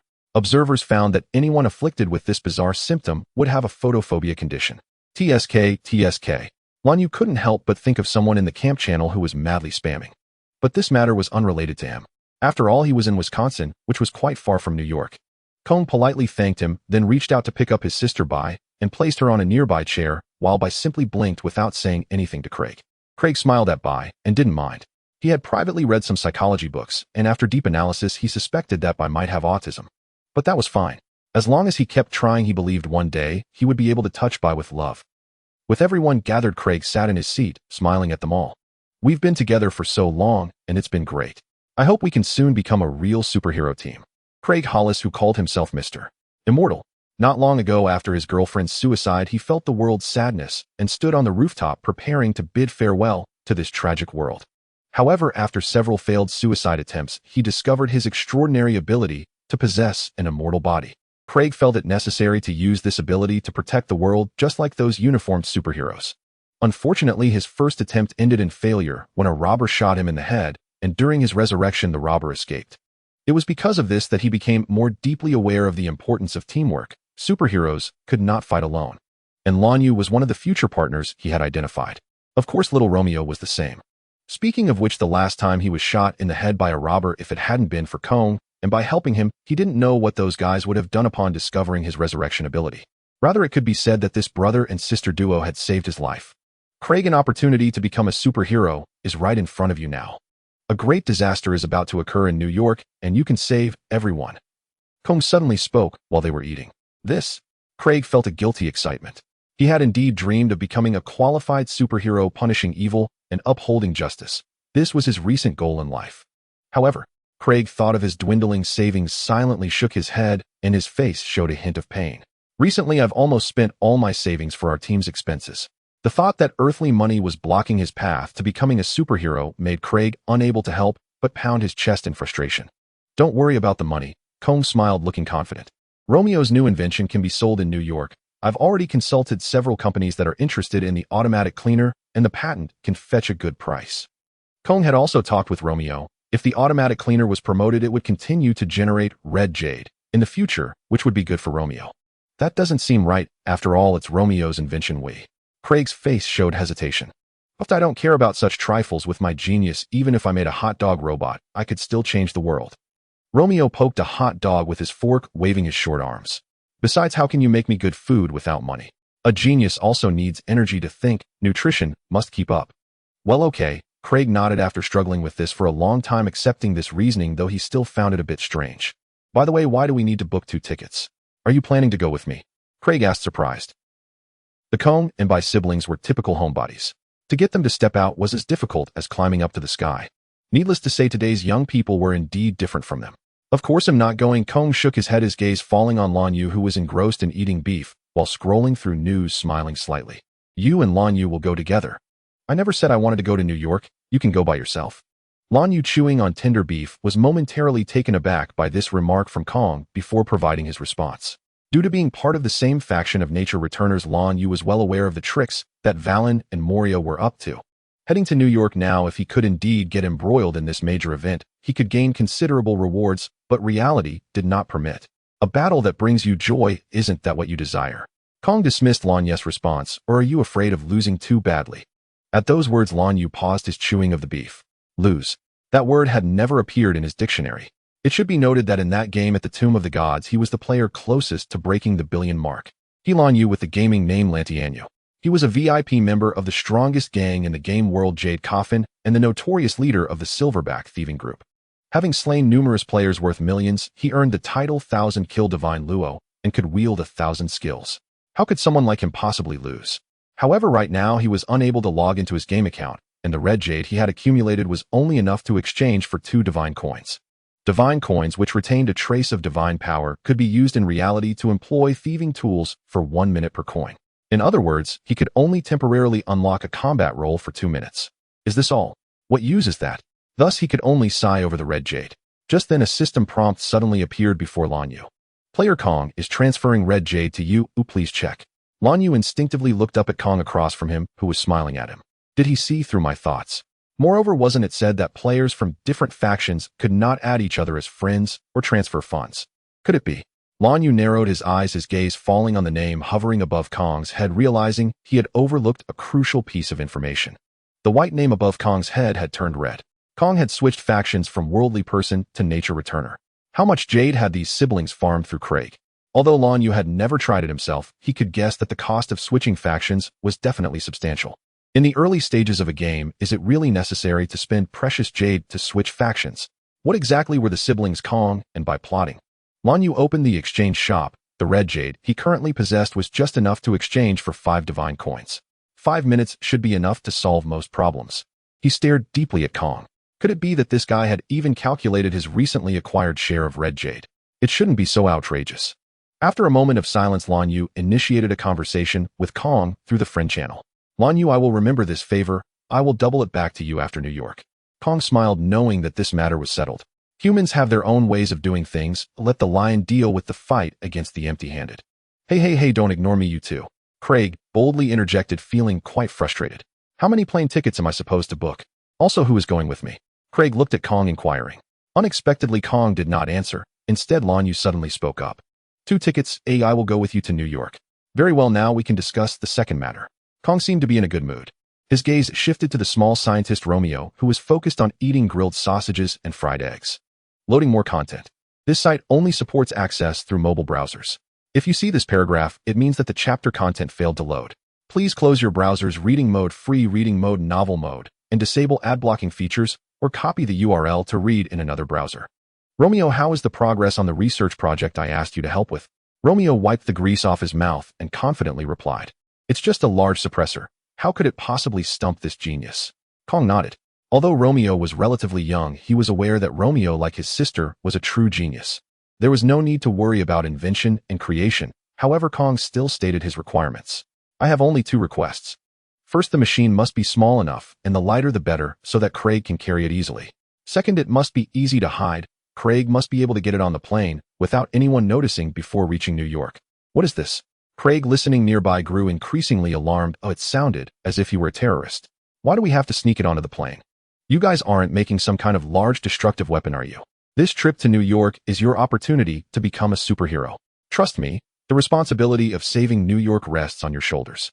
I will contact you at any time if there are any developments. With just those 2 sentences, Kong had again redirected Craig's attention back to saving New York and becoming a superhero. Oh, okay. Craig nodded in a daze, agreeing. After finishing their meal, Kong took his sister back to their room. The entire room was empty, lacking even a bed. The largest item occupying the space was a computer with 6 screens. Seihei Shoma Seihei Saikiro Old Man, Suna Sawada. Moria Valon Mamataro Zhaoli. The screens displayed various data, recording Kong's psychological profiles of the currently active players in Worldly Person and Nature Returner. In the list of worldly persons, the name Suna Sawada was highlighted by Kong. Suna Sawada and Lan Yu. They shared commonalities. Suna's performance was mediocre while Lan Yu remained gentle and silent. At present, they merely appeared to be ordinary people, yet subtle hints revealed a pressing need for jade, which set them apart from others. Kong hypothesized that their abilities might require a certain amount of jade to activate, otherwise they could not unleash their powers. This guess was confirmed by Lan Yu's behavior during the earlier meal. Among the nature returners aside from Moria, who was preparing a zombie army, the one receiving Kong's close attention was Valon. Or rather the presence hidden behind Valon. Sister, do we have enough jade left to switch factions again? Glancing at the abundance of data on the screens, Kong narrowed his eyes deep in thought. I nodded. We can start now. Kong smiled, focusing on the empty Emperor Foundation in the list. Alright then, I'll go first. Player Bai is undergoing faction conversion. Jade is hard-earned. Please choose wisely. Are you sure you want to switch factions? Confirm. The name above Bai's head changed from white to black. Sister, now let us continue to create legends. As Bai typed on the computer, a new name appeared on the screen. Tina Magellan. The strongest players who created an undefeated record in over 280 games within Urban Legends. Separated, they were merely useless, but when united, they were truly Kongbai. In this otherworldly game, it was no exception. Kongbai would never be defeated. In Hell's Kitchen, within a private mansion's Jim Wilson Fisk is warming up. Thud, thud, thud. The dull sounds echo incessantly. The force penetrates the punching bag, causing shockwaves to ripple. At that moment, 2 bodyguards clad in black suits and brimming with muscle enter, holding a shivering little chick between them. After a while, Wilson has finally completed his warm-up. He grabs a towel from the nearby rack, wiping away the non-existent sweat from his forehead. Whether he is sweating or not is unimportant. What matters is the sense of ritual. Wilson carelessly tosses the towel aside and sits down on the sofa, placing a cigar between his lips. Seeing their boss finish his warm-up, the bodyguard, holding the trembling messenger, steps forward to report to Wilson. This kid is here to deliver a message from the Maggia. Wilson is momentarily taken aback, then chuckles. Oh, so it's someone from Hammerhead. It's rare for him to come looking for me. However, just being glanced at by Wilson makes the messenger feel as if his life is hanging by a thread. He tries to stand tall, at least not shaking so much, hoping to avoid embarrassing Hammerhead. But Wilson is simply too terrifying. Wilson also notices the messenger's near fainting state and waves his hand dismissively. Don't be nervous, they're not going to eat you. Just say what you need to say. The messenger's voice trembles slightly as he gathers his courage. Hammerhead sent me to say that Varlon from the Black Hand has gone too far. Varlon from the Black Hand. Wilson raises an eyebrow, revealing a look of confusion. I haven't heard of him. Where did he come from? In the past month, most of the robberies in New York City have been committed by the Black Hand. They even made the news recently during that Four Seasons hotel heist. The messenger briefly recounts Varlon's notorious deeds, hoping to pique Wilson's interest. However, it turns out he has underestimated the situation. Oh, I thought you had some good news. Do I really need to take care of a robber? At this point, Wilson's tone slightly falters before he raises his eyebrows. Why don't you go back and ask Hammerhead if he should be held responsible if his grandmother's piggy bank gets stolen? The 2 bodyguards burst into laughter at the perfect moment. Faced with the ridicule, the messenger's face instantly turns red. Some words he had been holding back for a long time are swallowed back down due to his timidness. But that Varlon is targeting Tony Stark this time. The messenger, trembling, musters his courage to say this. Though afraid of the imposing figure, he knows he must complete Hammerhead's task. Moreover, he believes that if this is something that makes Hammerhead wary, it is likely significant enough for Wilson as well. That playboy cannot be touched. If he were to be kidnapped by Varlon, wouldn't Hell's Kitchen face a complete sweep? At that point, Wilson would surely be affected as well. As long as Wilson is willing to take action against Varlon, Hammerhead's objective would be accomplished. Loading more content. Please wait. This site only supports mobile browser access. If you see this paragraph, it means the chapter content failed to load. Please disable reading mode, skim mode, novel mode, and ad blocking features, or copy the URL to read in another browser. The messenger feels the pressure in his heart growing more intense, visibly sweating cold droplets from his forehead. To kidnap that playboy? The youth nowadays are indeed becoming more audacious. Wilson waved his hand with an indifferent expression. Boring, let it drag on. After the bodyguards dragged the messenger away, Bullseye finally stepped out from the corner. Should I go kill someone? Kill who?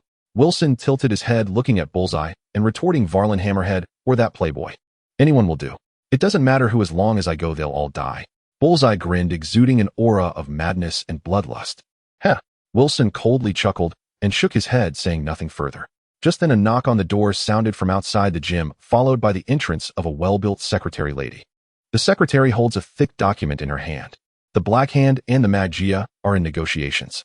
After paying a hefty sum, Hammerhead acquired the treasure of the Golden Rooster from Valon. However, after the transaction, a minion saw Hammerhead spitting blood and suspects Valon poisoned the drink during the deal. Wilson blows out a ring of smoke, lazily reclining on the sofa with his legs crossed. Hammerhead is really regressing. He even got played by a robber. If he had sent a minion to play human bomb, just now I could have admired him. Wilson pours himself a glass of red wine from the table. The treasure of the Golden Rooster, a treasure, just the sound of it suggests it's something precious. Before he could finish speaking, Wilson's expression suddenly darkened. If he has something valuable and didn't tell me yet, he got played by a robber, and now he's coming to me, does he think so little of me? The atmosphere in the gym abruptly shifted. As Wilson's expression changed, a powerful sense of oppression filled the air, making it hard to breathe. The secretary's heart trembles in fear. Being Wilson's secretary, she naturally possesses some skills, and she understands how terrifying he is. Yet the fantasies of youth always lead her to harbor a sliver of thought that perhaps I am the exception. However, this thought did not last long before she cast it aside. Her only wish now is to keep this job until retirement. She does not want to vanish quietly like her predecessors. While the secretary is lost in her thoughts, Wilson suddenly speaks up. I heard the Magia is making significant movements lately. The Magia has blocked several docks, indicating continuous cargo ships arriving, but we still don't know what the specific cargo is. Moreover, the Magia's intention to expand is quite apparent. Many gangs have reported that the Magia has crossed the line. Wilson's expression darkens, further indicating that Hammerhead is harboring inappropriate thoughts. At this thought, Wilson suddenly smiles. It seems Hammerhead has made contact with a new backer. Not introducing me to such a big business is quite inconsiderate. Let Erica take a trip and help me inquire about this. Pier 36, Manhattan. This place is unlike Pier 26 on the west side of Manhattan, which has the Hudson River Park Trust, Manhattan Downtown Development Corporation, and Citibank, who generously aided due to the visibility of Pier 26 from their offices. There they jointly established restaurants and a ferry company, making it one of the busiest large piers in Manhattan. In contrast, Pier 36 looks quite shabby. This is the territory of the Magia and their affiliated organizations, constructed over 2 years through the pooling of smaller gangs where clandestine transactions are the most common sight. The Magia has profited greatly from siphoning off resources, making this place one of their important financial pillars. However, during this period, it seems the Magia has inexplicably sealed off the entire pier, halting all external transport activities, only allowing for their own use. At this moment, looking out over the pier, it is piled high with massive containers, densely packed, emanating a faint smell of blood mixed with an unmistakable stench of decay. This scent is certainly not unfamiliar to assassins. It is the result of bodies being left to rot for too long. One can only fear that what is contained within these containers is far from pleasant. In the shadows beside the containers stands a very young lady, her deep blue eyes quietly observing the pier before her, the red form-fitting combat suit accentuating her exquisite figure. She is Erica Nachi's, a qualified mercenary assassin. Her combat capabilities reach the pinnacle of human potential. She is proficient in various martial arts and weapon techniques, and through prolonged training, she has even acquired a small amount of extraordinary abilities, such as hypnosis, tracking, telepathy, and high physical resistance. In terms of combat, she is truly a genius. It seems my boss wasn't wrong. The Magia's clandestine activities are indeed quite numerous. Erica toyed with the iron ruler in her hand, also known as the Tin Hands, her favorite weapon. As a smaller dual-wielding weapon, this iron ruler may seem somewhat inadequate compared to other lighter weapons, but for Erica, the added weight enhances her offense and defense, making them more perfect. Especially in narrow spaces with extremely short combat distances, it can unleash an unexpectedly powerful capability. However, a chill suddenly surged in Erica's eyes. Her current situation is dire, being pursued by a group of relentless troubles. Those pests from the Hand are always lingering. However, she is currently working for Kingpin, who is considered a good boss. If those guys want to bypass Kingpin to target her, they are breaking the rules. They're all a bunch of idiots. Erica muttered in frustration. It is unclear whether her words were directed at the ninjas pursuing her or at the Hammerhead's underlings who alerted Kingpin, thus provoking his wrath, or perhaps both. Kingpin had sent her to the Magia to inquire about Hammerhead, indicating that the Magia has been very active recently and has crossed the line. But what is there to inquire about? Erica had already made up her mind. She would just charge in directly, starting from the front door right into Hammerhead's office, teaching him a lesson, while also taking the treasures of the King of Roosters. Killing two birds with one stone, it is a perfect plan, Erica thought gleefully. Just then she suddenly caught sight of a red figure swinging between the tall buildings rapidly approaching the pier. That figure looked so familiar. It made her reminisce about her college life, a time when she was still so naive. Well, as an assassin, she obviously had no such thing as a typical college life, but she was an old friend of Daredevil. It was a tangled time that one could neither cut nor clarify, and unexpectedly, just as she returned to New York, she encountered him again. Thinking about it, it feels quite fateful. But how could this guy come to a pier managed by the Magia? It seems his meddlesome nature hasn't changed. Erica raised her eyebrows and vanished from her spot. At this moment, Daredevil Matt Murdock, who was on his way to Pier 36, was feeling as if his mind was in chaos. Hell's Kitchen was already chaotic enough, and now some inexplicable people and organizations have entered the mix, which is truly a headache. He had never heard of these guys before. Now they all suddenly appeared, as if they had materialized out of thin air.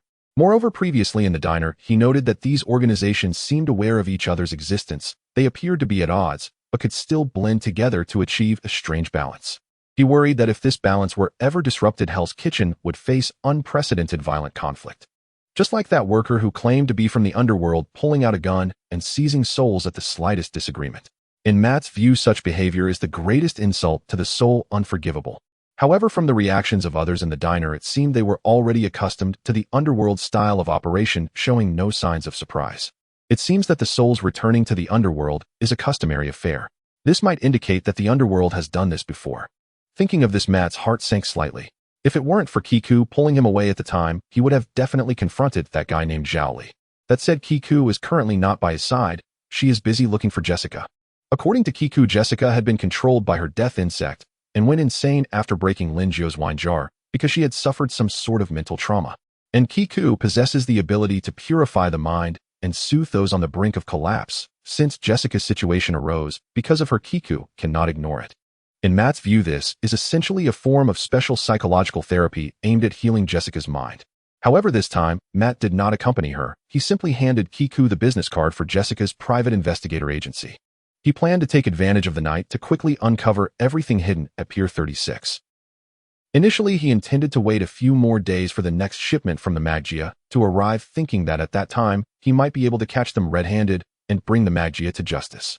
But now he can't wait any longer. With the clues he currently possesses combined with what he heard in the diner, he has a 70% certainty that the recent chaos in Hell's Kitchen is related to the Magia. The true answer must lie within the suddenly sealed-off Pier 36. As Matt pondered, he swiftly made his way using his grappling hook. Suddenly, his radar sense went off. He sensed a figure rapidly approaching, and he could vaguely discern that it was a woman. At the same time as the figure drew near, Matt felt a change in the air currents around him. Clang! Matt barely had time to raise his short stick to block. With a crisp sound, Matt frowned slightly, a hint of surprise on his face. This sensation feels so familiar. The opponent's weapon seems to be the Iron Ruler. It inevitably reminded him of that unbearable period at Columbia University, a time that could even be described as a nightmare. This caused Matt to momentarily lose focus.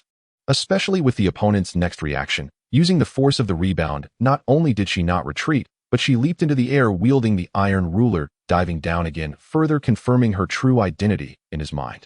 "Erica, when did you come back?" Matt blurted out. Previously, Erica had left New York and gone abroad.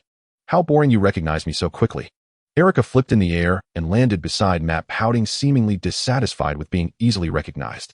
"I just returned a few days ago. I got involved with a group of rascals out there, so I came back to avoid the storm." Matt furrowed his brow, feeling that things were not as simple as Erica claimed.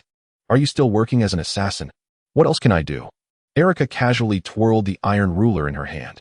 "You still wear that red outfit, no taste at all. What are you doing here?" Matt's expression tightened. There was no time for reminiscing. He just wanted to know Erika's purpose for being here. "My new boss said Hammerhead has crossed the line and I should come to deliver a message." "Your boss?" Matt paused in surprise upon hearing this, then quickly realized that the only person who could be Erika's boss and dare to confront Hammerhead was undoubtedly Kingpin. "You're working for Kingpin." Matt experienced a surge of emotions. "You're still as clever as ever, you guessed right." Erica clapped her hands, looking pleased, but Matt's heart sank.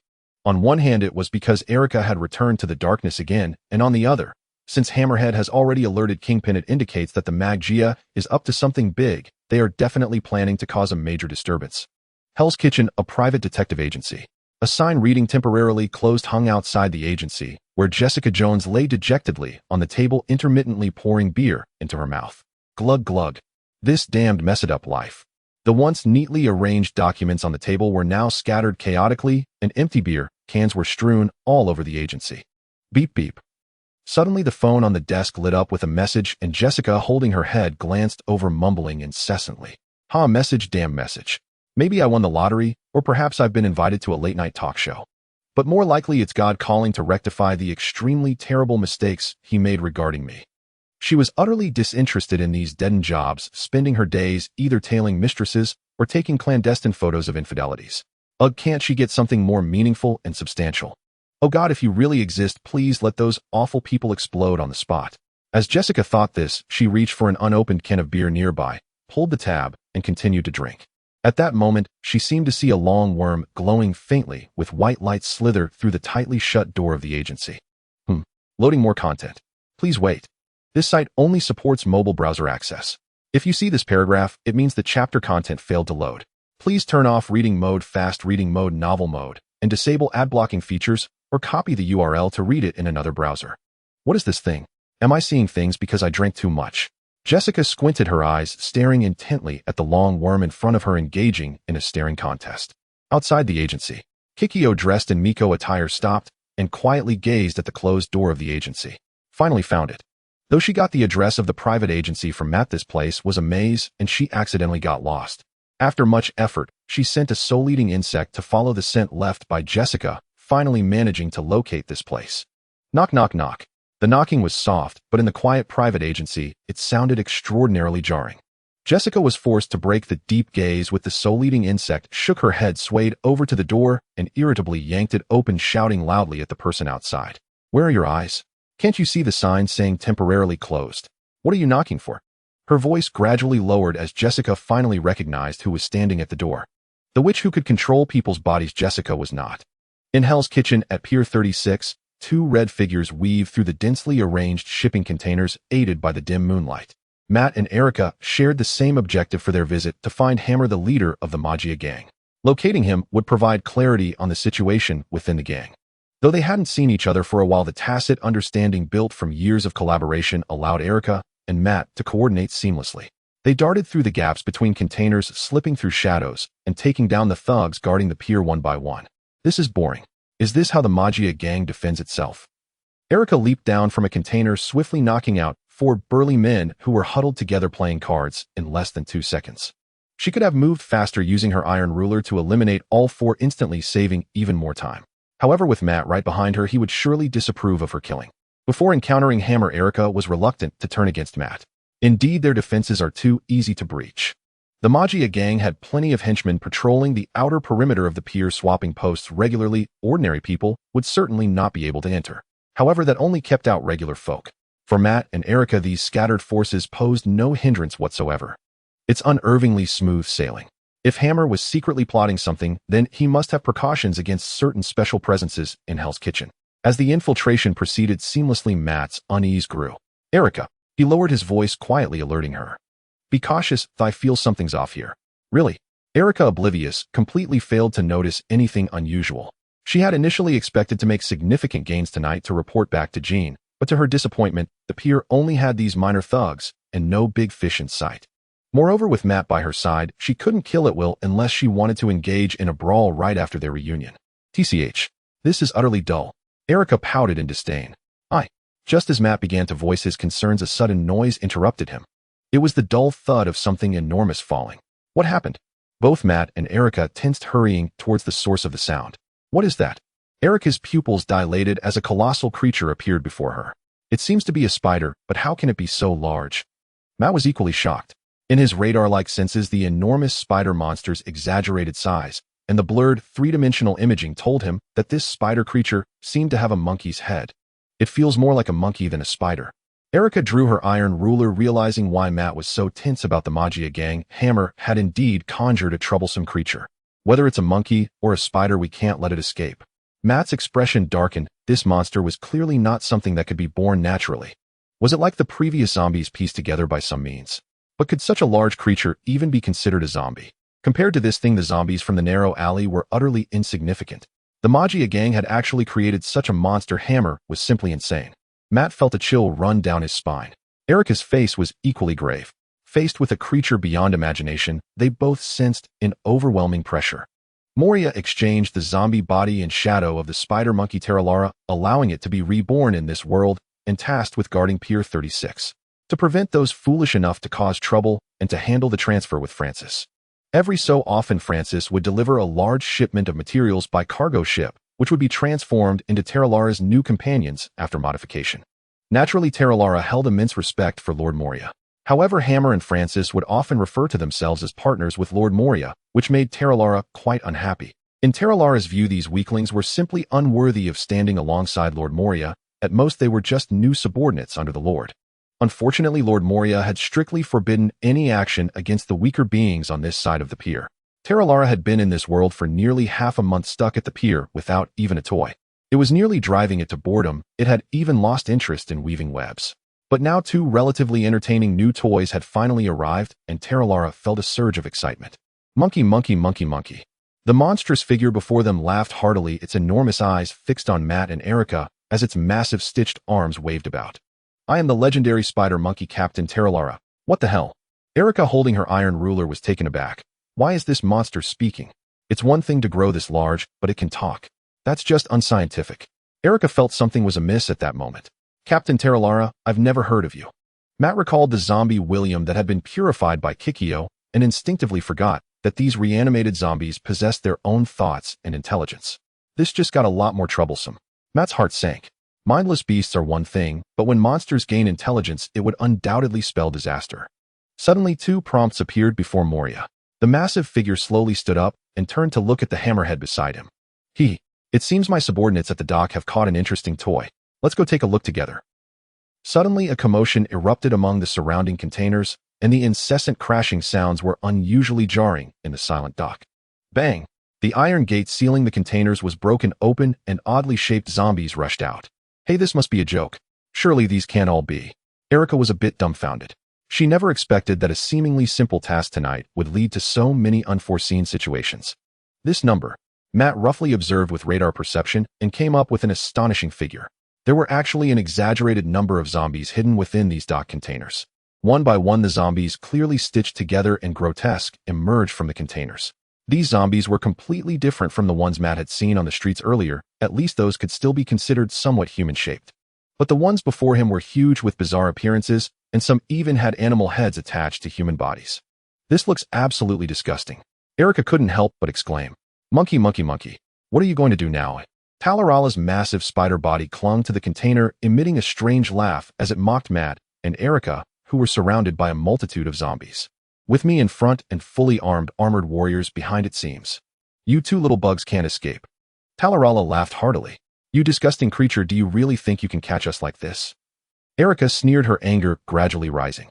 She didn't want to leave a poor impression with her boss. Although she didn't care about being hunted by those idiots from the Hand with Gold in front of her, it certainly made things much easier. Such a shield was hard to come by, so tonight's events couldn't go wrong. She had to pull Hammerhead out. It seems we have already been targeted since we entered the dock, Matt analyzed calmly. After the spider monkey, named Tallarala, appeared, the details that Matt had previously overlooked began to surface. Though he was blind with the imaging ability of radar perception, he had sensed that there were a considerable number of spider webs on the densely packed containers in this dock. Don't underestimate the intelligence capabilities of the spider mice. I know all your movements like the back of my hand. Tallarala was in no hurry to kill these 2 toys that had been bored for too long. Since its spider mice had told it that intruders had arrived, it was ready to have some fun. Matt, I know you don't like me killing people, but if it's zombies... Erica gradually calmed down from her initial shock at the appearance of the zombies. Then it won't be a problem, right? Erica toyed with the iron ruler in her hands, her eyes narrowing slightly, and suddenly a cold, killing intent erupted. It was time to unleash a massacre. Erica, don't.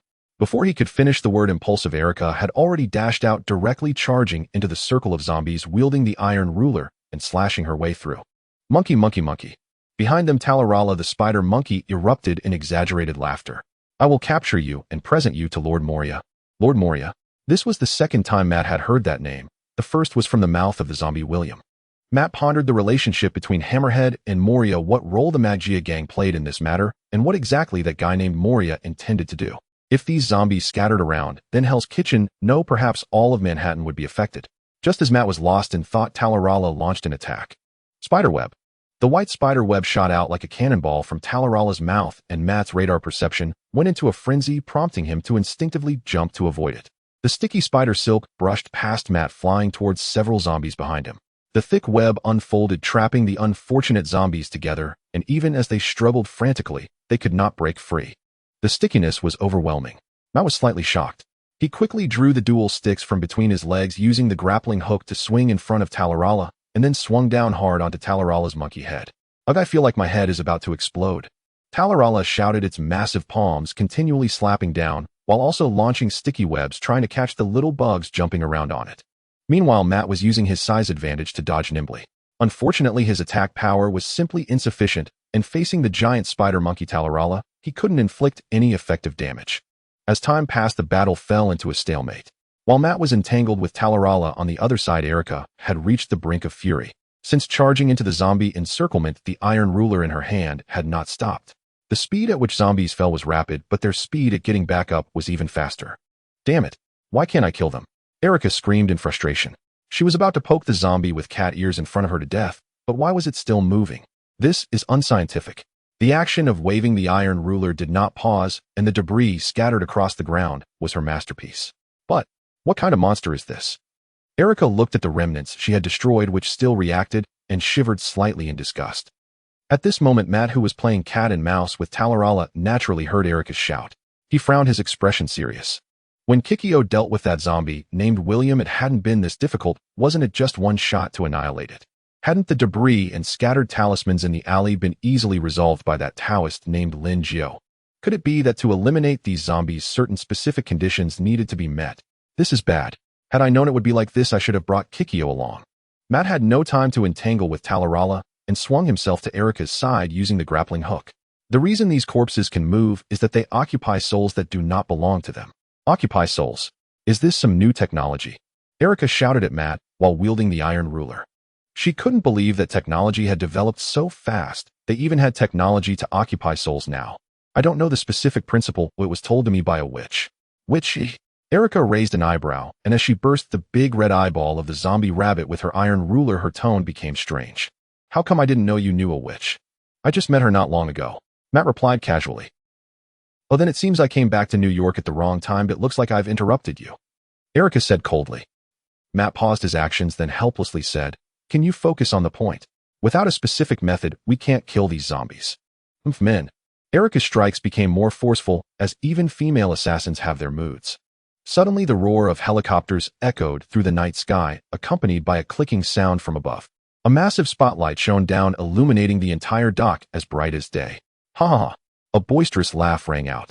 "Look who it is, the fearless ones from Hell's Kitchen. Now looking like little bugs with nowhere to escape. This scene is truly a rare sight." The figure on the helicopter caught the attention of Matt and Erica.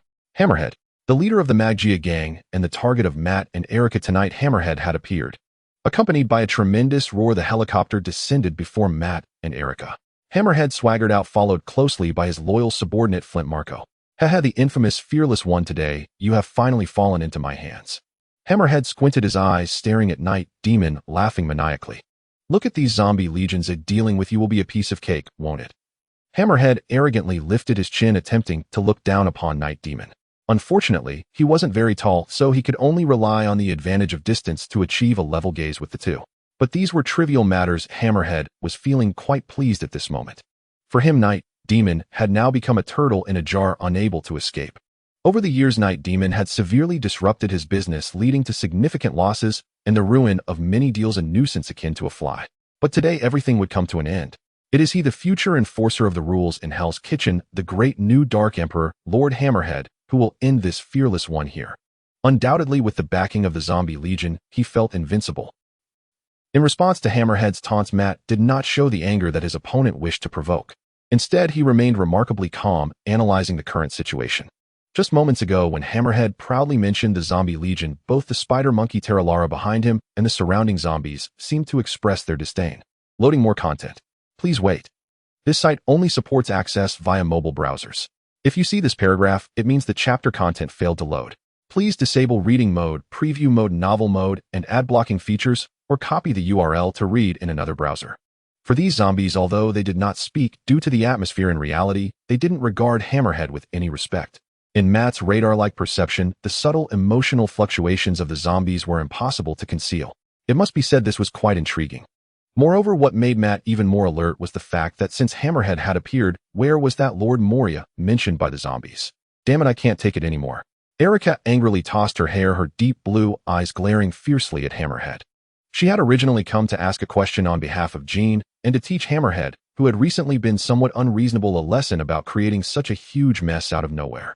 These damned zombies, each one more troublesome than the last, even when chopped into pieces, could still wriggle on the ground like those disgusting insects. Why was everything going wrong tonight? Was it deliberately opposing her? As she smelled the stench from her body, tainted by the intense battle earlier, Erica's face turned greener. All she wanted now was to quickly take down Hammerhead, and then rush home to take a shower, washing this foul stench down the drain. Oh. Hammerhead seemed to have just noticed Erica's presence. His mind had been entirely occupied with Night Demon, and he had not seen the woman beside him. Who is this? Why is she also dressed in red? Could it be that all vigilantes now? The spider monkey Terralara took matters into her own hands, wrapping the unconscious Matt and Erica in her web before dragging them onto her back. In fact, there was no need for Terralara to intervene personally, as one of the general zombies capturing people with webs was a task for the spider mice. However, the situation was different now. Arriving in this new world, Terralara wanted to impress Lord Moria. Lord Moria, the intruders are utterly no match for you. You are truly magnificent. At the right moment, Terralara offered her carefully prepared flattery, striving to make her presence felt. Hee. These small fries are indeed insignificant. They hardly pose a challenge. Moria let out a strange laugh, glancing at Hammerhead beside him. Ever since he saw the two little bugs, Hammerhead had been quite excited. Was the identity of these intruders not ordinary? These are no small characters. He is the notorious Daredevil. Hammerhead was completely lost in his own thoughts, having captured the man, without fear, a figure who had given Hell's Kitchen a headache. Even Jinbei had never managed this. He planned to strip Daredevil of his mask, expose his identity, and lock him away in the secret black box of the Magia, forcing him to suffer in darkness forever. Hammerhead's smile grew brighter as he thought about this. Collaborating with Moria was undoubtedly the wisest decision he had ever made. With Daredevil already defeated by the Zombie Legion, the next one would be Jinbei. The man without fear is truly a fine name, but what a pity he's so weak. Hammerhead was delighted, and naturally Moria was even more pleased. The so-called formidable enemy of Hell's Kitchen, he thought it would be impressive, but it turned out to be this. It was resolved so easily. This is too childish. It seems this world is indeed terribly weak. His zombie legion would undoubtedly dominate it without obstruction. This time he would undoubtedly become the king of the new world. Just as Hammerhead and Moria basked in self-satisfaction, feeling the world was within their grasp. Suddenly, an unexpected change occurred. At the other end of the dock, a deafening roar erupted that could not be ignored. Before Moria could react, a pure white feathered arrow surged through the air, carrying a wave of spiritual energy. The target was none other than the spider monkey Terralara, who was entangled with Matt and Erica. The arrow, infused with spiritual energy, pierced into Terralara's monkey head, instantly penetrating her massive spider body, eventually emerging from her rear, landing in a distant container and triggering a widespread explosion. Boom. The container was blown into the sky, and the once smooth dock was left in disarray. Terralara fell without resistance, a terrifying wound piercing through her giant spider form. Captain Terralara. The spider mice surrounded Terralara, calling out in desperation.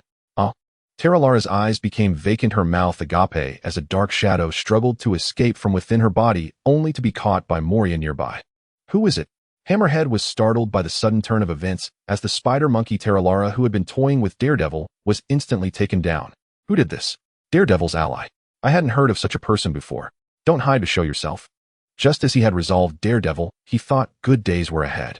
Little did he expect another opponent to emerge. Is this never-ending? Are there countless vigilantes in the world, with Hell's Kitchen claiming half? The emotional highs and lows led Hammerhead into a furious rage.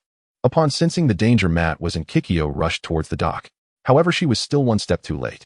In midair, she caught sight of Matt bound by the web from a distance. Also captured was a woman she did not recognize. Moreover, she naturally noticed a massive player towering 3 stories high. Moria, a notorious figure from the Natural Returners faction. Kikyo frowned, a hint of seriousness flashing in her eyes. She could not stand by and watch those zombies take Matt away, so she drew her bow and shot a breaking magic arrow, instantly eliminating the spider monkey Terralara. Space transfer. Several soul-eating worms entwined around her, and Kikyo's form slowly faded, directly moving above the dock. The next second, she raised her delicate hand, and 2 soul-eating worms descended wrapping around Matt and Erika, returning them to her side. Hammerhead, upon seeing Kikyo's appearance, was instantly taken aback by her beauty. Her deep black eyes, delicate oval face, and long glossy black hair were gently tied, with a pure white headband, her exquisite and lovely features. One could say every detail was just perfect. The ancient longbow she held added even more mystique to her presence. In that moment, Hammerhead felt a sense of infatuation. It might just be love at first sight. However, all of this vanished without a trace when he saw the daredevil being rescued by Kikyo. One could say this feeling came and went swiftly. "He's mine, I'll return Daredevil to me." Hammerhead was furious.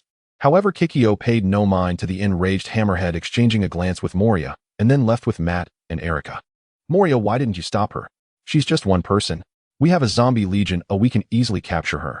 Hammerhead glared at Moria, gritting his teeth in frustration. He could not accept that Daredevil slipped through his fingers. Hee. What awaited him was Moria's strange laughter. Indeed, only players can deal with players. The humans in this world are truly weak. Even the man without fear in Hell's Kitchen is no exception. He had considered this point before. Kikyo's sudden appearance only confirmed Moria's suspicions. But that was of no concern, he needed help as well. "My dear subordinates, I missed you all." Moria cheerfully opened the exchange shop, selected the player invitation, and pressed confirm. Hiss.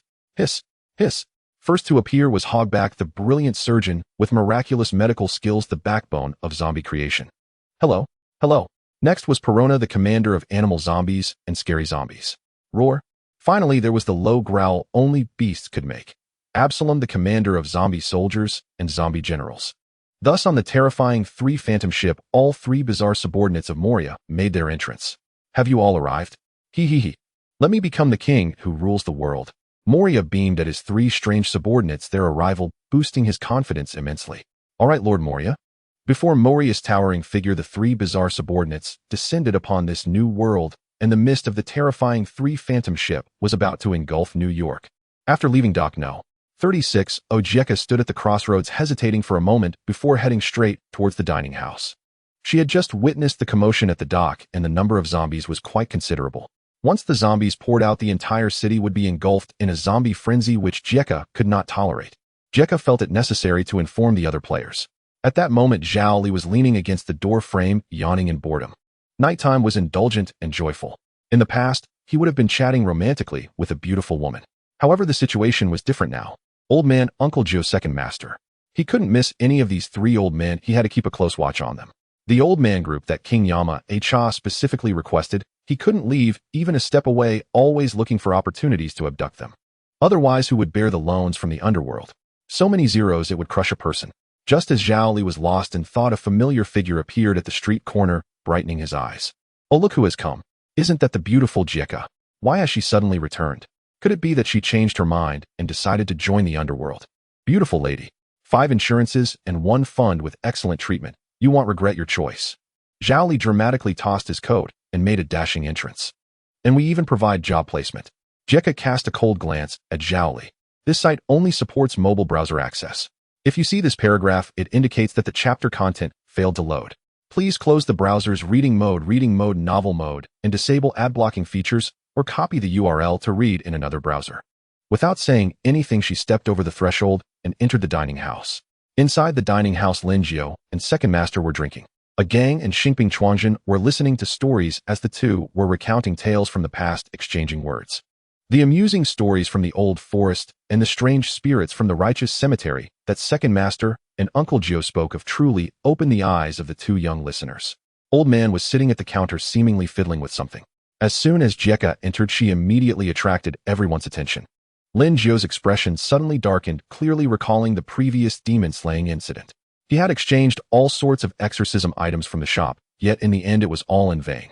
This matter was embarrassing to mention. Lin Jiao was a person who valued his face, so after Jeka entered, he turned coldly to the side and said nothing more. "The priestess has arrived." At the same time, Xingping Chuangzhen's eyes lit up, and he immediately turned and dashed into the kitchen.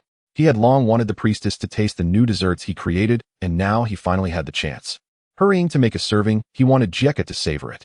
Zhao Li noticed a man and a woman being led over by the dead soul worms behind Jeka, and upon recognizing who the man was, he immediately cheered up. "Tisk, who is this? Didn't he strut around like a peacock before leaving with a smug face? What's up?" He just lies back and returns. "What about being the night demon hero? This is quite hollow." After Zhao Li mumbled a few words, he shifted his gaze to the side, where the equally unconscious Elika lay. He sniffed, and a stench befell him. Oh my, where did this beautiful lady come from? The smell coming from her is intense. What happened to these two? Did they have too much fun and get into something heavy? As soon as this was said, the attention of everyone in the shop converged on Matt and Elika. Oh no.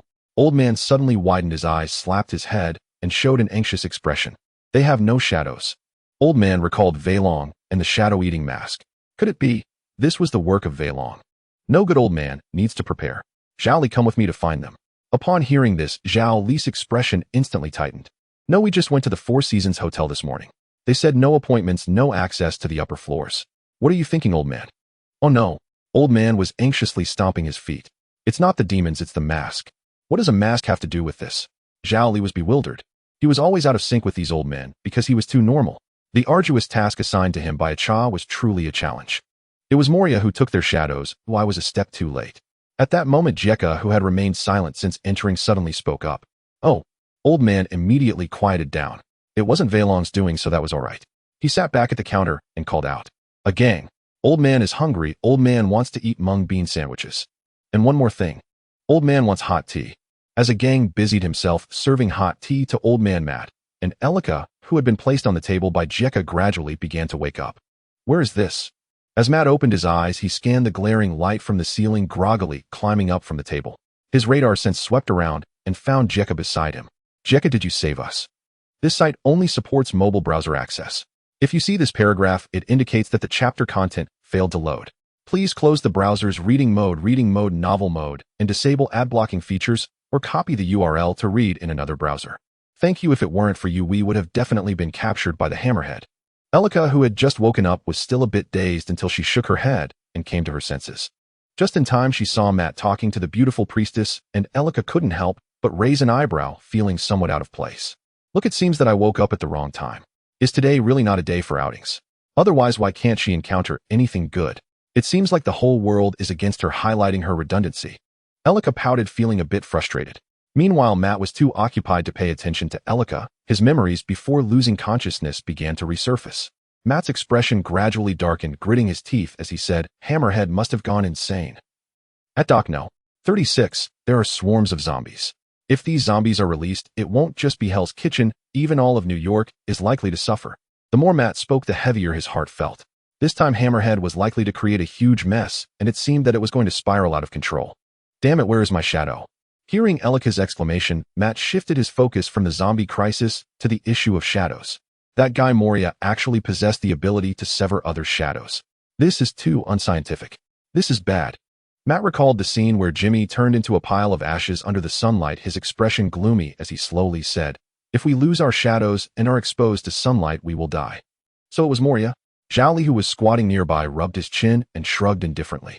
A Cha probably wouldn't bother to intervene in such matters. Since it had nothing to do with the underworld, he wouldn't get involved and wouldn't waste his efforts. However, if Moria went too far, well, he would deal with it when the time came. In Francis' secret underground base in front of the massive ice storage, he and the sandstorm Angel Dust had long been waiting here. A familiar, eerie laughter sounded. Moria held a struggling shadow in his hand, which was the shadow of Wade that he had previously captured. With this shadow, I am one step closer to ruling the world. Hogaback. The number 900, which I painstakingly created, is about to be reborn again. Just by putting this shadow inside, it will become the strongest zombie in history, surely granting us immense combat power. Hogaback was quite excited. Just the thought of his prize creation about to come into existence filled him with a sense of pride. The day when I become the king of the world's graveyards is drawing closer. Absalom thought of his dream, imagining standing atop a tombstone with a resurrected army of zombies behind him, his smile growing increasingly exaggerated. Transforming all the lovely things in the world into zombies and having them submit to my dream kingdom is within reach, isn't it?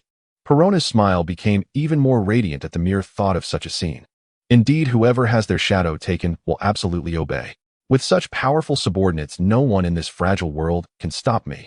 Moria's pupils reflected the struggling shadow of Wade as he laughed maniacally. Let us awaken it together now, Francis. I have been prepared for a long time. Francis smiled slightly, then walked to the central control system nearby, typing a few commands on the keyboard. The massive ice storage's hatch slowly rose, a bone-chilling cold instantly sweeping in. What is this? As soon as he stepped into the ice storage, Hogaback's footsteps suddenly halted. He looked at the tightly frozen corpses around him, and a glimmer of light burst forth from his eyes. These corpses were very well preserved. Moreover, it was evident that these individuals possessed great abilities before their deaths. Their physiques were quite developed, with some even reaching the strength of zombie generals. These are all my collectibles. Francis smiled, feeling a kinship with Hogaback as if they were soulmates, and introduced them with great enthusiasm. This part consists of cyborgs, all modified by my hands. What do you think? I think you could consider integrating their bodies or certain parts with animal tissues and then proceed with the stitching process. That is the only downside. The stitched areas are prone to cracking or falling off under the strain of force. That's all right. I believe current technology can compensate for that, but the two engaged in a heated discussion on how to create stronger zombies when Moria burst into laughter, interrupting their conversation. Choose any two materials and throw in the shadow of that fearless person. Don't waste it. Yes, Lord Moria? Hogaback nodded.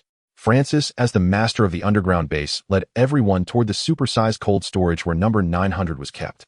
Long time no see, number 900. The next moment, the lights turned on. A giant towering 67 meters high, with pointed horns on its head, appeared before everyone. The enormous figure looked bizarre. Even though it was not Francis' first time seeing number 900, each time he viewed such a powerful creation, he was still quite shaken, his eyes filled with fervor. The hammer's blood was boiling even more. If he could truly resurrect this giant before him, not just Hell's Kitchen, but even the entirety of New York would be insignificant. No, it would possess unmatched power across the entire world. Money meant nothing. He was about to become the new emperor of the Dark Empire. Unlike last time, Moria would not allow the demon Oz to be exposed before the zombie army officially launched. He intended to devise a flawless plan and would never repeat his previous failure. He only needed to endure through this initial phase, and he would completely control the demon Oz, turning it into his most loyal subordinate. Is Ounce's food ready? If it gets hungry, it will get angry. Moria looked at Francis beside him. Francis opened the nearby cold storage, which was filled to the brim with meat enough for the demon Oz to consume upon awakening. Have you prepared the twin blades for him? Moria turned to Hammer. This time the demon Oz would not be empty-handed. Its weapons were crafted by Hammer. All done. Mentioning this, Hammer could not help but feel a pang of pain in his heart. The ultra-long twin blades were over 30 meters long. Made entirely of special alloys, the price could only be described as astronomical, truly exorbitant. The moment of resurrection has arrived. The one and only known as the Berserker of the Demons, Oz. Moria stepped forward, placing the struggling shadow of Wade in front of him. Be obedient, I am your new master. As soon as the words fell, the shadow suddenly became quiet, its struggles ceased. Now I grant you the voice and body necessary for a zombie's survival. You must forget all past relationships and become a warrior who obeys me. The shadow nodded. Contract established. And now awaken from your slumber. The shadow was pressed onto the body of the demon Oz and gradually absorbed into it at a slow pace. The high-frequency vibrations caused the ice enveloping Oz to show signs of cracking. The sound of a heartbeat echoed through the ice storage. With a flash of red light, the demon Oz opened its left eye. Meet. With a roar, the demon Oz awakened once again. No, he is now Deadpool Oz. The colossal demon that shook the world 500 years ago combined with the shadow of a crazy mercenary. Such an unparalleled combination. It would be Moria's most insane creation. This world has no navy, and now with Oz added, no one can stop our zombie army. Absalom said in a cheerful mood. No. However, Moria shook his head. The navy has also arrived. Tina and Magellan are in this world. This was the information he received from Tao Bai Bai. Hogaback exaggeratedly covered his face and screamed. Is it the Warden of Impel Down located in the Calm Belt? Perona and Absalom also broke into a cold sweat. Such legendary figures are not easy to deal with. The three oddballs were a bit flustered. They could rush against Tina and the others, but with someone like Magellan, is it too overconfident to just charge in like that? Lord Moria, is your plan to rule the world really reliable? It's just one Magellan, you all are too nervous. Laughter echoed as Moria appeared confident. Don't worry, I already have a way to deal with it. With that, he opened the camp chat and entered private messages. Moria, are you interested in making a deal? My price is quite high. What will you use to pay? Moria, how about a large sum of red jade? Xavier Academy had an unexpected guest. Hey Ripley, have you seen Alien 3? Outside the door, the familiar fool, as always, carried twin swords and wore a red mask, muttering nonsensical phrases. Damn it, Deadpool. What are you doing here? Bullethead raised an eyebrow, pondering if it was too late to close the door. Last time on the Cross City Highway, she was tricked by Wade so badly that if Tina hadn't arrived in time, Bullethead felt she would have been beaten to death by that Tao Bai Bai. I'm here to handle business. Where's that big metal guy? Hurry up and call him over.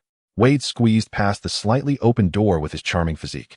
Wade barged past Bullet Head and unceremoniously occupied the large sofa in the living room. Hey, what exactly are you here for? Bullet Head's gaze was slightly unfriendly.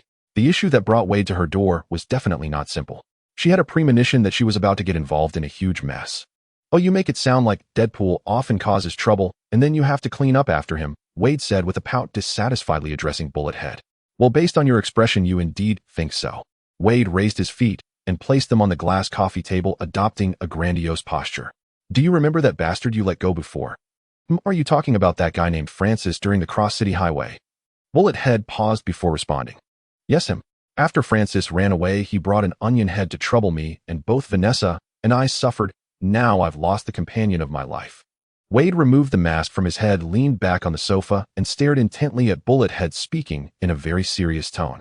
This trouble was brought to me by you, so you have to help me. Your lifelong companion. Bullet Head was taken aback, looking at Wade's serious expression. She fell silent. Vanessa is Wade's girlfriend, so, if that's the case, that Francis is indeed a bastard. Wait a moment, I'll go get him. Bullet Head unusually poured Wade a cup of water and then went upstairs to find Steel Strength. Oh, Wade, are you okay? Steel Strength hurriedly ran down from upstairs. Bullet Head briefly explained Wade's situation, which made him a bit worried. Good, of course, great. Wade pouted and shouted at Steel Strength. But I have an even better proposal, and you can't refuse it. Okay, whatever the proposal is, I accept it.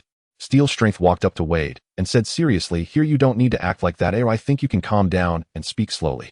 Considering that a certain guy had just experienced a major setback, Steel Strength felt he should be patient with Wade, so he spoke earnestly. Perhaps you should take it easy. The situation might not be as bad as you think. And not that bad.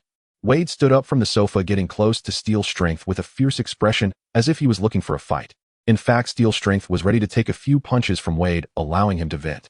However, unexpectedly, woo-woo, Wade cried, while hugging Steel Strength, tears and snot pouring out. It could be described as a torrent of tears, and his emotions were extremely agitated. That was my lifelong love who has accompanied me all along.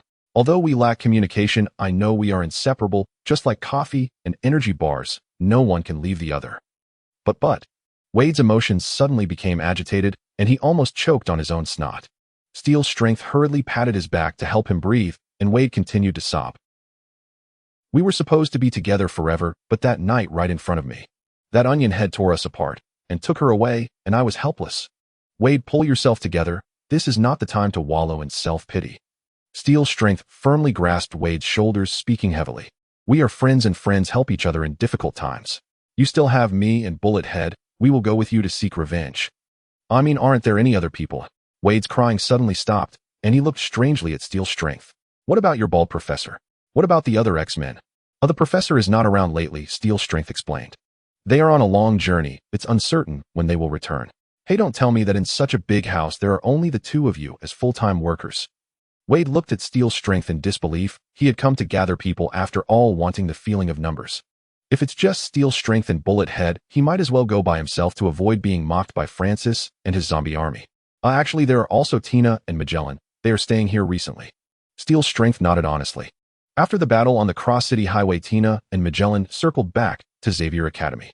Hey, what good is that? I'm not familiar with them. I remember last time that gorgeous girl didn't even know who I was. Would she help me? We are comrades who have fought side by side. They will definitely help you in times of trouble. Steel Strength said earnestly. Instead of being entangled in these, why don't you talk about how you were attacked and how Vanessa was captured? My. Wade stopped his tears, looking puzzled. When did I say Vanessa was in trouble? Didn't you say she was your lifelong love? Steel Strength was momentarily baffled. I was talking about my shadow. Wade pointed at the shadow under his feet, his expression extremely serious. That onion head took my shadow away. Steel Strength felt like dying. What was he so moved about just now? First, let's clarify who the enemy is. What exactly is the name of the onion head you mentioned? The Bullet Head tapped the table. Fine, letting Francis get away was indeed their mistake, but Wade's ridiculous performance was truly enough. No matter who the enemy is, we need to find them quickly and blow them to the sky, then have Wade scram. Wade fell silent. He furrowed his brows tightly, his entire face contorted as if he were constipated. He remembered Francis mentioning something. What was it again? Motorola. No, the large onion head was too iconic. He couldn't recall at all. Hey, you can't have forgotten, right? The Bullet Head looked at Wade in horror. What on earth is this guy thinking? It's the enemy we're talking about. How could you forget their name? Who said that? Wade held his neck-high, veins bulging on his forehead, extracting the memories from that night about Vanessa Francis and loading more content. Please wait. This site only supports access via mobile browsers. If you see this paragraph, it means the chapter content failed to load. Please disable reading mode, skim mode, novel mode, and ad blocking features in your browser, or copy the URL to read in another browser. Okay, I forgot. Wade shrugged, displaying an expression of helplessness. Damn. The bullet head was truly amused by Wade's antics. Being around such an idiot made her feel like she might become a fool herself. You can't blame me, but if you encountered a wobbly dummy, you'd be like me too. Wade pouted, feeling a bit wronged. His memory was usually quite good unless he got hit in the head. This time was purely an accident. Tina knows who he is. Dressed in a magenta professional outfit and a justice cape with deep purple gloves, Tina walked down slowly from upstairs holding a cigarette. She still remembered Wade, who didn't seem too bright. But if it involved Mariah, Tina wouldn't just sit idly by, provided that your shadow was truly taken by an onion head. Hey, beautiful, long time no see, do you still remember me? Wade's eyes lit up as he dashed out. However, he was directly ignored by Tina. She did not. Outside the academy, ominous ice pillars rose from the ground, exuding a chilling aura. At the top of the ice pillar stood Esteth, dressed in a black and white military uniform. Her magnificent silver blue hair danced in the wind, and even standing still she radiated an immense pressure. Hey, who is that woman? Wade exclaimed, leaning out the window and pointing at Esteth atop the ice pillar. Who are you asking about? Isn't this the trouble you brought upon yourself? The bullet was nearly driven mad as trouble had come to their doorstep, and now was not the time to be frivolous. Esteth. Tina's pupils constricted as she saw the red name above Esteth's head. Another player from the Natural Returners. She was affiliated with Moria and Tao Bai. Tina had suspected that Moria would send someone to cause trouble, but she didn't expect them to arrive this quickly. How did they find this place? Was it that woman from the television earlier? If so, there must be quite a few players from the Natural Returners. Esteth, I haven't heard of her. Is she one of those 7 onion heads? Wade scratched his head in confusion, tilting it as he asked Tina, who couldn't be bothered to respond. She is one of the 7 warlords of the sea, not just some 7 onion head. The bullet replied irritably. They're all the same. Anyway, an enemy has come knocking at our door, hasn't it? Seeing Tina's serious expression, Wade understood that the woman outside was connected to the one who had stolen his shadow. Watch me chop her down. As Wade spoke, he drew his twin swords from his back and prepared to jump out the window. The hunt begins. A fervent glint flashed in Esteth's deep ice blue eyes. Heavenly falling ice. With a graceful snap of her fingers, a massive ice meteor formed of purest ice crystals appeared out of nowhere and plummeted toward the Genius Academy below. Cough, cough. Wade peered out the window, watching the azure sky being obscured, then glanced at the 2 small knives in his hands. This proportion was simply absurd. Wade silently crawled back into the room. Quick, it's time for you X-Men to show your might. They're already at our doorstep. Ooh, I absolutely cannot hold back now. Charge, take her down. Wade hid behind Steel Strong, pulling out a small flag from Waknoshir, waving it and cheering. Steel Strong's face turned a shade of iron. Oh wait, his face was already iron. Who was this idiot with? What was going on that he was still being frivolous? Poison Dragon. At that moment, accompanied by the sound of shattering glass, a deep purple dragon appeared, 3 poison dragons roaring as they charged into the air, colliding with the ice meteor. The dragons formed from venom circled the falling ice meteor, biting and tearing at it. The venom corroded the ice crystals, turning the ice blue meteor purple. Ultimately, the enormous ice meteor was shattered by the 3 poison dragons, disintegrating midair into tiny ice crystals that floated gently down. In the manner a snow of toxic ice crystals began to fall, the purple venom mixing with the azure ice crystals, creating a breathtakingly suffocating beauty. Woe, the toilet war god. Wade blinked, watching with interest as Magellan emerged from the restroom. What a massive figure he was. Standing nearly 5 meters tall, complete with decorative horns and bat wings on his back, he could easily play a role as Satan. Wade eyed Magellan, suspiciously, sneaking up to Steel Strong's ear and whispering in a low voice. That guy is such a big butt and always hangs out in the toilet. You guys must be running low on toilet paper lately. I know a supplier if you need. Shut up. Steel Strong couldn't hold back anymore and pinched Wade's mouth shut, shouting in exasperation. What time is it? Get serious. MMM. Wade nodded awkwardly, his eyes showing a hint of grievance. He just wanted to introduce a good and cheap toilet paper supplier since that big guy looked like he needed some. This was very important, otherwise not only would squatting too long cause numb legs, but using too much toilet paper would make one's but hurt. Seriously, what was there to be angry about? Since the enemy has come knocking, it means Moria is ready to complete his plans, and he doesn't want me to interfere. Magellan would not stoop to Wade's level. His gaze was fixed on the enemy. This woman possesses the ability to create ice. It's similar to Akiji's power, but I wonder if she can turn natural. They'll fight her, you all go stop Moria. Although Magellan had been hiding in the restroom, Tina had already informed him of the information exchanged among Wade and the others through private chat. He never intended to go to New York. The power of the venom fruit was too domineering. If he went to New York, he wouldn't even need the zombie army to rampage. Magellan could turn the entire city into a dead zone. His abilities were absolutely unsuitable for urban combat, whereas his death was different. A powerful ice user keeping her occupied and preventing her from aiding Moria was crucial. Hey big guy, don't underestimate me, Deadpool. Wade broke free from Steel Strong, once more drawing his twin swords. Leaping out the window, he landed in the courtyard, pointing at his death on the distant ice pillar. Little girl Deadpool is here. Weakling. Isdeth merely cast a glance at Wade, flicking her finger to raise sharp ice spikes from the ground. I'm dead. The ice spike pierced through Wade's abdomen, hanging him up like a rag doll. Oh ho ho ho ho. Isdeth laughed maniacally. Whoever was just playing with snakes, come out and fight me. You all go ahead, I'll handle this rat. Magellan's face darkened like that of a demon. Isdeth lifted her hand and took Wade's life. This kind of wanton slaughter was no different from those despicable pirates. They all deserved to die. Rat. This is the first time I've been called that. Isdeth would show no mercy to her enemies. Since that weakling dared to shout, then death was his only outcome. She scrutinized the nearly 5-meter man before her. Magellan, his name in black, a player from the Imperial Foundation. He was the one who had just destroyed her ice meteor, a worthy target for hunting. Truly to my liking. Isdeth stomped her foot. The power of the demon god manifested, and the force surged within her. Gigantic ice assault. A sharp ice pillar the diameter of a truck shot toward Magellan at breakneck speed. Poison dragon. Magellan was covered in deep purple venom, transformed into a true poison man. The venom took the form of a giant dragon charging toward the incoming ice pillar. Bang. The poison dragon opened its serrated maw, biting down and crushing the entire ice pillar, then charging toward Isdeth. Looks like things are getting interesting. Isdeth leaped up, avoiding the poison dragon's bite while floating in midair. Although she couldn't fly freely as long as she controlled the ice around her to float, she could also levitate.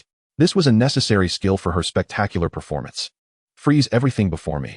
Instantly, the ice pillar she stood on spread out, and in a heartbeat the poison dragon was enveloped in solid ice, becoming a purple ice sculpture frozen in midair. Roar. This was a silent roar. With the first poison dragon's faint, the other two dragons charged toward Isdeth from the sides. The poison dragons surged, aiming to swallow the enemy, whole, drowning them in venom. A creature like you should be impaled. Isdeth adjusted her officer's hat, gathering ice crystals behind her, forming a dense array of ice spikes. The quantity of ice was on a completely different scale than before. White piercing. The flowing ice spikes slammed into the poison dragons, and the dragons, entirely made of venom, began to roar violently. Yet in Isdeth's eyes there were no dead dragons, but the man who was already closing in. Poison tunnel. Magellan moved rapidly amidst the venom, and as the poison dragons roared, he was already in front of Isdeth. The demon-like man met the gaze of the ice witch. Isdeth revealed an extremely fervent smile. Sent her die in agony in the venom. Magellan had seen such a smile before. It was the expression of someone willing to do anything for war, joyously eager for slaughter. This was the maniacal smile that one only encountered in the world's largest prison, impelled down on the 6th floor, the infinite hell. Such a player would be too dangerous if uncontrolled. A thought flashed through Magellan's mind. Poison pufferfish.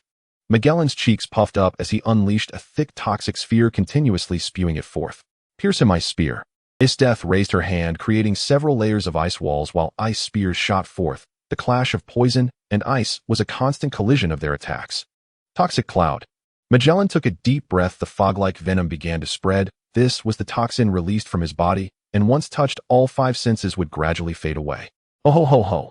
Faced with the corrosive venomous death, had no intention of retreating. She even wanted to engage in close combat. This was a world where the weak were preyed upon by the strong. To survive, one could only be strong. The strong feared nothing and would never retreat. The weak die, the strong live. This is Isdeth's way of survival. The azure solid ice spread over her body, temporarily resisting the corrosive effects of the venom. Isdeth waved her hand, and an ice military knife appeared in her grasp. The knife slashed toward Magellan, unleashing several icy blade flashes. Magellan spat a massive amount of venom from his mouth, completely ignoring the ice blade flashes coming his way. In the duel of ice and poison, it was unclear who would die first, the Ice Witch or the Hell Warden, and the outcome was not easily discernible. Come, let us fight. Isdeth, trapped within the poison fog, shouted enthusiastically. Victory and defeat were no longer important, as long as the battle was exhilarating. I'm dead. Wade hung on the ice spikes, energetically screaming as he waved his arms and legs. Shut up. Steel Strong walked over and pulled Wade down from the ice spikes. Not wanting to waste more words with him, he simply hoisted him up and began to leave. If there wasn't work to do, he would prefer to let this mouthy guy hang on those ice spikes all day just to have some peace in his ears. I'm not going. Wade let out a pig-like scream. Deadpool wants to stay and help. Humph. Bullet, who was nearby, couldn't help but sneer at this. What? Are you planning to drag your own intestines to help? Oh my God, can you not say something so disgusting? Wade looked disgusted while holding his stomach, trying not to let his intestines spill out. This was just a minor injury, he was used to it, and it would be fine soon. Don't mind it. Tina had no time to deal with Wade. There were too many strange beings with odd abilities in the ocean. Encountering an undead creature babbling nonsense in this world was nothing unusual. Tina was chatting with Magellan through the private chat channel. Tina, director, do you really not need our help? Magellan, leave quickly, I'm about to unleash my full power. Tina understood. Tina was not the kind of person to drag her feet. Since Director Magellan said he would handle things here, she would have to rely on herself for Moria. How do we find Moria? Tina turned to Steel Strong. Follow me. Well, take the battle jet to New York, it's the fastest option. Cool, the X-Men's super battle jet. I've wanted to ride in one for a long time. Wade smiled broadly, seemingly forever carefree, or perhaps believing that Deadpool could always resolve troubles. However, how big that trouble would become before it was resolved was another matter. Steel Strong carried Wade onto the battle jet, while Bullet took control and the jet took off. Wade clutched his stomach, leaning against the window and watching the confrontation between his death and Magellan below, raising an eyebrow as he spoke. Are you sure we don't need to go down to help? Tina said it's not necessary. Tina replied, taking a puff of her cigarette. Just take care of yourself. The battle jet continued to ascend, and after a brief silence, his death revealed a smile of icy delight. If other Imperial users were merely powerful, then his death was the strongest force. Because Imperial users were merely individuals' bravery, yet his death could target the entire world, the entire nation, as her weapon. General Ice Storm. Ice Knights formed from crystallized ice appeared. Not just one, but thousands of Ice Knights forming a dense military formation. One Ice Knight alone could crush several ordinary soldiers, yet now such a staggering scale was being displayed. She was but one person, yet she was an entire army. All troops charge, crush him. Cool. Wade whistled, turning to Tina. Are you sure your director can handle this stunning beauty, eh? Should I jump down and perform an assassination or something? This situation looks dire. Wade mumbled, thumbing up, squinting as he aimed at his death from the heights, ready to jump out of the battle jet for a body drop. She may be strong, but no matter how many there are, they are useless against Director Magellan. Tina leaned back in her seat, taking a puff of her women's cigarette, speaking slowly. Huff. Magellan exhaled. With his interfering allies gone, he could finally unleash his full potential. The deep purple toxin on his body transformed into a deep red venom. This was completely different from the previously diluted purple toxin. Any matter that came into contact would be infected and could continuously spread a deadly poison that could erode everything. Toxic giant soldier, judgment of hell. The army of Ice Knights pushed forward and a deep red skeletal giant rose from the ground. The clash of ice and poison round 2 begins. Wade and the others were heading to New York, and meanwhile at Stark Industries Tower in Virginia Pepper Potts' office, a mountain of files was neatly arranged on the desk. Dressed in a black professional outfit, Pepper was reviewing the documents in her hands, closely following behind Tony Stark, who had just emerged from his lab retreat. To her understanding, this playboy's heart had long flown away, completely forgetting the promises he had made earlier. Pepper felt it necessary to remind Tony of the relevant matters coming up.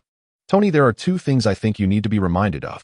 Go ahead, he replied, standing in front of the huge floor-to-ceiling window, swirling the glass of red wine in his hand, marveling at the beauty of the night. TSK. I wonder how Happy's contact is going. Last month, due to a packed schedule, he missed out on the cover girl invitation for April. I have to say that was a huge loss.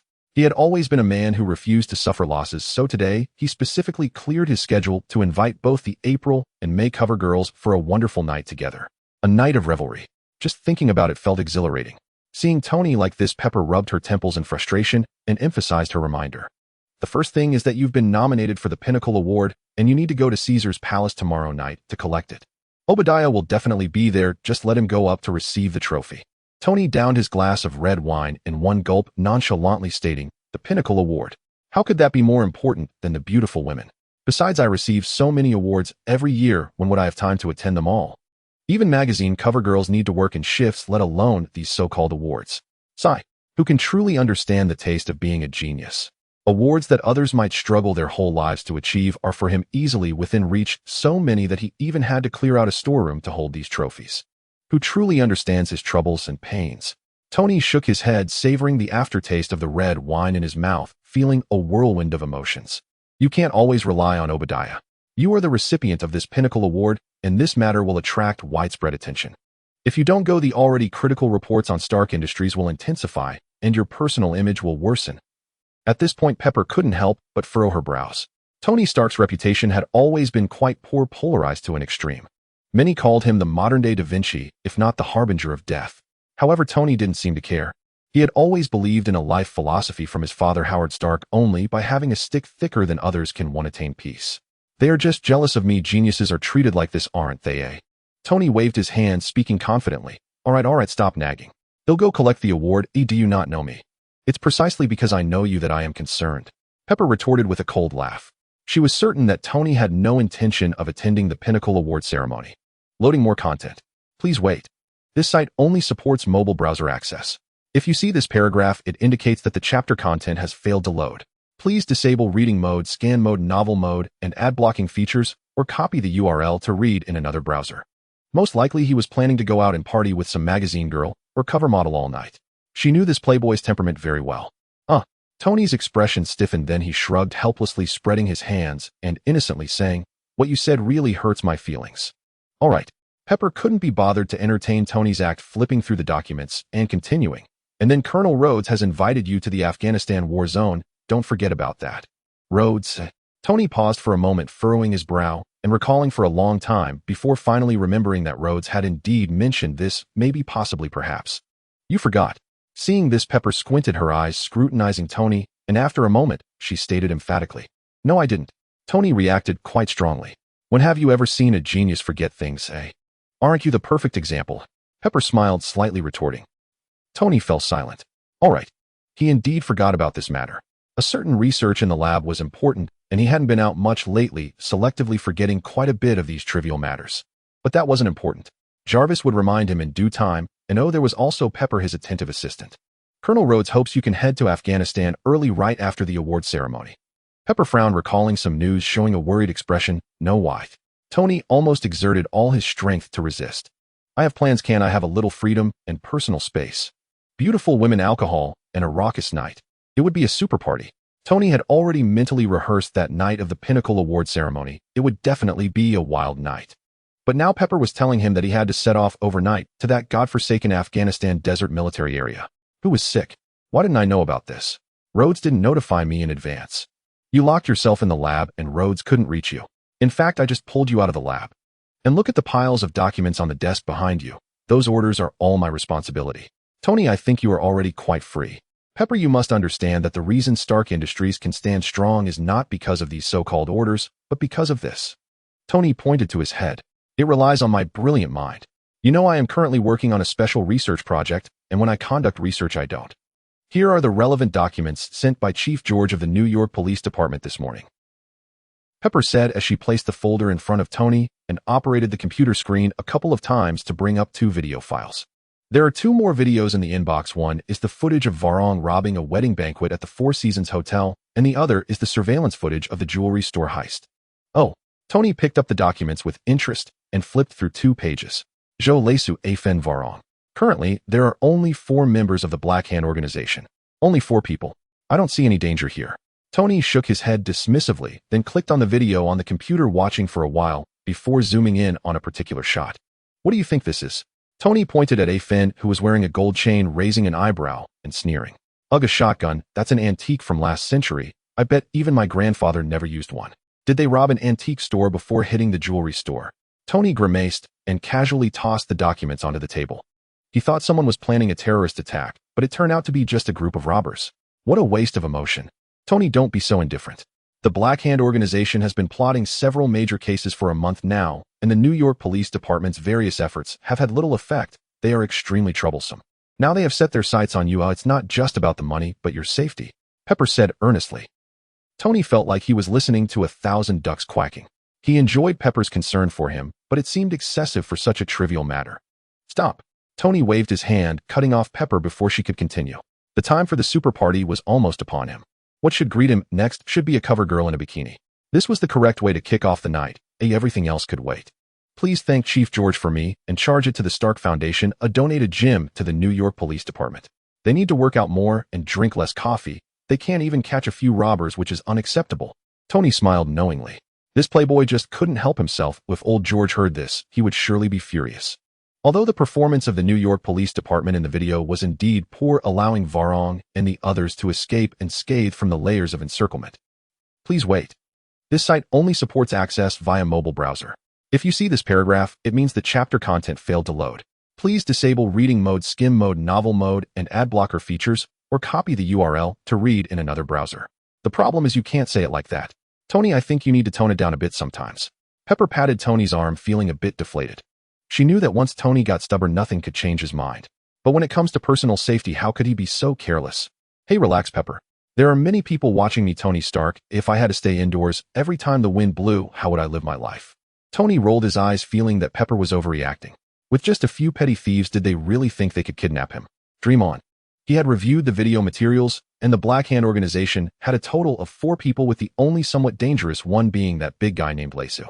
As for the other 3, they were no match for him, even if he were to personally step in. After all, Tony Stark, was also a master of Wing Chun. With me and Happy teaming up, would a couple of small-time thieves be our opponents? Tony said, playfully throwing a couple of punches, striking a Wing Chun stance. Then he confidently looked at Pepper, thinking himself, quite impressive. Maybe you should contact the media in advance. Once I catch the kidnappers, it'll be back on the front page.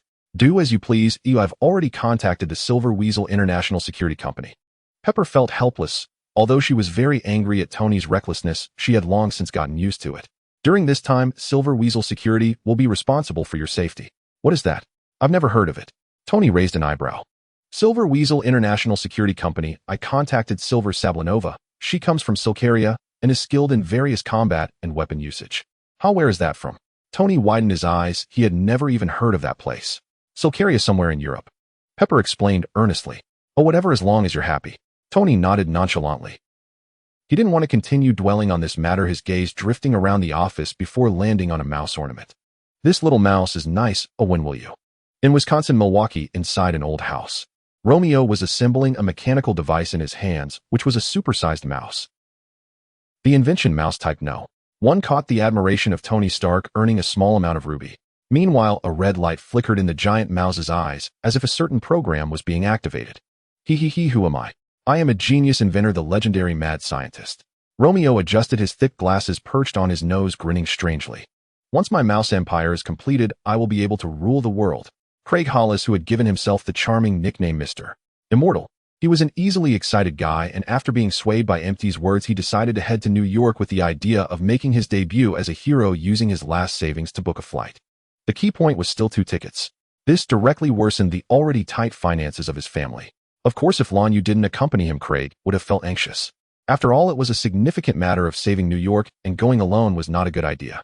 With Lon Yu by his side, Craig felt this time he would surely make a name for himself. So after leaving some living expenses for the Blank siblings and Romeo, he set off for New York with only 2 days' worth of meal money, dreaming of becoming a costumed hero. Originally, Craig's script went like this. An evil super criminal had taken control of New York, and the citizens were suffering in dire straits. At this moment, the true hero appeared. Mr. Immortal and his assistant emerged to fight evil and uphold justice. Then, amidst flowers and applause, New York would be saved, and Mr. Immortal would become the new nemesis of evil. At least before the plane landed, Craig's inner theater had always followed this script to the point where he even began to design his own signature. However, after disembarking, Craig was completely disheartened. New York was very peaceful, so peaceful that he couldn't afford a coffee and could only quench his thirst with cold water from the restroom. This was too despicable. Empty had actually misled him. Craig didn't see any signs of chaos in New York, which made him feel very sad. It wasn't just because he couldn't become a superhero, but also because he had underestimated the cost of living in New York. The 2 days' worth of meal money he reserved probably wouldn't last for 3 meals. But having come this far, it wasn't realistic to turn back now. Craig begrudgingly spent 2 coins to take the bus with Lon Yu to Stark Industries. Thanks to Lon Yu's prior help in making a reservation, otherwise he and Lon Yu wouldn't even be able to enter Stark Industries at this point. Now Mr. Immortal was sipping juice, waiting in the reception room for the final judgment from the Technology Investment Department. In a conference room at Stark Industries, Mr. Immortal's dream of saving New York was temporarily set aside. He was sitting on the sofa in the reception room, looking conflicted while holding a glass of juice. As a seasoned hamburger restaurant cashier, discussing cooperation with Stark Industries was a completely new experience for him. Craig couldn't say he was very nervous, but he felt a tingling sensation all over. He was under a lot of pressure, whether Romeo's mouse type no. One would receive investment from Stark Industries directly affected their future meal situation. If the investment succeeded, it would be a feast. If it failed, Craig would probably have to think about how to get back to Wisconsin. Why is there still no news? Craig couldn't help but feel impatient. Although the staff responsible for reception said they had reported it to the Technology Investment Department, all he could do was wait patiently for the results. But he and Lanyu had been waiting in the room for over 3 hours. Loading more content. Please wait. This site only supports mobile browser access. If you see this paragraph, it means the chapter content failed to load. Please disable reading mode, skim mode, novel mode, and add blocking features, or copy the URL to read in another browser. He had already finished a jug of juice, made 2 trips to the restroom, and devoured the snack platter. What would happen with the investment? Please give him an answer. Craig felt like a fish on the chopping board waiting for the final judgment. In contrast to Craig's anxiety, Lanyu seemed quite relaxed. He leaned back on the sofa, holding juice in his hand occasionally, sipping while flipping through Rolling Stone magazine, looking quite content. Sigh. Looking at the table full of disassembled mouse parts, Pepper shook her head helplessly. Tony never seems to grow up. Sometimes he's as willful as a child. She remembered that Mr. Hollis was still waiting for news in the reception room. Since Tony had already expressed his intent to invest, there was no need for feedback from the Technology Investment Department. They just needed to discuss a quote. Thinking of this, Pepper picked up the landline and called the investment department. This small matter didn't require her to negotiate in person. What was more important now was Tony's safety. Tony could be carefree, but she couldn't. The thought of Tony potentially being kidnapped made Pepper extremely anxious. Indeed, as Tony said, it was just 4 robbers. It wasn't something to make a big deal out of. But perhaps Pepper had been too tired from work recently. Ever since the Afghanistan trip was added to Tony's schedule, she had been feeling uneasy, almost as if she had a strange premonition that something would go wrong with Tony. I still need to contact the Silver Weasel, otherwise I won't feel at ease. Pepper pressed her forehead, better safe than sorry. She didn't want anything to happen to Tony. Silver Weasel International Security Company is a mercenary group led by Silver Sablanova. They have been very active in New York over the years and have a good reputation in the industry, so entrusting the protection of Tony to them should be fine. Thinking of this, Pepper dialed Silver's private number. They had actually met before. Silver, when can your team be ready? Okay, the fee is not an issue. We can discuss it face to face. She hung up the phone. Pepper felt she could finally breathe a sigh of relief. At the latest by tomorrow morning, or even tonight, if all went well, the Silver Weasel security personnel would be in place, ensuring that Tony wouldn't encounter any problems before attending the peak award ceremony. After the awards ceremony, Rhodey would take Tony to the Afghanistan military district where soldiers would provide close protection, so there shouldn't be any issues. Should I talk to Obadiah about Tony's situation? Pepper stared at the landline, lost in thought for a moment. After much hesitation, she decided to dial Mr. Obadiah's private number. Obadiah Stane was one of the shareholders of Stark Industries and a good friend of Tony's father, Howard Stark. He often cared for Tony, and the two even referred to each other as uncle and nephew. Tony respected this uncle quite a bit. Perhaps she should let Mr. Obadiah talk to Tony.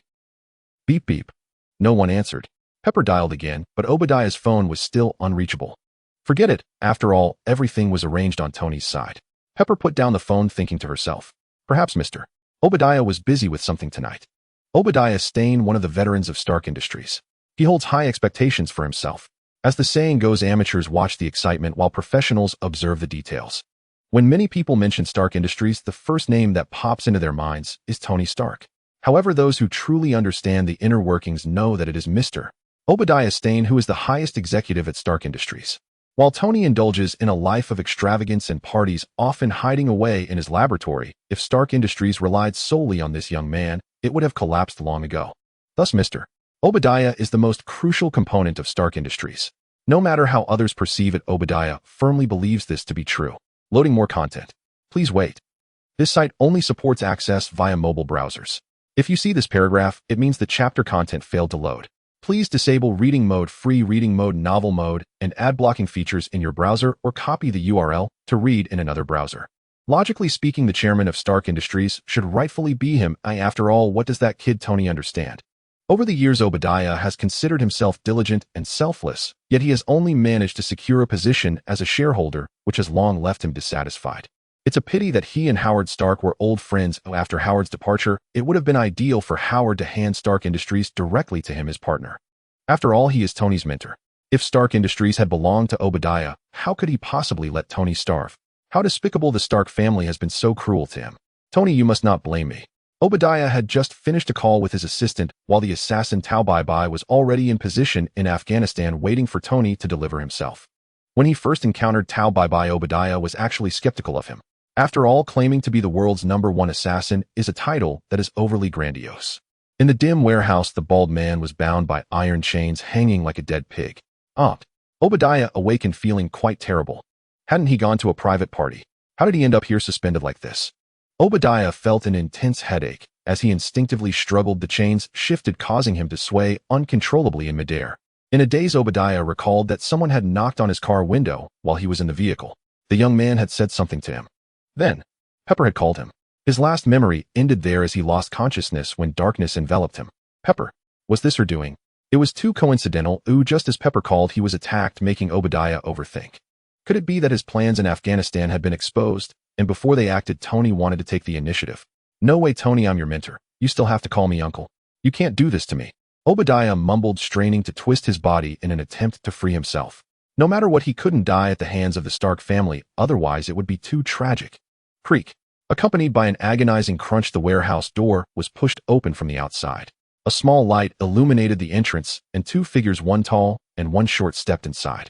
The man in front wore a white suit with a low collar, no tie, a pink shirt underneath, and a gold necklace. It was him, the one who had knocked on his car window.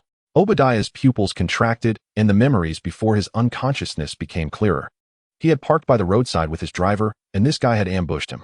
Yes, his driver will come to rescue him. Obadiah believed his driver wouldn't be in trouble. After all, he was no ordinary driver. A former ace officer, he had been by Obadiah's side for many years. A mere 3 to 5 people couldn't approach him. It was just a moment of carelessness that led to his abduction, but now he would definitely retaliate and make them pay in full. As Obadiah pondered, a Finn had already walked up to him, followed by the large figure of Lesu. Where do we throw this guy? Lesu grumbled, dragging a person like a dead dog. He's not important. Just find a corner to toss him in. A Finn waved his hand casually. This is... Obadiah recognized at a glance that the beaten, unrecognizable figure was clearly his driver. This is too tragic. Could he be dead? Obadiah gasped, feeling cold all over. Oh, so you're awake. That saves me from calling you. A Finn reached out to grab the iron chain hanging Obadiah, and upon seeing him awake, he immediately grinned. Do you know who I am? Do you know my identity? Do you know that what you're doing is a crime? You will definitely be severely punished. Obadiah questioned angrily. He was not someone who could be easily intimidated. Who was he? He was the true backbone of Stark Industries. He had confidence.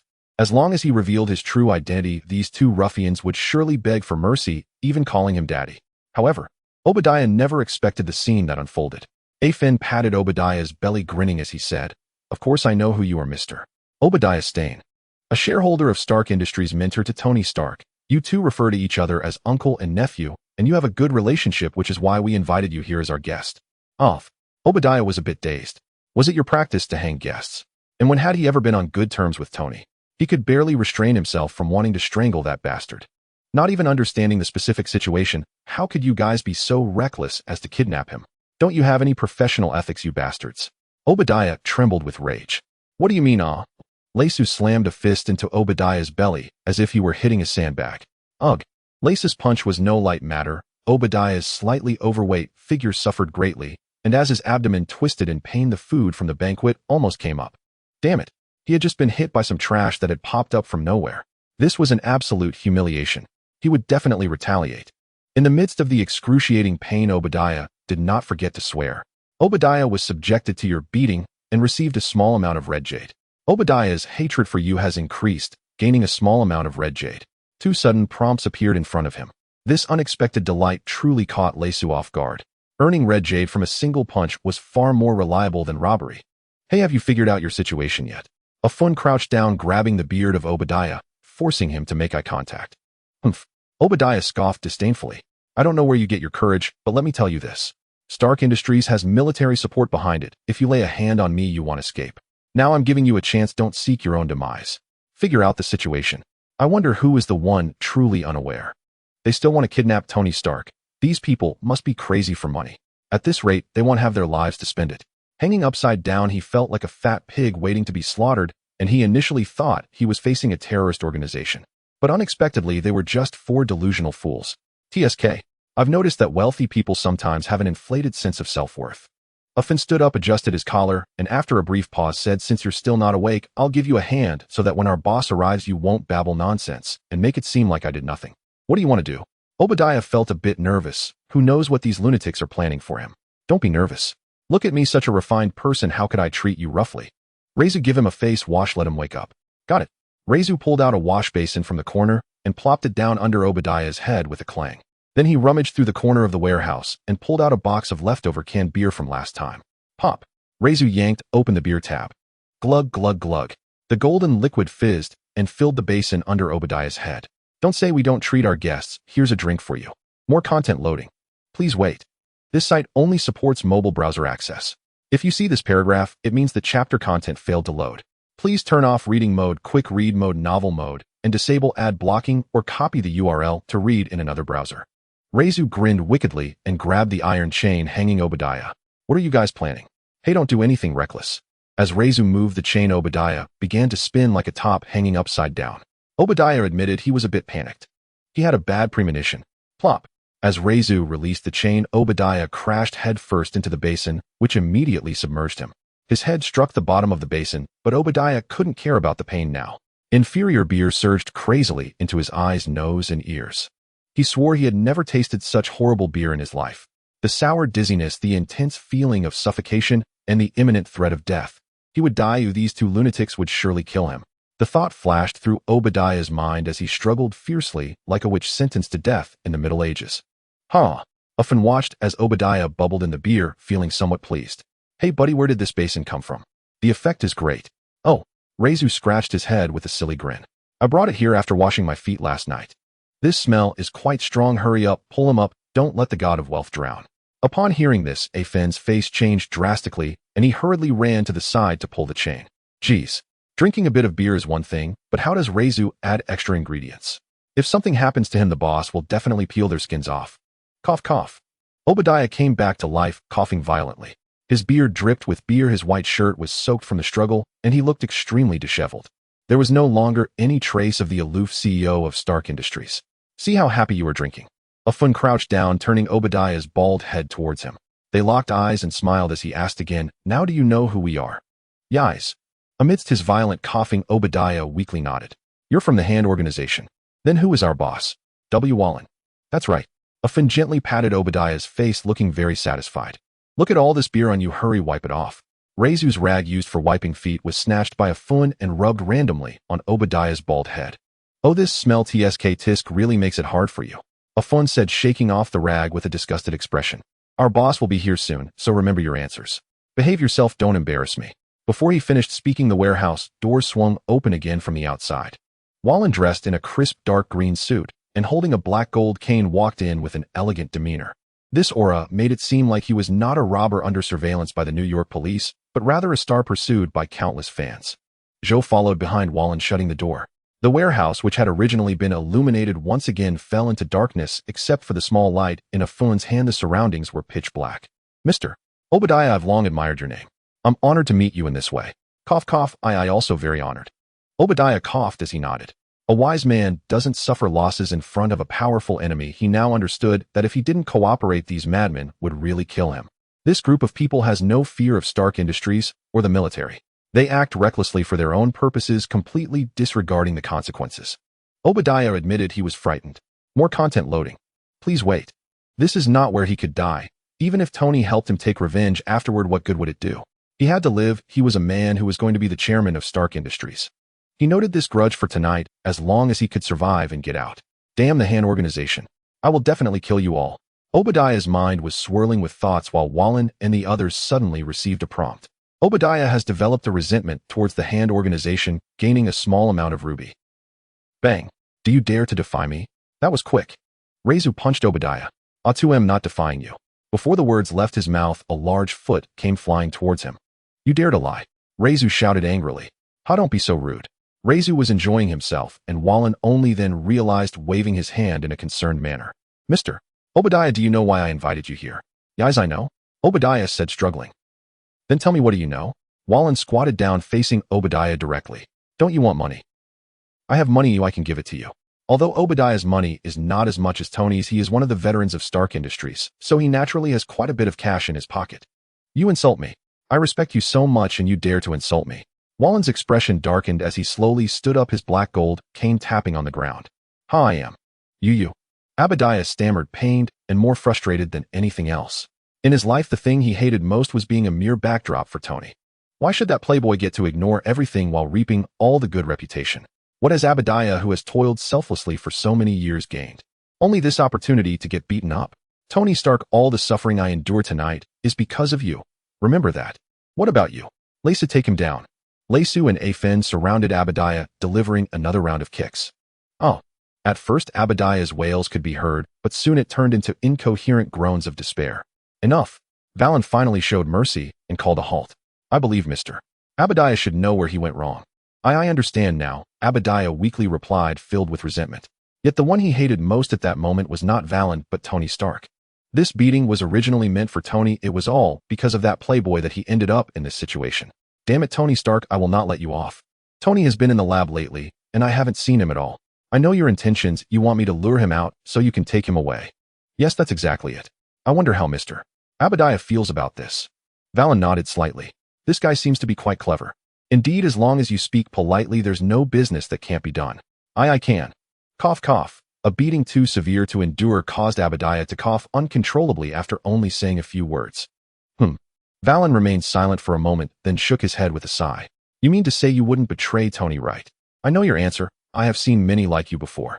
The last one was an archaeologist who had a niece, sharing the same deep bond between uncle and niece. Then Valon's expression darkened. His organization's territory was vast, but just thinking of that damn guy makes my teeth itch with hatred. Valon's chest heaved with anger. He was usually very composed, but whenever he got entangled with that family of bastards, he would quickly lose his cool. I hate people like you the most. No, I shouldn't get angry with you. Joe, come drive Lesu a Finn. I give you 5 minutes to persuade him. After saying this, Valon turned and walked away with his black gold cane. I will help.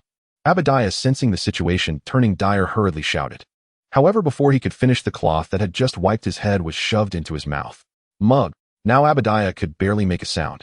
Afen flexed his limbs, a sinister smile spreading across his face. Lisa hit him. On the eastern side of Manhattan, in a luxurious villa, a grand party was taking place. The music was pulsating, colorful lights sparkled, and stunning ladies were wildly swaying in the dance floor.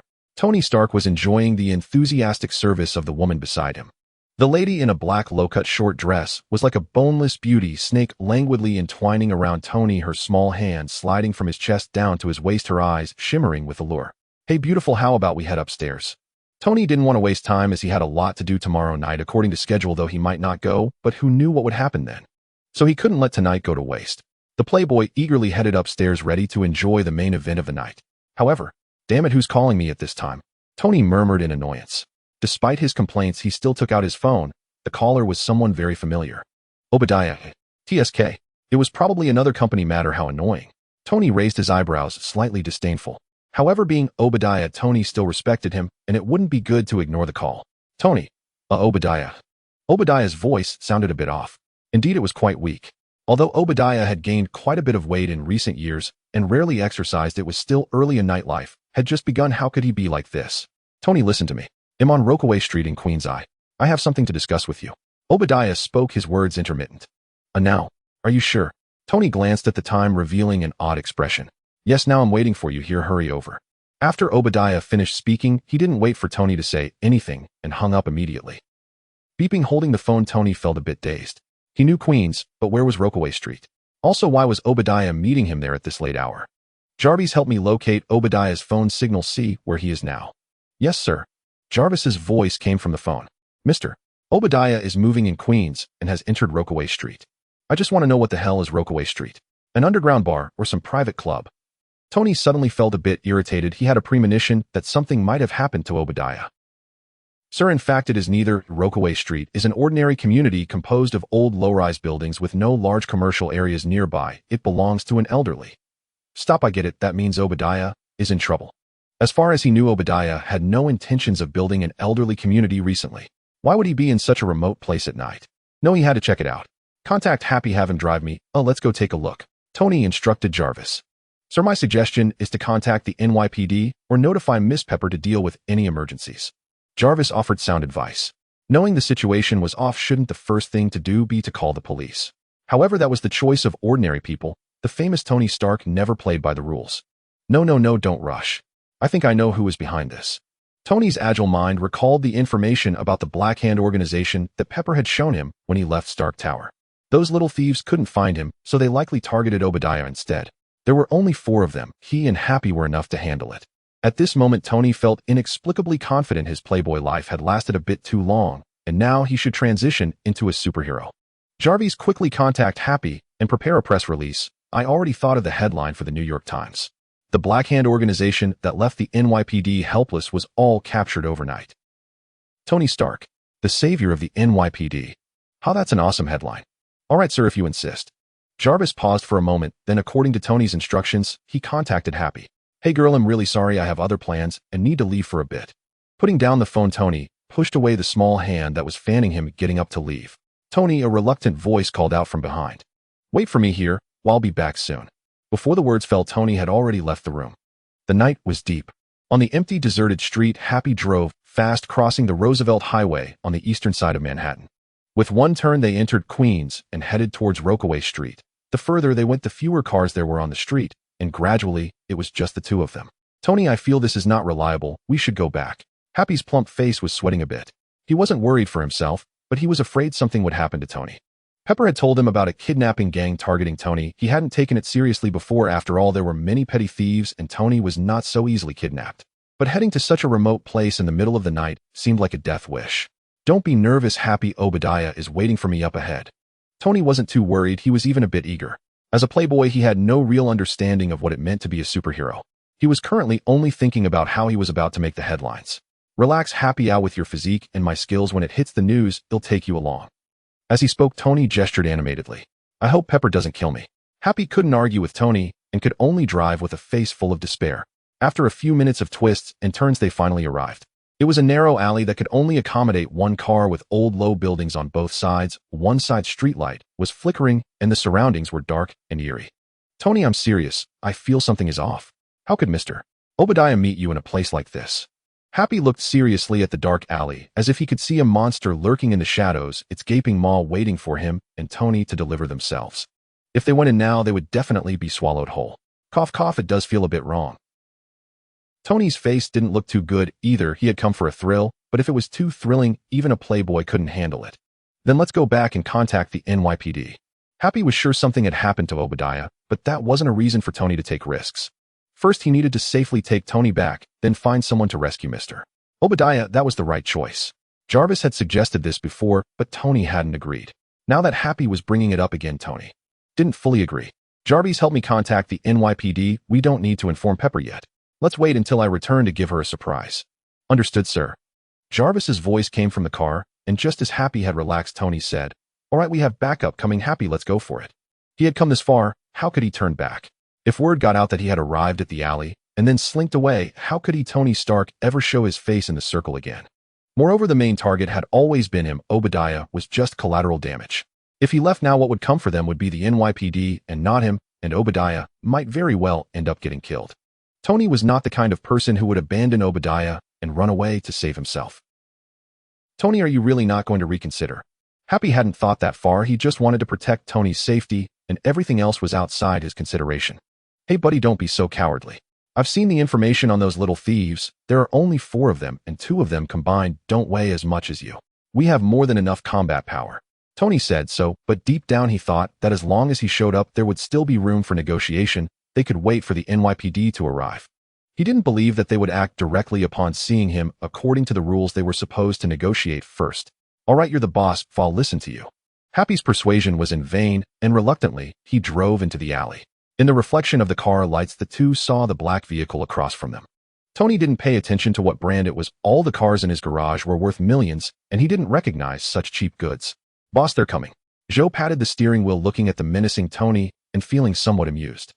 I must say this guy has quite the presence, really like what Obadiah said. He came here all by himself. Oh, and he's brought along a fat guy, but it's essentially the same thing they're here to deliver. Indeed, you seem quite close to Tony. Valon rubbed his cane, glancing back at Obadiah in the rear seat. You knew there was trouble, yet you still walked right into it. Ugh, woo. I have no feelings for him. Since Tony is here, you can let me go right. Hurry up and loosen my mouth. I'm going to suffocate. You bunch of bastards. Obadiah stared wide-eyed, frantically twisting his body. He wanted to say something, but Ras' rag was covering his mouth, rendering him speechless. Bang. Behave yourself. Ras wasn't going to go easy on him, landing a punch right in Obadiah's belly. Hitting that fat belly felt really satisfying. Moreover, each punch earned him a red jade notification from the system. Every hit was like making money, and Ras truly loved that feeling. All right, it seems Mr. Obadiah is getting anxious. Ras, take him to greet Tony Stark. Valon nonchalantly waved his hand, giving orders without a care for Obadiah's expression. Hey boss, leave it to me. Ras excitedly grabbed the chains binding Obadiah, held down his bald head, and flung the car door open, tossing him out. Oh, Obadiah. Tony stopped in his tracks, staring in disbelief at the scene before him. It was like a meat pig tightly bound, and that was Obadiah. He fell headfirst out of the car with a thud, and just watching it made Tony feel pain. This was the first time Tony had ever seen Obadiah in such a sorry state. Covered in dirt and grime, the familiar bald head was coated with dust that looked like he had been stomped on a few times on the head, which was truly excessive. Ugh, woohoo. Obadiah lifted his head, whining toward Tony. When had he ever been this humiliated? And he couldn't believe Tony was witnessing this side of him. This was the one thing Obadiah could not tolerate. He hated it. He absolutely hated Tony. If it weren't for this damn rich kid, how could he have ended up beaten to this state? Everything was Tony's fault. The Stark family owed Obadiah once again. He vowed to take revenge for tonight's incident, whether it was the Black Hand organization or Tony Stark. Obadiah, don't worry, I'm coming to save you. Seeing Obadiah lying on the ground, bruised and chained with his mouth gagged and unable to speak, Tony felt a surge of emotions. Even his eyes were red. At that moment, Tony felt Obadiah's burning heart. After enduring a beating and being forced to meet him, he must be feeling quite miserable. Even after being beaten to a pulp with a swollen bald head, he still cared about my safety. Obadiah, you are truly my great mentor, my good uncle. Tony was very excited at that moment. He felt a warmth in his eyes and a desire to cry. In the past, he had been so willful, living a life of indulgence, without caring for company affairs, all thanks to Pepper and Obadiah supporting the board. Now that he thought about it, Obadiah's beard had turned white. He was a partner who had started the business alongside his father. After many years of hard work, always busy with work and unable to take a proper rest, and now, because of his involvement, he had suffered a beating from the Black Hand organization. Tony secretly decided that once they returned, he would let Obadiah retire and enjoy his old age. He would ensure that Obadiah would never have to worry again. This was Tony Stark's gratitude. Oh, truly a deep uncle-nephew bond. A large man stepping down from the car interrupted Tony's thoughts. Standing at nearly 2 meters tall with grayish-green skin, the bandage on his nose was the most noticeable feature. Wearing a long-sleeved white shirt with a black jacket and a light red tie. Behave yourself. Ras stepped on the struggling Obadiah, pressing his bald head underfoot. You bastard. Tony had never felt this angry before. Don't be so agitated, Mr. Stark, Valon said as he got out of the car, smiling. We are just discussing a collaboration with Mr. Obadiah. Oh, I forgot to introduce myself. I am the boss of the Black Hand organization, Valon.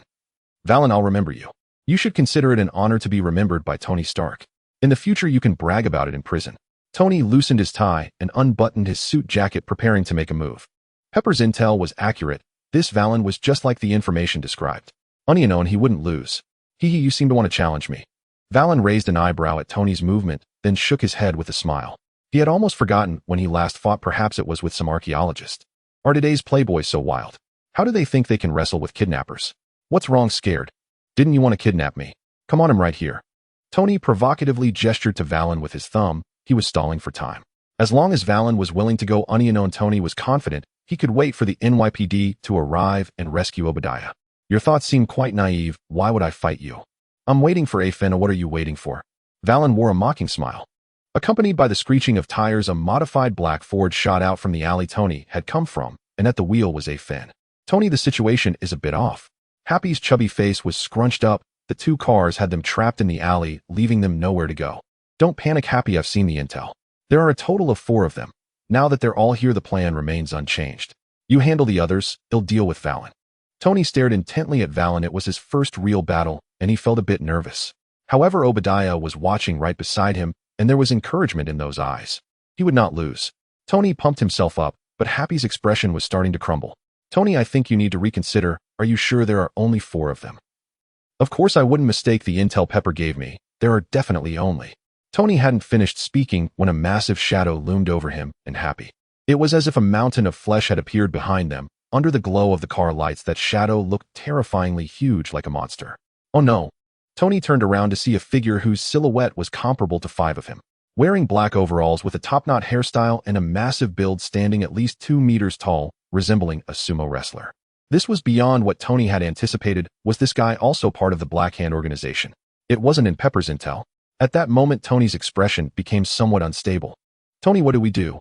Happy felt his scalp tingle. Wasn't it said that the others were all smaller than him? What was this guy? 2 of me combined wouldn't be able to match him. Stay calm, Happy. Maybe he's just a decorative pillow. Tony forced himself to stay calm and decided to strike first. With his energy focused, Tony seriously unleashed a series of punches aimed at the giant's belly. If conditions allowed, he would have preferred to strike the enemy's face, but alas, he was too short to reach. Poor Tony, he never imagined there would come a day when he would be physically overpowered by someone. I just feel something is off. True, just waking up was groggy and felt like he had forgotten something very important. Looking at the small figure throwing punches in front of him, this scene seemed somewhat familiar. Had he experienced something like this before? Someone in a blue knitted shirt seemed to have also punched him in the belly. True felt puzzled but couldn't quite remember. And why did he feel like he was doing something wrong? He shouldn't be a bad person. This feeling was so troubling. True, Valon suddenly spoke up. My good buddy, deal with him. Oh. True nodded, dazedly puffed out his belly. Duong. In no time, Tony's face met the belly, and he was sent flying. Tony. Happy rushed up when he saw Tony fall to the ground, grabbing him and turning to run toward their car. We need to retreat, Tony. Wait for the NYPD to arrive, then we'll rescue Mr. Obadiah. Right now, saving Tony was the priority, so they couldn't worry about Obadiah. As for the cars blocking their way, Happy didn't care. As long as they got back to the car and gunned it, he was confident no one could stop them. However, just as they were about to reach the car, an unexpected event occurred. Bang! A powerful figure fell from the sky onto the car roof. The immense impact crushed the entire vehicle. Such a terrifying scene left Tony and Happy stunned. Crushing a car like this, is that something a person can do? I am Black Tiger. If you prepare to die. 1 tiger kills 2 sheep. On the way to Times Square, 2 Ford vehicles sped through the night, one in front of the other. Valon connected the video call to Mary Alice Walker. Boss, the New York police have mobilized, splitting into 3 lines, entering Manhattan, surrounding Queens. You need to accelerate your actions, or you might be caught off guard by the New York police forces. In the video, Mary frowned. The technicians behind her were rapidly typing on their keyboards. They had long been monitoring the internal communications of the New York police, and at this moment, the route map of the 3 lines of police action had already been uploaded to Valon. They are late.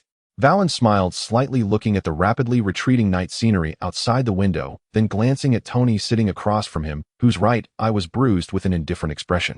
The playboy personally packed up the goods, and I have successfully received them. They will be home soon. Are you ready on your side? In a while we will have a grand party. Boss, of course I am ready. Mary saw the tightly bound playboy through the video, her eyes flashing with excitement. This was too crazy. The renowned Tony Stark had really fallen into their hands. Don't worry, I have prepared the champagne, just waiting for you to arrive, boss. At this point, a glint of red light seemed to flash in Mary's eyes. She was too excited. Her wild personality was barely contained. Mary was really starting to like this madman Valon more and more. Madmen paired with madmen were simply a perfect match.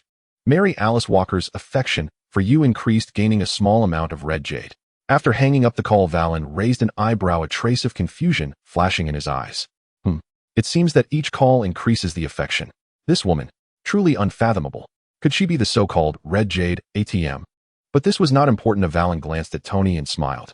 Because this guy was about to become his red jade money printer. Through Valon's call, Tony finally understood. He had previously misjudged, or rather along with the New York police, he, Happy, and Pepper had all misjudged. What mafia was just 4 people, mere small-time robbers. They were actually organized and planned, even having a logistics team with dedicated personnel monitoring the actions of the New York police.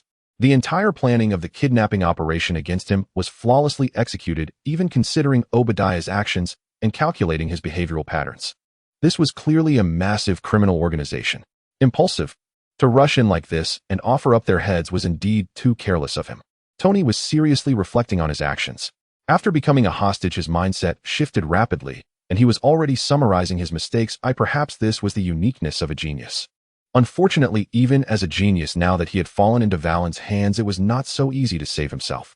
Tony, I hope you don't mind if I call you that. Valon suddenly smiled and said, looking at the silent Tony. Suit yourself. Tony tilted his head slightly. He had received a hit on his face earlier, and facing Valon, now he lacked momentum, so he tilted his head towards Valon. He'll concede this round to you. Winning against Tony Stark once you should be proud enough. Tony Stark is feeling unconvinced toward you gaining a small amount of red jade. Stark Industries very impressive. To mess with you is like poking a hornet's nest. Valon nodded in satisfaction. Since Tony appeared, he had already made quite an impression. However, this was clearly not enough. Valon wanted more. Interesting, I thought you were from the countryside. Tony raised an eyebrow. Having heard rumors about Stark Industries, yet daring to kidnap him, such a person was either foolish or crazy. Tony had previously thought Valon was the former, but now it seemed evident that he was the latter. He was mad. I admit I underestimated you before. But I'm telling you now, your situation is dire. The New York police have already received news, and the military is next. You have no way to escape. Unless you release me and I sign a letter of understanding for you, this way you can serve a shorter sentence. Tony stared seriously at Valon, trying to persuade him. Because Tony knew that the New York police were only the first to act. As time dragged on, once Pepper received news, once Rhodey received news. At that time, Valon would not be facing the New York police, but the military. Right now, Valon's fate was being captured, but by then the only path left would be to be shot. Tony Stark's importance toward you increased, gaining a small amount of red jade. Tony Stark issued you a warning, gaining a small amount of red jade. Valon was doing all this for these. Money and fame, he wanted them all. Everything was progressing in a positive direction. Oh, he liked this world. Then you don't need to worry about it. Those are not important. Valon waved his hand nonchalantly, then took a cold beer from the car's refrigerator. Want to have a drink together? Hep. Tony wrinkled his nose in disgust. I never drink this cheap, low-quality beer. Kid, I see you being ungrateful. Hearing this, the nearby laugh suddenly darkened his expression. He reached out and pinched Tony's chin, forcing him to look up, then grabbed a beer nearby and poured it into Tony's mouth. Our boss wants you to drink, so you must drink. Swallow it. Ugh, cough, cough. Tony struggled violently, but bound as he was no match for laugh. Bitter, sour, low-quality beer poured into Tony's stomach, and he stared wide-eyed in discomfort. This intense humiliation made him feel the same as Obadiah. Once a whole bottle of beer was down Tony's throat, Valon finally came back to his senses, clapped his hands, and said, Laugh, don't be so rough with Tony. Valon picked up the black gold cane, using the tip to lift Tony's chin, his face full of smiles. And now we are friends. The people I like the most are those who are wealthy. Cough, cough. Tony coughed violently, glaring resentfully at Valon, and laughed. Ugh, ugh. Obadiah, still gagged, suddenly got excited. He whimpered in excitement. This was the feeling. Tony Stark, you little bastard, now you understand how I felt. I was humiliated like this before. Damn it, the mafia, damn Tony Stark, you will all get your comeuppance. Although Obadiah couldn't speak, his heart was burning. Oh, the bond between uncle and nephew is deep, huh? Laugh grinned. Bang. The next second, he punched Obadiah in the stomach. Oh, I thought you were close. It'll make you feel deep pain. Laugh yanked Obadiah up and landed 2 hard hits on his bald head. Bang. The crisp sound of impact echoed repeatedly in the confined space of the car. Inside, another silver Ford. Finn was driving. Happy was huddled in his seat, questioning life. What kind of monsters were these? That man called Afu had just crumpled the car. That fat man called True had flipped the car. Was this something a human could do? Sitting beside Happy, True was also frowning, questioning life. No, something seemed to have been forgotten that was particularly important. Also, was he a bad guy? True thought this over and felt that there was something awkward about doing this. You say? True turned to look at Happy, his big fat face close to Happy's little chubby face, observing for a moment before slowly asking, Am I a bad guy? Huh. Happy looked bewildered. You beat me up, you captured Tony, and then you asked me if you're a bad guy. Are today's bad guys so lacking in self-awareness? In the back seat, Tae-Lu and Ha-Pai exchanged wide-eyed glances, while a Fun drove the car, witnessing the scene. He understood what was happening. Tae-Lu was doubting again whether he was a bad person. Ultimately, it was all that old man from the antique shop's fault. Tae-Lu had been doing just fine in the Black Hand organization, but ever since he followed that old fool, he had been getting softer, which was not a good thing. Tae-Lu, take a look at this. Fortunately, they were already prepared. A Fun drove the car and tossed the prepared document bag into Tae-Lu's arms. This is what the boss asked me to prepare earlier, knowing that you would be a bit muddled coming back and might not remember some things. The bag contains some of your old information and precious memories from our past collaborations. You will understand once you take a look. Oh, really? Tae-Lu, a bit confused, tore open the document bag. The first image that caught his eye was a photo of him and Walong.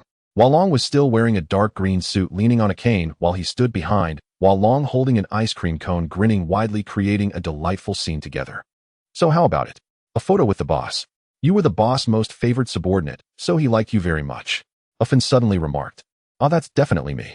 In the photo, it was indeed him and Walong, but something fell off. Lu scratched his head in confusion. As he flipped through, he came across some robbery cases carried out by the Black Hand organization, with both black and white photos and newspaper articles, all featuring him without exception. There was even a photo of him holding the inmate number 1549 badge, dressed in a black and white striped prison uniform. I was in prison too. Lu's gaze became a bit vacant upon seeing this. He recalled that he seemed to have truly been a member of the Black Hand organization, having committed numerous serious crimes. Of course, look at that fat guy next to you, you scared him silly like a quail. Uffin paused for a moment, glancing at Hop High in the back seat. Be more confident, Lu, you are the best bad guy, no one is stronger than you in this regard. TCH boring. On the passenger side, A Fu smirked. He had no time to accompany a fun and coaxing Lu. He had just one thought now, no matter who it was, he wanted a challenger. He was ready for a fight. So this is real. Lu looked at the documents in his hand, then at A Fun, who was driving, and turned to glance at Hop High, who was furious and shocked. Given the current situation, he seemed to indeed be a bad guy. Lu's expression gradually became fierce, shedding his previous foolish demeanor. The ace enforcer of the Black Hand organization had officially returned. Inside the building of the Horn Daily newspaper in Times Square. Hey my little rascals, how are the preparations going? Is the live broadcast signal ready? Mary Alice Walker raised an eyebrow and asked. Inside the office, a few unfortunate Horn Daily employees were working hard at their desks while armed thugs were pointing guns at them, ready to make a hole in their heads at the slightest provocation. I'll be ready soon. The few trembled and nodded, fearing to anger the crazy woman in front of them. Those colleagues who had previously resisted and were dragged out had yet to return, serving as a cautionary tale. That's good, don't let anything go wrong. Mary lazily leaned on the sofa. Behind her was a large group of desperados, all of whom were there to work for money. Loading more content. Please wait. This site only supports mobile browser access. If you see this paragraph, it means the chapter content failed to load. Please disable reading mode, skim mode, novel mode, and adblock features in your browser, or copy the URL to read in another browser. Looking at the trembling Horn Daily employees, Mary smiled. Ooh, she had completely taken control here. Boss, the big boss, has returned. The underling responsible for monitoring the newspaper building suddenly said. Oh, our gift has arrived. Hurry, everyone move. Mary jumped up excitedly, completely shedding her earlier lazy demeanor. She was ready to welcome Walong. Mary, well done. The first to walk in was Walong. Behind him, Lu was being dragged like a chick, one in each hand, holding Tony and Obadiah. It must be said that this appearance was really quite undignified. Both big shots from Stark Industries looked grim. Wow, you are Tony Stark. Mary excitedly leaned towards Tony, her nose almost touching his. Tony, I'm your fan, did you know that? This was the first time Tony had encountered a living idol. He was thrilled and overjoyed. Tony, bound and unable to move, felt plenty embarrassed, already being dragged around by a big guy. Now a crazy woman was sticking her face in his. To be honest, Mary was quite beautiful, especially when she tossed her orange-haired hair, giving her a strong, mature woman vibe. But despite her beauty, the right side of her face was pale, creating an inexplicable sense of dread. Miss, could you please keep your distance? I'm not that easygoing. Tony held his neck stiffly. This was his last act of defiance. Hey, that's not a nice thing to say. Boss, are you planning to take him to the rooftop? Mary suddenly seemed to remember something and said to Walong. Is there a problem? Walong frowned. He had arranged for a perfect stage play and didn't want any flaws to appear. Of course there's no problem. The winch and iron chain are ready. But just thinking about how such a good-looking face will end up smashed to pieces makes me feel sad. Mary showed a sad expression, reaching out to touch Tony's face. Then suddenly a strange smile crept onto her lips. How about this? Before that, give me his face. I will take good care of it. Mary's words sent chills down Tony's spine. This woman was truly insane. It was terrifying. With talk of a winch and iron chains along with the rooftop setting, he had an extremely bad premonition. Don't mess around. Tony is the star of tonight's show. If you like, Mr. Obadiah can be your collection. Walong chuckled and shook his head, tapping the seemingly dead Obadiah with his cane. Obadiah trembled all over, nearly fainting. How could he endure such bullying? If he spoke up, he would get beaten, or if he stayed silent, he would still end up in the crazy woman's hands. Damn it, was there really no way out? TCH, I don't want that. He's too fat and bald, though I don't have such heavy tastes. Mary wrinkled her nose in disdain. She preferred Tony's type, which would look great to keep at home. Hey, what exactly are you planning to do? Tony had no time to care about Mary's interests. He desperately struggled and shouted at Walong. Don't be nervous, you'll find out soon. This feeling of shouting is really good, keep it up. Tony's vigorous state made Walong even more satisfied. Lu, take the two of them upstairs. Jonah Jameson, the editor-in-chief of the Daily Bugle, was currently in a state of utter shock. Just this evening, a group of thugs had stormed into the newspaper building, ruthlessly taking control of everyone inside. Jonah was previously unaware of their intentions, but just moments ago he realized what was happening. They had kidnapped Tony Stark, that famous playboy, genius, inventor, billionaire, and arms dealer with the Department of Defense. It felt like a surreal dream, such an absurdity that these people had actually made it happen.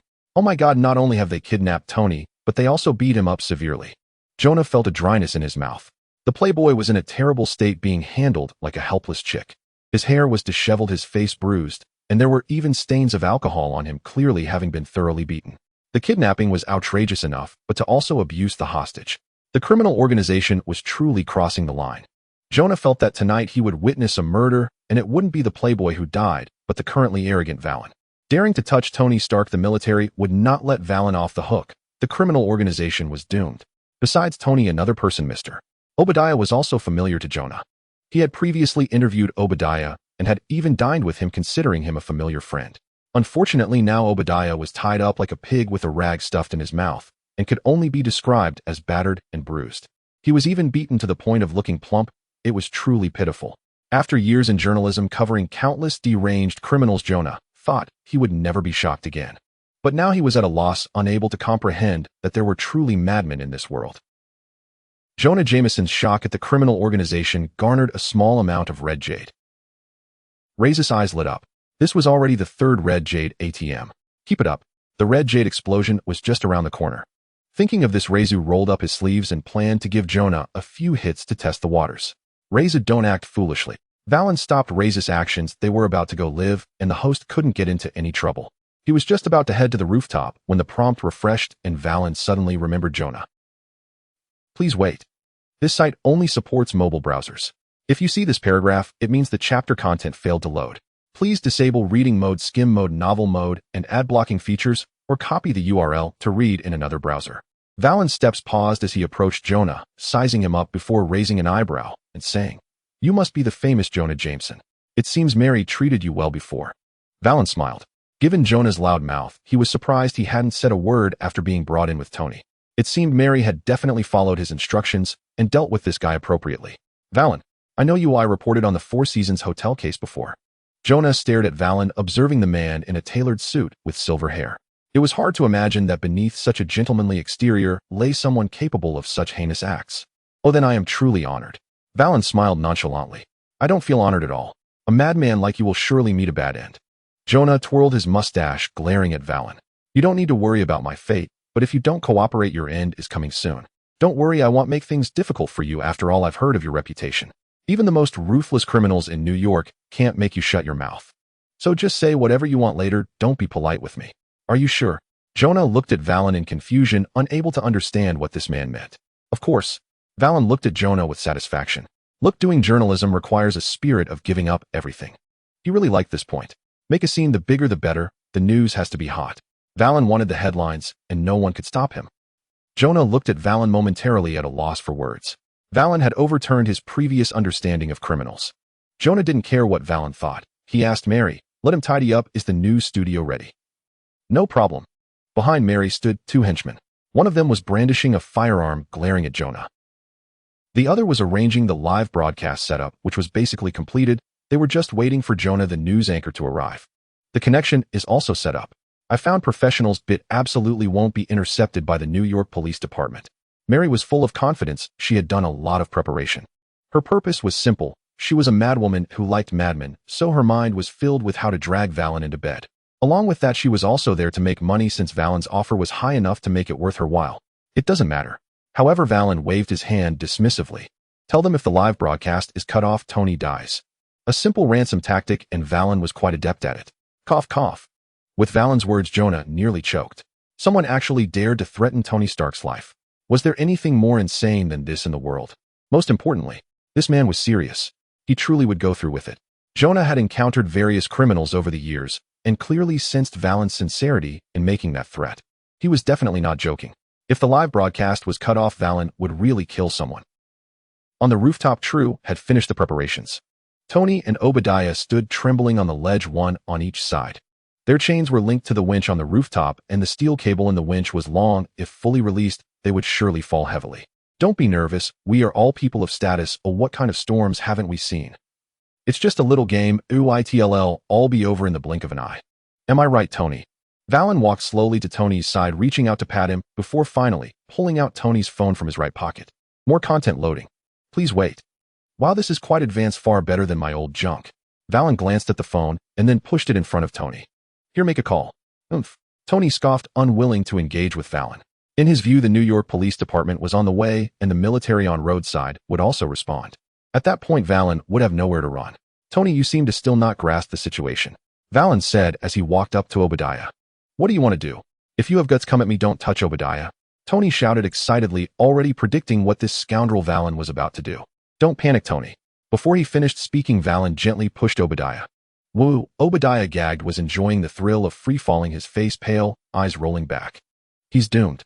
This was the only thought left in his empty mind. You madman. Tony's face turned pale, staring at Valon in disbelief. He knew Obadiah would be fine. The winch on the rooftop was secure, and the length of the extended steel cable was limited. Unless Valon opened the winch's lock, Obadiah would only drop a meter or two before stopping. But this was the Daily Bugle building, and just imagining what it felt like to be suspended in midair over 20 stories high was enough to send chills down his spine. Thank you for the compliment. Valon was unfazed by Tony's tone. He smiled as he handed the phone back to Tony, speaking in a gentle tone. If today were the last day of your life, who would you want to make this call to? Choose one. Stark Industries Tower. Pepper Potts finished the last document and planned to drive home. She felt a bit tired tonight. Tony's capriciousness had been a headache for her, and she wanted to go home to take a hot bath and get a good night's sleep. Tomorrow, when the Silver Weasel security team arrives, she would meet with the head of Silver Weasel, Silver Sablanova, to discuss the details of Tony's security plan and clarify the hiring costs. Tony, there shouldn't be any problems over there. Pepper tried to relax. She knew Tony was throwing another extravagant party tonight and had invited a cover girl. It made her somewhat angry to think about how hard she worked while Tony was out living it up. But after all, he was Tony Stark and she was used to it. After returning home, Pepper enjoyed a lovely bath.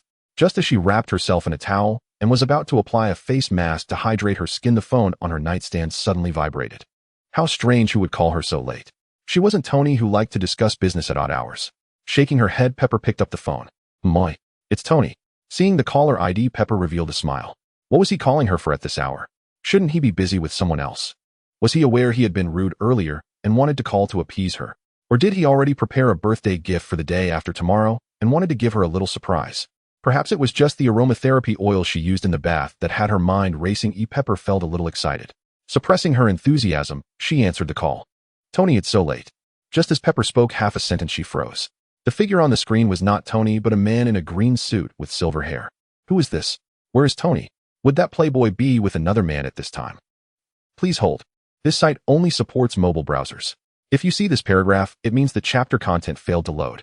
Please disable reading mode, ad blocking features, or copy the URL to another browser. Pepper was somewhat bewildered. The situation was beyond her expectations, causing her mind to stall for a moment. You, who are you? But soon her confusion faded as she recalled the wanted poster from the New York police. The man before her was from the Black Hand organization. Valon, Pepper exclaimed. You know me, right? I didn't expect my fame to be so widespread. It's an honor, Valon said with a smile, taking his time before shifting the phone's camera to reveal a bruised Tony. Ms. Potts, I apologize for disturbing you at this late hour. Come take a look. What? Pepper was momentarily stunned, but her expression changed to pallor as she clearly saw Tony's current predicament. Tony's right eye was swollen, and he was disheveled, evidently having been mistreated. But that wasn't the main concern. The crucial issue was that Tony was tied up, being forced by Valon to stand on the edge of the rooftop at risk of falling at any moment. Tony. Seeing Tony face to face through the video, Pepper couldn't help but bite her lip, her heart racing as she struggled to calm herself. She couldn't act in haste. If she did, Tony might not be saved. She needed to stay composed. She was the only one who could rescue him. The kidnappers must have a purpose. What they wanted was money.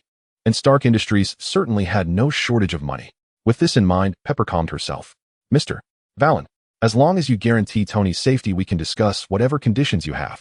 Pepper maintained a serious expression, trying to enter negotiation mode to secure a safer environment for Tony. Valon, however, was in no rush. He smiled and waved his hand. Ms. Potts, don't be hasty. We can talk about the conditions later. After all, I have a guest who hasn't been introduced yet.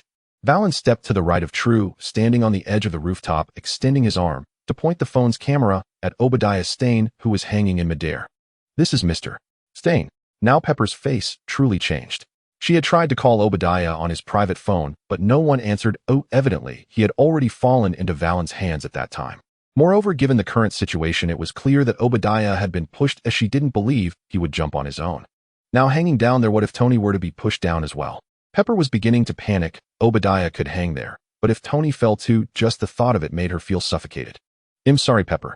Tony regretted his decision at this moment. He would have preferred to skip the party and stay home. In fact, having Obadiah hanging there put immense pressure on him. Valon was a madman, and reasoning with a madman was the most difficult. So Tony felt he could die here at any moment. Hey Tony, don't be so glum. Valon immediately became interested upon hearing this. He acted like a good-natured person, thrusting the phone in front of Tony's face. Quick, tell this beautiful Ms. Potts about your heroic exploits. Tell her how you bravely ventured into the den of thieves, how you battled with me, and how you sent people to their demise from miles away. Looking at Pepper's shocked face on the video, Tony wore an expression of innocence mixed with helplessness. Let's not say more, let's leave it at this. Tony pouted. He knew his earlier actions had been foolish, and he actually went to deliver himself. But now that he had been captured, it was useless to say anything. This site only supports mobile browsers. If you see this paragraph, it means the chapter content failed to load. Please disable reading mode ad blocking features or copy the URL to another browser. Pepper felt like she was about to have a heart attack. What do you mean, let's leave it at that? Tony, can't you be more reliable? Although she was furious, what was more important now was to negotiate with Valon. They could deal with Tony's issues after he was rescued. What conditions do you require to let Tony go? Pepper said earnestly to Valon. Since this is a kidnapping, it must certainly be for money. Upon hearing this, Valon turned to look at Tony with a smile. Tony, my good friend, how much do you think your life is worth? Make sure you think carefully before answering me. If it's too cheap, I apologize for your status. My life is priceless. However, if you must measure it in value. Tony turned to Pepper on the video, his expression serious. Bring out all the gold bars from the Stark Foundation's underground vault. Then Tony turned his head, glaring at Valon with a cold smile. Take as much as you want. If you're capable, take it all. At that moment, Tony's stubbornness kicked in. Good, you've got spirit. Valon raised his thumb. He liked being friends with wealthy people like this. This is the building of the Horn Daily newspaper. Deliver the gold bars downstairs. I want them all. Valon and Tony locked eyes. Regardless of how the night would end, they were both determined to go all the way. Woo-woo. After a period of initial blankness, Obadiah began to regain his composure, hanging in midair. He wriggled, struggling with his rotund body, though it wasn't truly a struggle. He feared making too much noise and falling. He only made some sounds to attract the attention of Varlong, hoping he would rescue him. Over 20 stories was indeed terrifying. In all his years, Obadiah had never known he was afraid of heights. Mr. Obadiah, don't tremble so much, it's a steel cable you want fall. Varlong said to Obadiah, glancing back at Tony, who was stiff-necked. Look at your little courage. If you were just a shareholder, look at Tony, he remains calm in the face of danger. After saying that, Varlong even gave Tony a thumbs up. Humph. Tony snorted coldly, knowing Varlong was mocking him, but what could he do? Who would die tonight was still uncertain. Woo. Woo-woo. Hearing Varlong's words, Obadiah struggled even more fiercely. What did he mean by just a shareholder? He was a pillar of Stark Industries. He hated being compared to Tony the most. In his life, he could not stand being a mere backdrop for the Stark family. Yet Varlong had already crossed the line several times, driving Obadiah nearly mad with rage. You uncultured little thief. Just like I said, if I survive this night, the organization must pay the price. Obadiah's anger towards you has risen, gaining a small amount of red jade. Obadiah has become a deadly enemy of the organization, gaining a moderate amount of red jade. Varlong raised an eyebrow. This was the first time he encountered a prompt for moderate red jade. Haha. Varlong burst into hearty laughter. This guy named Obadiah wasn't so unbearable after all. Indeed, the decision to kidnap Tony was the right move. There would be more rewards to come. Woo. Varlong frowned again, looking at the prompt displaying the glaring red words, deadly enemy. This title was not easy to obtain. At the very least, Tony did not receive this prompt. It was indeed the petty Obadiah that brought him joy. As for the revenge Obadiah might seek later, Varlong was not worried. Once he loosened the cable, Mr. Obadiah would survive first, and then they could discuss other matters. More content loading. Please wait. This site only supports mobile browser access. If you see this paragraph, it means the chapter content failed to load. Please turn off the reading mode, fast reading mode, novel mode, and ad blocking features in your browser, or copy the URL to read in another browser. Tony looked at Varlong with a grim expression. This guy was acting strangely, one moment frowning, the next laughing. He truly seemed like a madman. The downside of crazy people is that their actions cannot be predicted by normal logic, which frustrated the self-proclaimed genius Tony. He simply could not keep up with Varlong's thought process. It's okay, I just remembered something happy. Varlong smiled at Tony. He had no time to waste on Obadiah. Turning his head, Varlong addressed Pepper in the video. You heard the big young master of your family state his price right. As long as you bring the gold bricks, he'll release him. Just like that. Varlong finished and hung up the phone. Meanwhile, Pepper, not having time to tidy herself up, immediately contacted George Stacy of the New York Police Department. East Manhattan, on the Cross City Highway. George sat in the police car directing a large team rapidly surrounding Queens. He was quite excited at this moment as he had obtained the exact whereabouts of Varlong's gang. With the New York Police Department closing in from 3 directions, they would certainly not allow Varlong to escape this time. Varlong, this is the end for you. George was animated. He had waited a long time for this day. He woke up early every day to collect various clues, all to catch the organization in one fell swoop. The organization was different from other robbers. Their actions were too heinous. George could not understand how the young people today thought. Since the last incident at the Four Seasons Hotel, some media had reported on Varlong's gang.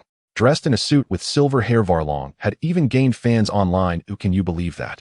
What? Just because he looks good he can rob and not be a good person. When George learned about this, he was so furious that he couldn't sleep well for several days. However, all those nightmares were coming to an end. Not long ago, he received a call from Stark Industries stating that members of the organization were in Queens preparing to make a move on Tony Stark.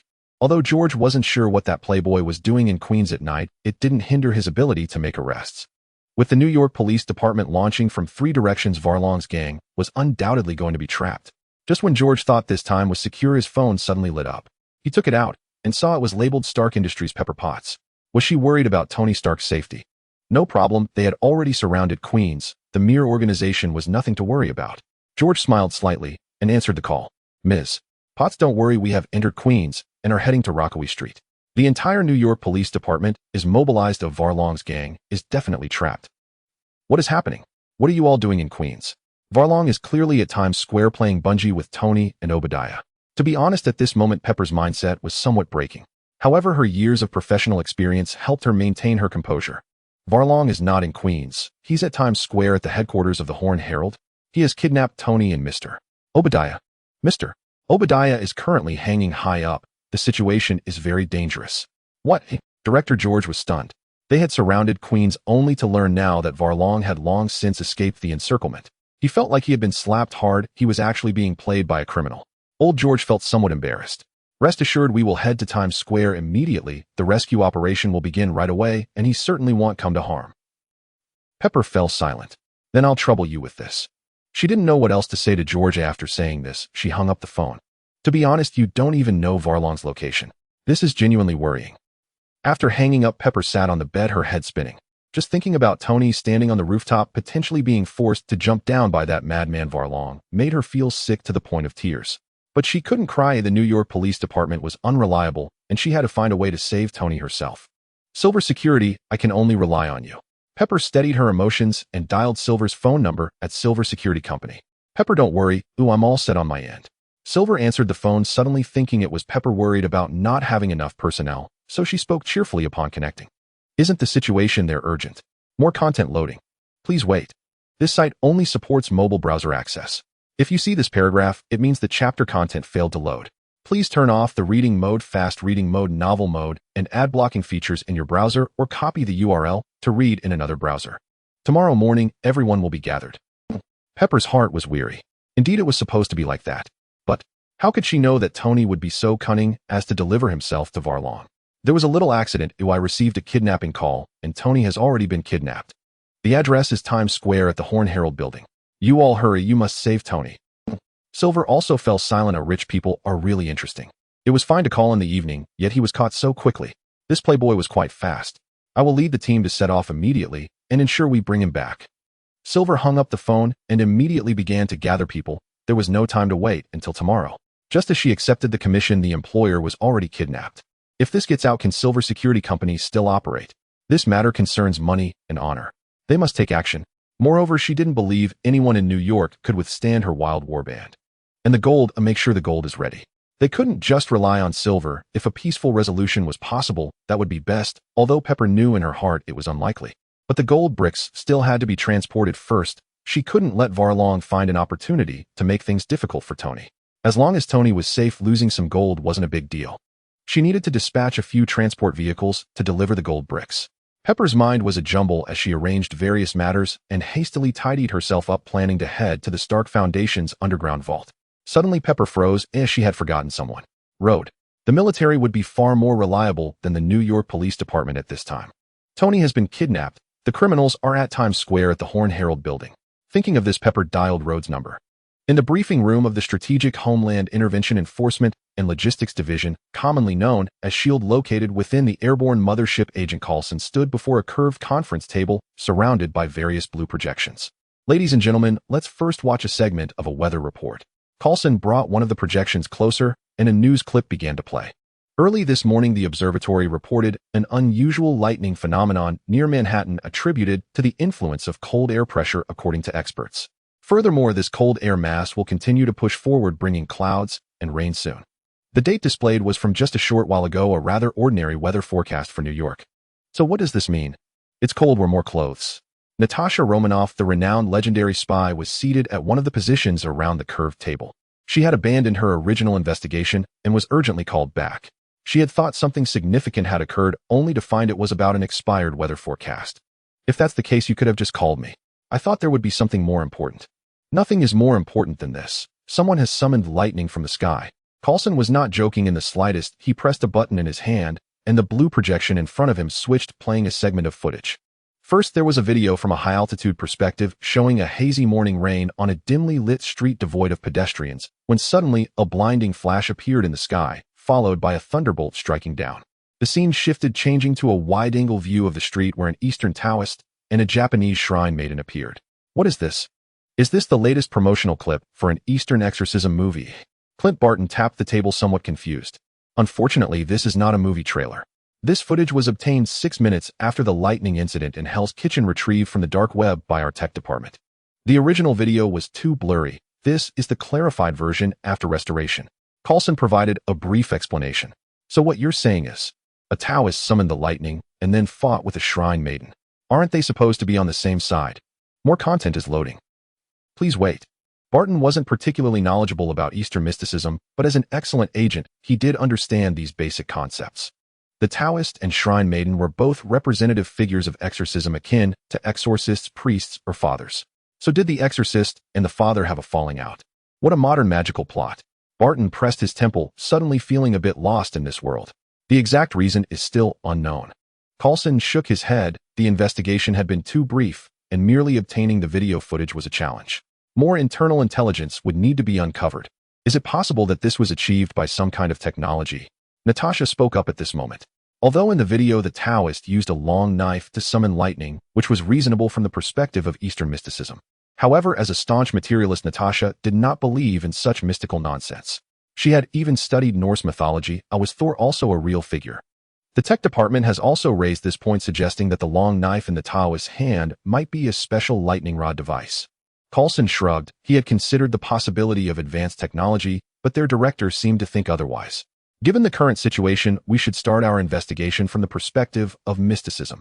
Nick Fury, who was listening and wore a serious expression and provided no further explanation, simply setting the tone with one sentence. All right, then, is there no concrete lead? Natasha flipped through 2 documents in her hand, both of which were analysis reports regarding the recent video. While they contained some useful information, it was not substantial. The only concrete information is that this shrine maiden first came into our view because of him. The fearless one from Hell's Kitchen, Daredevil. As Coulson spoke, the blue projection displayed a photo of Daredevil. Huh. Natasha paused slightly. This matter was related to Matt.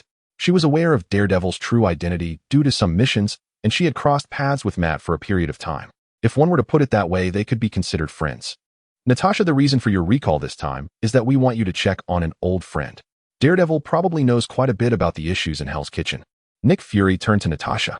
Before clarifying the origins of the Taoist and shrine maiden, he did not want to employ overly aggressive methods.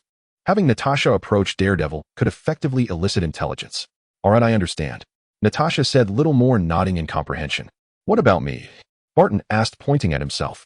He and Natasha had both been called back. If Natasha was going to Hell's Kitchen, surely he must have a mission as well. I need Agent Barton to accompany me on a trip. I need to make contact with this person. Coulson displayed a bittersweet smile. At the end of the video, a black Jeep intruded on the scene. This is not a coincidence. Monitoring of the city streets indicated that this vehicle had a clear destination, heading straight for the area where the conflict occurred. Tracking the license plate revealed that the vehicle's owner is named Zhao Li. As Coulson spoke, the blue projection flickered and displayed detailed information about a man. Zhao Li, age 30, date of birth August 21, 1978. Leo, blood type B, height 1. 78 meters, weight 65 kilograms.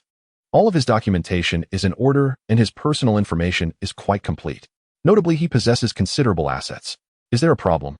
Barton asked at this moment. His assets are of unknown origin. More content loading. Please wait.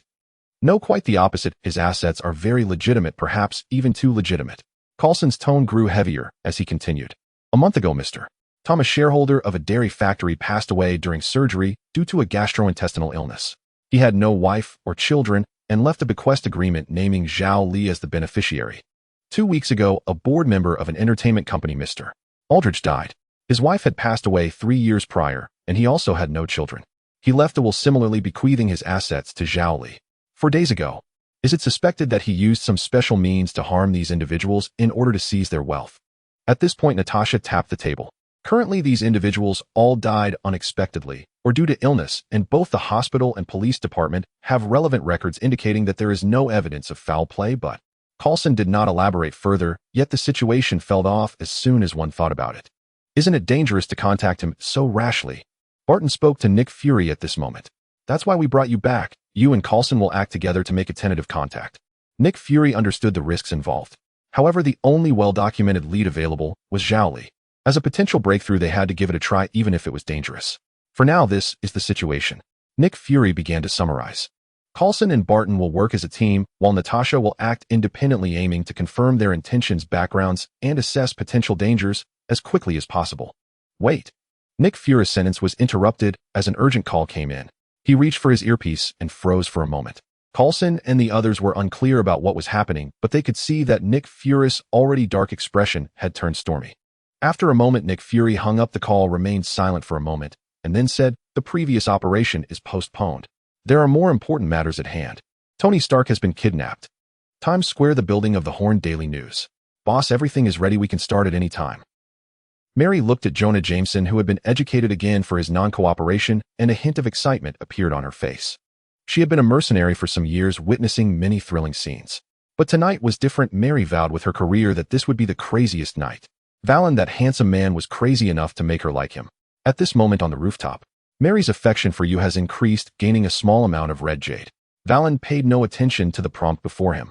He looked at Tony Stark, smiling as he spoke into the phone. Very well, then let's begin.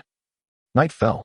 The evening rush hour had passed, and the citizens of New York were now sitting in front of their televisions, chatting, reading the news, or enjoying a sumptuous dinner. In Times Square, known as the crossroads of the world, tourists flowed in and out, presenting a lively scene. At this moment, both the television showing the program and the large screens around New York suddenly switched images, revealing a middle-aged man with a receding hairline to the audience. It was a news broadcast from the Horn Daily News. Many people had seen Jonah Jameson on television. However, tonight's situation was somewhat different. He appeared to have been badly beaten. His left eye was red and swollen, and his clean suit bore several footprints, making his appearance quite unsightly. This is the Horn Daily News. I am the editor-in-chief, Jonah Jameson. We are broadcasting an emergency news report. We have been taken hostage. Jonah's frantic shout resonated through the television and the advertising screens, echoing across New York City. The criminal is the notorious leader of the Black Hand organization, Valon. He has committed unprecedented, heinous acts. Tony Stark, that notorious playboy, has been kidnapped by this madman. He is a scum, a disgrace, a villain. He is not worth mourning. More content loading. Please wait. This site only supports mobile browsers. If you see this paragraph, it means the chapter content failed to load. Please turn off reading mode, browsing mode, novel mode, and disable ad blocking features, or copy the URL to read in another browser. The Horn Daily News has been taken hostage. The playboy from Stark Industries has been kidnapped. Jonah's opening statement stunned everyone. Speak properly. Someone off-screen interrupted, kicking Jonah's chair. Naturally, the audience couldn't see who the perpetrator was, but from the fierce tone, they could still feel that it was a ruthless criminal. The audience couldn't help but worry for Jonah. If this old man spoke indiscriminately, judging by his bruised and battered appearance, it was clear that his fate would not be good. But Jonah was not the type to be easily frightened. He completely ignored the threatening criminal. He held his head high, pounded the table with force, his face flushed, and kept shouting, "You don't need to threaten me. Ooh, I will never yield to evil." Dear viewers, this is the Horn Daily News. I am not fighting alone. Oh, our brave newspaper reporters have already gone to the rooftop. We will report this criminal event to you in the most truthful way, with the closest distance and the fastest speed. Trust us, we are righteous and will never bow to evil. The live news from Horn Daily News once broadcasted caused ripples in the calm lake. Major news media outlets like sharks sensing blood rushed in to seize the story. This is the New York Daily News interrupting with an urgent news report.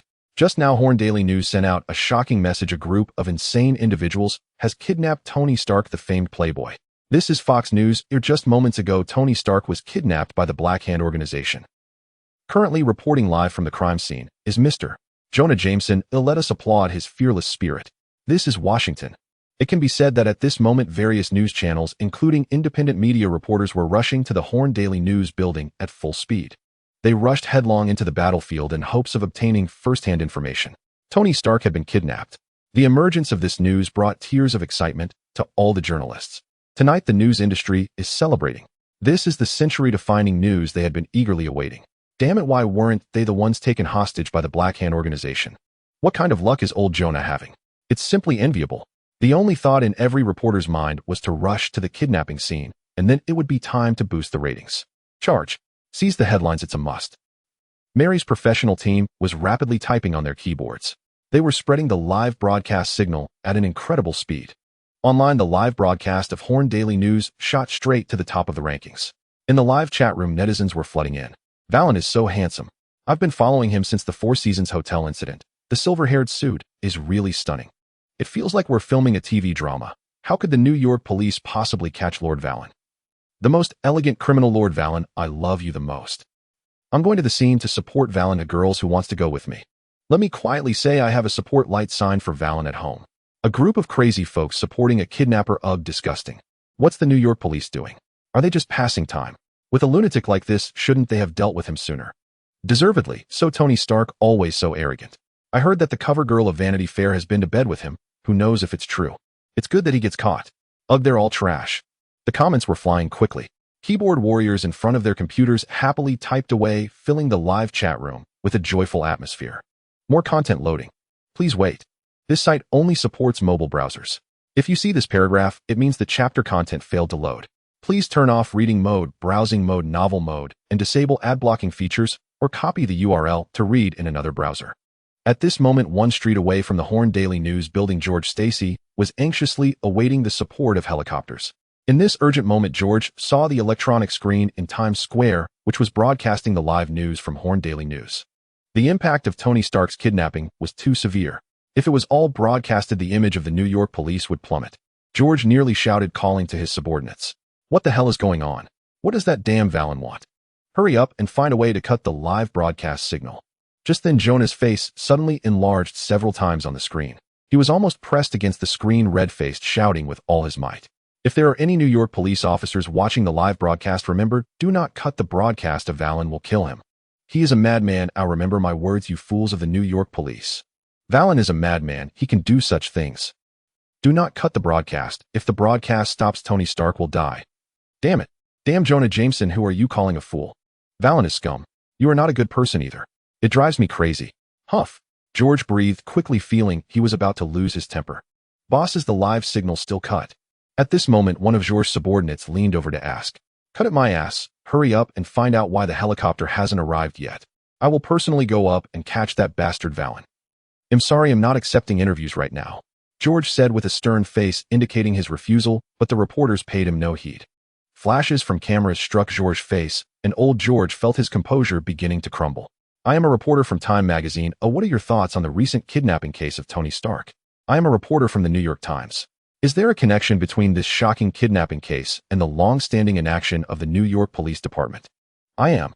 The various reporters showcased their skills, each eager to shove their microphones into George's mouth. Everyone appeared so excited, as if gold were falling from the sky, and their gazes towards George were as predatory as wolves eyeing sheep. Director George's face turned ashen. What was wrong with this group of reporters? They arrived faster than the New York Police Department. This is outrageous. Also, where is my helicopter? Director George. I am from Vanity Fair, Christine Everhart. May I ask you a few questions? The tall blonde beauty forced her way through the crowd, her eyes gleaming with fervor as she faced George Stacy, surrounded by reporters. Like a predator sensing meat, she was an elegant and intelligent beauty, yet she charged through the throng of reporters to stand before George. According to sources, the underworld organization known as the Black Hand has been rampant in New York City lately. The Four Seasons hotel hostage incident and the jewelry heist were all orchestrated by him. Christine began to ask a question, but her words were quickly taken over by her colleagues. May I ask why the New York Police Department has not taken any action during this time?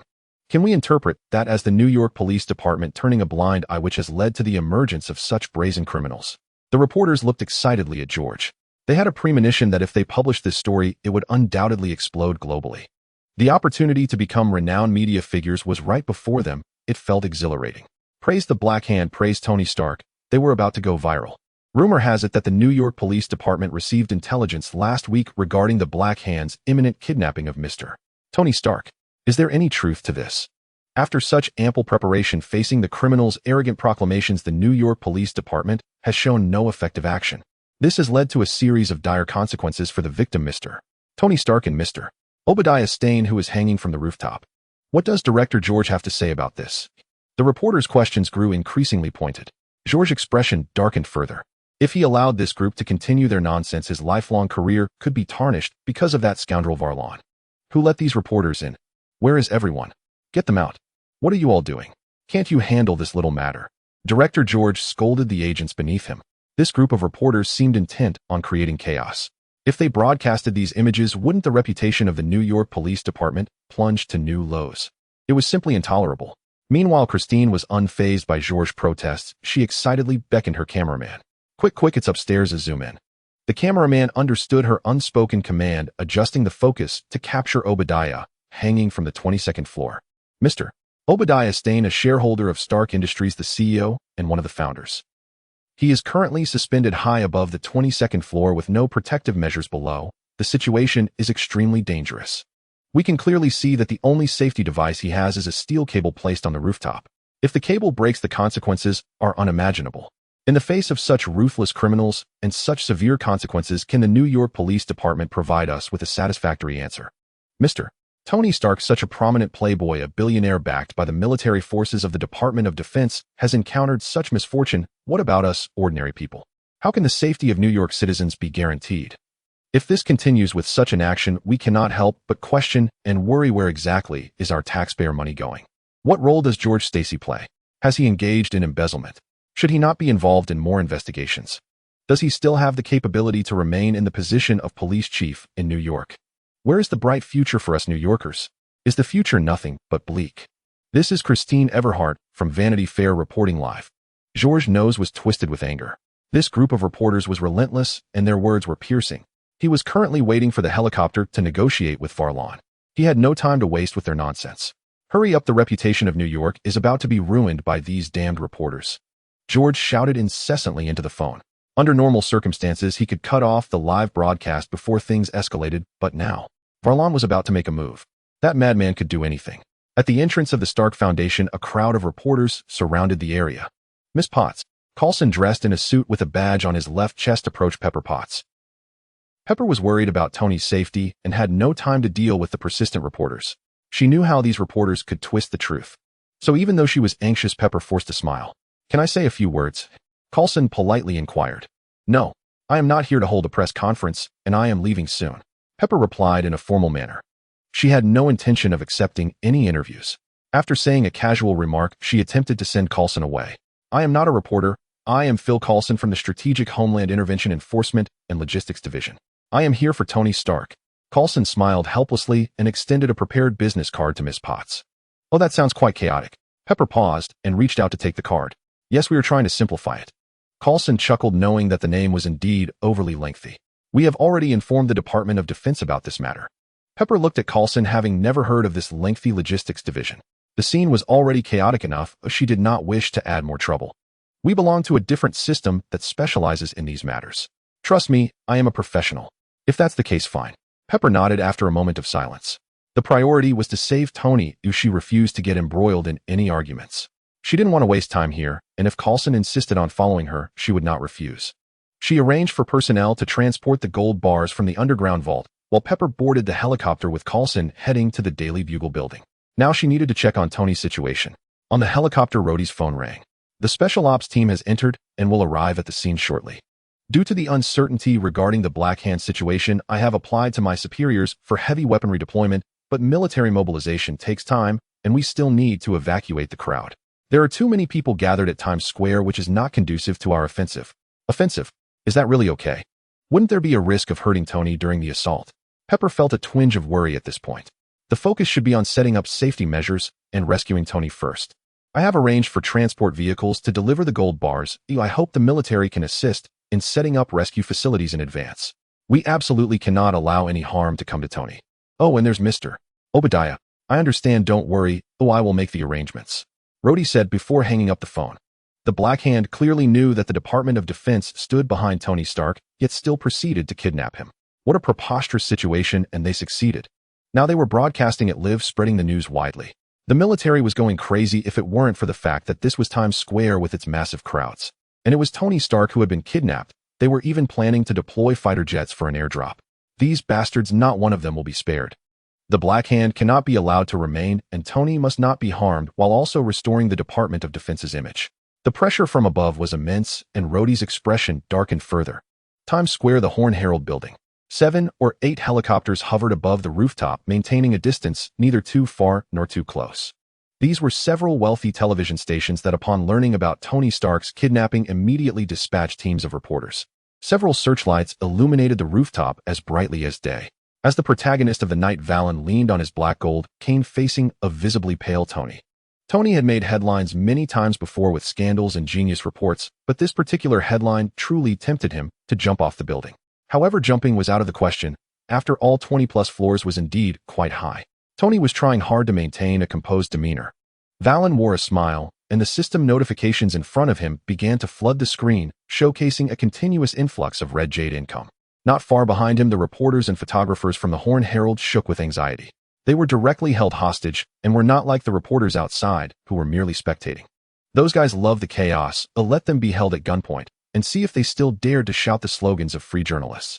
Under the grand spotlight, Valon resembled a star on the red carpet, watching the reporters in helicopters and even greeting the audience in front of their TVs through the lens.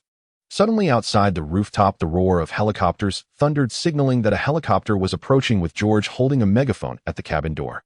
Valon of the Black Hand organization, you are now surrounded. Release the hostages immediately.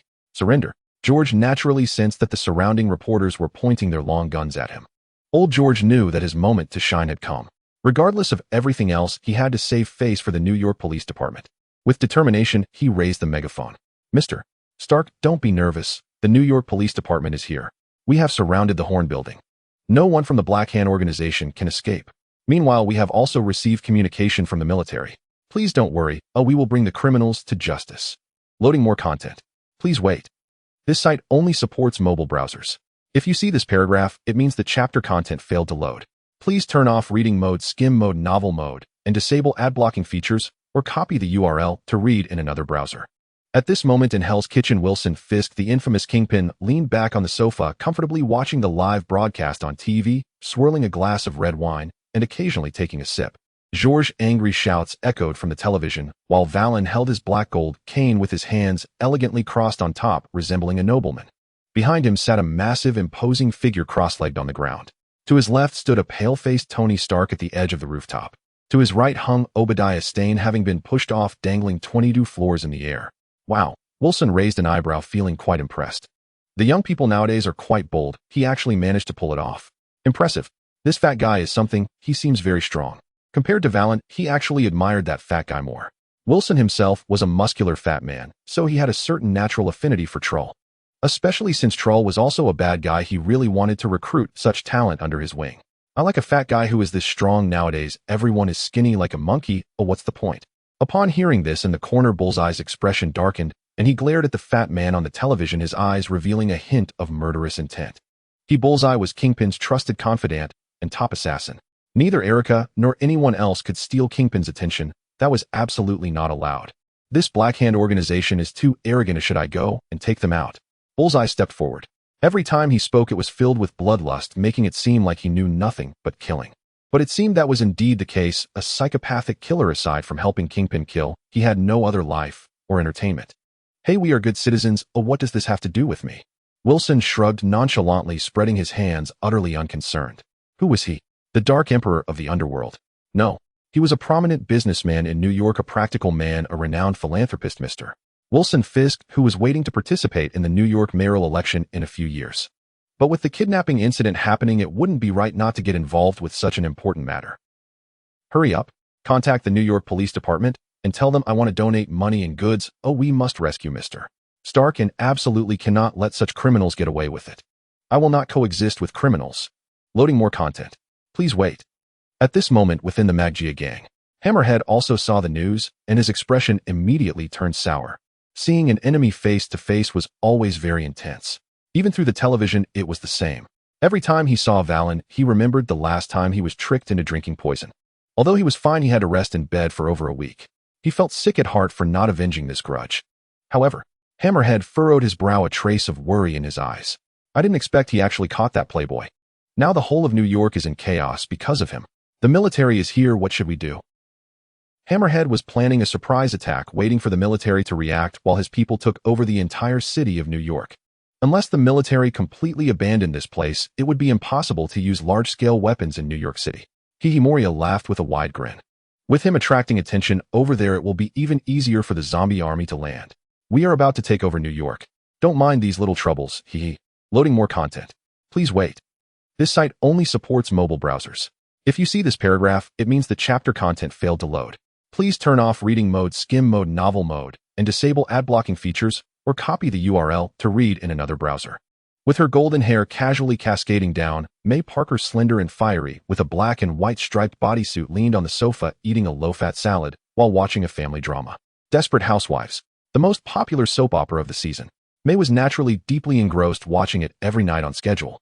Wawawa, so pitiful she got divorced, and that damned husband still clings to her.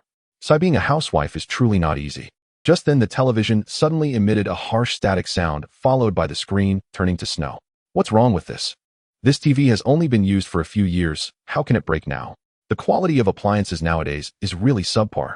May complained while eating the tasteless salad. While pondering whether to contact an electrician to fix the TV, the screen suddenly came back to life. This is the New York Daily News. We interrupt this program with an urgent message. Tony Stark, the arrogant playboy, has been kidnapped.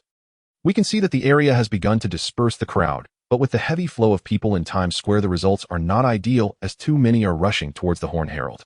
Police Chief George of the New York Police Department is trying to negotiate with Valon for the release of the hostages. Tony Stark's personal assistant, Miss Pepper Potts, has also arrived on the scene, bringing all the gold requested by the kidnappers from the Stark Foundation's underground vault.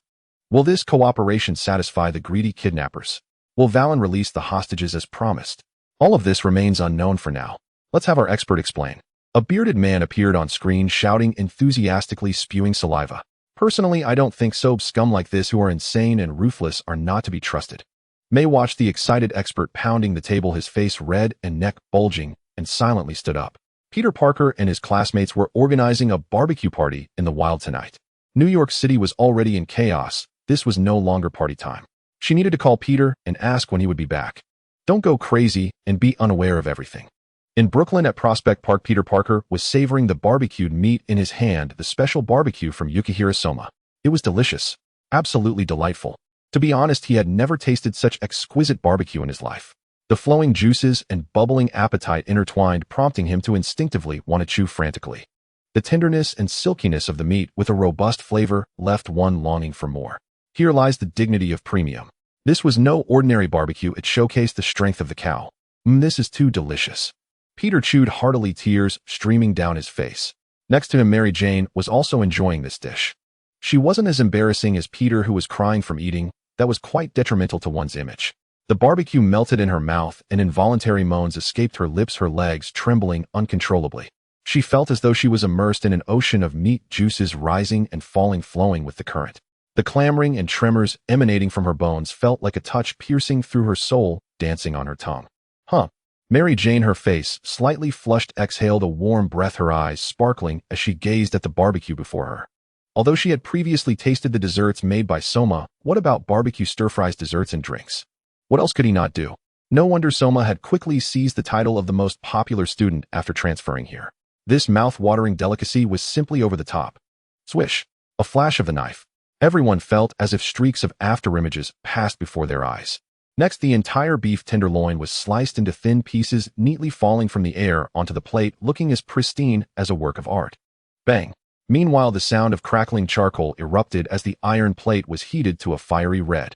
The high temperature released blue smoke, slightly distorting the vision. Just right. Soma Yukihira moved with a flick of his wrist. Boom. The meat slices made contact with the scorching iron plate, and the fat instantly sizzled. Then a splash of alcohol poured down the flames, erupted wildly, accompanied by a crackling sound, as if a red dragon soared amidst the intense heat, the fervent flames rising over 2 meters. Next comes the spices. As the flames grilled, an assertive and overpowering rich aroma wafted in, brimming with menace. The scent of the barbecue spread through the park, fresh, fragrant, spicy, making mouths water, and a deep-seated heat stirred within. What is happening? The girls couldn't help but scream. They were witnessing a feast of flames. Around Soma Yukihira, fiery serpents raged, and the boy cooking in the flames looked so handsome with his serious expression. Oh, Soma, you're so handsome. Be my boyfriend. The girls' screams nearly pierced the sky. Sorry for the trouble. Soma Yukihira, wearing a white headband, placed the barbecue on the table with a charming smile. The girls, who were already starving, immediately rushed over. The aroma wafted through the air. This made Peter and Mary Jane, who initially felt full, suddenly hungry again. Mary Jane jumped into the crowd, grabbing 3 portions of barbecue to put on the table. Just right for her, Peter and Harry, each with 1 portion. The combat power of those girls was simply too strong, surrounding Soma and tearing at the food. She had done her best to snag 3 portions. Harry, eat it while it's hot. Peter stuffed barbecue into his mouth. Everyone was cheerful and the barbecue was undeniably delicious, yet Harry wouldn't eat, sulking with a straight face. Peter felt confused. Harry seems strange lately. He gets unhappy every time he sees Soma. Mary Jane raised an eyebrow, looking at Harry with an amused smile. Isn't it because the young master lost his spotlight? For my sulking. Harry pouted, a bit annoyed. I never eat this kind of stuff. It's cheap and looks unappetizing. I think it looks quite good. Ooh, just try it, and you'll know. Mary Jane pushed the barbecue in front of Harry, staring at him with wide eyes. Harry wanted to refuse, but since Mary Jane said so, it would be a bit rude not to eat. Plus, the barbecue smelled really good. Probably some kind of flavoring. Boring. What could aroma represent? He didn't believe the barbecue could be that delicious. As the heir of the Osborne family, he had eaten just about everything. Only those girls who had never seen the world could be fooled into not knowing any better. Harry pouted, pierced a piece of barbecue with a fork, and tossed it into his mouth. The next second, his pupils suddenly constricted. His mind went blank. What kind of divine flavor was this? It was excessively delicious. How is it? Isn't it fragrant? Peter eagerly looked at Harry, who had devoured another plate. He felt a bit bloated, but still wanted more. Something's wrong. There must be something wrong with this. Harry looked incredulously at the empty plate before him. He had devoured it all in just a few bites. Unbelievable, truly unbelievable. What did that transfer student add in it? This is unscientific. Stubborn as a dead duck, Mary Jane scoffed, ignoring Harry. She held her camera, snapping photos of the old man cooking sashimi along with Soma Yukihira. The girl's combat power was too fierce. She couldn't squeeze into Soma Yukihira's circle, so she decided to start with these 2. The old man was cleaning his sashimi knife, and with a flash of the blade, thin slices of fish fell onto the plate, layered like a not quite blooming peony, noble and elegant. I bet a bottle of beer that old man has a story. Mary Jane whispered to Peter and Harry. I feel the same. Is that Soma's grandfather? He looks so fierce. Peter nodded, wondering if all chefs looked so intimidating nowadays. That old man had muscles that were exaggerated compared to several of them, combined with cuts on his arms. He looked like a retired big shot taking up a new job. I don't know, but I want to do a series interview with the Yukihira family. They all seem to have stories.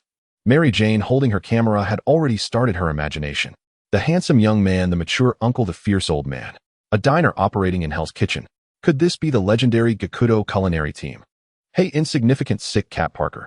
While the 3 were chatting, Thompson's voice suddenly came, and with a slap, he slammed the sashimi platter onto the table. A Thompson. Peter was taken aback. What was this big guy doing here? Was he about to pull a stunt again? There were no lockers here. Don't just stand there, Parker. Eat heartily. This is the old man's specialty, sashimi platter. You mustn't leave any behind. Hello everyone, I am the pure novice Feng Shi. I am really happy to be on Sanjiang. First, I want to thank Sister Juzi. Every time I felt unsure while looking at the data and bothered her, she patiently told me not to panic, that it was going well. From the beginning of releasing my work, she repeatedly reminded me to save drafts, at least to update 4,000 words. I always agreed readily, and then. Not even a chapter of The Beast evolved successfully. But even with just one update, Juzi did not give up on me, recommending me all the way. She has been incredibly kind to me. As an excellent novice.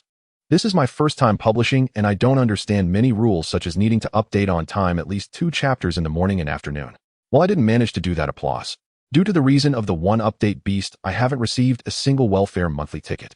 The fact that there are so many tickets now is all thanks to everyone voting one by one.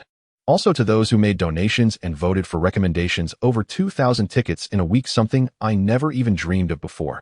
This is really touching. So when I do one update, I feel quite guilty. After going on the shelves, it is absolutely necessary to have at least 2 updates, not about being completely diligent, but mainly about my friends' expectations. The first person to interact with me was a Fu Jun who filled my chapter every day saying it was Sanhua Mealy, and the first comment on my reading was from Jio, when the first 5,000 tip was from Kong Xiaohai, and my monthly ticket patron was Tang Bohu, who makes flowers fragrant. My first group manager was Xie Shuai. Also, there are 10 years of dreaming back, GD 1029, Yijan Fengweb, Lu Run, Lobo Mountain King, Eternal Chaos, and countless familiar names. There are so many that I can't type them all. You guys who come every day whenever I finish an update and don't see you, I feel anxious. Of course, there are also the big shots who tip me but remain unseen. And also some who urged me to update more but ended up being blocked by me. I might be a bit incoherent, but I am genuinely happy. I would like to sincerely thank everyone and hope you can continue to support me in the future. Bowing. I don't know how many people will continue to follow along, but as of today my backend records are all here. Thank you 0330 Ichian Miao for a donation of 200 points. Thank you 0402 A Fu Jun for a donation of 100 points. Thank you 0404 Li Di Huang for a donation of 300 points. Loading more content. Please wait. This site only supports mobile browser access. If you see this paragraph, it means the chapter content failed to load. Please disable your browser's reading mode, skim reading mode, novel mode, and ad blocking features, or copy the URL to read in another browser. Thank you 0407 Miao Miao Xing Sprite for a donation of 500 points. Thank you 0408 Qian Miao for a donation of 100 points. Thank you 0409 The Struggling Reader for a donation of 100 points. Thank you 0409 Miao Miao Xing Sprite for a donation of 100 points. Thank you 0409 A Fu Jun for a donation of 100 points. Thank you 0410 Ichian Miao for a donation of 100 points. Thank you 0411 A Qian Miao for a donation of 100 points. Thank you 0412 A Fu Jun for a donation of 100 points. Thank you 0413 A The Book Friend for a donation of 100 points. Thank you 0414 Zhongshen Wanmu for a donation of 100 points. Thank you 0415 O Qian Miao for a donation of 200 points. Thank you 0417 A Qian Miao for a donation of 300 points. Thank you 0419 A Yaoya for a donation of 100 points. Thank you 0420 A The Book Friend for a donation of 100 points. Thank you 0424 Miao Miao Xing Sprite for a donation of 100 points. Thank you 0425 Yifeng Wu Hen for a donation of 100 points. Thank you 0426 Miao Miao Xing Sprite for a donation of 100 points. Thank you 0426 House Yang's Wasianyu for a donation of 200 points. Thank you 0426 O Jiu Wan for a donation of 100 points. Thank you 0426 The Book Friend for a donation of 1,500 points. Thank you 0426 Miao Miao Xing Sprite for a donation of 100 points. Thank you 0427 A Qian Miao for a donation of 200 points. Thank you 0428 Miao Miao Xing Sprite for a donation of 100 points. Thank you 0430 MOFA Reich for a donation of 100 points. Thank you 0430 I Won't Do It Anymore for a donation of 100 points. Thank you 0501 Yao Yao 2233 for a donation of 100 points. Thank you 0501 Evil Beastly Shan for a donation of 100 points. Thank you 0502 Mi Lu Bei Wang for a donation of 100 points. Thank you 0502 Miao Miao Xing Sprite for a donation of 100 points. Thank you 0504 Didn't Eat and Feels for a donation of 100 points. Thank you 0505 The Book Friend for a donation of 100 points. Thank you 0506 A Being Your Forever Shoulder for a donation of 100 points. Thank you 0507 Mei Tian Li AWC for a donation of 100 points. Thank you 0507 Falling Leaves Dancing Fragrance for a donation of 100 points. Thank you 0509 Confused Reading Novels for a donation of 100 points. Thank you 0510 A Reader for a donation of 500 points. Thank you 0510 from Jatian for a donation of 520 points. Thank you 0511 A The Book Friend for a donation of 100 points. Thank you 0511 The Book Friend for a donation of 520 points. Thank you 0512, Luobo Mountain King for a donation of 100 points. Thank you 0512, Zhenxin Tian for a donation of 100 points. Thank you 0512, Starry Sky Language Rhythm for a donation of 100 points. Thank you 0513, Xiaoyu Xia Xiaoyi for a donation of 500 points. Thank you 0514, Yizhan Fengyue Lu Rin for a donation of 100 points. Thank you 0514, Qian Miao for a donation of 100 points. Thank you 0514, Yizhang Xiao Wangzi for a donation of 100 points. Thank you 0514, Chen Jiang 01 for a donation of 100 points. Thank you 0515, Aluo Buair for a donation of 100 points. Thank you 0515, Aluo Buair for a donation of 100 points. Thank you 0515, Xiaoyu Xia Xiaoyi for a donation of 100 points.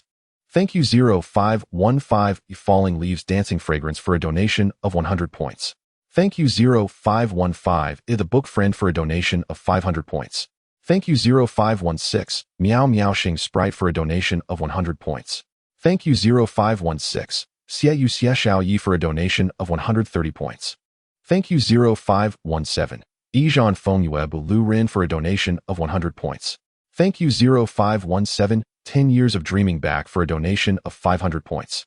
Thank you 0517, Kong Xiaohai for a donation of 5,000 points. Thank you 0517, Wen Xingzhang Chang for a donation of 100 points. Thank you 0517, Ten Li Tong K Lu for a donation of 1,500 points. Thank you 0517, A Qian Miao for a donation of 200 points. Loading more content. Please wait. This site only supports mobile browser access. If you see this paragraph, it means the chapter content failed to load. Please disable your browser's reading mode, skim reading mode, novel mode, and ad blocking features, or copy the URL to read in another browser. Thank you 0517 for a donation of 100 points. Thank you 0517 Xiaoyu Xia Xiaoyi for a donation of 100 points. Thank you 0517 10 Years of Dreaming Back for a donation of 500 points. Thank you 0517 De Luo Tianxian Zhu Long for a donation of 500 points. Thank you 0517 Ho Oyi Jiuxing Lu for a donation of 100 points. Thank you 0518 Zheng Xiao Jun for a donation of 100 points. Thank you 0518 Aiden Eat and Feels for a donation of 100 points. Thank you 0518 Miao Miao Xing Sprite for a donation of 100 points.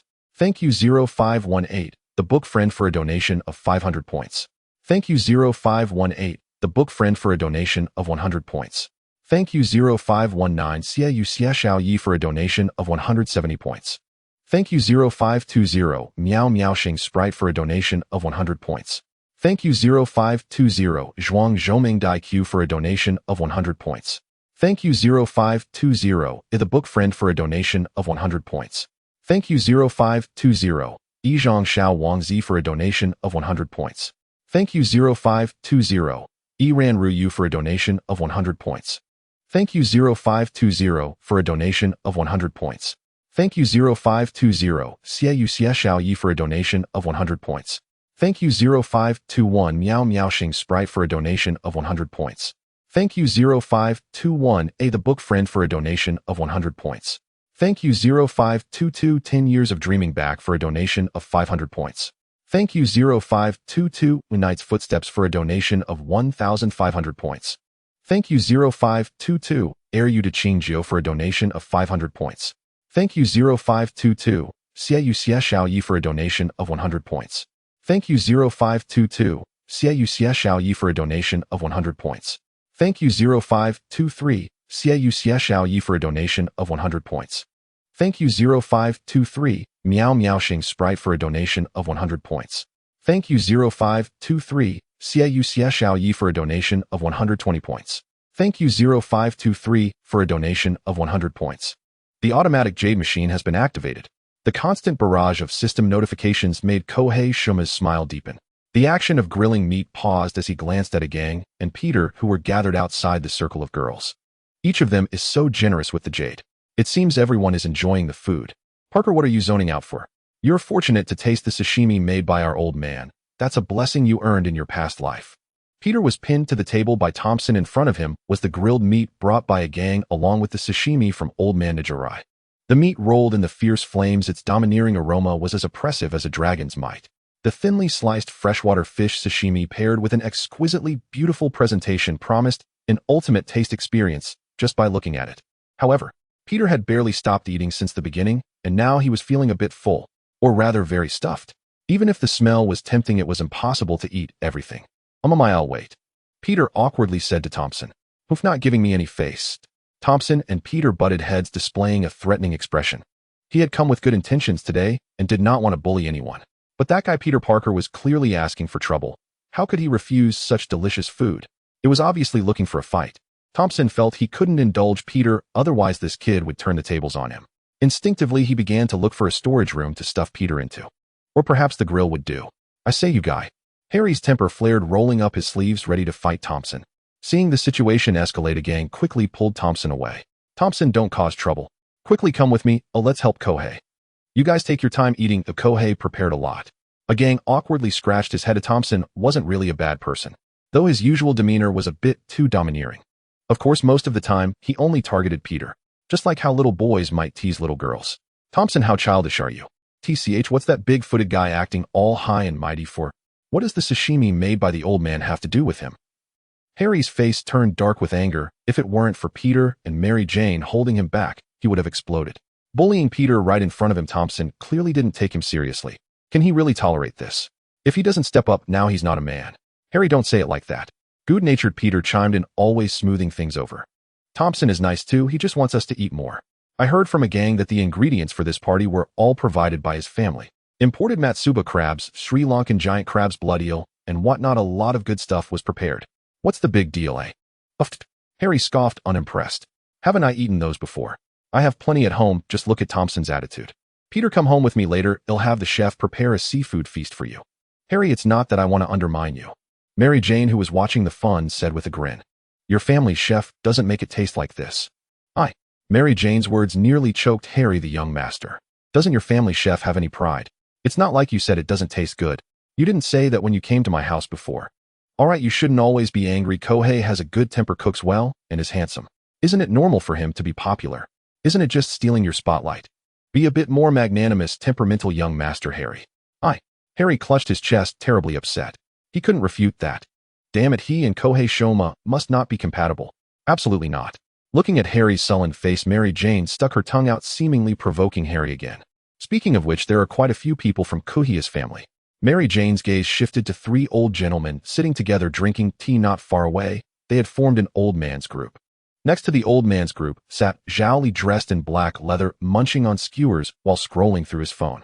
"Hey, look at that uncle sitting over there dressed all in leather, so cool." Mary Jane's eyes sparkled. "Just look at that outfit in dark tones along with the gun at his waist. He looked like a cowboy, simply too handsome. Right, I noticed him before." As soon as Zhao Li was mentioned, Harry's interest peaked. "Where did he buy that phone? It's transparent and has a projection function, super cool. We'll go ask him later." "Yeah, I want to buy one too," Harry said, inadvertently sending 2 plates of grilled meat into his stomach. So delicious. It looks expensive. I can't afford it." Peter didn't think too much. That sci-fi looking phone was not something he could use. Just as he thought of this, he felt his phone in his pocket vibrating. Peter glanced at the caller ID and was startled, thinking that Aunt May was anxious because he was late. "Aunt May, I'll be right back. I brought you grilled meat." And, "It's not to rush me. Be careful, something big happened in New York." "Oh, what big thing?" "What, After Aunt May finished speaking, she hung up the phone, leaving Peter feeling as if his soul had left his body. What did he just hear? "Mr. Tony Stark has been kidnapped." Could such a thing really happen? Peter, what's wrong?" Harry waved a hand in front of Peter. Why was this guy staring blankly at his phone? He was just fine a moment ago. Was it because Aunt May scolded him for coming home late? That shouldn't be the case. Aunt May isn't that kind of person. Something happened. Peter stammered. "What happened?" Harry shrugged nonchalantly. Peter always made a fuss of what could possibly happen to cause such excitement. "Mr. Tony Stark has been kidnapped." As soon as Peter said this, the soda Harry had just taken a sip of sprayed out. Cough, cough. "You mean that playboy from Stark Industries?" Harry's eyes widened in shock, looking at Peter in disbelief. Could there really be some illegal additives in this grilled meat? Otherwise, how could Peter randomly say this? Tony Stark kidnapped. Such a thing. Any normal person would know it's a rumor, right? What do you think? This can't possibly be true. Harry truly didn't have a good impression of that playboy, as his father disliked that playboy. Although their families belonged to different fields, one in biology and the other in technology. Both were top-tier corporations, so there inevitably were overlaps in their businesses. The Osborne family members were all proud. Anyway, old Norman looked down on Tony, which naturally affected Harry's view of Tony.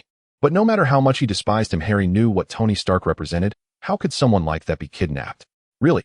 I'm telling the truth. Aunt May told me that the news is currently all about Mr. Stark's kidnapping. Peter anxiously explained. Meanwhile, Mary Jane caught on to the word news and immediately perked up at the mention of something big happening, dashing to the empty space to turn on the TV that had been neglected. The television was connected to a large screen. Typically, when someone threw a party, popular movies would play on the big screen to create an atmosphere. Tonight's situation was different. Everyone was busy watching Kohei showcase his culinary skills. Who had time for movies? In fact, many girls found the big screen too noisy, disturbing their enjoyment of Kohei's cooking, so the TV had been left off. Now as Mary Jane turned on the TV, the outside screen lit up again. This is Times Square, the headquarters of the Daily Horn, and I am currently in a helicopter bringing you live coverage. We can see the director George, who is making a strong statement demanding that Valon release the hostages immediately. Will the Black Hand organization's Valon agree? Let's wait and see. On the big screen, amidst the huge searchlights, Valon appeared holding a black gold cane and dressed in a dark green suit. In front of him was the bound Tony Stark, and behind him were massive sumo wrestlers. Clang! That was the sound of a teacup being knocked over. The old man, who had been drinking tea and eating green bean sandwiches, jumped up suddenly. Oh, Valon. And, true. Blue Yu raised a hand in frustration. Craig followed her gesture, and there atop the building across from the burger shop was a massive screen broadcasting live, featuring a voluptuous blonde host. Ms. Potts, Tony Stark's personal assistant, has arrived at Times Square. It is reported that the Stark Foundation's underground vault has been opened, and all the gold stored inside has been taken out. Will Valon release Tony Stark after Ms. Potts hands over the ransom? Regarding this matter, we have invited New York's most renowned case analyst to provide insight. Craig slowly took a bite of his double cheeseburger, pondering as he chewed. Times Square, isn't that right here? The Horn Daily News isn't far from the burger shop. Craig blinked, watching the images on the screen. At the height of 22 stories indeed, there was a person being dangled from above. A bald fat man. Very good, he doesn't recognize him. He shifted his gaze upward. It's Tony Stark. I've seen his photo at Stark Industries before. Craig suddenly paused his action of drinking cola. Wait a minute. The man tied up standing on the rooftop's edge is Tony Stark. Instantly, Craig felt a wave of anxiety wash over him. Stark Industries had just invested in the Mouse Type 1. This was a genuine big spender, and all this delicious food in front of him was covered by Tony. If something happens to Tony Stark, wouldn't the investment plan for Mouse Type 1 go down the drain? This cannot happen. Craig's mind quickly linked a series of equations. Saving the investment, saving Mr. Stark, saving New York from panic and chaos. Yes, this is it. In that moment, he realized. Right now, it is the perfect opportunity presented by the universe. The time has finally come to become a true superhero. In a daze, Craig envisioned the headlines dominating the media. In this moment of crisis, who will save Stark Industries? Who will save Mr. Tony Stark? It is none other than the great immortal man. Surrounded by the spotlight, Tony Stark shook his hand in frantic gratitude while Ms. Potts assisted in cutting the ribbon. Behind them was a huge banner stretching across the entire block. Immortal Man, the superhero who saved New York. Then he would grace the cover of Vanity Fair and the front page of the New York Daily News, followed by accolades from all media outlets. Mr. Stark calls Immortal Man his dearest friend. Stark Industries announces a permanent partnership with Immortal Man. In gratitude, Tony Stark gift shares of Stark Industries to Immortal Man. Yes, just like that. This was the opportunity Craig had finally been waiting for. Hey, where are you going? Blue Yu looked at Craig, who was inexplicably excited, feeling puzzled. What's wrong with him? Why is he suddenly so pumped? Bro, I'm going to change my clothes. Watch my burger for me. I'll bring you a piece when the news comes on. Loading more content. Please wait. This site only supports mobile browsers. If you see this paragraph, it means the chapter content failed to load. Please turn off reading mode, preview mode, novel mode, and ad blocking features, or copy the URL to read in another browser. Immortal Man and his assistant. While that name sounds great, Craig tossed the burger in his hand into Blue Yu's arms, clutching his superhero costume, and rushed into the bathroom. Without a doubt, the time to save New York has come. Immortal Man is about to make his entrance. Craig excitedly ran off while Blue Yu leaned back in her seat, watching the chaos in Times Square. He smiled and opened his earpiece. Kong, have you seen the situation here? Wisconsin, Milwaukee, in an old house. I held an energy bar in his mouth and controlled the game keys with his feet, while Kong watched the computer screen, showing Tony Stark and Valon, a smile appearing at the corner of his mouth. I see it very clearly, though I have already arrived in New York. Romeo's remote-controlled drone took almost 35 hours to fly from Milwaukee to New York. The little bee flying device modeled after a bee looks like a larger version of a bee. It is equipped with a solar energy conversion system, panoramic camera, and real-time image transmission function. Moreover, the material is a special alloy that Romeo exchanged for a significant amount of red jade, extremely sturdy, ordinary artillery cannot affect it, and its advantages are high concealment, while the drawback is a slower long-distance flight speed. However, Kong had already calculated the timing. The little bee flying device arrived in New York just in time.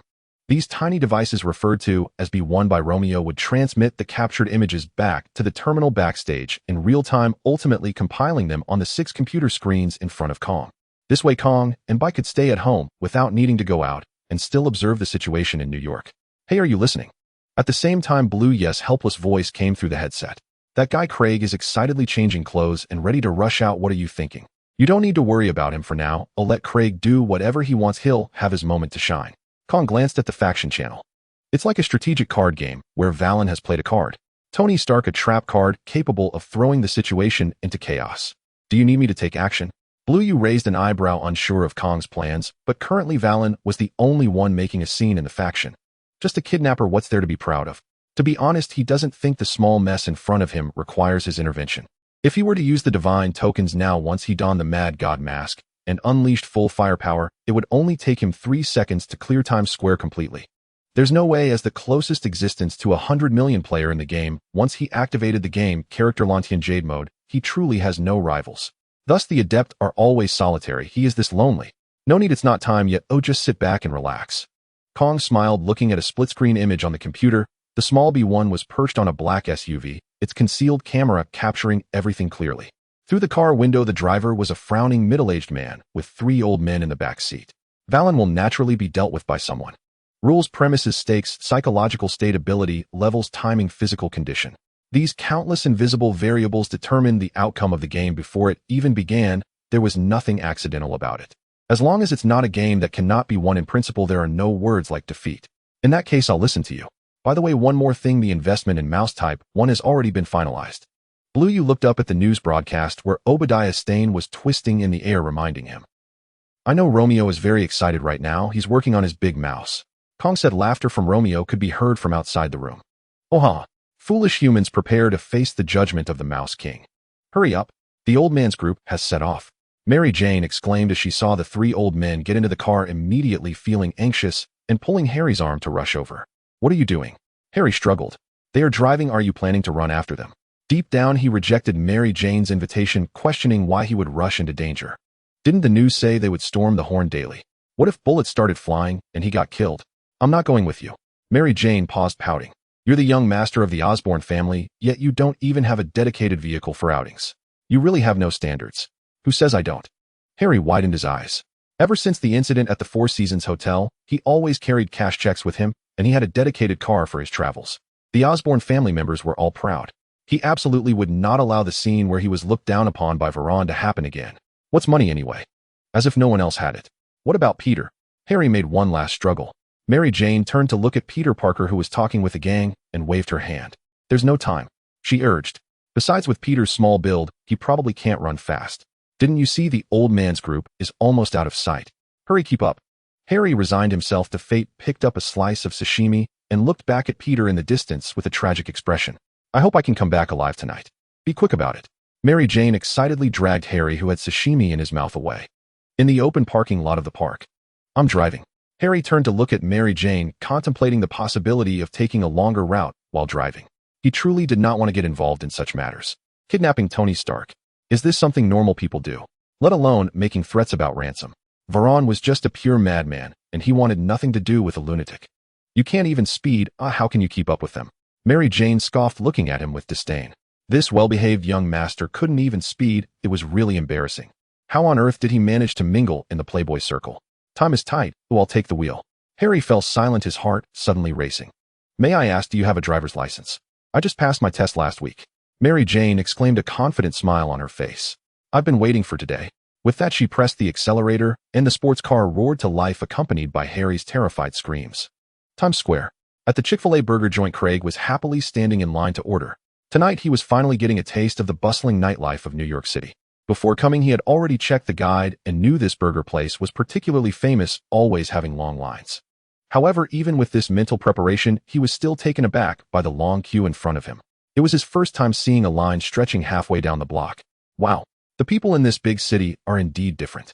He thought he would have to wait a long time, but suddenly many people were rushing out. The originally long line shrank several times in the blink of an eye, and many of the crowded seats inside the burger joint were now empty. What great luck! Craig moved against the flow of people and walked up to the counter. Ever since coming to New York, he felt that luck was on his side. I'll have one of each burger you have. Craig waved his hand grandly. Despite having only a few bucks in his pocket, his confidence was high. The investment for Mouse Model 1 was settled, and Stark Industries generously provided him with a VIP collaboration card that came with certain privileges and funds. This card could be used for purchases at any enterprise under Stark Industries. And this burger joint had shares in Stark Industries. Perfect. Moments later, Craig, holding a pile of burgers, finally found Lan Yu, who had come early to secure a spot. They were at a window seat on the second floor of the burger joint. It was just right to enjoy the night view of Times Square. Craig pushed the burgers onto the table and plopped down opposite Lan Yu. On the table, besides the burgers, there was also a mountain of delicacies, including lobster rolls, bagels, croissant donuts, and more. Excellent. Craig looked at the pile of food he had conquered with satisfaction. The culinary delights of New York, the specialties of New York. Craig had tasted them. Craig picked up a burger, unwrapped the outer layer of greaseproof paper, intending to admire the appearance of this burger worth dozens of dollars. What the heck is this? He stared at the burger in his hand, utterly dismayed. It was topped with caramel bread and a few slices of cheese stuffed inside. If this thing could taste good, it would be a miracle. Let me see. Carrot caramel pork burger. Lan Yu curiously took the order slip, looking shocked. This is the first time I've heard of such a flavor. You should try it and see if it's good. Craig picked up the carrot burger and opened his mouth to take a bite. The moment it entered his mouth, it was both sweet and salty, with a strong carrot flavor mixed with the pork, creating a bizarre taste. Perhaps some people. Blue Yu raised a hand in frustration. Craig followed her gesture, and there atop the building across from the burger shop was a massive screen broadcasting live, featuring a voluptuous blonde host. Ms. Potts, Tony Stark's personal assistant, has arrived at Times Square. It is reported that the Stark Foundation's underground vault has been opened, and all the gold stored inside has been taken out. Will Valon release Tony Stark after Ms. Potts hands over the ransom? Regarding this matter, we have invited New York's most renowned case analyst to provide insight. Craig slowly took a bite of his double cheeseburger, pondering as he chewed. Times Square, isn't that right here? The Horn Daily News isn't far from the burger shop. Craig blinked, watching the images on the screen. At the height of 22 stories indeed, there was a person being dangled from above. A bald, fat man. Very good, he doesn't recognize him. He shifted his gaze upward. It's Tony Stark. I've seen his photo at Stark Industries before. Craig suddenly paused his action of drinking cola. Wait a minute. The man tied up standing on the rooftop's edge is Tony Stark. Instantly, Craig felt a wave of anxiety wash over him. Stark Industries had just invested in the Mouse Type 1. This was a genuine big spender, and all this delicious food in front of him was covered by Tony. If something happens to Tony Stark, wouldn't the investment plan for Mouse Type 1 go down the drain? This cannot happen. Craig's mind quickly linked a series of equations. Saving the investment, saving Mr. Stark, saving New York from panic and chaos. Yes, this is it. In that moment, he realized. Right now, it is the perfect opportunity presented by the universe. The time has finally come to become a true superhero. In a daze, Craig envisioned the headlines dominating the media. In this moment of crisis, who will save Stark Industries? Who will save Mr. Tony Stark? It is none other than the great immortal man. Surrounded by the spotlight, Tony Stark shook his hand in frantic gratitude while Ms. Potts assisted in cutting the ribbon. Behind them was a huge banner stretching across the entire block. Immortal Man, the superhero who saved New York. Then he would grace the cover of Vanity Fair and the front page of the New York Daily News, followed by accolades from all media outlets. Mr. Stark calls Immortal Man his dearest friend. Stark Industries announces a permanent partnership with Immortal Man. In gratitude, Tony Stark gifts shares of Stark Industries to Immortal Man. Yes, just like that. This was the opportunity Craig had finally been waiting for. Hey, where are you going? Blue Yu looked at Craig, who was inexplicably excited, feeling puzzled. What's wrong with him? Why is he suddenly so pumped? Bro, I'm going to change my clothes. Watch my burger for me. I'll bring you a piece when the news comes on. Loading more content. Please wait. This site only supports mobile browsers. If you see this paragraph, it means the chapter content failed to load. Please turn off reading mode, preview mode, novel mode, and ad blocking features, or copy the URL to read in another browser. Immortal Man and his assistant. While that name sounds great, Craig tossed the burger in his hand into Blue Yu's arms, clutching his superhero costume, and rushed into the bathroom. Without a doubt, the time to save New York has come. Immortal Man is about to make his entrance. Craig excitedly ran off while Blue Yu leaned back in her seat watching the chaos in Times Square. He smiled and opened his earpiece. Kong, have you seen the situation here? Wisconsin, Milwaukee, in an old house.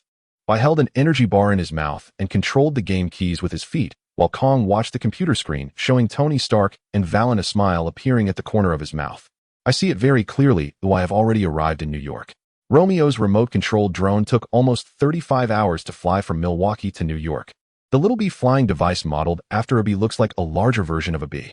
It is equipped with a solar energy conversion system, panoramic camera, and real-time image transmission function. Moreover, the material is a special alloy that Romeo exchanged for a significant amount of red jade, extremely sturdy, ordinary artillery cannot affect it, and its advantages are high concealment, while the drawback is a slower long-distance flight speed. However, Kong had already calculated the timing. The little bee flying device arrived in New York just in time. These tiny devices, referred to as B1 by Romeo, would transmit the captured images back to the terminal backstage in real time, ultimately compiling them on the 6 computer screens in front of Kong. This way, Kong and Bai could stay at home without needing to go out and still observe the situation in New York. Hey, are you listening? At the same time, Blue Yes' helpless voice came through the headset. That guy Craig is excitedly changing clothes and ready to rush out. What are you thinking? You don't need to worry about him for now. I'll let Craig do whatever he wants. He'll have his moment to shine. Kong glanced at the faction channel. It's like a strategic card game where Valon has played a card. Tony Stark, a trap card capable of throwing the situation into chaos. Do you need me to take action? Blue Yu raised an eyebrow, unsure of Kong's plans, but currently Valon was the only one making a scene in the faction. Just a kidnapper, what's there to be proud of? To be honest, he doesn't think the small mess in front of him requires his intervention. If he were to use the divine tokens now, once he donned the Mad God mask and unleashed full firepower, it would only take him 3 seconds to clear Times Square completely. There's no way, as the closest existence to 100 million player in the game, once he activated the game character Lantian Jade mode, he truly has no rivals. Thus the adept are always solitary. He is this lonely. No need, it's not time yet. Oh, just sit back and relax. Kong smiled, looking at a split-screen image on the computer. The small B1 was perched on a black SUV, its concealed camera capturing everything clearly. Through the car window, the driver was a frowning middle-aged man with 3 old men in the back seat. Valon will naturally be dealt with by someone. Rules, premises, stakes, psychological state, ability, levels, timing, physical condition. These countless invisible variables determined the outcome of the game before it even began. There was nothing accidental about it. As long as it's not a game that cannot be won in principle, there are no words like defeat. In that case, I'll listen to you. By the way, one more thing, the investment in mouse type 1 has already been finalized. Blue Yu looked up at the news broadcast where Obadiah Stane was twisting in the air, reminding him. I know Romeo is very excited right now. He's working on his big mouse. Kong said. Laughter from Romeo could be heard from outside the room. Oh, foolish humans, prepare to face the judgment of the Mouse King. In Times Square, beneath the Horn Herald building, Colonel Rhodes, dressed in a deep blue military uniform, stood under the spotlight, his face glistening slightly in the light as he coordinated personnel deployment. The military special operations team had replaced the Stark Foundation workers responsible for transporting gold bricks. Everyone hurry up. While placing the gold bricks, speed up the setup of the security measures. Valon is a madman. We cannot expect him to release the hostages. We must prepare for the worst. The data team has calculated Tony's potential landing points. Our priority is to ensure Tony's safety. Rhodes was furious, feeling on the verge of madness. This pressure was coming from above, from Tony and from Valon. Kidnapping Tony Stark while putting on a show of being ready to kill him. If Valon had any self-awareness, he would know what he should and should not do. Such reckless individuals are simply too insane. The military cannot allow someone like him to live. He is doomed. Is the sniper position set up? Rhodes pressed down on his earpiece, listening to the response. The sniper is in position. On the rooftop of the newspaper building, several helicopters circled, and the searchlights turned the night into day. Valon, the ransom you demanded has arrived. According to our agreement, you must release the hostages. George Stacy shouted into a megaphone, engaged in a heated negotiation with Valon. His attitude was always fiery, his face flushed as he shouted, but Valon ignored him completely, as if he hadn't heard a word. This truly put old George in a difficult position. Damn it, if the military makes a move, it will be too late. George was now very anxious. The military had already started deploying a rescue operation, and time was running out for the New York Police Department. To kidnap Tony, Valon had gathered a group of mercenaries willing to sell their lives for money, and these madmen had taken over the Horn Herald building. Although George had shouted fiercely before, he knew very well that given the strength of the New York Police Department, it was unrealistic to attempt a forceful rescue. However, what the New York Police Department could not achieve, the military could.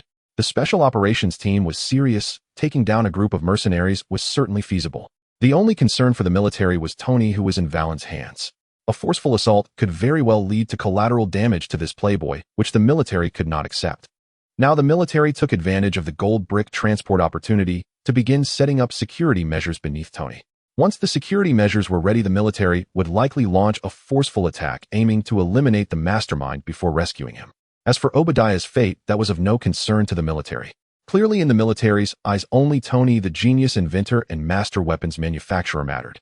However, Obadiah's well-being was crucial for the New York Police Department. Tonight's live broadcast had already put the New York Police Department under immense scrutiny, facing barrage from various media outlets. If Obadiah died here, the New York Police Department would be finished. And this incident would become a stain on George Stassis' entire life, something old George could not accept. But at this point, it was unrealistic for him to negotiate with the military. The higher-ups would not even acknowledge him. Headache. Old George was sweating profusely, but there was nothing he could do. How is the crowd dispersal in Times Square going? George's assistant looked troubled. The results are not ideal, and just 2 streets away from Times Square, large groups of Tony's supporters and Valon's supporters are heading this way. Once they meet, a conflict is very likely to break out. The crowd in Times Square was already substantial, and besides the media reporters with their long guns and short cannons, there were many others simply there to watch the commotion. If those 2 idiots, frenzied fans, joined in from the rooftop, it would really be a chaotic mess. Old George felt his headache intensifying. Hey boss, I have good news, your gold bricks have arrived. The moment Valon answered the phone, Mary's excited voice came through. But there's also bad news. The group transporting the gold bricks doesn't look like Stark Industries employees, they look more like a military combat team. Mary pouted. She knew that these wealthy individuals would never obediently pay the ransom. Previously, those who disobeyed her had all been dealt with, but she was curious about how this playboy would fare. Oh, Valon raised an eyebrow, looking at Tony in front of him. Tony, did you hear? The military has come to rescue you. Are you happy? Tony remained silent, his face cold. He understood that Rhodes had definitely come. Valon should recognize the reality now, no matter how crazy he was. He had nowhere to escape. Unless he released him, he might have a slim chance of survival. Otherwise, it was a dead end. They are setting up rescue equipment downstairs while transporting the gold bricks. Mary glanced at the mercenaries beside her, who were checking their gear and loading their weapons. Everyone knew that once the military set up the rescue equipment, they would immediately begin a forceful assault. At that point, a fierce battle was inevitable. The group of bloodthirsty individuals was getting increasingly excited. The Stark Industries gold bricks were right downstairs. They could take as many as they wanted. If this operation succeeded, they would not have to worry for the rest of their lives. They were a group of desperate individuals who had come for money, and under such temptation, it was worth risking their lives for a shot. However, Mary's tone took on a gloating flavor. They only arranged protection beneath Tony. Clearly, Obadiah was of no importance to them. Time was of the essence. Every second Tony remained in Valon's hands increased the risk. The military could not wait for both sets of rescue equipment to be ready. They had to secure one quickly, and then mount a forceful rescue for Tony. In this life-and-death critical moment, only one of the uncle-nephew pair could survive. This was truly going to be a grand drama. Mary was on the verge of going mad with joy. Mr. Valon, Pepper nervously shouted towards the rooftop, picking up the loudspeaker from Agent Coulson's hands. We have placed the agreed ransom downstairs as you requested. Please release the hostage immediately. However, she knew very well that given Valon's current desperate situation, he would never let Tony go. This was his talisman. He would never abandon it unless absolutely necessary. It's important to know that neither the military, the New York police, nor the agent beside her ordered a direct attack because they feared Valon might take Tony with him if pushed to desperation. However, the military had begun preparing safety measures downstairs, and as soon as they were set up, Tony's safety would be assured. At that point, it would be Valon's true demise. On the back street of Times Square, Felrod Street, silver-clad in a silver combat suit, was leading the members of the Wild Warband, all geared up and ready to storm in through the back door. Beside her was Ernst Sablinova, who was in charge of the tactical command, and also her father. Have we infiltrated their surveillance system yet? Ernst was closely monitoring the screen in front of him. No, there are skilled hackers on the other side manipulating the data, making our intrusion extremely difficult, and we must be careful not to reveal our tracks. The scout paladin shook his head. Do we know the identities on the other side? Silver was more concerned about who the mercenaries in the building were. We've identified them. It's Typhoid Mary. Paladin's expression darkened. Typhoid Mary, also known as Bloody Mary, was infamous in the mercenary circles for being a madwoman with dissociative identity disorder, excelling in dual blade combat. It's rumored she possesses the ability to control flames, allowing her to engulf people or objects in fire around her. Then she would burn her enemies alive. Having a madwoman like this on their tail was definitely a colossal headache. Crap, it's that lunatic again. Silver began to lose her temper. This had happened several times. Any encounter with that madwoman never ended well. Hey, Pepper. Just then her phone suddenly vibrated and Silver answered the call.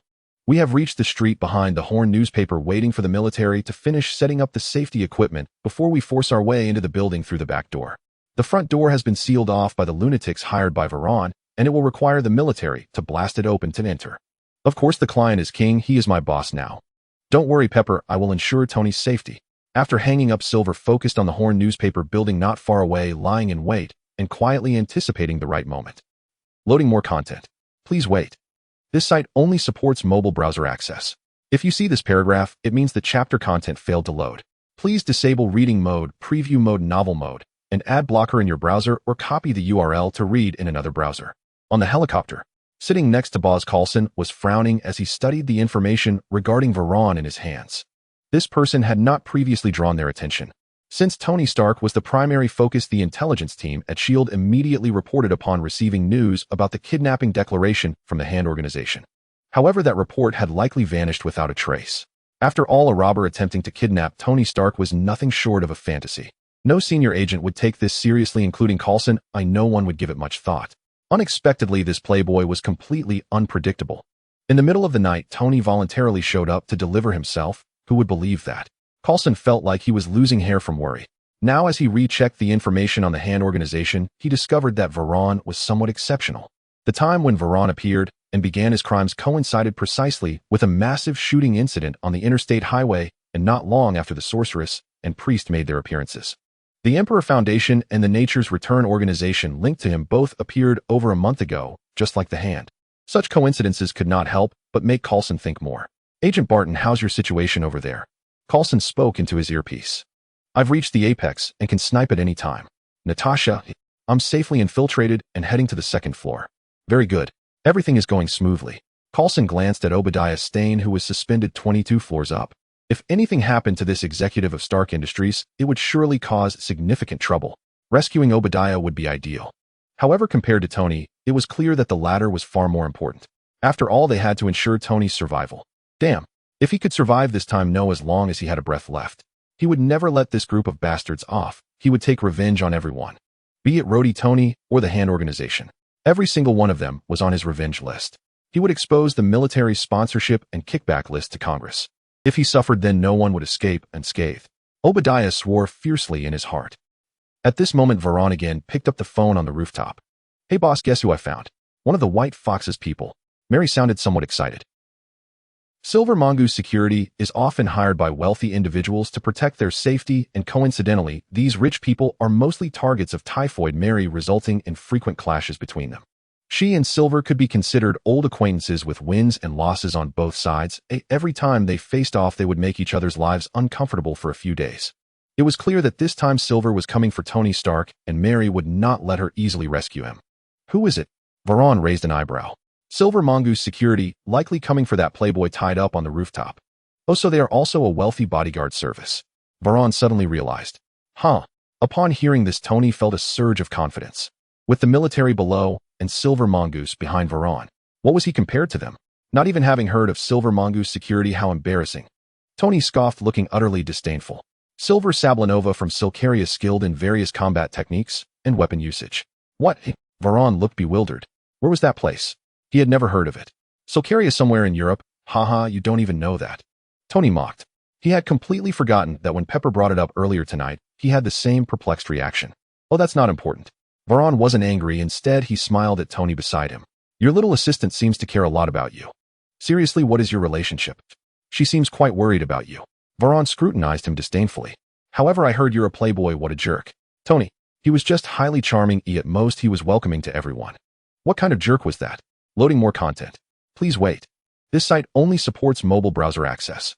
If you see this paragraph, it means the chapter content failed to load. Please disable reading mode, preview mode, novel mode, and ad blocker in your browser, or copy the URL to read in another browser. Huh. With the military backing him, Tony felt emboldened again, sneering at Veron. You can take as many gold bars as you can downstairs. I absolutely won't stop you, but but you probably won't have the chance now. You see, the military Silver Mongoose and the New York police have all arrived at the scene. You are surrounded and have no way to escape. Waiting for the military to finish laying out their safety equipment means his side was guaranteed not to have any issues. But Obadiah was not in the same situation. But don't be afraid. Obadiah, I'm here to save you. If you agree to release me and Obadiah, I can sign a letter of understanding and help you find a lawyer for maximum sentence reduction. Of course, after you get out of prison, you could choose to join the security department of Stark Industries. Tony was very confident. He believed his words were well-founded. Moreover, the olive branch he extended was not something Varon could refuse. Negotiating with a madman. Tony Stark was unafraid. Oh, Varon looked at the suddenly assertive Tony with a half-smile, shaking his head in wonder. You seem to be quite confident, Eddie. You think you have me at your mercy. And who told you I would wait for the military setup to be completed before making my move? While speaking, Varon smiled and began to unclip a buckle beside him. Click.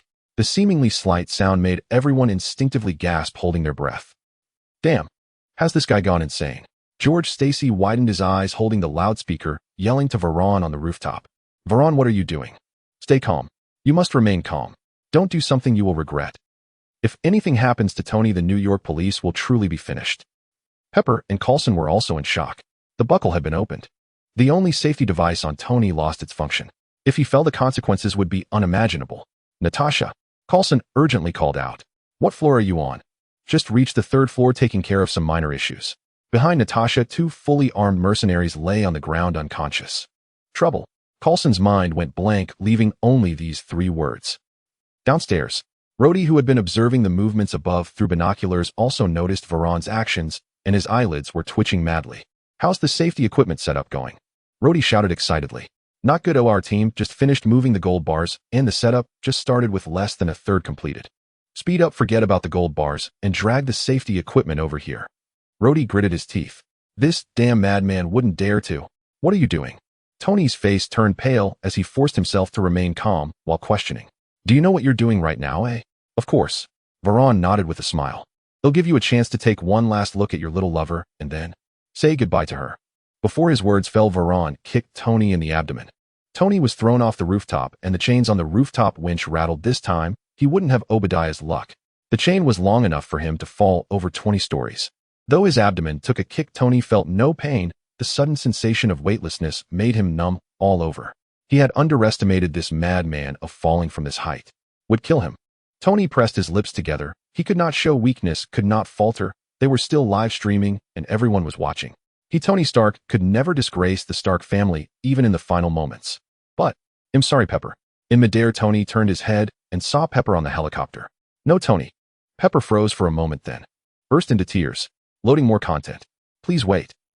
This usually composed career queen could no longer hold her tears back, and in an instant, she burst into tears, feeling as if her heart was flying out of the rooftop along with Tony.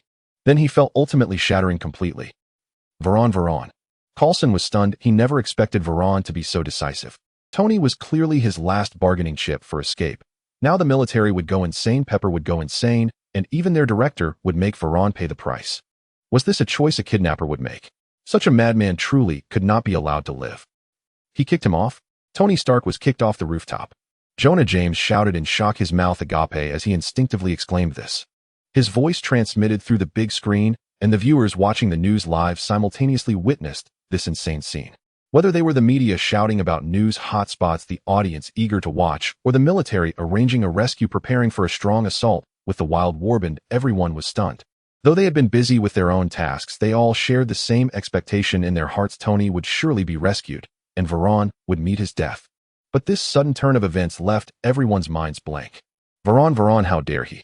How dare he truly throw Tony Stark down?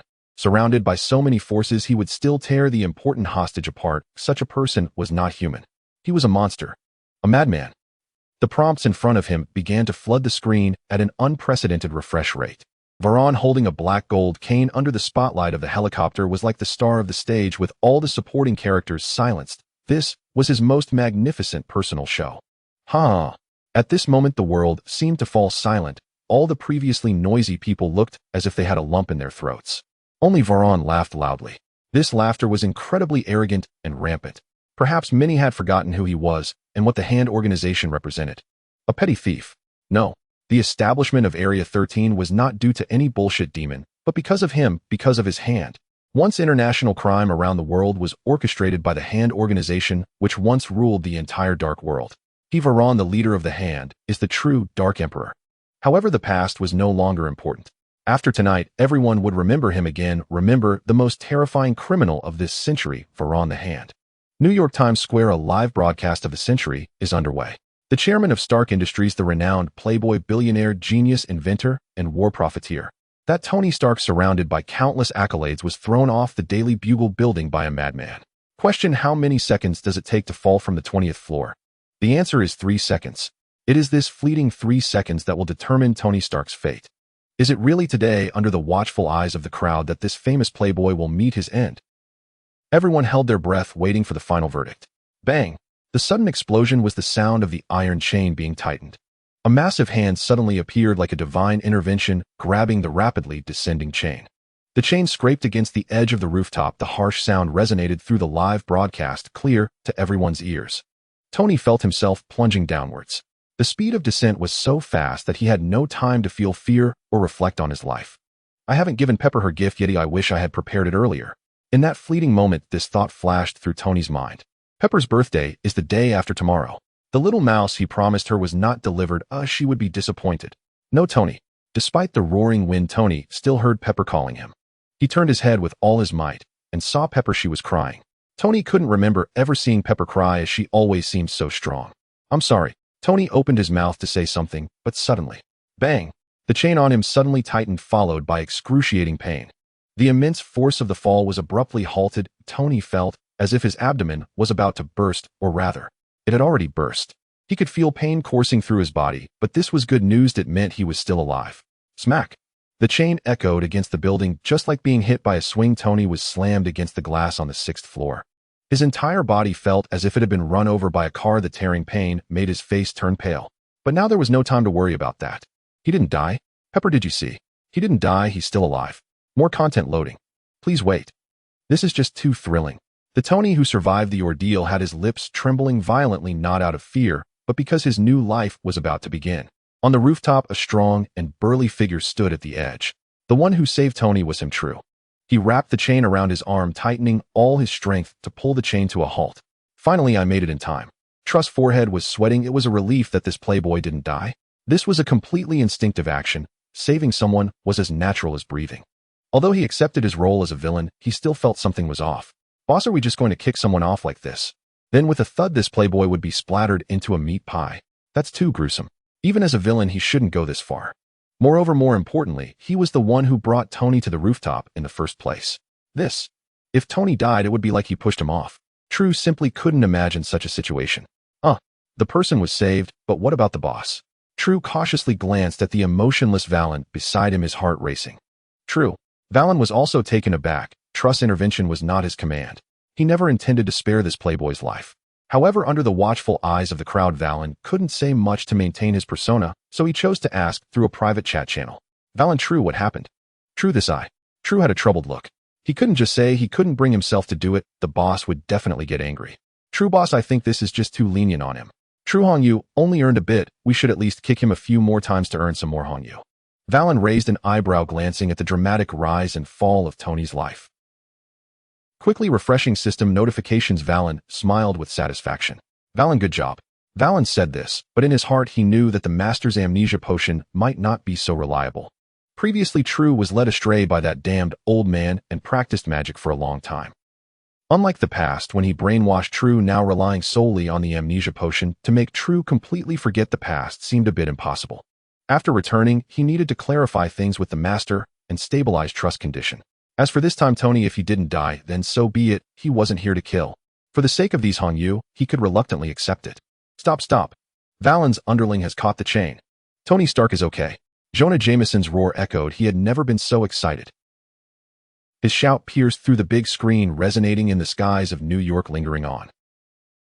The live anchors from major news stations simultaneously zoomed in on the camera, and there on the 6th floor of the Daily Bugle building, Tony Stark was standing. Valon called that fat guy's name. He's True. It was Valon who ordered him to save Tony. This madman, this scoundrel, this worst villain, he's trampling on us. Tony Stark didn't die. This should have been a cause for celebration. But if the condition for surviving like this was due to a madman's twisted amusement, great joy and great sorrow, the rise and fall of life, he is toying with everyone. This villain is truly terrifying. Jonah has reported countless heinous news, but never felt this tense. Because this Valon is truly unpredictable. Valon. Bang. More content loading. Please wait. Just then the chain was suddenly pulled from above, stopping Tony at the 6th floor height. Where are the safety devices? Bring them all over. Hurry, hurry, move quickly. Tony's narrow escape brought relief to Rhodey, but once he regained his composure, his anger was ignited. Valon, such a madman, must not be allowed to live. No way. We can't wait for the safety devices to be fully deployed because no one knows if that madman Valon will make Tony bungee jump again. How is Tony doing now? If he falls directly from the 6th floor, what is the likelihood of injuries given the existing safety equipment on the ground? Data team, give me the data immediately, fast. Amid Rhodey's roar, the data team quickly calculated and summarized on the computer. Assuming a fall from the 6th floor. Probability of fracture 72. 2. Multiple fractures 34. 7. Open fractures 15. 3. Main fracture sites are the spine, humerus, and ulna with occurrence rates of 26, 3, 14, 0, and 26, 3 respectively. The likelihood of cranial brain injury is 7. 3. Probability of knee joint injury 44. Probability of spinal injury 22. Considering that safety equipment has been deployed a third, the calculated landing data will skew towards safer outcomes. In that case, Rhodey listened grimly to the data team's report. Looking up at Tony hanging in midair, he made up his mind. Ambulance ready immediately. Prepare to give Tony first aid at any moment. No more waiting. Rhodey was resolute. It's better to let Tony suffer some injuries and spend a few months in the hospital than to have his life in Valon's hands. Tell the special forces to keep going. Accelerate the deployment of safety equipment. Also bring over the XM-109 sniper rifle. I want to smash him. Rhodey shouted. The XM-109 sniper rifle, nicknamed the shoulder-fired cannon, has a caliber of 25 mm, an effective range of 2,000 meters, and a total length of 1.2 meters, capable of holding 5 rounds.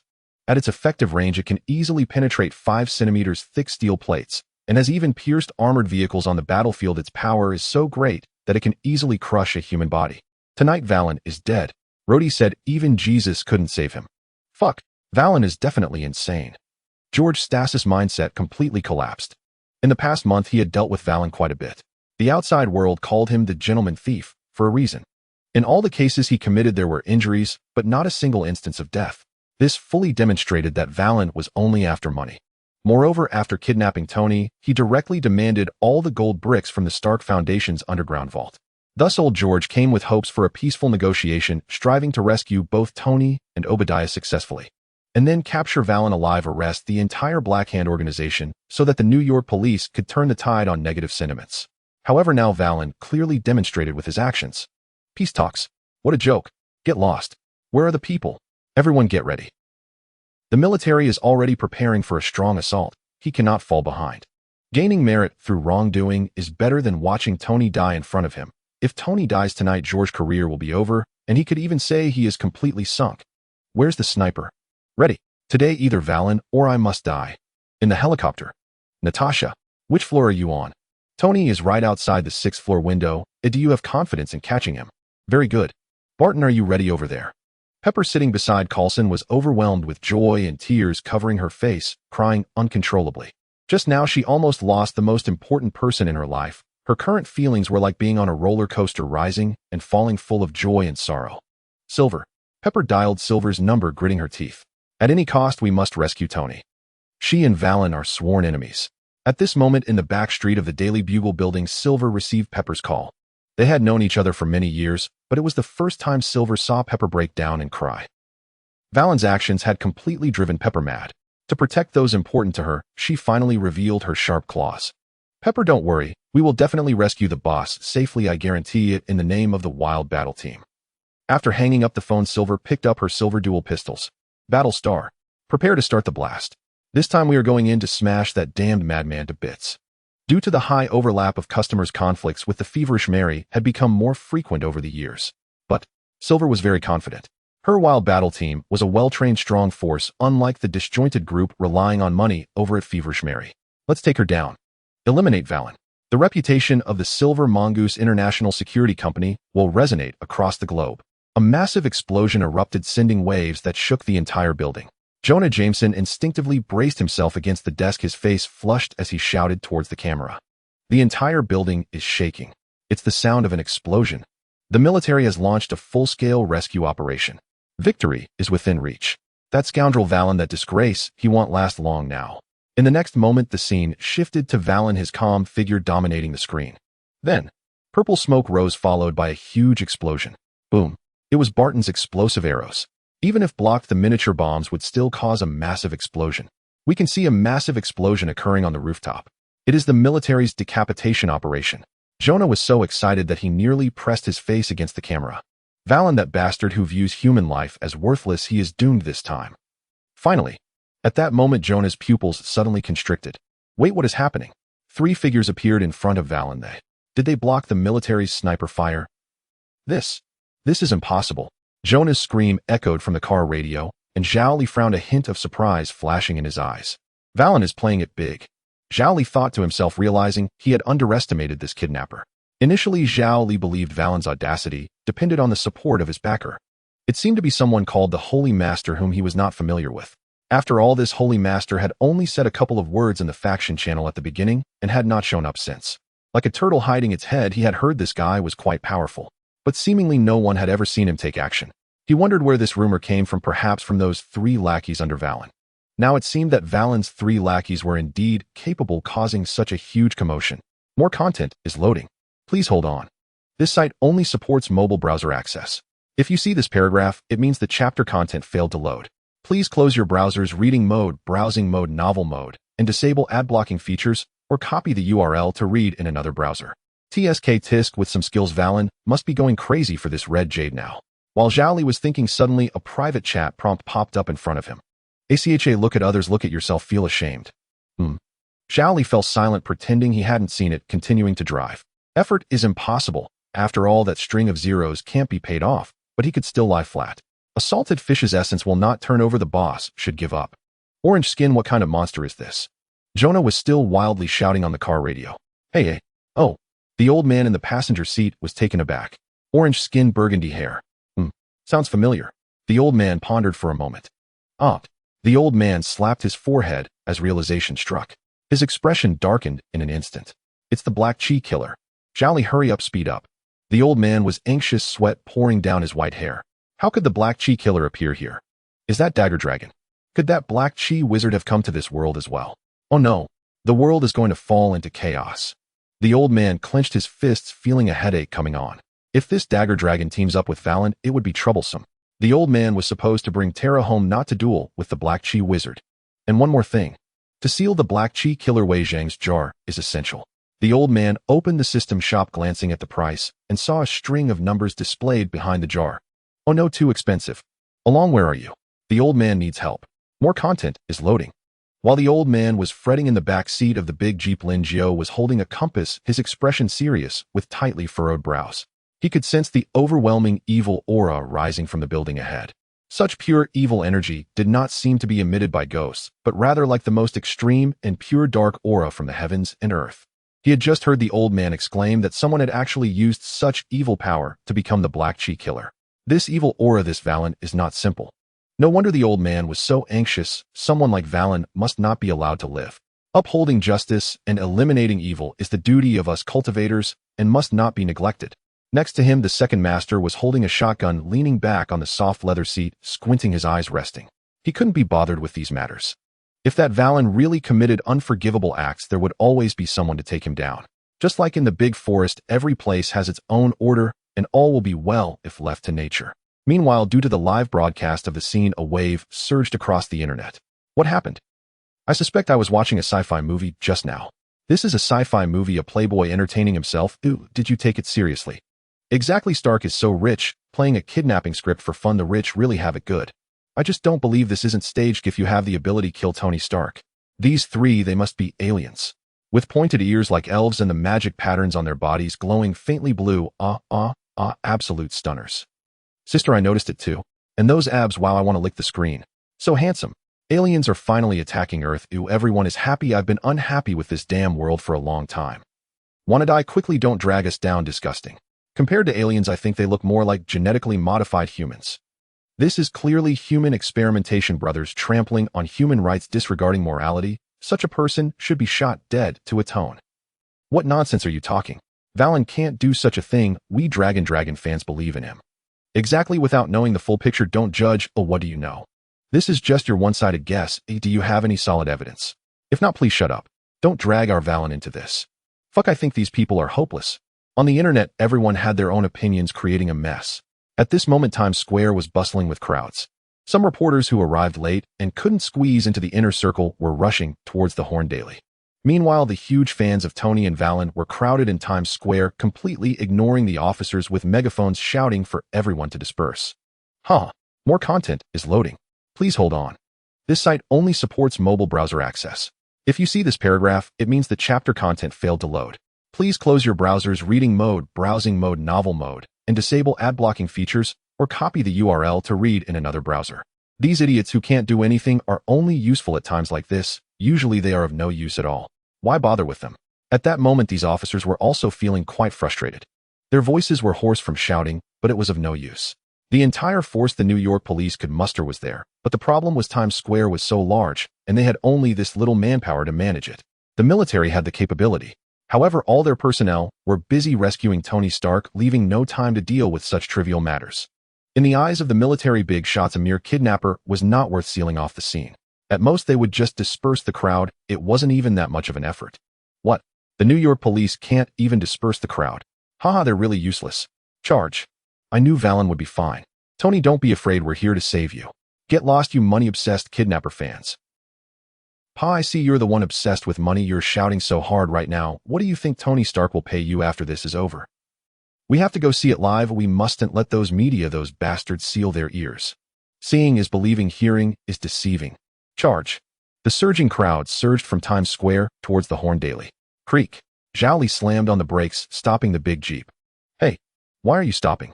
Hurry up. The old man was anxious, stamping his feet. What time is it now? Why aren't you rushing forward? No way, there are too many people here. The car can't move at all. Zhao Li said helplessly. We're very close already. The Horn Daily is just ahead. No way, gentlemen, let's get out and walk. Oh, why didn't you say so earlier?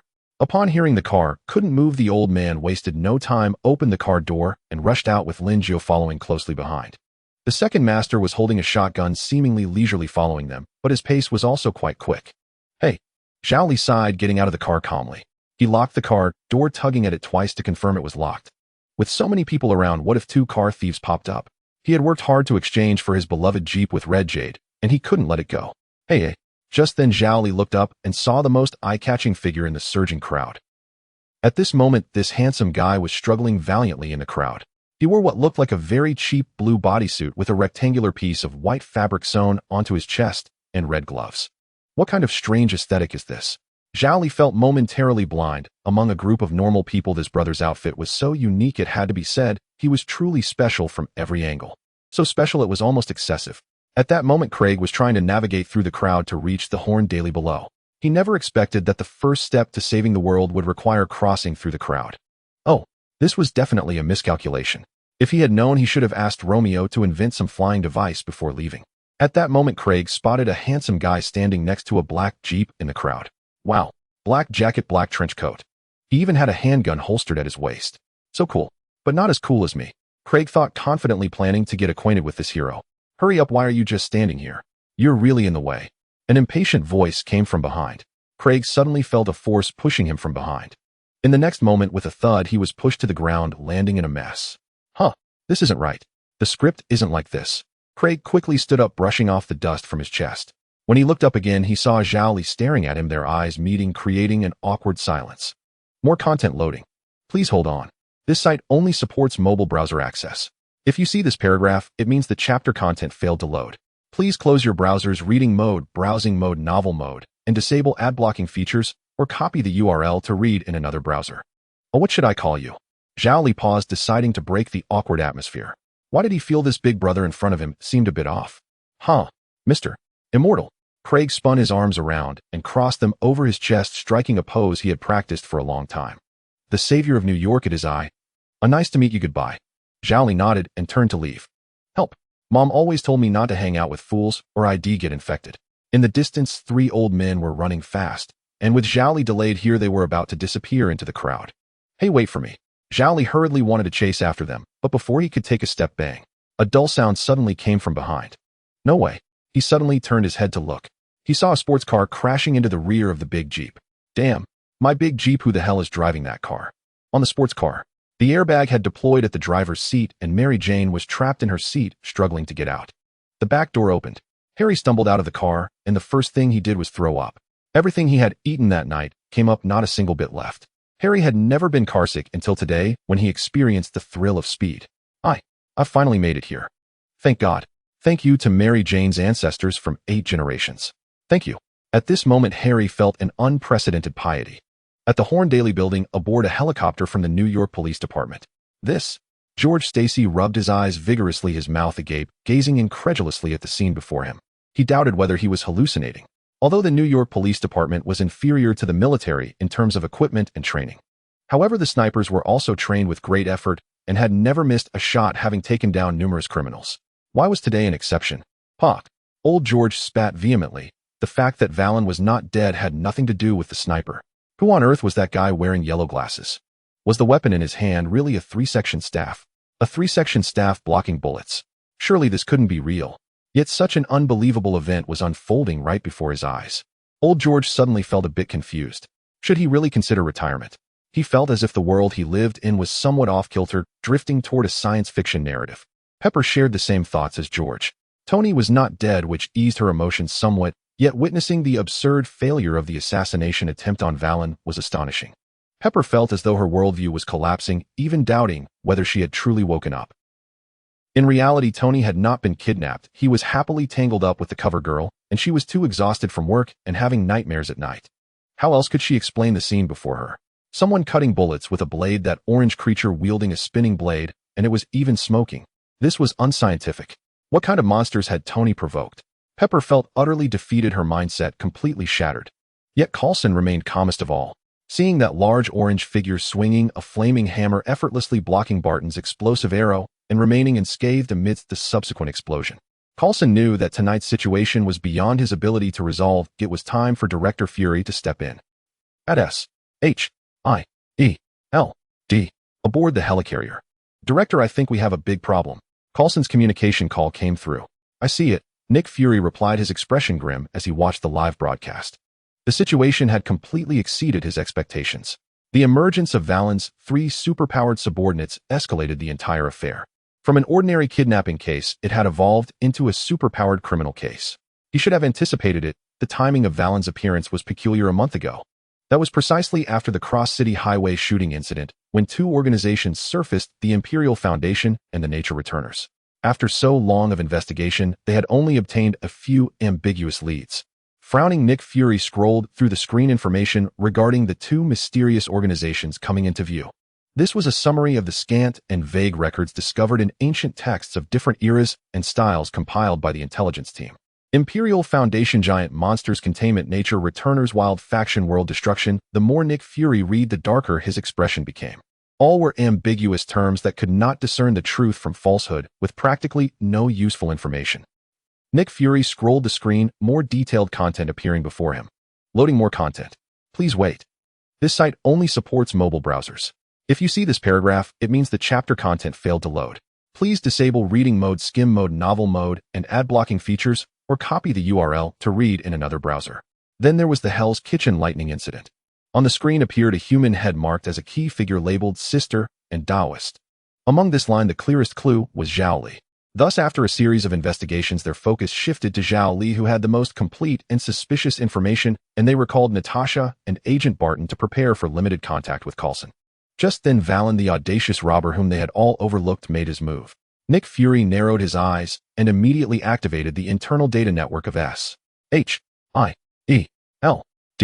Here, the most comprehensive criminal information in the world was available. He could not believe that someone like Valon, who could control supernaturally empowered subordinates, would be obscure and without any relevant records. With that thought, he activated his director privileges and conducted a comprehensive search in the internal database. Initiate iris scan. Identity verification confirmed, beginning search. Moments later, looking at the empty data network, Nick Fury slammed his fist on the table in frustration. He found nothing. There were no records about the Black Hand organization in the database. Valon seemed as if he had just popped out of nowhere. Nick Fury's face darkened as he contemplated the subsequent handling plan. Tony was currently hanging downstairs, indicating that Valon had never intended to let the hostage live. The so-called threat to end the live stream would no longer hold any constraint. Technical department initiates signal coverage to ensure the incident can only ferment within New York City and cannot expand its influence further. At present, the general public was unaware of the existence of supernaturally empowered individuals. If they could control the situation before it escalated beyond retrieval, they could still suppress the matter. Once the technical department began to manage public opinion and signal blocking Valon's live stream would be completely cut off. At that point, the subsequent actions would not require much consideration. Barton, how's the situation on your end? Across from the Horn Daily building at a high-level sniper point. What happened? I just shot an arrow and a big guy smashed my arrow with a bang. After the micro-explosive detonated, that guy was completely unscathed. The renowned Hawkeye agent Barton was really beginning to question his life at this moment. Clint Barton, a seasoned agent. He had ventured into the lion's den, had fought with countless dangerous organizations, and infiltrated thieves' nests. Such feats were commonplace for him. Yet the scene unfolding tonight was the most surreal he had ever witnessed. It was just too exaggerated. He didn't miss the shot. It was a highly concentrated explosive arrow detonating right next to the face. Yet somehow the target was completely unharmed. What on earth was this orange giant? Didn't he take the explosive seriously? Even if he were a super soldier, he shouldn't be this super. Barton, how's the situation on your end? Nick Fury's voice came through the communication. I'm doing pretty well, just feeling a bit out of it. Barton replied immediately. His ability to joke proved that he was indeed in a decent state. Meanwhile, Nick Fury was in a foul mood, speaking seriously. Agent Barton immediately rendezvoused with Natasha. I'm worried she can't hold on alone. Prioritize ensuring Tony Stark's safety and, if possible, capture Valon alive. If the situation becomes extremely critical, eliminate him. If control is impossible, then he must be eliminated.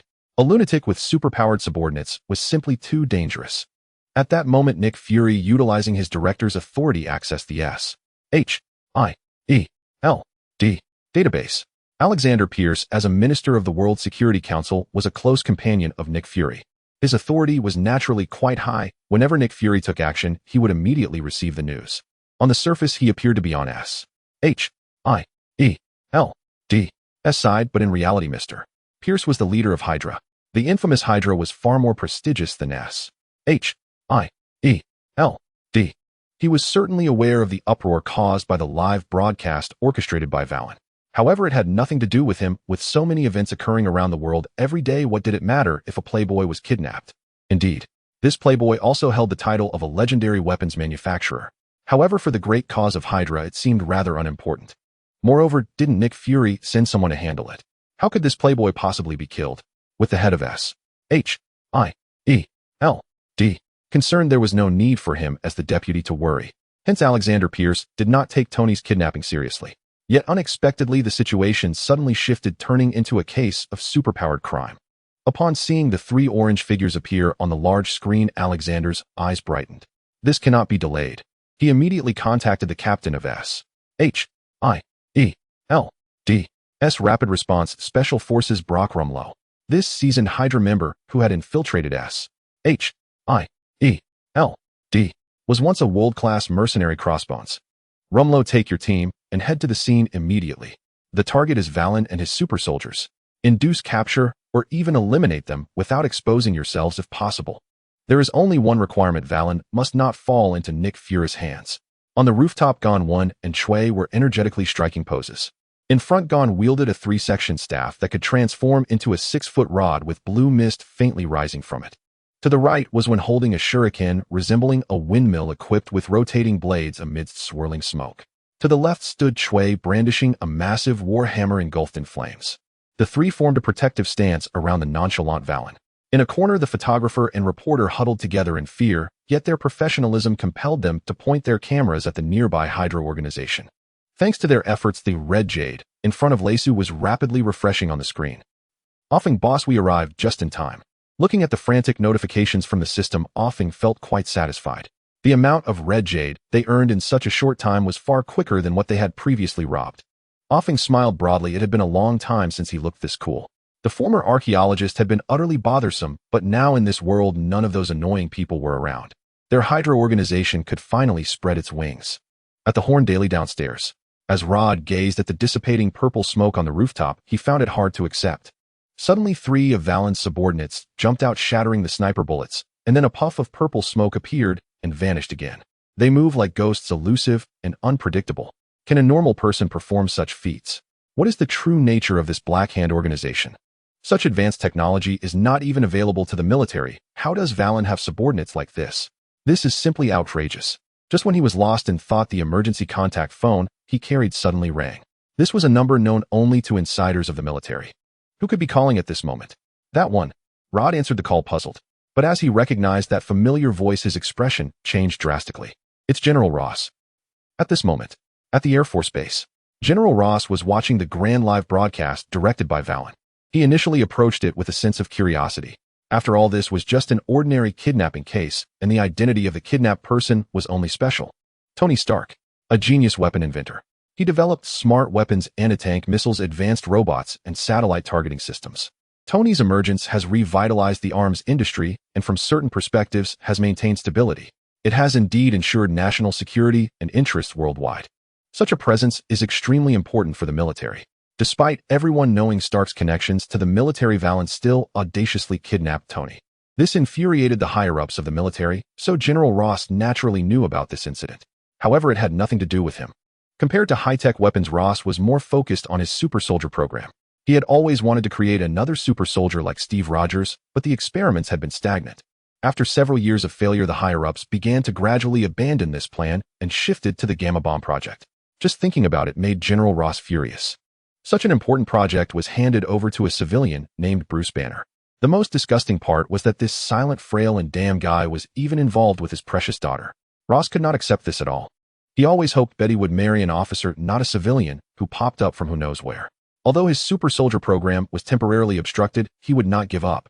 One day he would definitely create another Steve. And once his super soldier plan was completed, the Gamma Bomb project would surely be shelved, at which point Bruce Banner would just have to go back from whence he came. Just thinking about it made Ross angry, and he took a deep breath to refocus. At that moment, a scene that appeared on the live broadcast caused his pupils to widen. Ross stood up excitedly, unable to believe his eyes. He actually saw someone shattering bullets with their bare hands. Loading more content. Please wait. This site only supports mobile browsers. If you see this paragraph, it means the chapter content failed to load. Please turn off the reading mode, browsing mode, novel mode, and ad blocking features, or copy the URL to read in another browser. Bullets capable of penetrating an armored vehicle were instantly shattered. This scene was simply breathtaking. Orange skin, muscles like rock, and that blue pattern on the body coupled with a mysterious and massive weapon, all of it was mesmerizing to Ross. This is the super soldier he has long dreamed of. Yes, this is what I want. Ross shouted excitedly. This Black Hand organization is not simple. They must possess some secret that allows the human body to transcend its limits. As long as he captures Valon and pries open his mouth, he will know the true secret of creating super soldiers. And these 3 super soldiers are the key. As long as he can capture them, the laboratory will obtain precious data. After years of research, the super soldier program is finally about to make a breakthrough. Oh, thank God. Ross' eyes reddened with excitement, and he was on the verge of tears. At that moment, he saw the dawn of hope. In the next second, General Ross grabbed the phone. He needed to contact Rod immediately. Valon must not die, he must be captured alive. With Valon, he could control the Black Hand organization, and he could obtain the super soldiers he desired. Times Square, under the Horn Daily building. After hanging up the phone, Colonel Rod's expression was beyond gloomy. Just now he received a call from General Ross. On the line, this old man actually ordered him to capture Valon and his group alive, and then wait for his people to come and take them away. Damn, is he dreaming? In his dreams, anything is possible. Rod was so irritable, he almost cursed. He couldn't even kill them, and he wanted him to capture them alive. Why not let Valon capture him? Buzz. The emergency contact communication device suddenly rang again. After answering the call, Rod's dark expression grew even darker. Things were getting more troublesome. The military forces behind Obadiah had also mobilized. Previously, he ordered to kill Valon decisively, using a blitz tactic to resolve this mess before the military factions could react. As long as he rescued Tony, everything would be negotiable. Whether Obadiah lived or died actually didn't matter at all. After all, the Defense Department only cared about Tony. Even if they pinned Obadiah's death on the NYPD, they could claim negligence. But now, due to Valon's sudden move, the assassination operation had inexplicably failed, leading to a complete collapse on his end. This was no longer a simple kidnapping case. The Defense Department was applying pressure from all sides, and even the forces behind Obadiah were stepping in to protect him. Colonel Rod, the main entrance of the building is completely blocked. We can't get in. What nonsense are you talking to me? If we can't get in, then blow it open. Rod felt his head swell. Oh, why does everything have to come to him for trouble? Setting up security measures required his command, and now they were asking him about blowing up the front of Horndale. If you can't even blow it up, how did you get into the special forces? We can't blow it up inside, it's all explosives. Rod looked up in disbelief. At this moment, Tony had slowly risen to the 9th floor, and he heard some good news. The data team calculates that if we blow up the front door, the chain reaction could potentially destroy the entire Horndale. Tony, what kind of wickedness have you done, and why does Valon want you dead so badly? And kidnapping is one thing, but what is with the explosives? Valon, are you here to kidnap or to blow up with Tony? I'm really going to go crazy. On June 1 SD, it will be available on Children's Day. Fushi reminds you, please bookmark after reading new keyboard novel networks in Japan.com, and it will be more convenient to read later. Hello everyone, this is Fushi. Thank you for your previous words of gratitude. I won't repeat them. In short, reaching this point is truly thanks to everyone's support. Now let's discuss the follow-up plot issues. First, the master of the box dimension, an unknown protagonist. Let's keep him under wraps for now. It has nothing to do with him. As for the players, why hasn't a gang's Vongala family appeared yet? Isdeath just leaked one side. What about the rest? I want to see ACHA and Zhaoli. I like Kikyo, but I don't like Daredevil. They shouldn't be mixed together. Valon hopes for more screen time. When will Old Dad and Little Jade appear? Loading more content. Please wait. This site only supports mobile browsers. If you see this paragraph, it means the chapter content failed to load. Please turn off the reading mode, browsing mode, novel mode, and ad blocking features, or copy the URL to read in another browser. When will the other players enter the scene? Many sweet fans in the comments, I want to write these plots, and I will slowly write them later. Let's first write the scenes in New York. Well, Valon the Master and Moria are not done having fun in New York yet, so everyone please don't rush. One by one, everyone is the protagonist, all players, and there is plenty of time to mix in the Marvel Universe, so take it slow. It's my first time uploading, and I don't have much experience, but should be after midnight when I can upload chapters.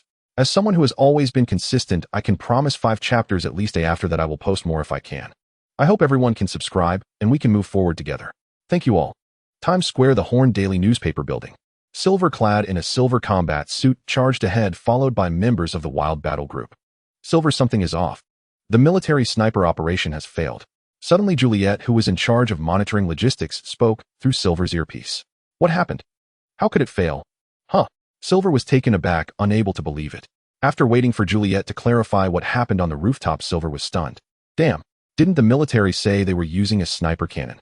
The power of that gun is over the top. Saying it can penetrate armored vehicles is an understatement. It could obliterate a person. And yet it was actually cleaved apart. This must be a joke. She had fought special abilities like Typhoid Mary, but had never seen anything this outrageous. After all, even that madwoman Mary, despite her fire control ability, would feel pain from a knife and die from a shot to the head. What kind of operation is this, splitting bullets in half? Do they really think they are invincible? Unexpected enemies appeared on the side of the Valon, making Silver feel uneasy. However, now that she and the Wild Battle Group had already broken in, there was no turning back. The crazy mercenaries hired by Mary had already charged down from the upper floors, and the fierce battle officially began. The entire building was filled with the sounds of gunfire, and fierce combat erupted between the two sides. Although the overall quality was certainly dominated by the Wild Battle Group, they were well-trained, and years of cooperation made them mutually trust and coordinate. Facing the enemy, the members of the Wild Battle Group conducted crossfire coverage cautiously. On the other hand, the mercenaries were a mixed bunch, some strong, some weak, and even some old or sick. However, they had one thing in common: they all came for the money. Just thinking of the mountains of gold piled up in the Stark Foundation's underground vault made them all go crazy. Once they broke out, it wouldn't just be enough for their own lifetimes, but even their descendants would enjoy the blessings of their ancestors. Once this job was done, they could wash their hands of it and retire back home. Buy a big villa, build a small manor, live without worries, and still have money in hand. Wouldn't that be a delightful life? Kill. Every mercenary's face was twisted with excitement.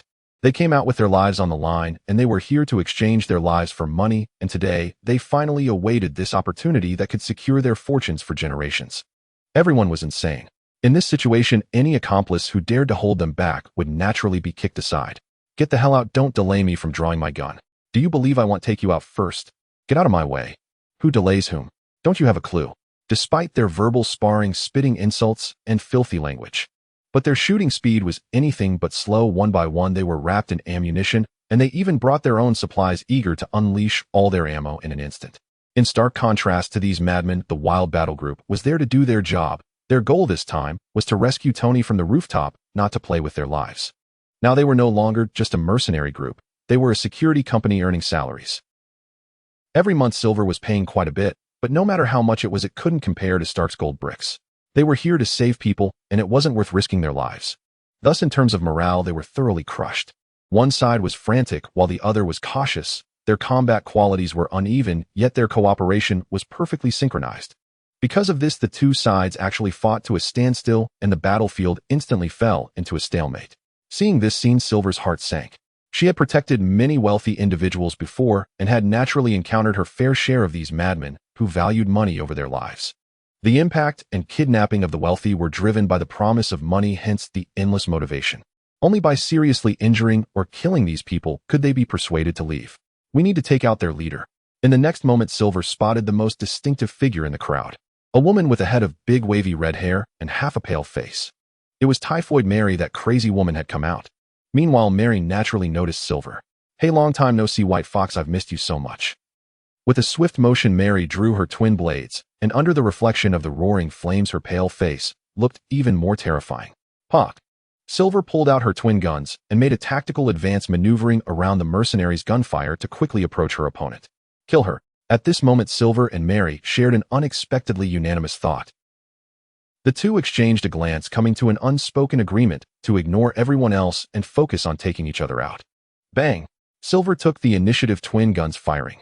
However, at the moment the bullet approached Mary, it strangely slowed down, as if hindered by some special resistance, struggling to advance. Mary executed a slide, dodging the bullet while sliding towards Silver. It was telekinesis. Mary's telekinesis wasn't particularly strong, but she could still slow down bullets at mid-range.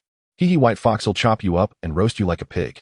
She wildly swung her dual blades, flames swirling around the edges. Mary laughed maniacally, her vision blood red as she charged at Silver. Bloody Mary! Silver's heart raced, and she hurriedly retreated. This woman, that damn crazy woman, switching personalities at a time like this. Silver had fought Mary many times and had a certain understanding of her. The basic data indicated that Mary was a psychiatric patient with multiple personalities. Typhoid Mary had the adventurous and violent personality who loved to drag her lovers to bed, and in that state, she still held a bit of rationality. Bloody Mary had a cruel and sadistic personality, doing whatever she pleased, committing various extreme acts. A thorough madwoman. This was troublesome. Silver's face darkened as she quickly stowed her silver guns back into their holsters at her thighs and pulled out two tactical daggers. In close combat with Mary, guns were obviously not as useful as cold weapons. Having received elite combat training since childhood, Silver was proficient in various fighting styles and weaponry. This Valkyrie from Silcaria was completely unafraid of any close-quarters melee combat. Moreover, it wasn't just her confidence in personal combat. She also had a trump card. Don't think only you freaks have cheats, you bastard. The combat suit made of nanomaterials granted Silver the ability to become invisible. The scorching flames surged forth, suddenly engulfing half the battlefield in roaring fire. Mary twisted her body amidst the flames, gripping her twin daggers tightly, and brought them down towards Silver's head. Clang! The crisp sound of metal clashing rang out at that moment as a tactical dagger blocked Mary's twin daggers. This madwoman! Silver cursed inwardly. Glancing around at the wild team and the mercenaries, he noticed that many of them had been affected by Mary's flames. Oh! The piercing screams were incessant. The mercenaries were engulfed in flames, rolling on the ground. The wild team was faring somewhat better.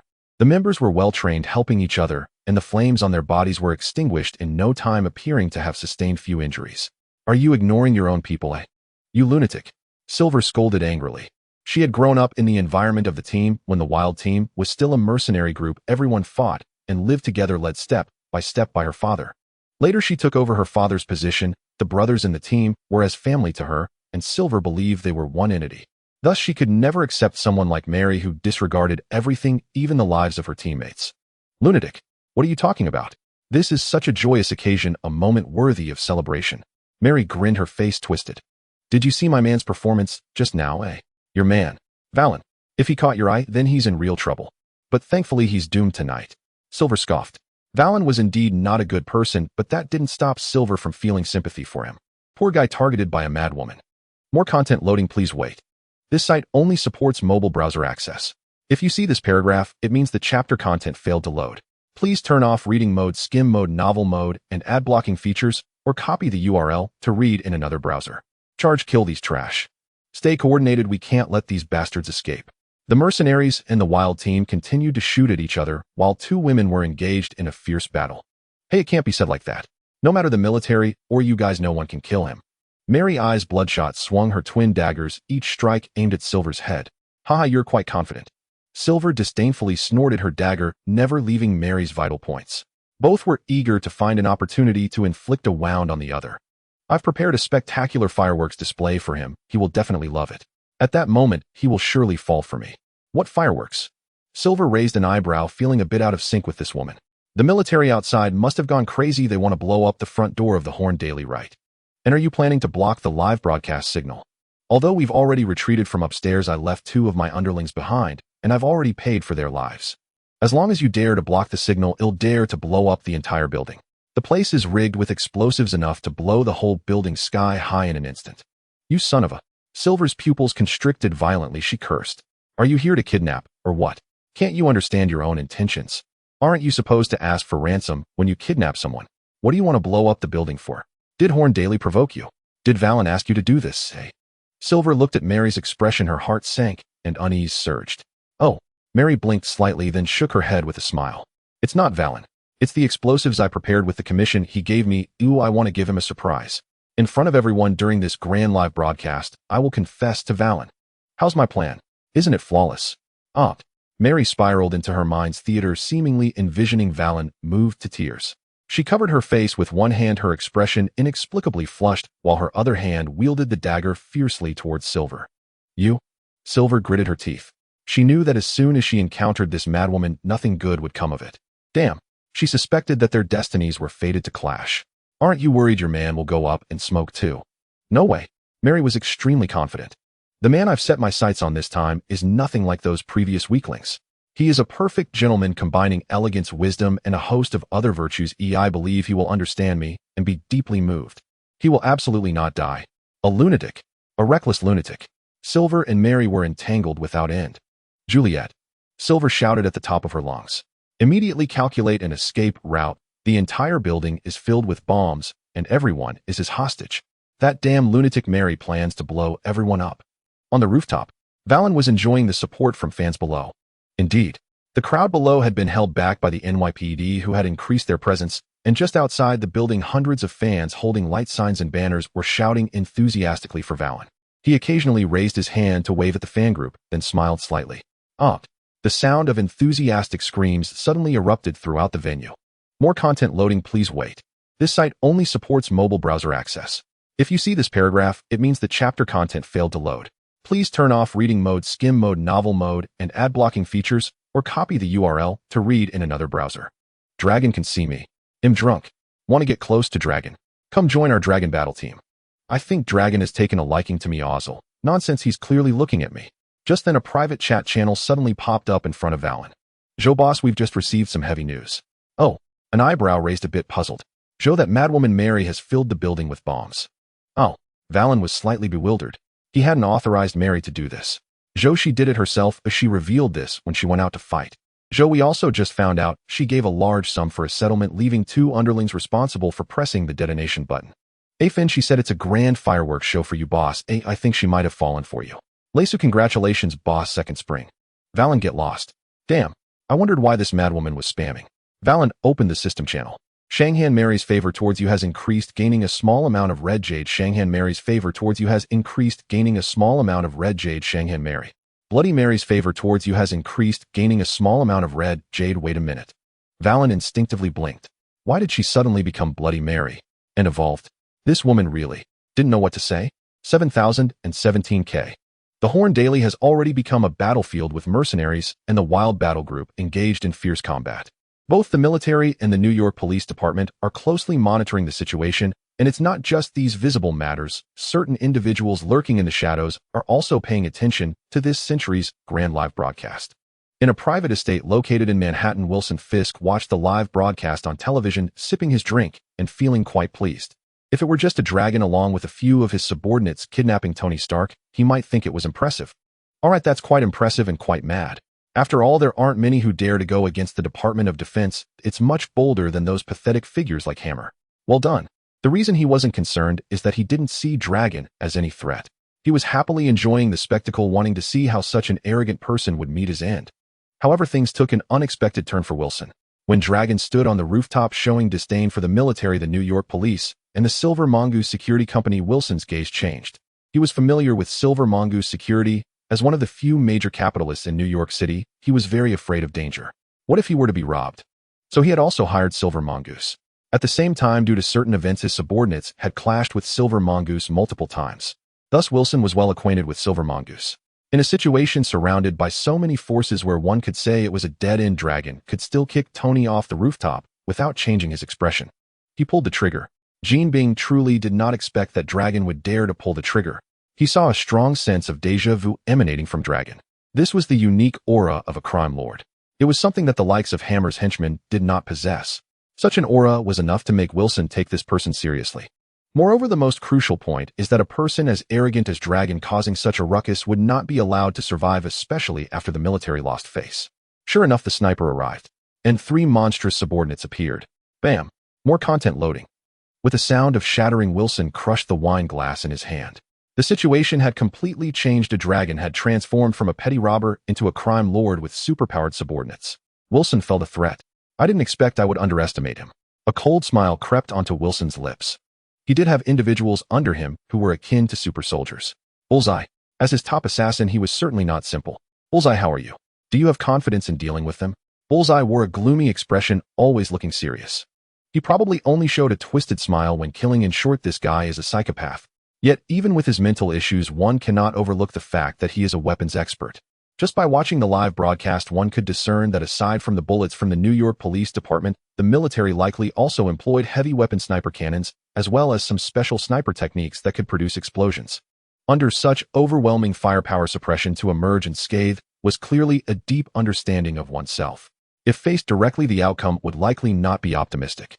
Bullseye felt a sinking feeling in his heart and glanced at the imposing Wilson sitting on the sofa, making a determination. He absolutely could not embarrass himself in front of the boss. Bullseye was the most valued assassin by Jean Bing. The status of the ace assassin was unshakable. Moreover, only by killing such people could he showcase his own prowess, having dealt with those whom even the military could not. In comparison, the military seemed like a bunch of trash, and the New York Police Department was a pack of useless people. Only Bullseye was the strongest. Huh. Bullseye sneered.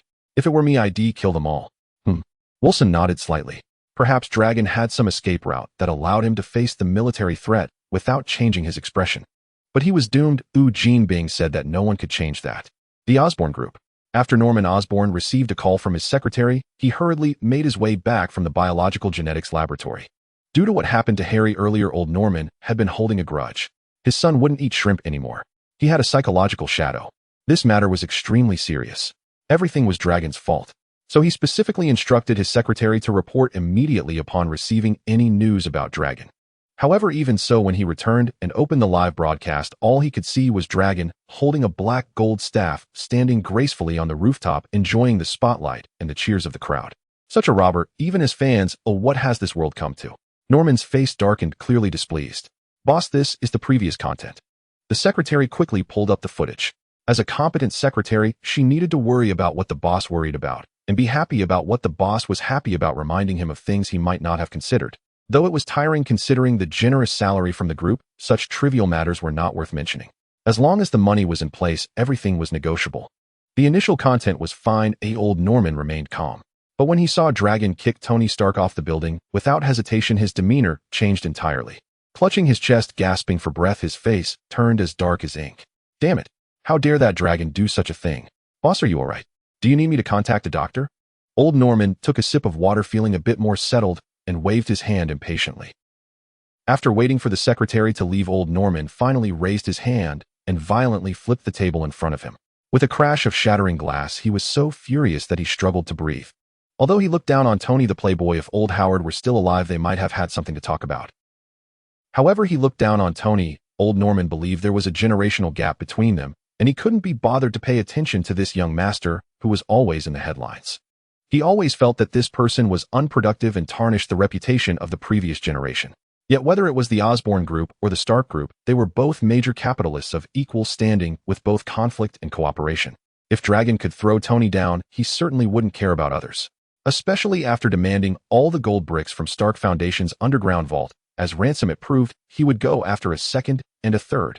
Thinking of this, old Norman suddenly felt a chill in his heart. Wait. He suddenly recalled that during the previous Four Seasons hotel robbery, Dragon had specifically mentioned wanting to meet him and chat. Fortunately, he hadn't gone. Otherwise, he probably wouldn't have made it back down. He suddenly felt a wave of fear. The Horn Daily is 22 stories high. How about the Four Seasons Hotel? Norman found intelligence regarding the Four Seasons hotel robbery among the scattered reports and documents. Upon opening it, he saw wow 52 stories. If he were thrown down by Dragon, would he still have the chance to enjoy about 10 seconds of flying through the air, perhaps doing a couple of difficult backflips before landing with a splat, turning into a puddle of flesh? Imagining this scene, old Norman's face darkened further. He took out a private phone and dialed a certain number. Beep beep. The call was disconnected, and soon old Norman received a reply message. Target locked, prepare to act immediately. The message was from the Master of Disguise. Times Square, not far from the Horn Herald. On the skyscraper, Clint Barton released an arrow. The arrowhead embedded itself directly into the wall of the opposite building. Using the rope at the tail, he traced a perfect arc through the air, speeding towards the Horn Herald to meet with Natasha.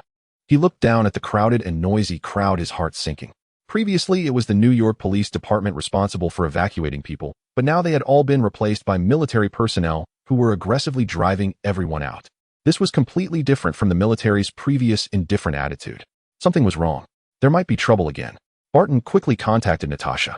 Inside the Horn Herald building, Natasha was on her way to the 8th floor. From the 3rd to the 6th floor, there were mercenaries gone mad everywhere, as well as members of the Wild Brigade dressed in purple combat uniforms. Gunfire and sporadic explosions mingled with various curses, turning the battlefield into chaos.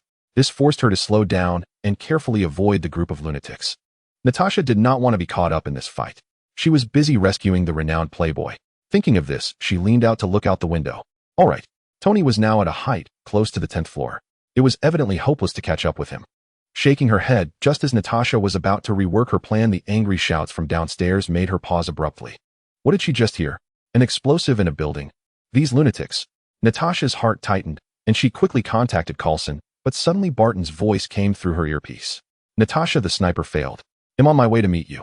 What's the situation on your end? Huh. Barton missed. Natasha was taken aback. Although she didn't know what was happening outside, she was very clear about Barton's capabilities. He had never missed a target. Loading more content. Please wait. This site only supports mobile browsers. If you see this paragraph, it means the chapter content failed to load. Please disable reading mode, browsing mode, novel mode, and ad blocking features, or copy the URL to read on another browser. Just a bold and reckless robber. How could he fail? Did he tremble at a crucial moment? That shouldn't be the case. But that was not important. Natasha looked at the two groups fighting fiercely below, her expression grave. I discovered a bomb that could destroy the entire building. Bomb. Barton suddenly realized. No wonder the military suddenly moved to evacuate the crowd. That madman Valon actually took everyone in the building hostage. He must be insane. Was it Valon who set up the explosives? Just then Coulson suddenly joined the communication, his tone serious. It wasn't him. Natasha paused, her voice tinged with complexity. It was Mary, that typhoid Mary.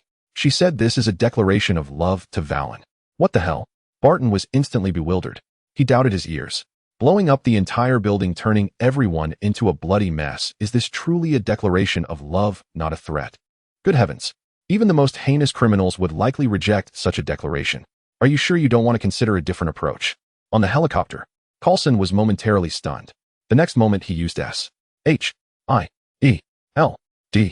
internal data network to look up information about typhoid Mary, a mental patient with severe dissociative identity disorder, suspected supernatural abilities.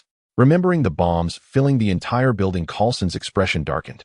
At this moment, hundreds of staff inside the Horn Herald, along with the Silver Mongoose security personnel, along with Tony and Obadiah, had all become Valon's hostages. If this operation fails, leading to hostage deaths, not only would the New York Police Department be implicated, but even the military and SHIELD would be affected. Everyone would question their operational efficiency, their credibility would plummet, and there might even be protests, which would truly be a dire situation. In the 17th floor studio, there are two mercenaries left behind.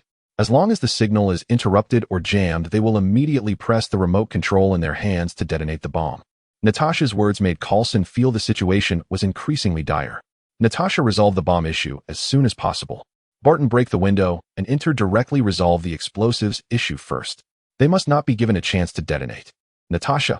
At this moment on the rooftop, the three figures surrounding Valon had already vanished. Coulson's heart sank. He had a bad premonition. The three of them have disappeared. Why suspect they might be going back to find you? What disappeared? What happened on the rooftop? Natasha was unaware of what had transpired on the rooftop. She had just intended to ask Barton, but before she could speak, a purple smoke suddenly rose in front of her. A strange man with orange skin, burgundy hair, bizarre tattoos drawn with blue dye on his body, and a shuriken resembling a windmill appeared before her. Look what we've caught. A lone woman. Afin grinned at Natasha, who was precisely the intruder the boss had mentioned earlier. Haha, this time it was finally their turn to unleash their fists. Without that damned archaeologist causing trouble, the Hand organization could surely make a name for itself in the world. I must say this world is indeed too friendly. Are there others? Natasha keenly caught onto a certain keyword. The next moment smoke rose on either side of her, and Zhou holding a nunchaku and Reizu wielding a large hammer appeared simultaneously. Oh, let me guess, you must be a spy from the military or the New York Police Department. To be honest, this reminds me of the bald sheriff from District 13, which is truly a dreadful memory. Bald. Coincidentally, their director is also bald. But what is District 13? Natasha's eyes turned cold. Loading more content. Please wait. This site only supports mobile browsers. If you see this paragraph, it means the chapter content failed to load. Please disable reading mode, browsing mode, novel mode, and ad blocking features, or copy the URL to read on another browser. Drawing her Beretta 92F pistol from her waist, she aimed it at the chattering Afin and pulled the trigger. Bang, bang, bang. The deafening gunfire echoed as the bullets shot out. The Beretta 92F, also known as the M9, was made entirely of light alloy, lightweight, easy to carry, reliable performance, and equally deadly. At such close range, this person was bound to die. Natasha was extremely confident. Natasha, what happened? The sound of gunfire startled Coulson and Barton, their voices coming through the earpiece simultaneously. Coulson, I think you spoke too late. Those three have already arrived. But Natasha was about to say she had dealt with one, but the scene unfolding before her made her widen her eyes in disbelief. Clink, clink. The sound of bullets dropping to the ground was crisp to the ears. Wait, what did this person use? Why were the bullets intact after hitting him? You cheated. Natasha Romanoff's disbelief grants her a small amount of ruby. Looking at the prompt before him, Afin smiled slightly. Now it's my turn. The gigantic shuriken began to spin and then flew out. Natasha leaned to the side to dodge. Just as she was about to counterattack, she suddenly heard a dull thud behind her. She turned her head to look. A large hole capable of allowing a person to pass through it unexpectedly appeared in the wall of the building.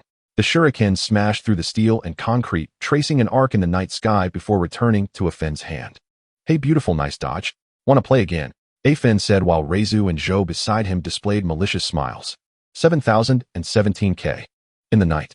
In the shadows on the side of the Horn Tower's outer wall, a figure lay quietly in wait.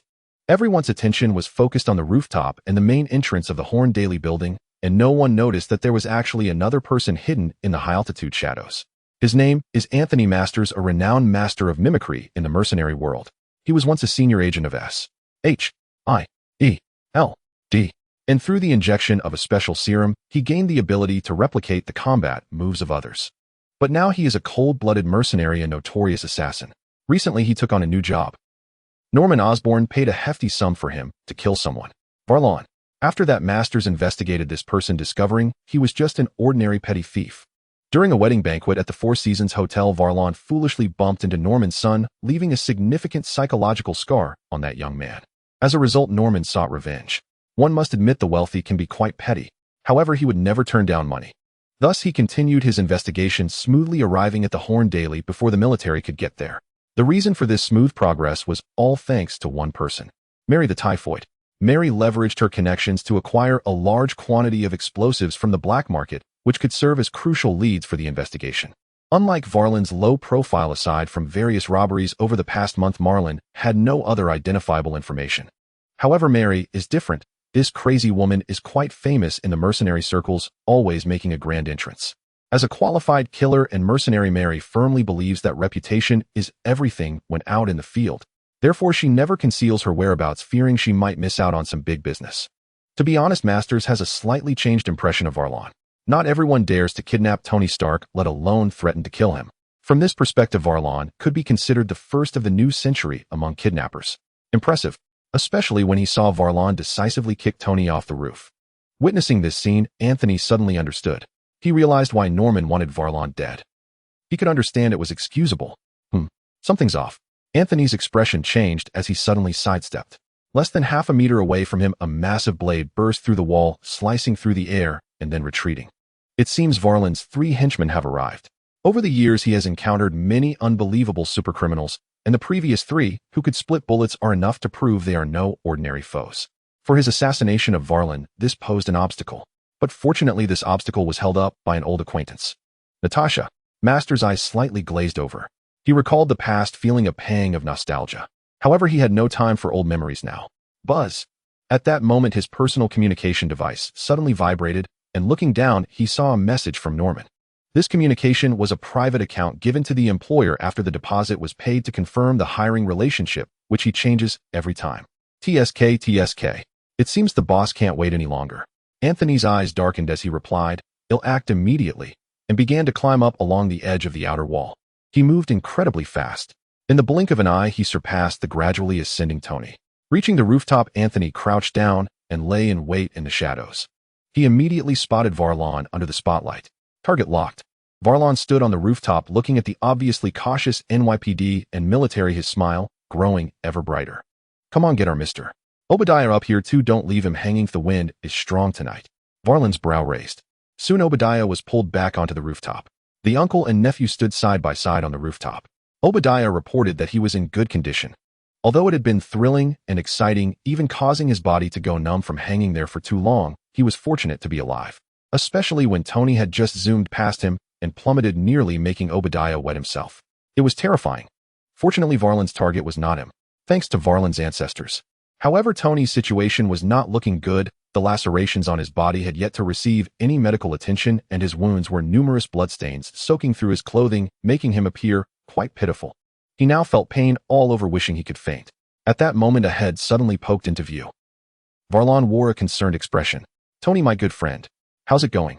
Exciting, isn't it?" Tony looked up in silence. He merely glared fiercely at the one responsible for his predicament. Tisk, still have some attitude. Weren't you quite the talker before? And now, what happened to that explosive energy of yours? Feeling deflated, Varlon smiled, but his henchman's grip was strong, slapping Tony on the back. Hiss. Tony gasped in pain, trembling all over. His heart was filled with both anger and discomfort. However, in the next moment, a white figure suddenly leaped from the dark corner. From the sleeve, a cold light flashed, aimed directly at Varlon. Varlon instinctively raised his hand, and his black gold staff blocked the incoming arrow.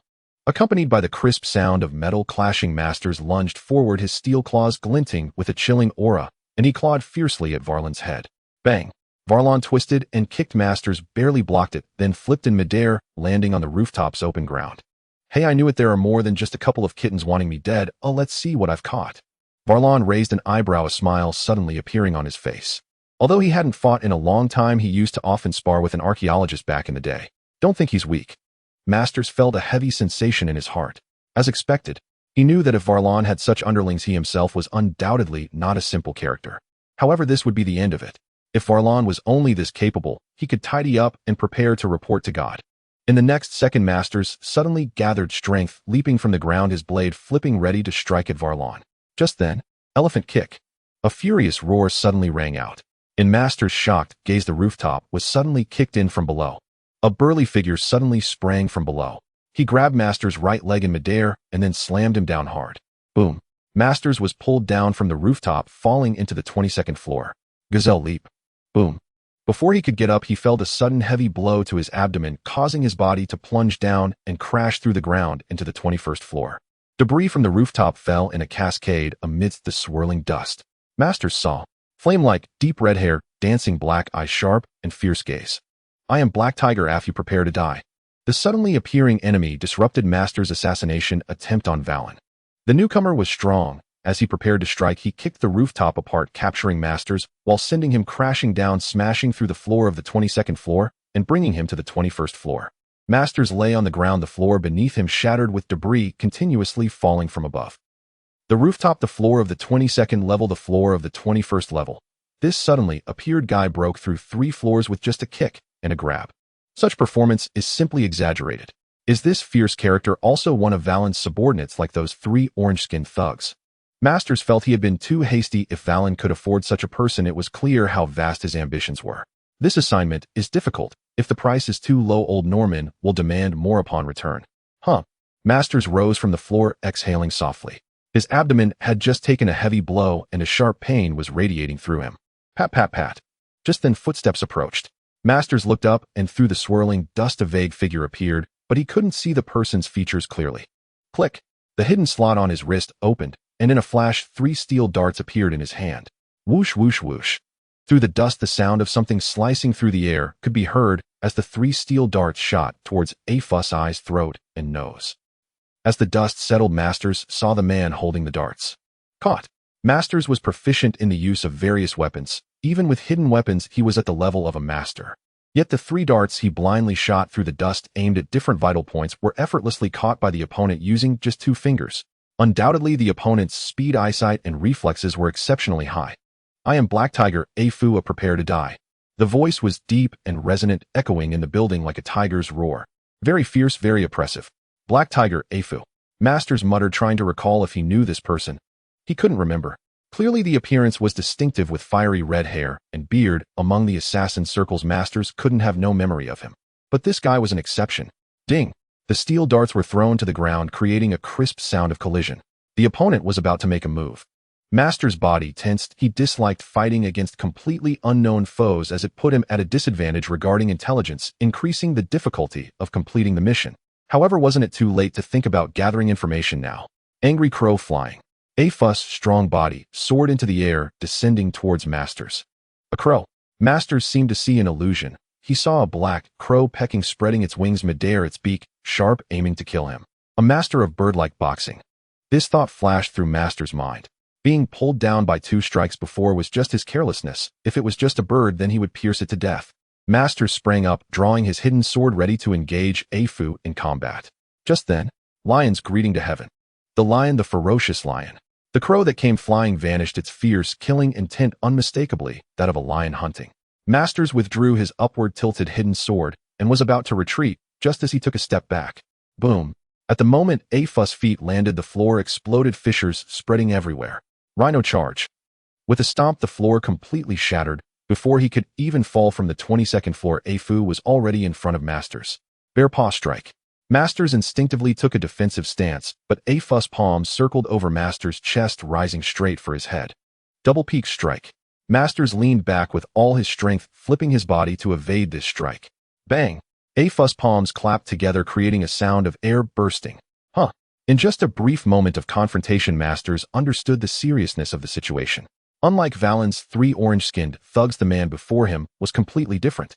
He wasn't a super soldier evolved from some so-called black technology or an unknown power.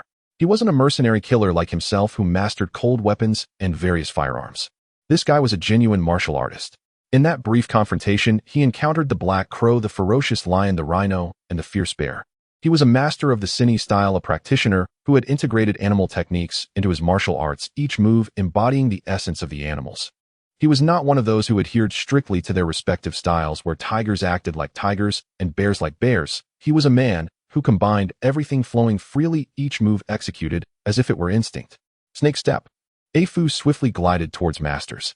Snake-like. Even ordinary steps had already merged into snake-like movements. Black Tiger's heart extraction.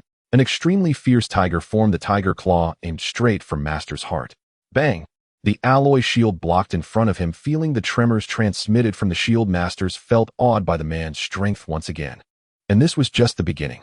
Continuous attacks surged like waves, enveloping Masters, leaving no room for counterattack, as he was completely drawn into Afu's rhythm of assault. Praying mantis fist.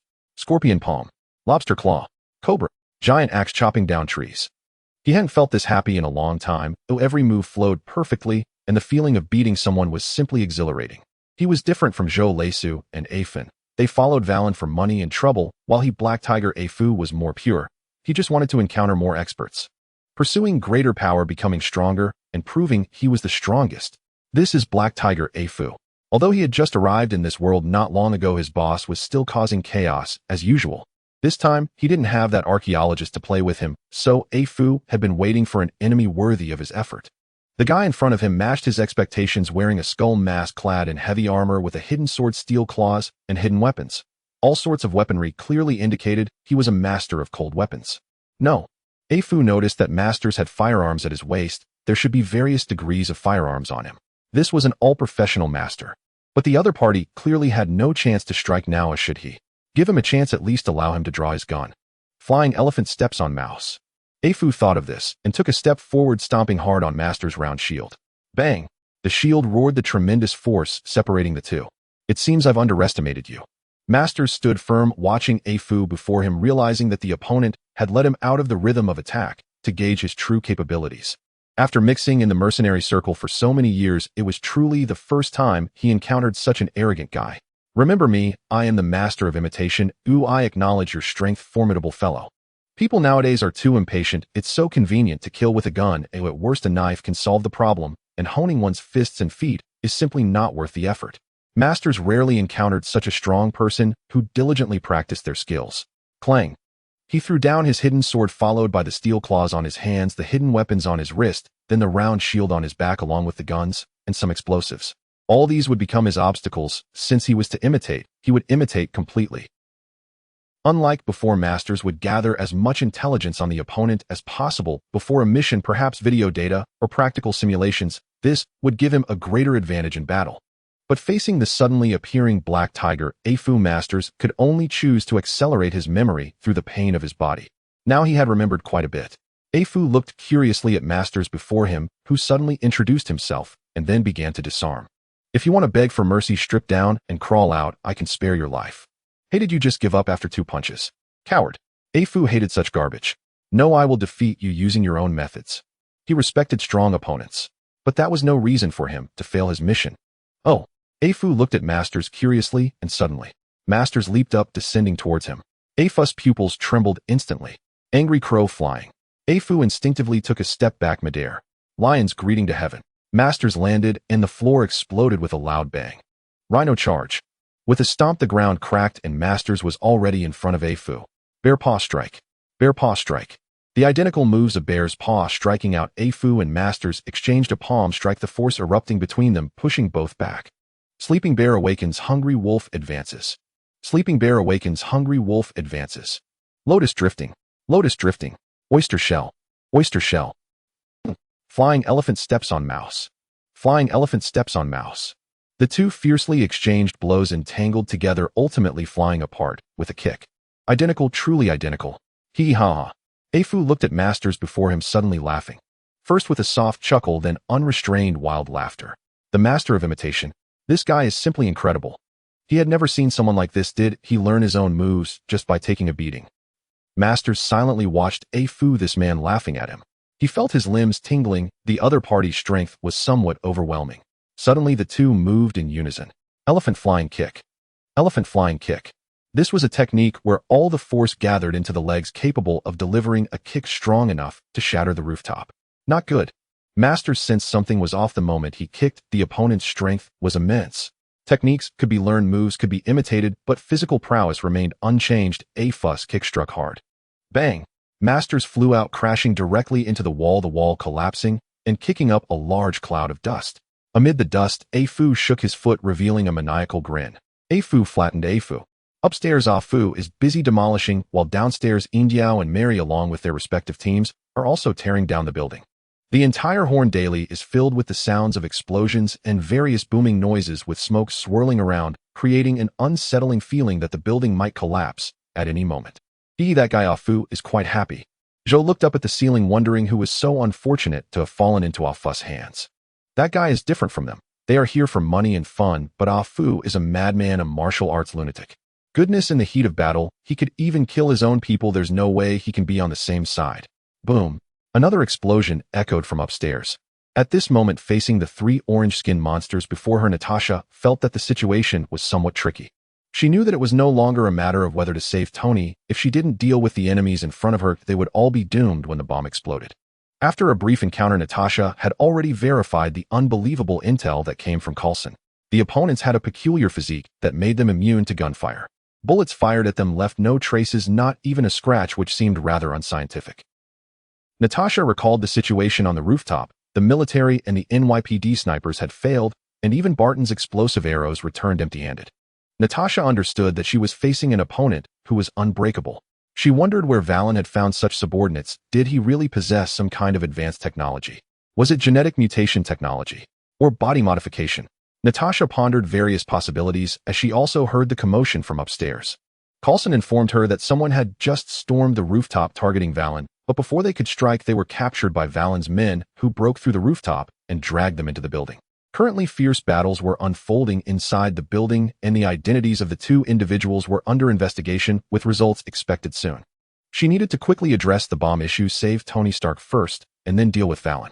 With that thought, Natasha's expression turned cold. With a spin of her dual guns, she stylishly tucked them back into their holsters, and in the next moment, the Widow's Bite unleashed its full power, firing specially made lethal bullets. Widow's Bite, the exclusive weapon of Black Widow. This special equipment was crafted by top scientists and technicians, later upgraded and reinforced by a specialized shield team boasting exceptional power and lethality. On the surface, it appears to be a uniquely designed wristband, but in reality, this wristband can fire bullets, and it is embedded with many explosives, tear gas grenades, electric shocks of up to 30,000 volts, and a Widow grappling hook. Under the intense cover of fire, these three orange-skinned thugs, though unharmed, would hinder their movements. These brief seconds were crucial for Natasha to counterattack. "Don't move, let me handle this." Zhou excitedly charged in. He had been standing aside watching off and show off, and was already itching to join in. How many years had it been since that damn archaeologist appeared? Every time they acted, something would go wrong. Nothing they did succeeded. It felt as if they were cursed by bad luck. Damn it. But now it was different. This site only supports access via mobile browsers. If you see this paragraph, it means the chapter content failed to load. Please turn off reading mode, skim mode, novel mode, and disable ad blocking features, or copy the URL to another browser to read. Zhou suddenly grinned. The three-section staff in his hand began to spin rapidly, forming an impenetrable wall. With the ringing sounds, he firmly blocked the bullets with just his own strength. Damn. With insufficient firepower, they could only play games with the opponent. Seeing this superhuman scene, Natasha knew that a strong attack wouldn't work. Just as Zhou charged towards her, she climbed up the wall like a gecko. Natasha's uniform is made of synthetic elastic fabric equipped with mini suction cups on her fingers and feet, allowing her to easily climb walls and ceilings. Wow, impressive. What is this? A beautiful spider. Below Zhou, Leisu and Ah Fen's eyes widened in surprise. This was really fun. They enjoyed this kind of trick. The jumping archaeologist was boring. A wall-climbing beauty agent. This could work. Can you spin a web? Quick, spin a web for us to see. The three below were whistling and applauding, and she suddenly felt as if she had encountered a bunch of fools. Infiltrating enemy territory and facing encirclement was not new to her. She had experienced many life-threatening situations. But what on earth was this? Are you three here to watch a circus performance? Spinning webs? Who told you that just because I can climb walls, I can also spin webs? My name is Black Widow. It doesn't mean I'm actually a spider. Damn. Black energy swirled in front of her. The building continued to rumble, and she suddenly felt a bit anxious. Using her hands for support, she kicked down hard with her legs, targeting the tallest among the three Leisu. Since weapons were ineffective, close combat should work. Natasha is proficient in karate, judo, ninjutsu, aikido, boxing, and various fighting styles, whether mainstream or obscure. She has dabbled in them all. She is an expert martial artist. Jiu-jitsu, wrestling. Her specialty is using skill to overcome strength. A strong physique is not everything. Technique is fundamental. 3 seconds, take down this big guy, then find a chance to break out. She couldn't waste any more time with these three. Wrapped around Natasha, she resembled a beautiful serpent, her legs coiling around Leisu, attempting to take him down and choke him. Hee little girl. Leisu didn't even use his flaming warhammer. He feared that a single blow would turn such a beautiful woman into mush. Even if he had to kill her, he should at least give her a beautiful death. Boom. Leisu simply grabbed Natasha, yanking her leg wrapped around his neck, and slammed her down. With a dull thud, Natasha crashed down hard, and the exquisite tiles cracked like a spider web. Ugh! Natasha let out a muffled groan, feeling as if her bones were about to shatter. This guy was too strong.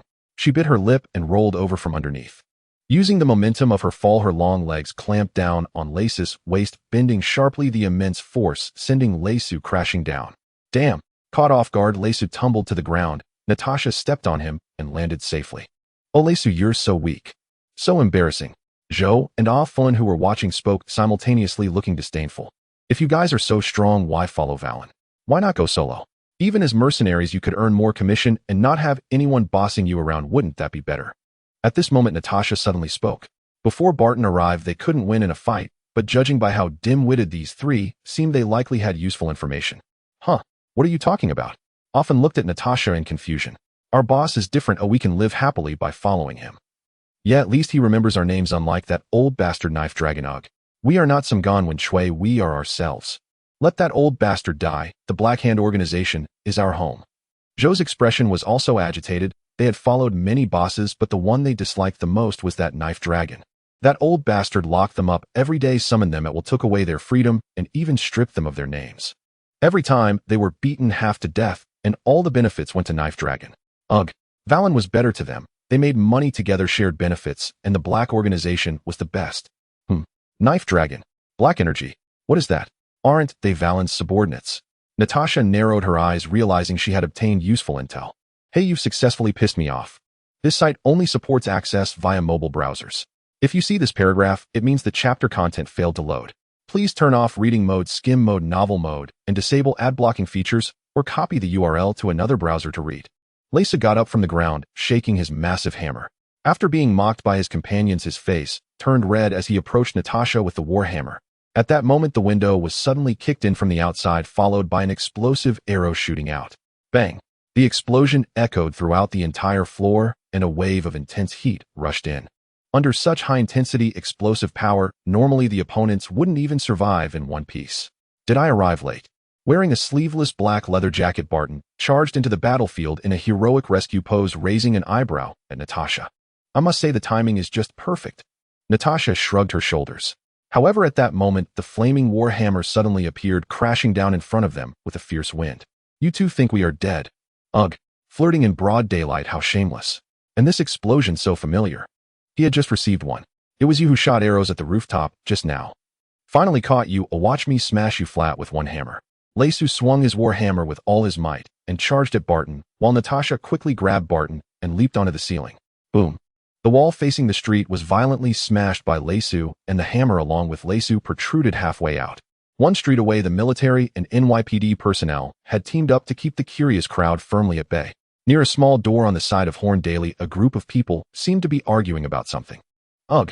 Hanging half out of the building, Lesu shook his head and looked down. Just that one glance left him dumbfounded. His pupils shook violently, dark energy swirling around him, and he could barely maintain his form. He saw. Lesu, boss, something bad happened.